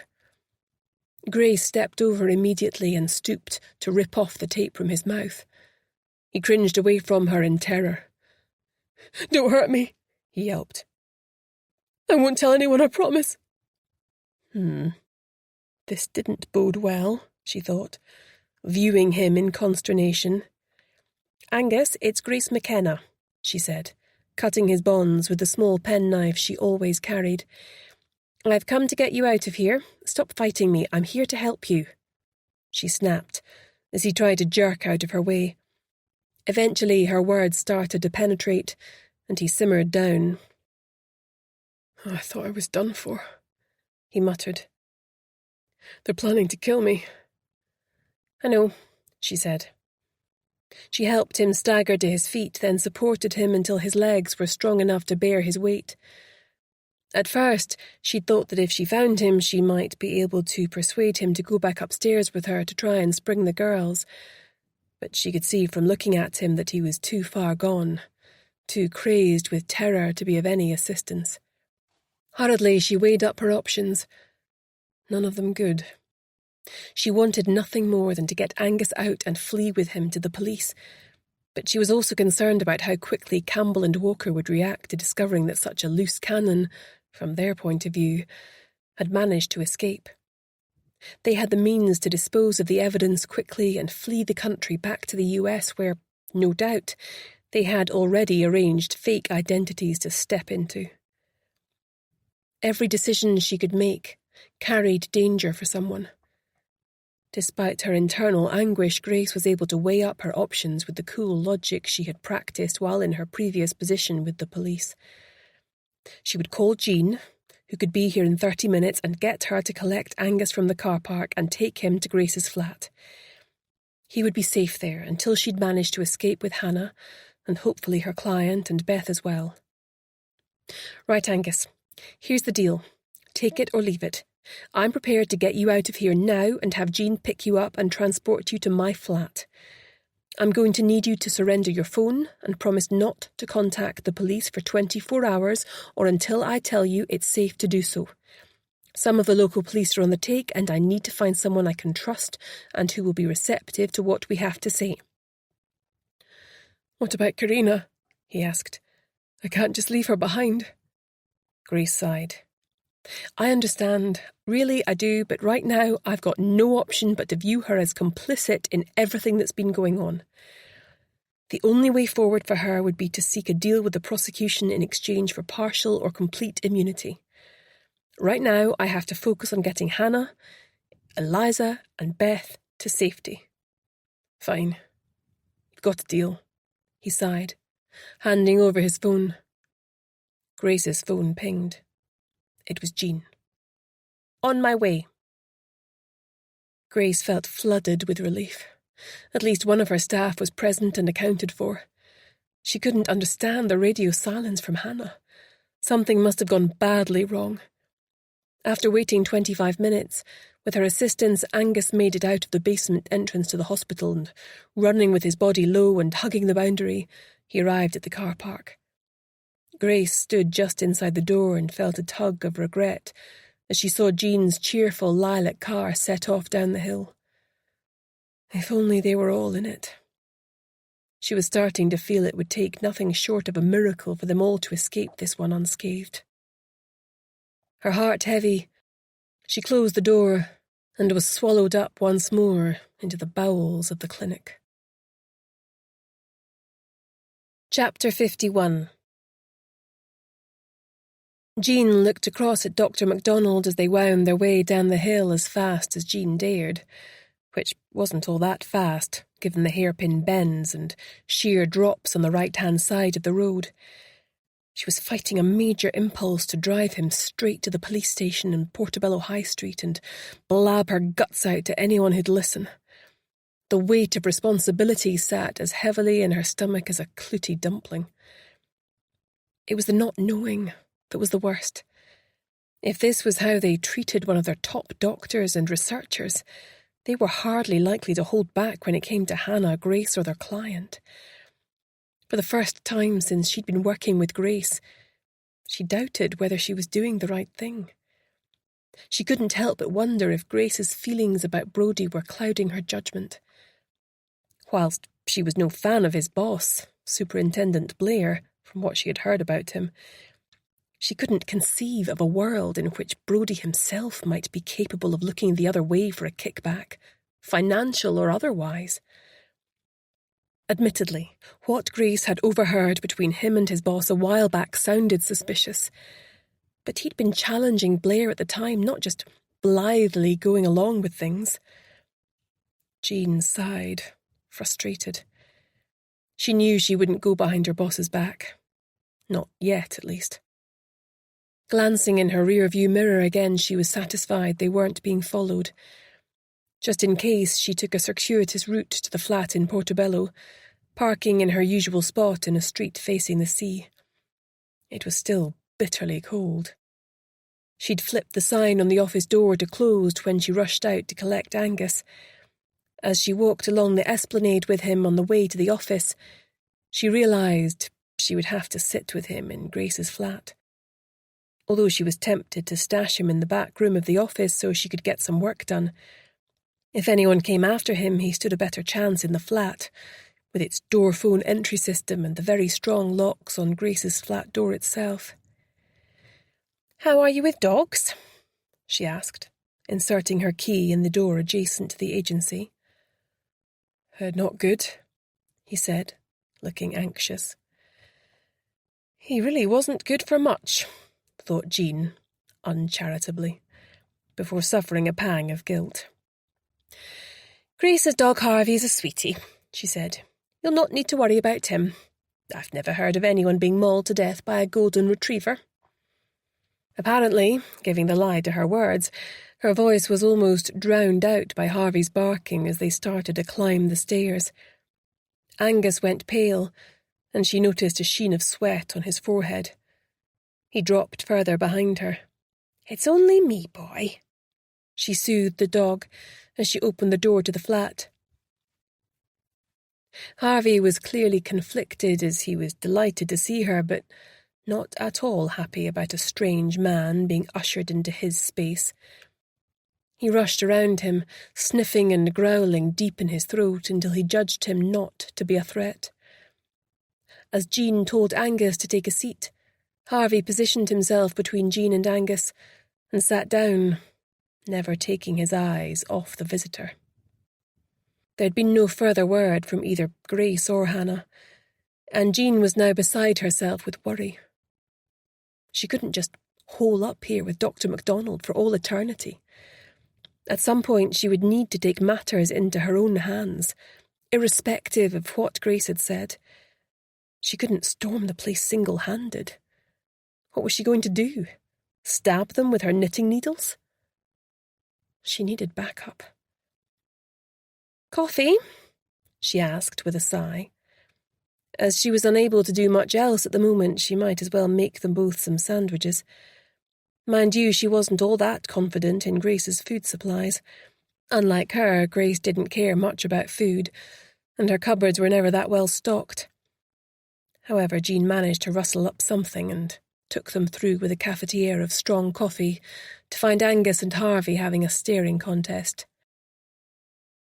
"Right, Angus," she said, pouring the coffee. "Since we're stuck here until I hear from Grace or Hannah, I think we should use the time to take down your statement so that we can present it to the police as soon as possible." "The police?"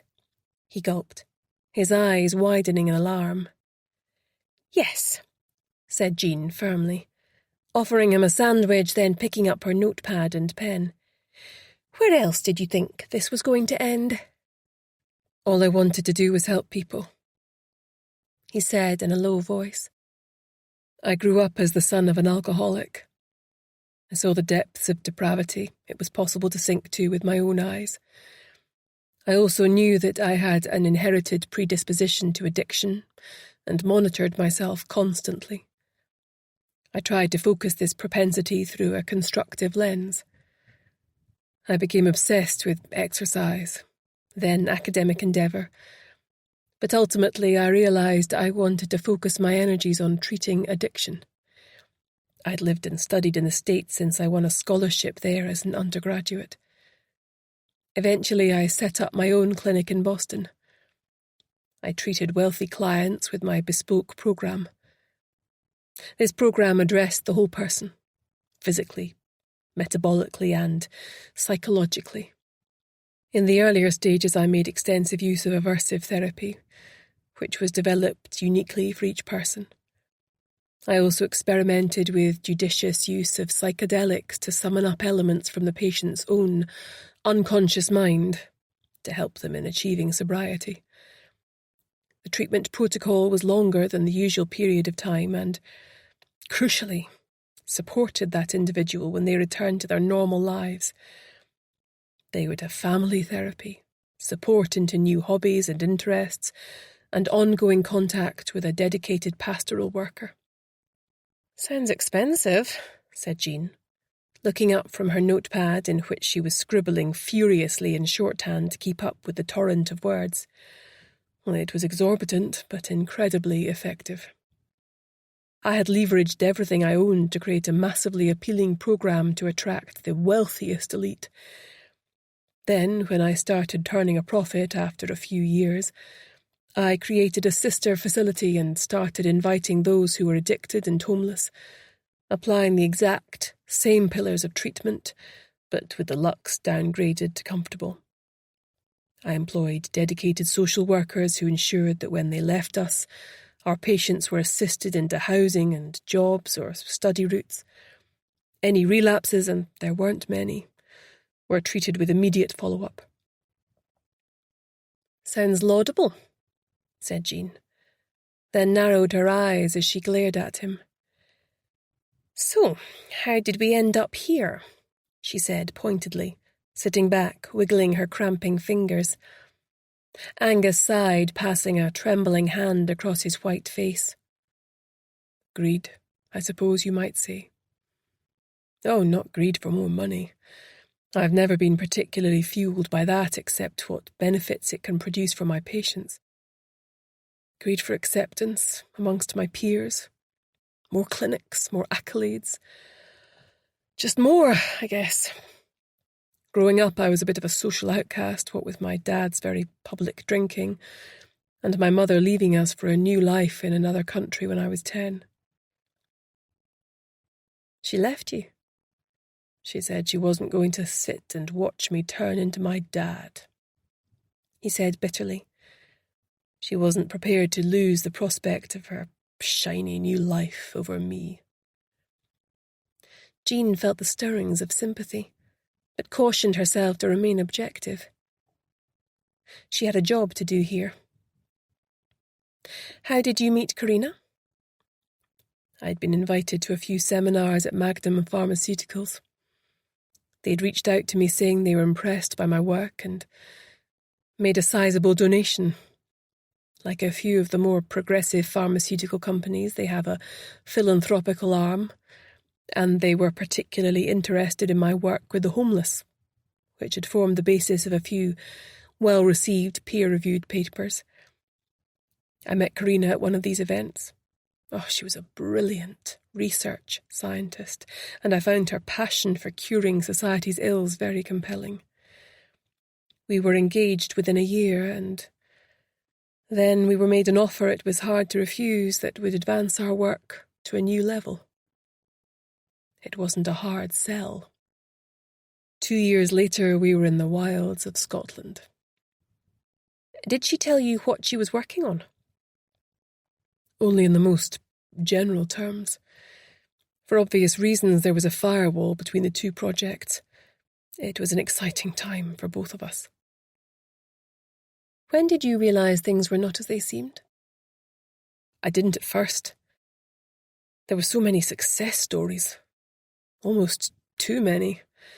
Although my results were outstanding in comparison to other rehab clinics, I became aware that rather than simply being readmitted because they'd fallen off the wagon, several patients were being brought in who were seriously unwell. I was also being sidelined from their treatment. At first I had access to them, but I became extremely concerned when I discovered that some of them were suffering from the effects of untypical illness in the form of tumours, and also cellular breakdown. These patients seemed to have been exposed to something that had made them catastrophically unwell. Did you find out what it was? Well, naturally, I assumed that something had gone wrong at my end, but I couldn't imagine what, as none of the drugs I had administered were experimental. I was working day and night to find an explanation. I was haunted by the worry that it was something to do with my treatment protocol at the clinic. One night, Karina found me weeping at my desk in the middle of the night. She took pity on me in a rare moment of weakness and said that what happened to the patients was nothing to do with me. It was something else. Despite my pleas, she wouldn't elaborate. I pretended to let matters lie, but I was determined to find out the truth. What about Beth? What happened to her? Such a lovely girl, he said sadly. I thought she was one of my biggest success stories at first. When she was first brought in from the street, she was in a pitiful state. Her spirit had been completely broken, and she was indifferent as to whether she'd lived or died. It was only when our psychologist started probing into her art that we realised she had an identical twin, and that knowledge began to drive the engine of her recovery. She was determined to get out and reconnect with Eliza. Did you share that information with anyone on the research side? Your wife, for example? Asked Jean. No. Like I said, there was a wall between the two sides of the clinic, and the implication was we would each stay in our lane and not interfere with the other's work. The mere fact that Big Pharma had prioritised a free rehab clinic had completely reassured me of their ethical boundaries. I remember the morning that Beth left. She was glowing with health and energy. I thought that she'd a bright future ahead of her. Then a few months later, her assigned social worker, Talia Edwards, sought me out and said that she'd noticed a marked deterioration in her health and had been wondering whether she'd become involved with drugs, as she wasn't exhibiting any signs of alcohol abuse. Beth completely denied it, but kept getting worse. Then she started ranting and raving that the drugs we had given her had been making her sick. Had you prescribed drugs for her on release? Asked Jean. I hadn't prescribed any ongoing treatment for her. Why would I? When she left the clinic, she was perfectly healthy. Then Beth disappeared, and Talia reported that her apartment had been broken into.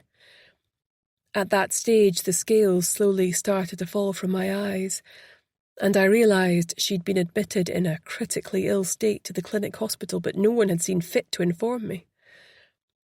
It was shortly after that I first contacted you, thinking you were Beth's mother. So what is your take on what's been happening? Jean asked. I believe that vulnerable young people are being recruited into the clinic and on their release experimented on with drugs that are not even close to being approved for clinical trials on humans. This takes place without their knowledge and consent. What kind of drugs? Asked Jean, horrified to be confronted by the reality of their suspicions.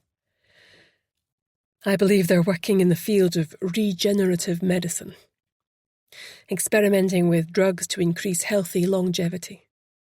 I was able to access my wife's computer a few nights ago while she was in the bath. They've been building on the early work of Yamanaka, the first scientist to demonstrate the ability to turn normal cells into stem cells in 50 days by introducing 4 key molecules which became known as Yamanaka particles. It appears that some patients have suffered cellular disintegration and advanced aging. They're desperately working on finding a way to reverse it, but have been unsuccessful so far. His voice dropped. So far, there have been 5 fatalities. Jean paused. How many people have been given the drugs? I wasn't able to discover that information. There wasn't enough time. She came back into the room and closed down her computer. I think she suspected that I'd been snooping and told them. That no doubt accounts for why they came after me, he said, his voice bleak. Jean sat and thought for a few moments. Grace and Hannah are up there along with our client and her sister. I can't sit idly by while they're in such terrible danger. I have to do something. You can't go there again as Beth's mother, Angus said. They most likely wouldn't let you in. In fact, I wouldn't even go back to your house, if that was the address that you gave them. Jean gulped. She should have thought of that. Never mind. She could stay here for the foreseeable. Someone would need to take care of Harvey if Grace didn't make it out tonight. If she couldn't get in and Angus had been rumbled, then there was only one person who could help them. Angus's wife, Karina. But would she? Chapter 52. Grace crept out of the basement to the lower ground floor where she imagined the mortuary was located. The complete silence was unnerving, and her soft-soled shoes made no sound. She was still dressed in her fake ID and scrubs. She suspected that the clinic didn't employ a pathologist or mortuary staff, but carried out their own post-mortem investigations, storing the bodies of these unknown young people who had no one to lay claim to them. Pushing open the door to the mortuary, she paused, half in and half out, to listen. But all was quiet. Encouraged, she closed the door behind her and penetrated deeper into the interior. She swallowed hard as she saw the stainless steel slab had a body on it, covered by a thin white sheet. Terrified that it would be one of the twins, she forced herself to approach, every nerve in her body demanding she flee and not look back. Lifting a corner with a shaking hand, she felt sick to her stomach. It was Lorraine Kerr, the girl who had turned her life around and had so much to live for. Her face was mottled and her skin was wrinkled. Her hair had turned white at the roots, but the magnificent auburn mane she remembered from her photos still reached to her waist. A howl of anguish caught in the back of her throat, causing her to swallow hard to avoid her anger and outrage, escaping into this sterile space. If only she'd figured things out more quickly, she could perhaps have saved this young girl. She heard the outer door open, and the sound of voices approaching. Frantically, she looked for somewhere to hide. There was staged seating at one end, and she ran up the few stairs and lay flat on the ground, her pulse racing as the door to the mortuary swung open. All she could see were their feet, through the bottoms of the seats, which probably meant if they thought to crouch down that they would be able to see her prone body. A woman's voice spoke. It was Karina. She sounded hesitant, a lot less sure of herself than Grace remembered. Clearly the strain was getting to her. When I started all this, Conrad, I felt sure that the ends justified the means, she said. But now I'm not so sure. I mean, look at her. If we'd just let her be, she might have had a good life. Her voice trembled. Don't go soft on me now, scoffed Dr. Walker. You're romanticizing the situation. Let me remind you that if we hadn't plucked her off the streets in the first place, she would likely have been dead in the gutter in days. That was the whole point of the rehab facility. Get them in, restore them to health, and use them to test our hypothesis. Grace felt sick. This wasn't a situation that had spontaneously evolved. It had been chillingly planned from the outset. I know that, Karina replied, but it's still heartbreaking when it comes to this. She pointed to the girl on the slab. It's just as well that Angus doesn't know the whole truth. It would break him. He doesn't have the scientific objectivity or indeed the stomach for it, he retorted. I never quite understood your choice, he added, turning to stare curiously at her. Far too emotional by half. I should have thought you would want someone more like... You mean? She choked back a laugh. I felt that my kids should have at least one parent who wasn't a monster. Karina, where's this coming from? You seem completely out of sorts. My husband's missing. And you think I had something to do with that? Grace held her breath. The silence elongated until Karina sighed and turned away. Of course not, Conrad. Don't be ridiculous. We've been rowing a lot lately. His mental health isn't strong. He's most likely just taken off to the Highlands for a few days to clear his head and do some walking. I'm sure you're right. He turned to the dead girl. Shall we get started? He pulled down the sheet and, in a cold voice devoid of all emotion, he began dictating his notes. It seemed that Karina, too, had flicked a switch into professional mode. Grace gritted her teeth. The smells were bad enough, but it was also the range of sounds in a post-mortem that made her queasy. At the sound of the hammer and chisel being employed on the skull, she shivered, wishing desperately to be anywhere else. The snip of the scissors was next, as the body was forced to relinquish its secrets, one by one. Eventually Dr. Walker sighed and flung his scalpel onto the used instrument tray. Just like the others, I don't understand it.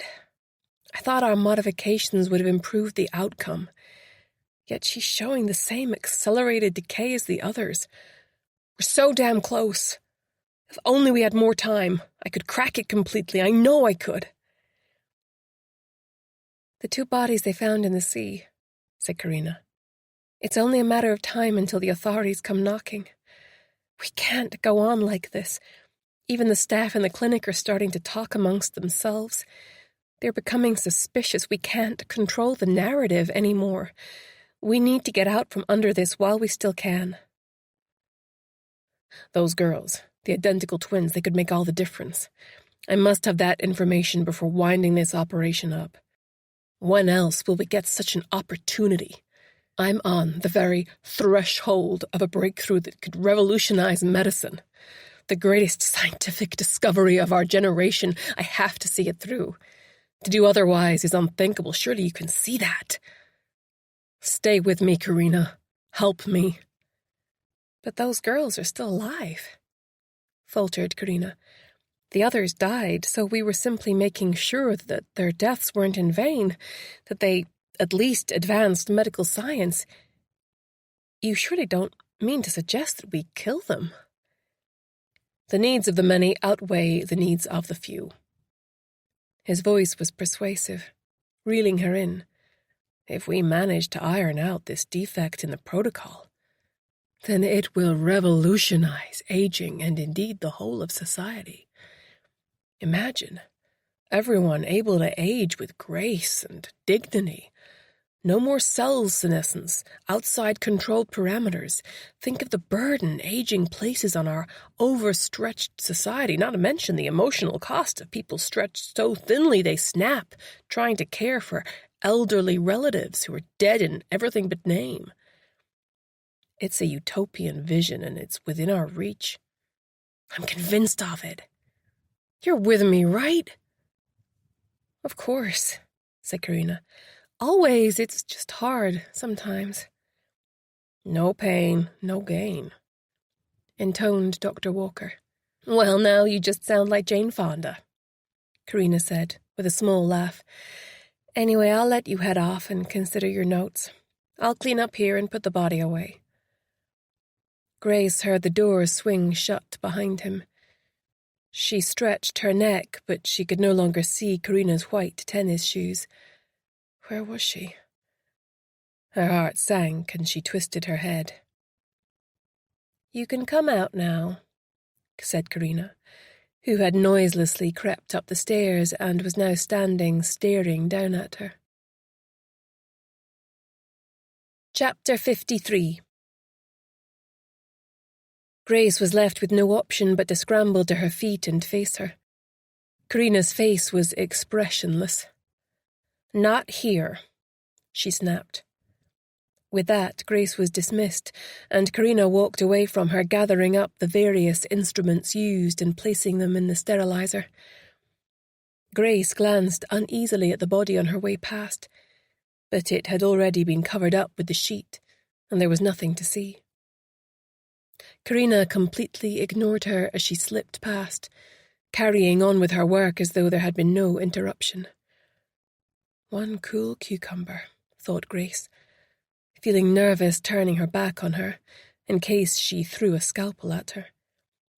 Hurriedly she sought a linen supply cupboard on the floor above and found a concealed corner to hide in while she regrouped. Karina could be looking for a way out. Perhaps murdering the twins in cold blood was too much, even for her. On the other hand, depending on when she spotted her in the mortuary suite, her apparent reluctance could all have been a pantomime for her benefit. Karina couldn't have overpowered her on her own, but perhaps she was walking straight into a prearranged trap.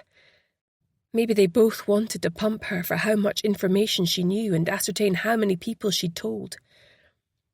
Regardless, Grace had to hope her concern for her missing husband would be enough to win her over to her side. It was a gamble she had to take. In the meantime, she had to locate Hannah and find out why she wasn't answering her texts. She also needed to hatch another plan to extract the girls before they were murdered by Dr. Walker. The pressure of her predicament made her head feel like it was trapped in a vice, but she ignored it and forced her body to calm down by taking deep, diaphragmatic breaths. The pain lessened and she set off for the floor where Hannah's ward was located, the one above this one. Fortunately, she was intimately acquainted with the layout of the clinic by now, due to taking the meals trolley round. She headed for the staff changing rooms first, which, as she hoped, was empty at this time of day. She quickly pulled on her dinner lady uniform over her scrubs, merely removing the white coat and bundling it up in her locker. When she pulled the cap on over her face, she felt invisible once more. She also grabbed a stash of menu cards and a pen to take with her as a rationale for being on the floor.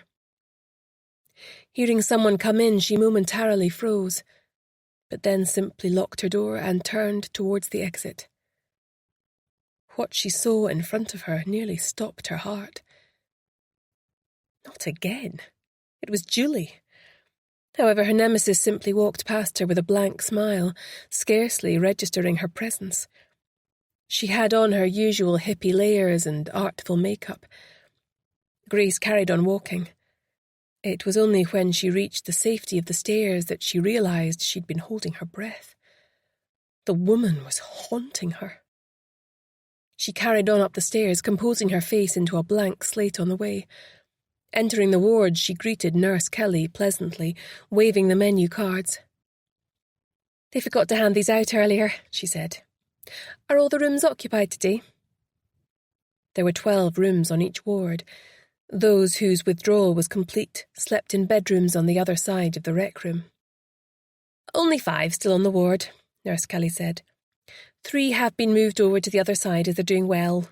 1 has gone to high dependency. Her face clouded over. "Oh, who was that?" asked Grace. "That's unusual, isn't it?" "It was young Hannah," she replied. "I don't understand it. They were all doing so well. Then the head nurse, Frankie Garcia, came along and Hannah apparently had a bit of a turn. She was unconscious when they shipped her out. I've not heard anything since. I was on my break at the time." Grace felt a wave of rage almost lift her off her feet. If they'd harmed her in any way, all bets were off as to what she'd do to them. "You know her?" asked Nurse Kelly, gently. "Yes," Grace said. She looked hard at the friendly nurse, trying to assess her character. Hannah had clearly felt she could be trusted. Deciding to take a chance, she moved closer. "Is there anywhere we can talk privately?"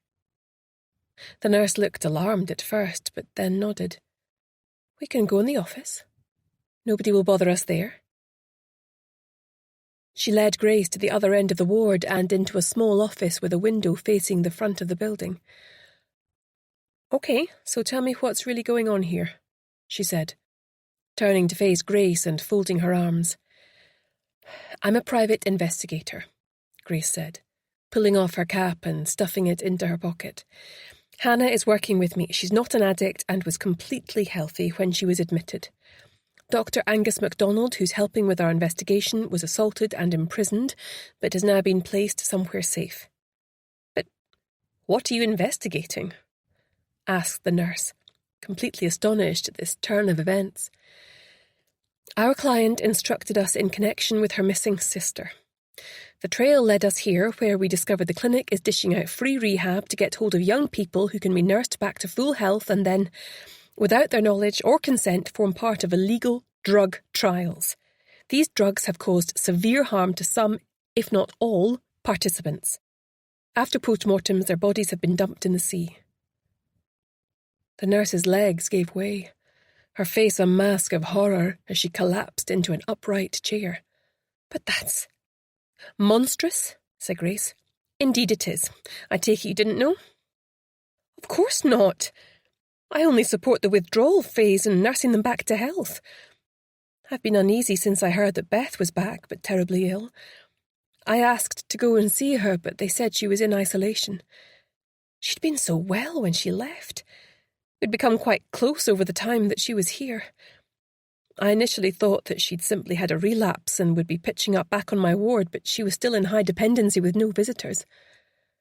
I couldn't understand it. Then a few weeks later, Beth was moved to my ward for a week, but she had no recollection of me. She'd clearly lost her memory. I suggested to them that she might have had a stroke. That wasn't Beth. It was her twin sister, Eliza," explained Grace. She posed as her sister to get in here and get answers, not realising they still had her sister imprisoned here.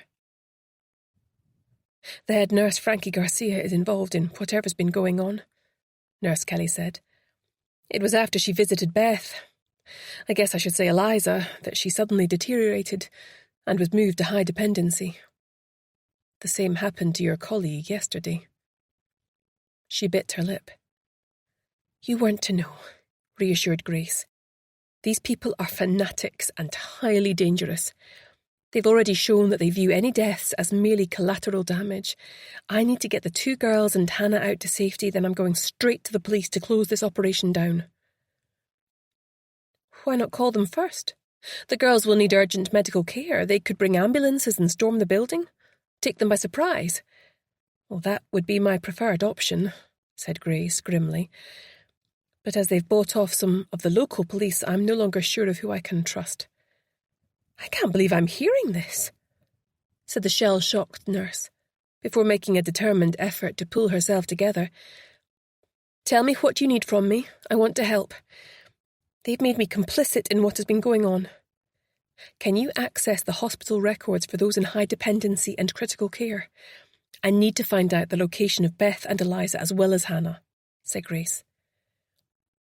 The nurse shook her head. "I don't have access to that information on my computer terminal," she said.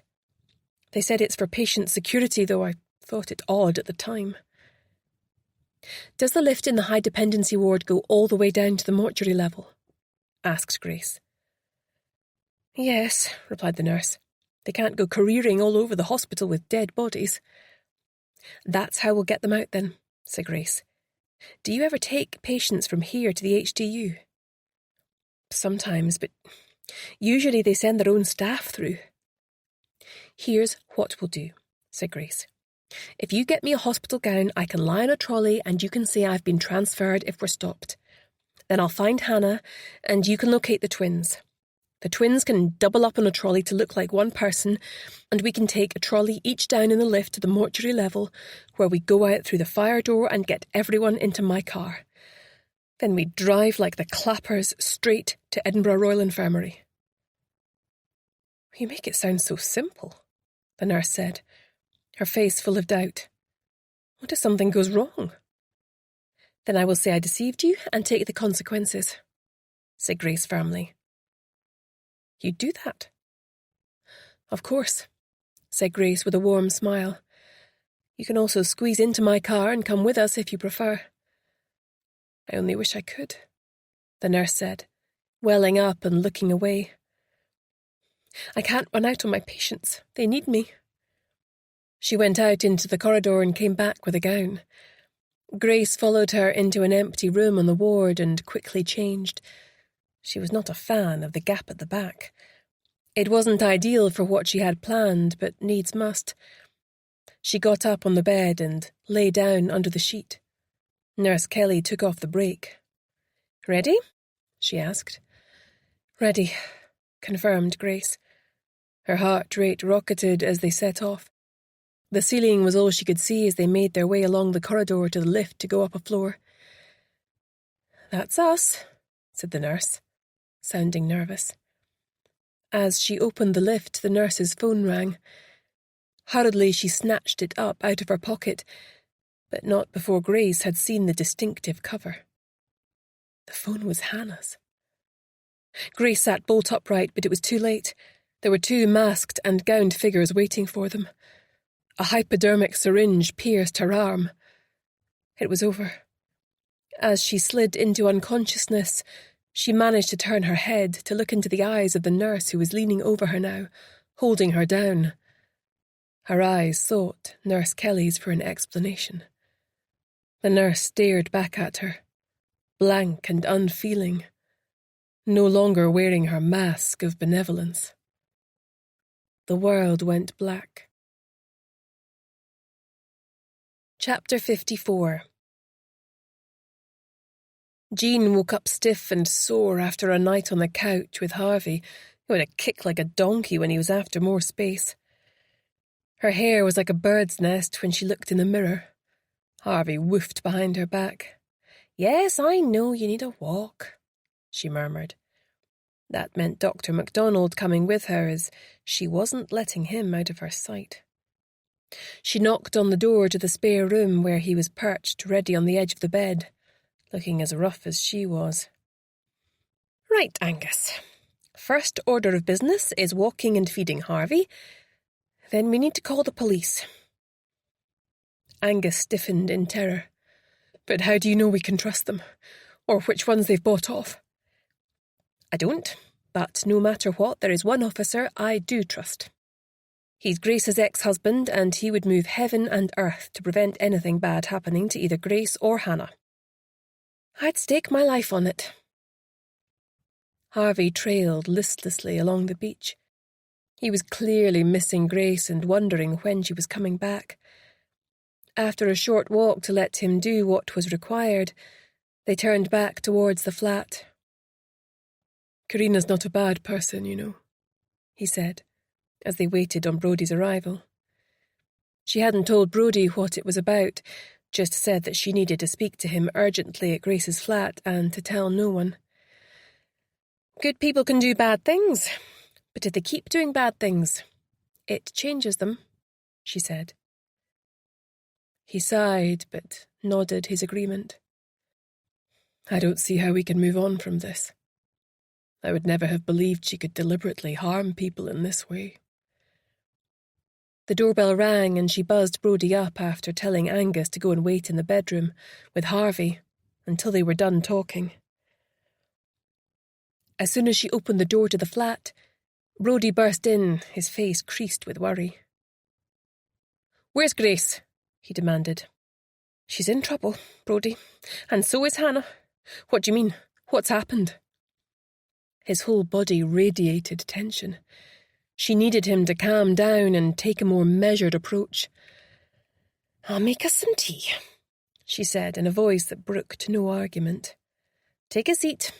I won't be a moment."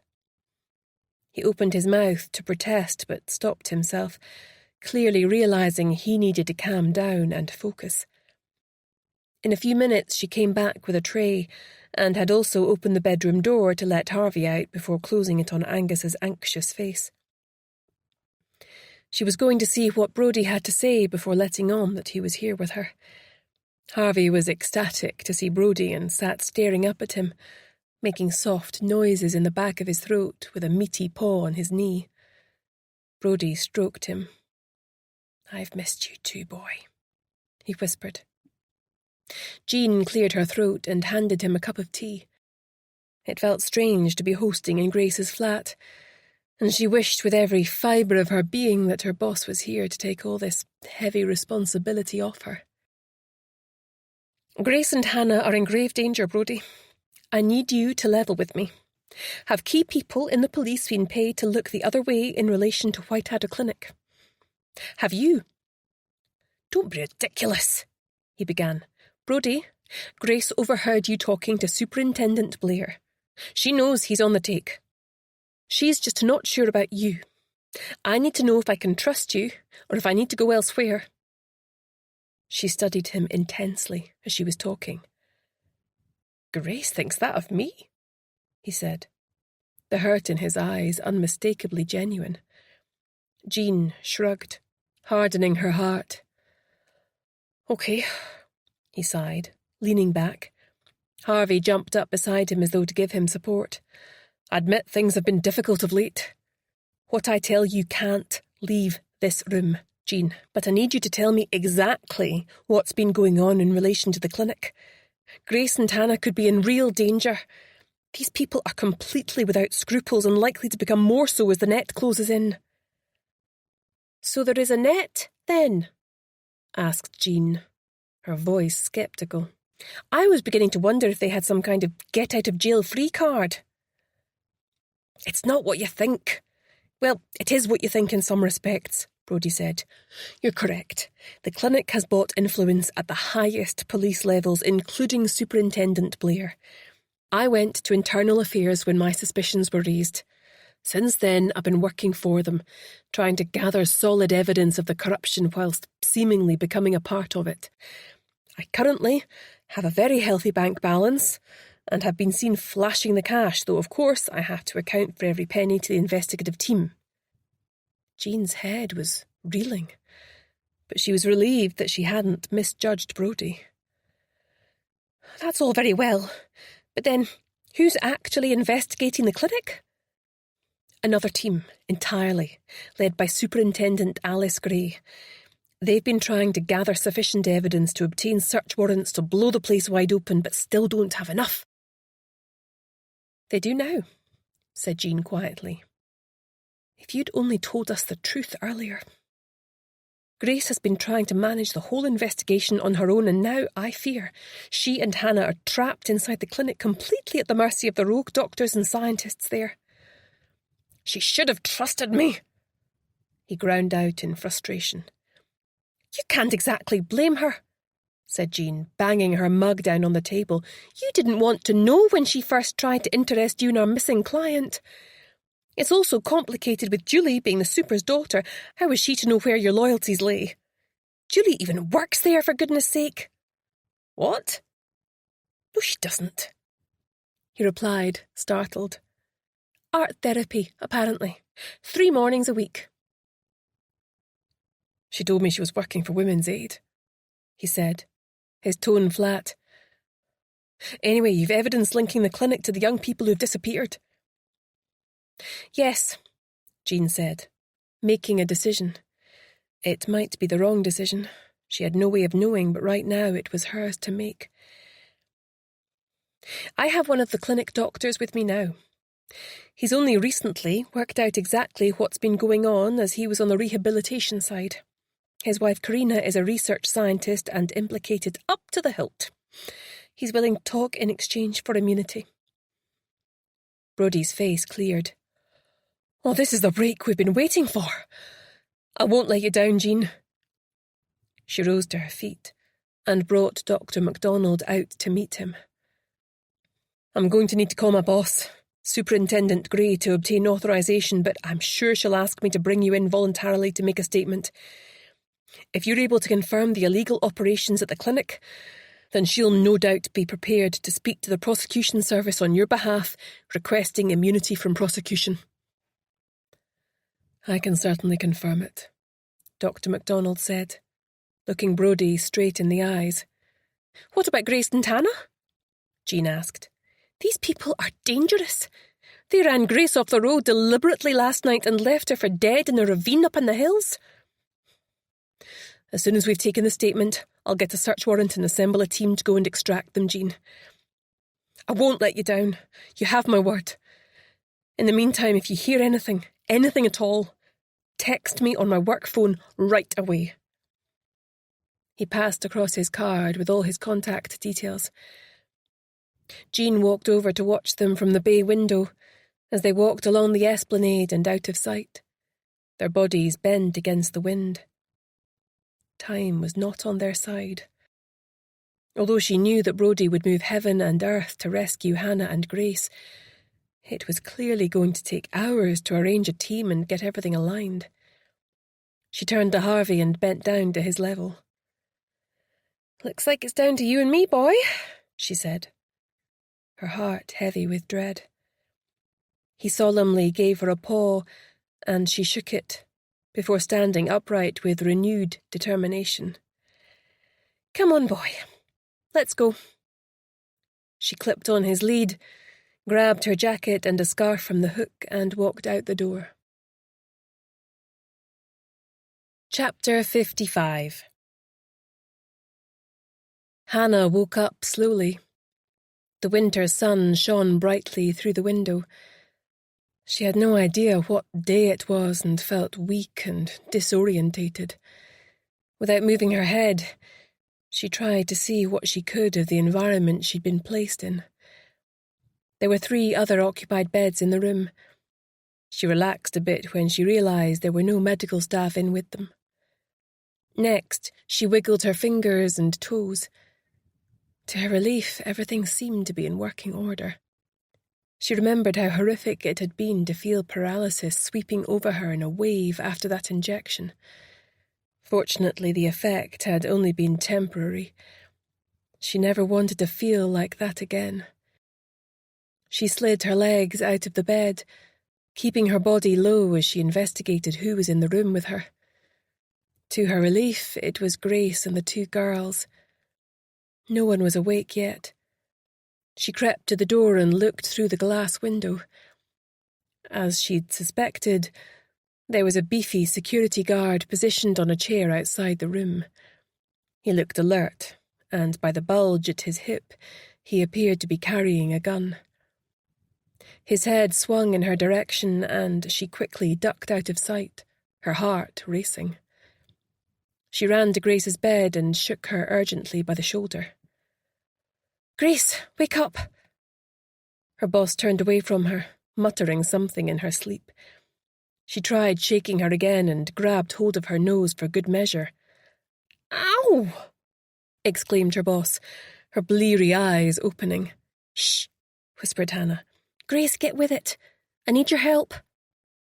Grace sat up and stared around the room, fully alert now. She swung her legs over the bed and started towards the door. "Don't bother. They've a guard as big as a house outside and he's got a gun," said Hannah. She looked over at the other 2 girls. It was hard to tell who was who by sight alone, but she assumed that the one attached to bleeping monitors was Beth. Running to Eliza's side, she woke her up next, with Grace coming up behind her. "Hannah! Grace!" Eliza's eyes filled with tears. "Boy, am I glad to see you guys." "I wouldn't celebrate yet," Grace said grimly. "We came in looking for you and managed to get caught ourselves. There's an armed guard outside the door. I don't know what they've got planned for us yet, but I'm guessing it won't be pleasant." Eliza's gaze alighted on her sister in the next bed, and she let out a strangulated cry of joy. "Beth! It's Eliza! I'm here!" Her sister didn't reply, her face pale and waxy on the starched white pillow. She was so thin she almost looked completely flat under the covers. Hannah looked at Beth's chart but couldn't understand the medical terminology. She passed it to Grace, who glanced at it and also shook her head. It was clear that she was seriously ill, though. Her body was wasting away. There was a drip, feeding various substances into her veins. Her heart sank. It probably wasn't safe to move her, but nor was it safe to leave her here. Grace took charge, and Hannah felt weak with relief. She was happy to relinquish responsibility, but would back her boss up to the hilt. Anything to get them all out of this horrible place. "Anyone still have a phone?" she asked. The 3 of them shook their heads. "What about Beth?" asked Grace. "As she's unconscious, they might have let her keep it, as she's not in a position to use it." Eliza slipped out of bed and padded across to her sister's locker. "Nothing," she reported back. "You know how Julie works here?" said Hannah. "Yes, I saw her earlier," said Grace. "She didn't see me, though." "Is there any chance she would help us?" Grace screwed up her face. "Honestly, I'm not sure. If her father and potentially Brody are taking kickbacks, I reckon she's more likely to side with them. Too risky, in my opinion. No, I'm afraid we're on our own in here. My experience with Nurse Heather Kelly only goes to show that we can't trust any of the staff here. Well, she certainly had me fooled, Hannah glowered.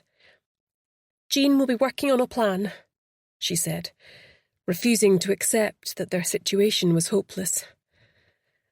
I'm sure you're right, said Grace with a quick smile. But in the meantime, we need to get past that guard. Even if we could, said Eliza, tearing up. I can't leave my sister. This is all my fault. You wouldn't be in this mess right now if it wasn't for me. Just leave me here. Save yourselves. I let her down before. I'm not going to do it again, no matter what the cost. Grace sighed, but nodded. The only thing we can do is overpower the guard and get the lift down to the mortuary level and try to get out that way. Right now, they're probably planning what to do with us before abandoning the clinic, taking their precious research with them. I noticed a sign for a helipad adjacent to the car park. My guess is they'll arrange for a helicopter to collect them and transfer them to a chartered private plane, after which they'll fly back to Boston having destroyed all the evidence. Maybe we should just sit tight and do nothing until help arrives, then? Said Hannah. Her boss looked at her, her expression grave. I don't think they can afford to leave anyone behind to bear witness, Hannah. They'll evacuate the rehab side as no one there has a clue what's going on, but the rest will be sacrificed. They all fell silent for a moment, as they contemplated what this might mean for them if Grace was correct. Hannah felt pierced to her soul at the thought of leaving little Jack without his mum. Then, like flicking a switch, she snapped out of it. She wasn't going down without a fight. So, what's the plan then? She said. We need to get the guard to open the door and then I will try to disarm him, Grace replied. I can handle myself in a fight as long as we can take him by surprise to the extent that he doesn't have his gun out when he enters. We need to bolster 2 of the beds so it will look like 2 of us are still sleeping. Eliza, you need to attract his attention, say that your sister has started fitting or something, anything to draw him into the room. I'll be behind the bathroom door, and as soon as he's past that, Hannah will trip him up and I will attempt to grab his gun from its holster and disable him. It sounds risky, said Eliza. It is, agreed Grace. But I don't fancy our chances if we simply stay here and do nothing. I think we need to take the initiative if we all want to get out of here alive. I'm in, said Hannah. She pushed pillows down into 2 of the beds until they resembled human forms, then stood back to admire her handiwork. She then rolled under the bed, nearest the door. Grace stood behind the door to the bathroom to the right of the door. She poked her head out and spoke to Eliza. Are you sure you're up to this? She asked. If you're not, we can find another way. Hell yes, was the fierce response from her client, her eyes turning towards the supine body of her sister. Let's do it then, said Grace.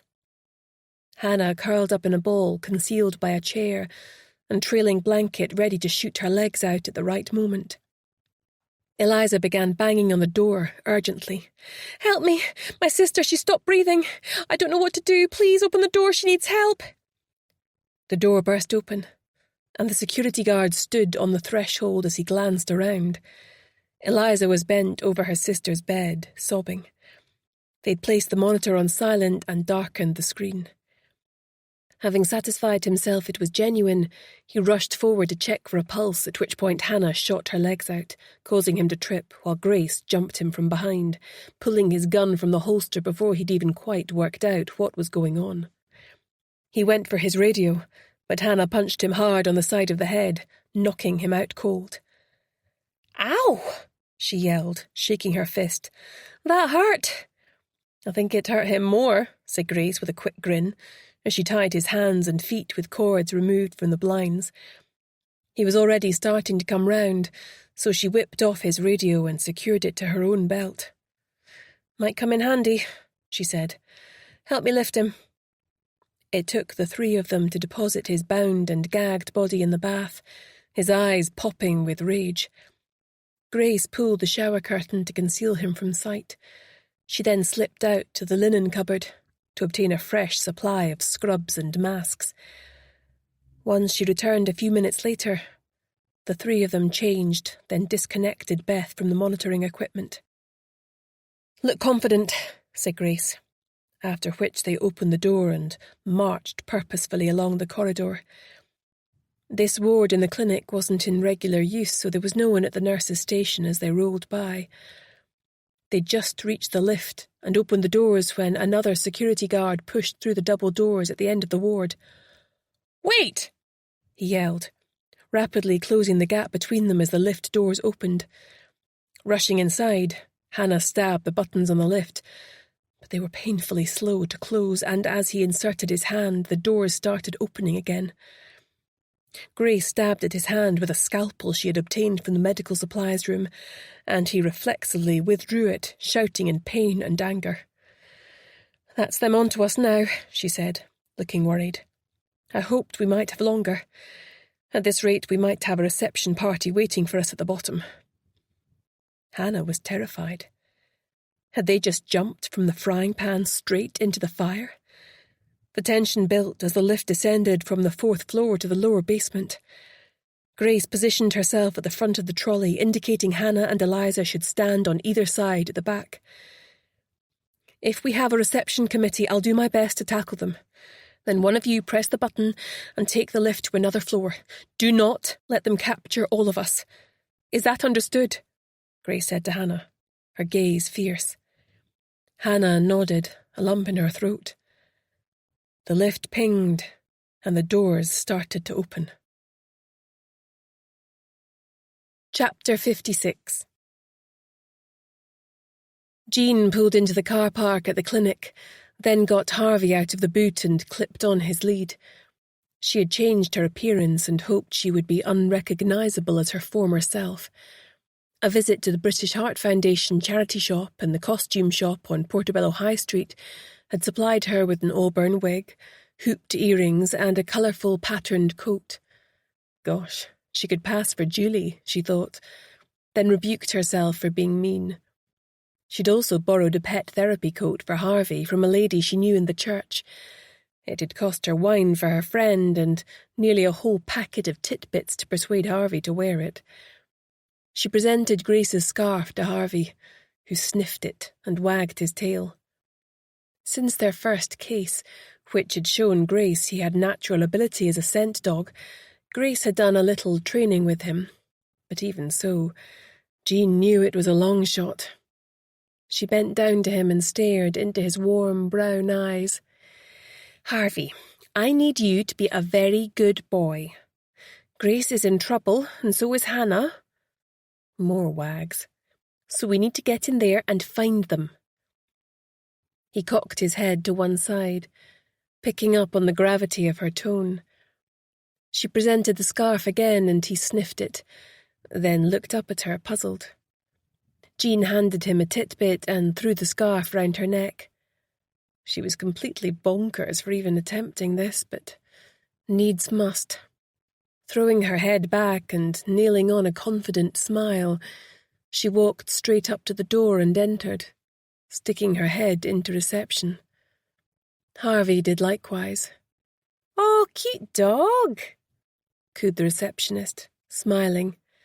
Fortunately, it wasn't Lily, but she doubted she would have recognised her anyway. "How can I help you?" "My name's Gloria," she smiled, "and this here is Harvey. He's a therapy dog. We're due on the rehab wing for a couple of sessions. I know my way up, save you the bother. I've been here before." "I only work here part-time," said the receptionist. "But if you're sure—" "That must be why we've not met before," Jean agreed.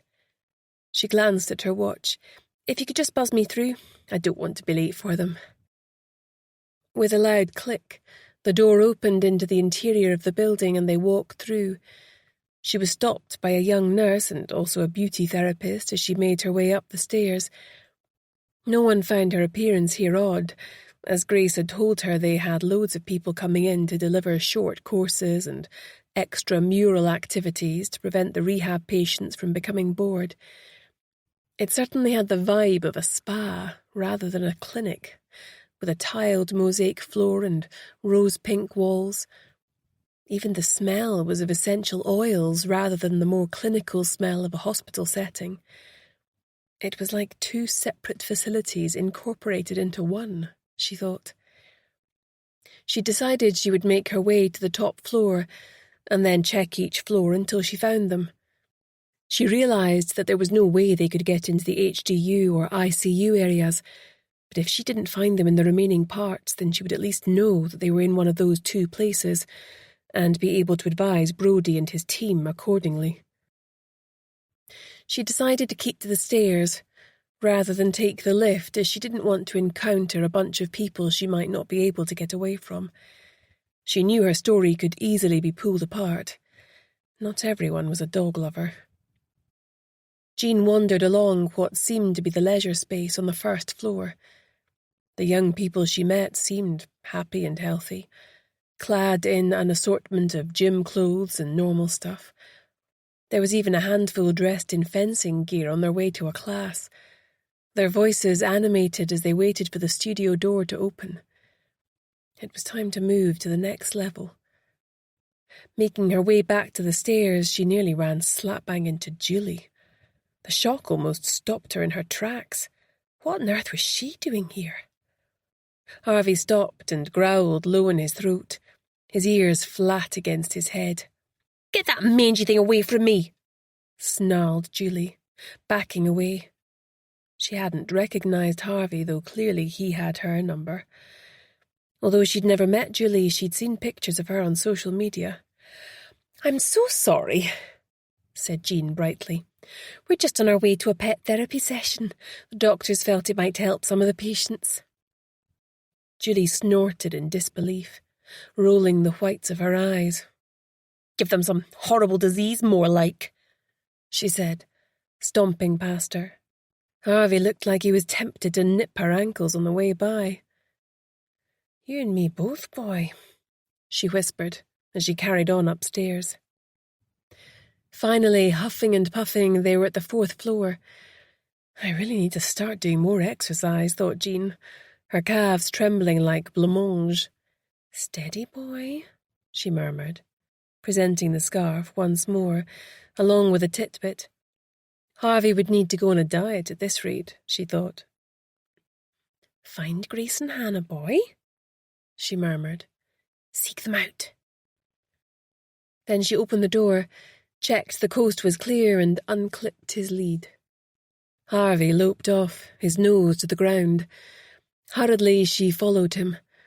Halfway along the corridor he paused, then turned and started scratching at a door, whining. Jean tentatively opened it. At first she thought two of the beds were occupied, but as Harvey put his front paws on one of the beds and pulled the covers off, she saw the pillows positioned as a decoy. "Hannah and Grace have been in here, haven't they, boy?" she said. She did a quick recce of the room, but they'd left her no clues. Then Harvey went over to the closed bathroom door and barked. She opened the door. It was empty. Then she saw the tip of a shoe poking out at the end of the bath and heard a few grunts. Harvey growled, his hackles rising. "Easy, boy," she said, as she pulled the shower curtain quickly to one side. "Well, that's not something you see every day," she said to a bemused Harvey. The security guard glared at her but appeared otherwise unharmed.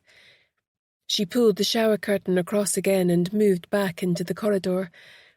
It didn't take her long to ascertain that there was no sign of her colleagues on this floor, so she went back down to the rec floor, where Harvey was pounced on by everyone he met, but endured it with good grace. She also encountered a few support staff there, but no one thought their appearance odd. "We get all sorts in here," said one employee. "It's important to provide a wide and varied experience for our rehab patients." Well, this was all very well, but she was no closer to finding Grace or Hannah, not to mention their client. Finding the security man had given her hope. She hoped they were still evading capture. If only one of them had managed to retain a phone, this would be a lot easier. For the sake of completeness, she also visited the spa level on the pretext of introducing the therapy dog to everyone. No reaction from Harvey, except he was getting rather fed up with all the attention by now. "What's below this level?" asked Jean casually. "It's our first day, so I'm still trying to orientate myself." A cheerful young woman called Tracy replied, "Well, this floor is below reception and is as far as people go. The only thing below us is the mortuary level. Only the doctors have the code for the door, so don't worry, you can't just wander in there by mistake. Even the thought of it gives me the creeps." Tracy shuddered. "I think they store medical supplies and all sorts down there as well. Best avoid it.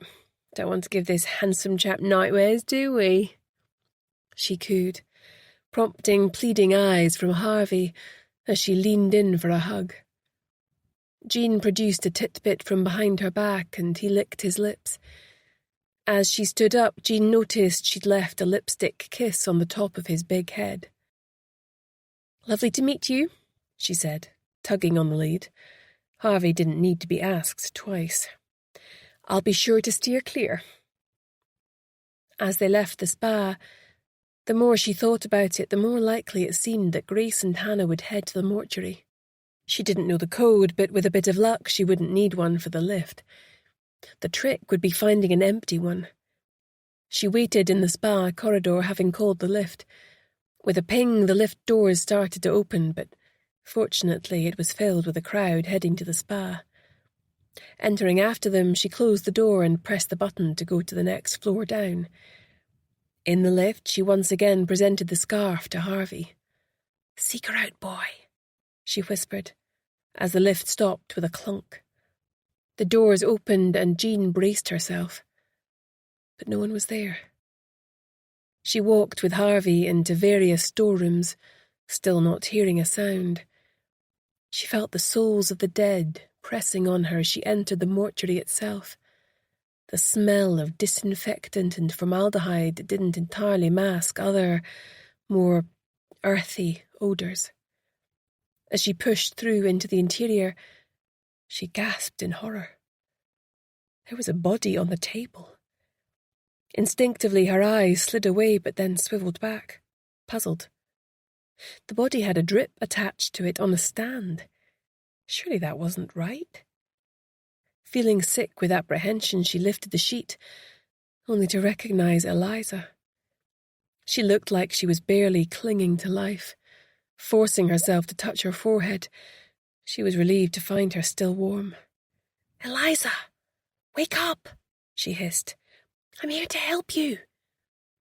There was no response. Harvey, meanwhile, had stopped outside the door at the back of the mortuary. Jean felt a visceral feeling of dread as she realised that this door probably led into the place where the dead bodies were stored in refrigerated drawers until they were uplifted. "You've got to be kidding," she muttered, as Harvey sent her beseeching looks across the room and pawed anxiously at the door. Jean walked to the door and paused for a moment, psyching herself up. What if Grace and Hannah had been murdered and stored in there until their bodies could be dumped in the cold North Sea? She just wouldn't be able to bear it. They were family to her now. With shaking hands, she started opening the drawers. All of them seemed to be empty, thankfully.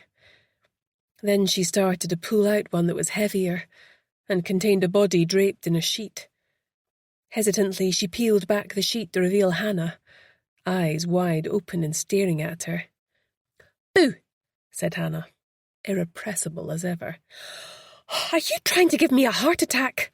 scolded Jean, her heart taking a few moments to resume its normal rhythm. "Help me out of this thing," said Hannah, sitting up. "Grace and Eliza are in those ones," she added, pointing along the row. "Eliza?" said Jean, helping her out of the drawer. "But isn't she next door?" "That's Beth," said Hannah.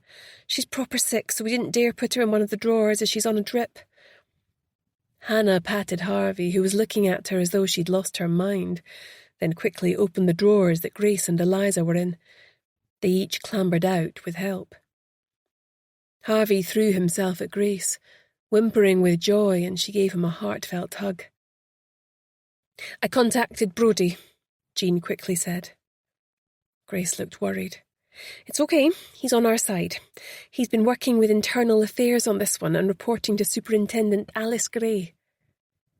Grace relaxed and nodded. I take it Dr. MacDonald has given a statement, and they're going to mobilise a team? Yes, I just couldn't wait that long. I was worried sick. They took our phones, Jean, said Grace. But why hide in here? Asked Jean. Can't you get out? Unfortunately not, said Grace. They've chained the door and there's bars on all the windows. We can't leave via the front door because we can't remove Beth that way, not without a load of people trying to stop us. I figured you'd find a way to send help. Have you looked in all the drawers? Asked Jean nervously. Completely empty, said Grace. That's why we figured they wouldn't think to look there. That's weird, said Hannah, who was over at the window peering out. They joined her and looked out in surprise. There was a fleet of unmarked white vehicles lined up in the turning circle outside the clinic.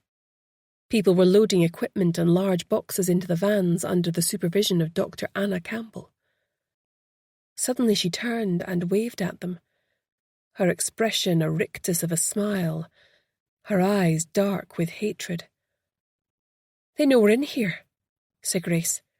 Suddenly she ran through into the other room and spotted the lone CCTV camera above the mortuary door. Damn it! She yelled, and rushed back through to where the lift was. She pressed the button, but it was completely unresponsive. She then ran up the stairs. They heard her furiously rattling the door, then she ran back down. They've locked and padlocked the door. It's too solid for us to kick it down, Grace reported, real fear in her eyes.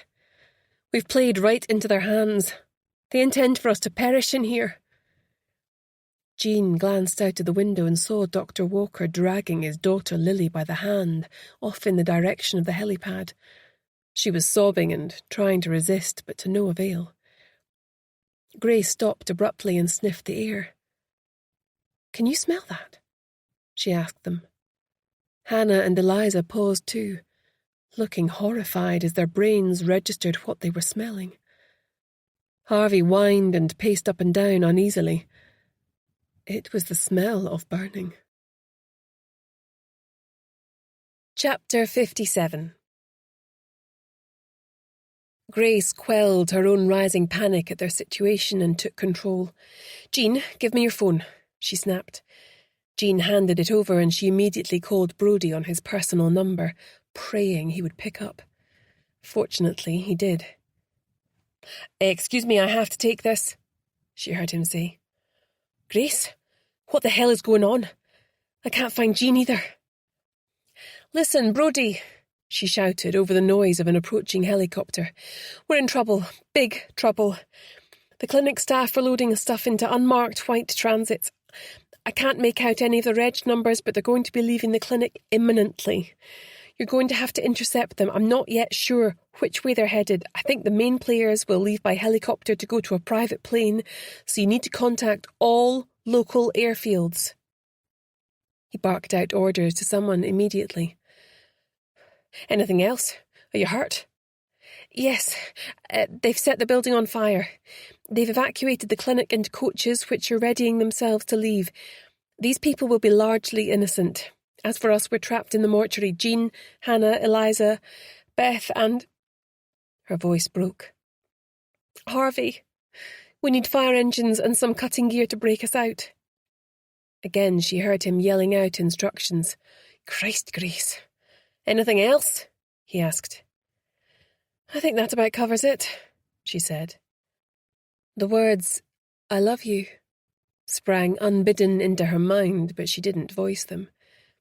It was too late for any of that. I'm on my way, Grace, he said, his voice gruff. You hang tight until I get there. After a slight pause, which might also have contained words unsaid, he hung up. Grace was damned if she was going to let her team, her client, and Harvey be cooked alive in here. She paced around, taking everything in about their surroundings, whilst Hannah and Jean reported on the goings-on outside. "Look, it's Julie!" shouted Hannah, hammering on the window. Julie heard the banging and looked back as she came down the steps, one of the last stragglers as the bus was now nearly full. She narrowed her eyes, sweeping the building for the source of the noise. "She's seen us!" yelled Hannah, banging harder and waving. Grace ran over to look out, fully expecting Julie to raise the alarm. Instead, what happened next chilled her to her very soul. Julie smirked, then simply turned her back on them, marched away with a stiff back, and climbed onto the bus, which promptly set off down the hill. "That cow!" exploded Hannah, bursting into tears. "I can't believe she did that." "Never mind that now," said Jean, giving Hannah a comforting squeeze. "Oh, she'll get what's coming to her." "Jean's right," said Grace. "We need to save all our energy for getting out of here. I want everyone to gather up anything they consider might be useful or that we can use and meet me back here. There might be stuff in the storage rooms we can use to smash our way out. We need to hurry before the air becomes too smoky." She stared in consternation at the hazy cloud, drifting slowly towards them from the ceiling. "First off, I need a ladder so I can block off those air vents. That's where the smoke is coming from. I need material and tape." Hannah and Jean ran off to search, and she looked across at Beth. Eliza stood beside her, tears streaming down her face. "We need to move her," Grace said. She knew that even the slightest amount of smoke inhalation could be really serious to someone in her condition. "But where to?" cried Eliza, taking her sister's cold hand in her own. "The refrigeration room, where we were hiding earlier," replied Grace, starting to wheel the trolley away. "But it's too cold in there. It'll finish her off," she cried. Grace knew that she could be right, but help was on the way. At least it would give her a fighting chance. "Go into storage and find me blankets, sheets, anything at all we can use to insulate her from the cold," Grace demanded. Eliza did as she was asked, returning with a big pile of sheets, a pillow and a warm parka that someone had left hanging on a hook in the small kitchen area. Together they dressed Beth, then wrapped her in several layers of sheets, putting the pillow in the middle drawer, which was an easy height to access. Watching their warm breath suspended in the air, they prepared to lift her up into the drawer. They could hear the sounds of a helicopter approaching as it prepared to land on the helipad. "What about her drip?" asked Eliza. "I haven't a clue what it is, but we're going to have to take the risk and remove it. Otherwise we won't be able to seal the door shut. There should be enough oxygen in there to keep her safe until help arrives." Eliza nodded her assent, and Grace hoped to God she was right about all this. Gently they lifted her body and placed it inside. Beth was skin and bone. She looked more dead than alive, Grace thought, swallowing hard as she pushed the drawer tightly closed. She could hear the clatter next door of Hannah and Jean returning, so she walked back through to find they'd managed to find the items she'd asked for. The smoke was stronger in here now, and they were all coughing intermittently. Grace tore up a sheet into strips and soaked them at the sink before handing them out. "Wrap these round your nose and mouth," she said. "It'll help." Then she sorted out her own and mounted the ladder. There were 4 vents, one in each wall, the smoke a toxic cloud enveloping the room. Feeling light-headed, she blocked off each in turn, securing the strips of material with surgical tape that was handed up to her piece by Hannah. Eventually they were all blocked off, but not before the air in the room was nearly unbreathable. Hannah had found 2 fire extinguishers, but they weren't small enough to get through the bars to break the glass. Grace also knew that sooner or later the ceiling would give way, and fire would rain down on them. Given that help was on its way, she was wary about letting oxygen into the room in case it caused a backdraft once the flames reached them. "I want everyone to go into the mortuary drawers now," she said. "They offer your best chance of surviving until the fire brigade arrives." But what about you? Demanded Hannah, coughing. What about Harvey? He'll be fine, she said. I'll look after him. He wouldn't understand. Best he stays with me. She walked through with them and got them all settled, memorising the numbers. Then she lay down on the floor in the refrigerated room with Harvey. She wetted their cloths once more and cuddled him to her. He thumped his tail feebly, already weak from smoke inhalation. She texted Brodie telling him which drawers everyone was located in. She had just pressed send when she heard a huge crash. The ceiling had collapsed next door. That was it then. It was all over. She cuddled Harvey to her, shielding his body with hers. The last thing she heard, apart from the angry hiss and crackle of the fire, was the sound of sirens approaching up the hill from the village. Gradually, the room faded to black. Chapter 58. Grace suddenly came to with a start. "Stand back from the window!" yelled an authoritarian voice. She couldn't wake Harvey, so she opened the door to the mortuary and dragged him over to the other side, away from the window, collapsing in a heap with him on the wet floor. The fire still smouldered, but the hoses trained on the rooms above had extinguished the flames. The roof was a blackened, jagged hole above them. There was a loud whirring noise as a circular saw attacked the bars on the window, and the reinforced glass was knocked out. Cool, fresh air rushed into the room. Brodie rushed forward and Grace passed Harvey to him, refusing to leave herself until her team were extracted. A medical team entered via the window and helped Grace get Hannah, Jean and Eliza out of the drawers. Then they extracted Beth onto a stretcher and gently passed her out to the waiting ambulance. After a quick exam, they wrapped her in a foil blanket and prepared to leave. "How is she?" asked Eliza, tear tracks washing away the grime. "She's breathing," said the kindly paramedic, "but we won't know how she's doing until she's been evaluated at the hospital." "Can I come?" asked Eliza. "I'm her sister." "Yes, jump in," she replied with a smile. "We'll check you over too." The doors slammed shut, and lights flashing, sirens blaring, it turned away down the hill. The fire was burning out of control now, the helicopter long gone. Grace, Brodie, Hannah and Jean were gathered round Harvey, who lay on the ground, unresponsive. One of the firefighters approached. Grace looked up at him from her position on the ground, cradling Harvey's head in her lap. "Please, I'm begging you. Can you do anything?" She beseeched the tall firefighter with the kind, concerned eyes. "He's a very special dog." Hannah turned into Jean, sobbing as the older woman wrapped her arms around her. "I can see that," he said, squatting down. He leaned over Harvey's face. "He's not breathing." He felt for a pulse. With Harvey still floppy and unresponsive, he turned him on his side, and holding the dog's mouth and lips closed, he blew firmly into his nostrils. "Breathe, boy," he muttered.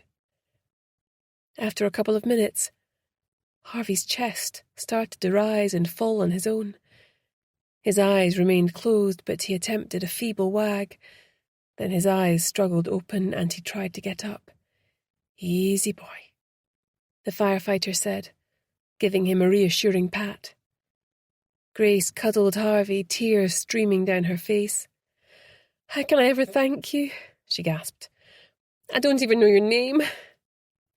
"I'm Eric, all part of the service." He grinned, springing to his feet.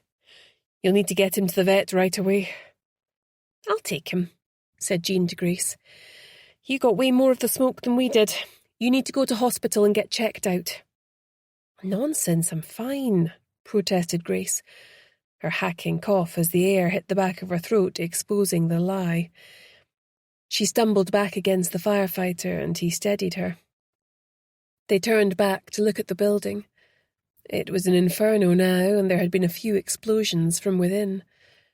The roof had gone, and the whole facade was melting before their eyes. Firefighters were training hoses on the building with water piped from the hydrant at the nearby reservoir. Fortunately, before the fire worsened, they'd been able to sweep the building for people trapped. They'd been the only ones. Brodie was standing apart from them now, barking orders into his phone. He clearly had his hands full. The firefighter helped her lift Harvey into the boot of Jean's car, where they made him comfortable. He put up no resistance. "I'll see you soon, boy," Grace whispered, his big head between her hands as she kissed the top of his head. Then they were off, down the hill.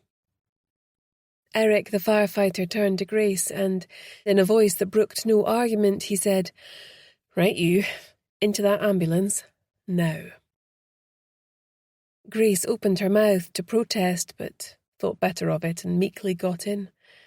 He gestured to Hannah to climb in beside her. Brodie, standing nearby, turned to him and grinned. "Wow, that's quite the party trick. This one never does what she's told." "Oh, I didn't realise her. You and she—" "No, not anymore," said Brodie.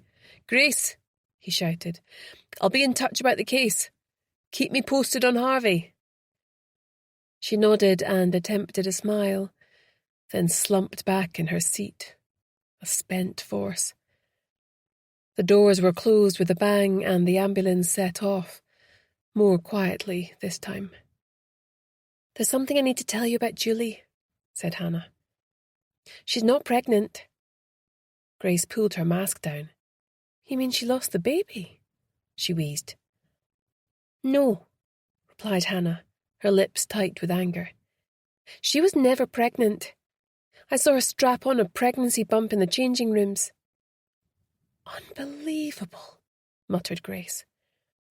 Her thoughts immediately flew to Brodie, and what might have been had Julie not so callously intervened.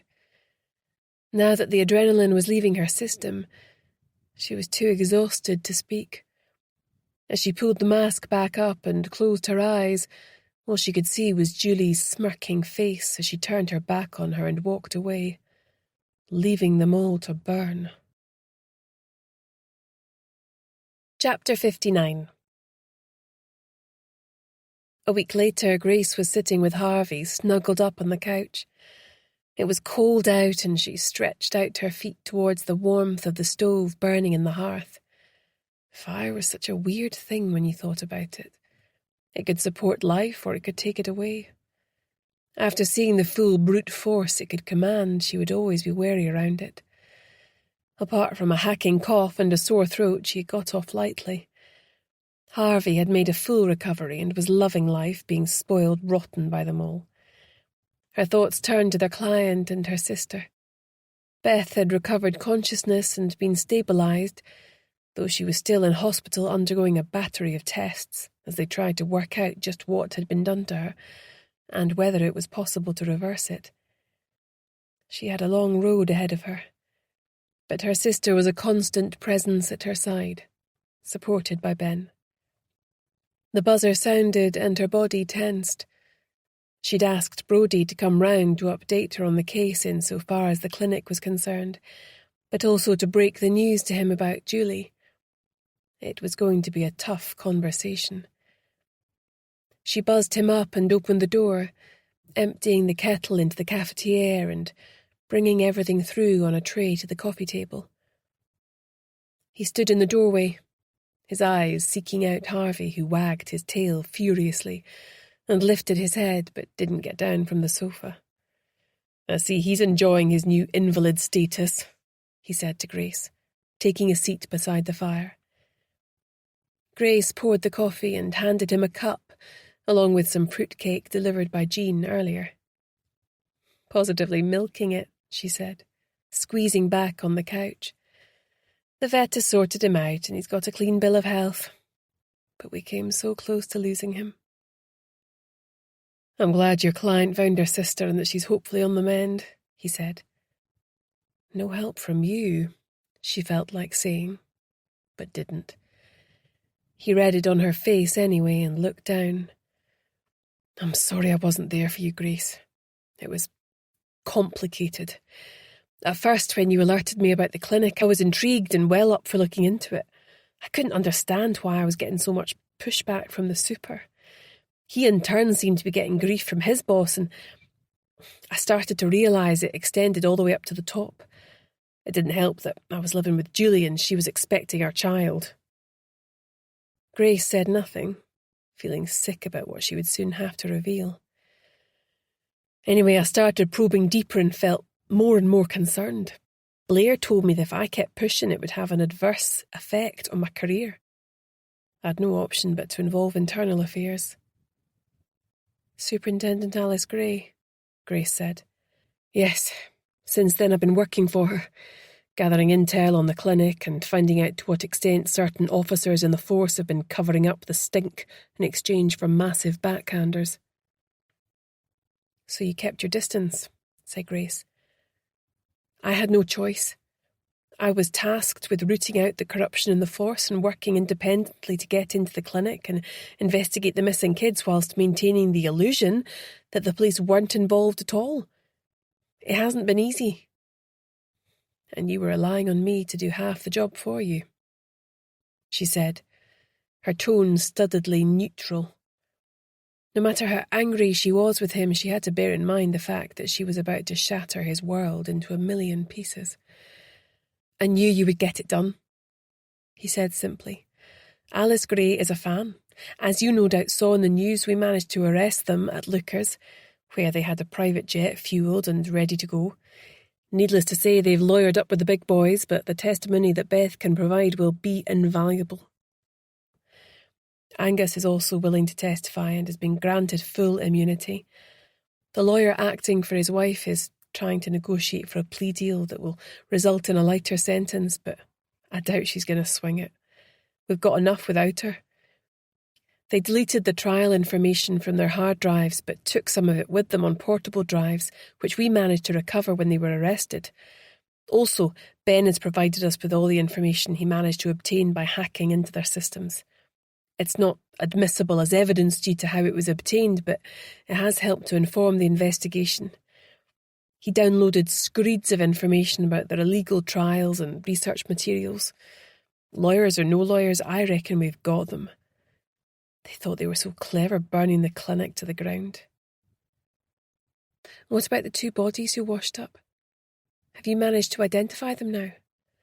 "Yes, there appear to have been 5 deaths directly implicated in the drug trial. The 2 bodies recovered were the missing lad you told me about, Tom White, and the girl was a Tamsin Murray." "Did you manage to trace their next of kin?" "Tamsin was reported as a missing person in Grimsby a few years ago. We've managed to track down her family and they'll be arranging a funeral once the body is released. We've drawn a blank on Tom White's family, but didn't you say he had a partner?" "Yes, Ryan. I'll ping his details over to you. We've also located Lorraine Kerr's mother." He winced. She was heartbroken, but comforted by the fact her daughter could be buried in the family plot in Argyll. The other 2 we're still making inquiries about, but I'm hopeful someone will claim them. They both fell silent, thinking about the devastated families at the very heart of this case. Brodie suddenly turned to her. "You're very quiet. What is it, Grace? What aren't you telling me?" Grace took a deep breath. "Brodie, it's Julie. I have some shocking news." "Go on," he said, warily. "When I was trapped in the midst of that inferno, and Julie was leaving to get on the bus, she saw me, banging on the window, begging for her help." Brodie was aghast. "Are you sure?" "Completely," she said, her voice flat and emotionless. "She locked eyes with me, smiled and turned her back, getting on the bus without so much as a backward glance. To be honest, it's not the first time she's revealed her true colours to me, but until now I was prepared to let it go, if she made you happy." "I can't believe it," he said. his face draining of colour. How could she? There's more, I'm afraid, she continued, steeling herself. Julie is not, and has never been pregnant. What do you mean? He asked, confused. Look at her, she's obviously pregnant. No, she's not, said Grace with a note of finality. She was afraid you were going to come back to me, so she came up with something to bind you to her. Hannah saw her strap on a pregnancy bump at the clinic when she thought no one was there. It was all a lie. Brodie's face flushed as though he were struggling to hold back tears. She knew how much the thought of this child had meant to him. I'm so sorry, Brodie, she said. It felt like she was looking at a ruin of a man. She had just blown up his entire life. I had to tell you. He nodded, too emotional to speak. You can stay if you want, spend some time with Harvey. Take some time to process. Brodie waved away her concern. Thanks, but I need to get going. He patted Harvey's head on the way out, almost stumbling in his haste to leave as she opened the door for him. She felt for him. She really did. But she'd nothing left to give him. He had made his choice. Glancing at her watch, she walked through to her bedroom to get changed, a flutter of anticipation in her stomach. Tonight, she had a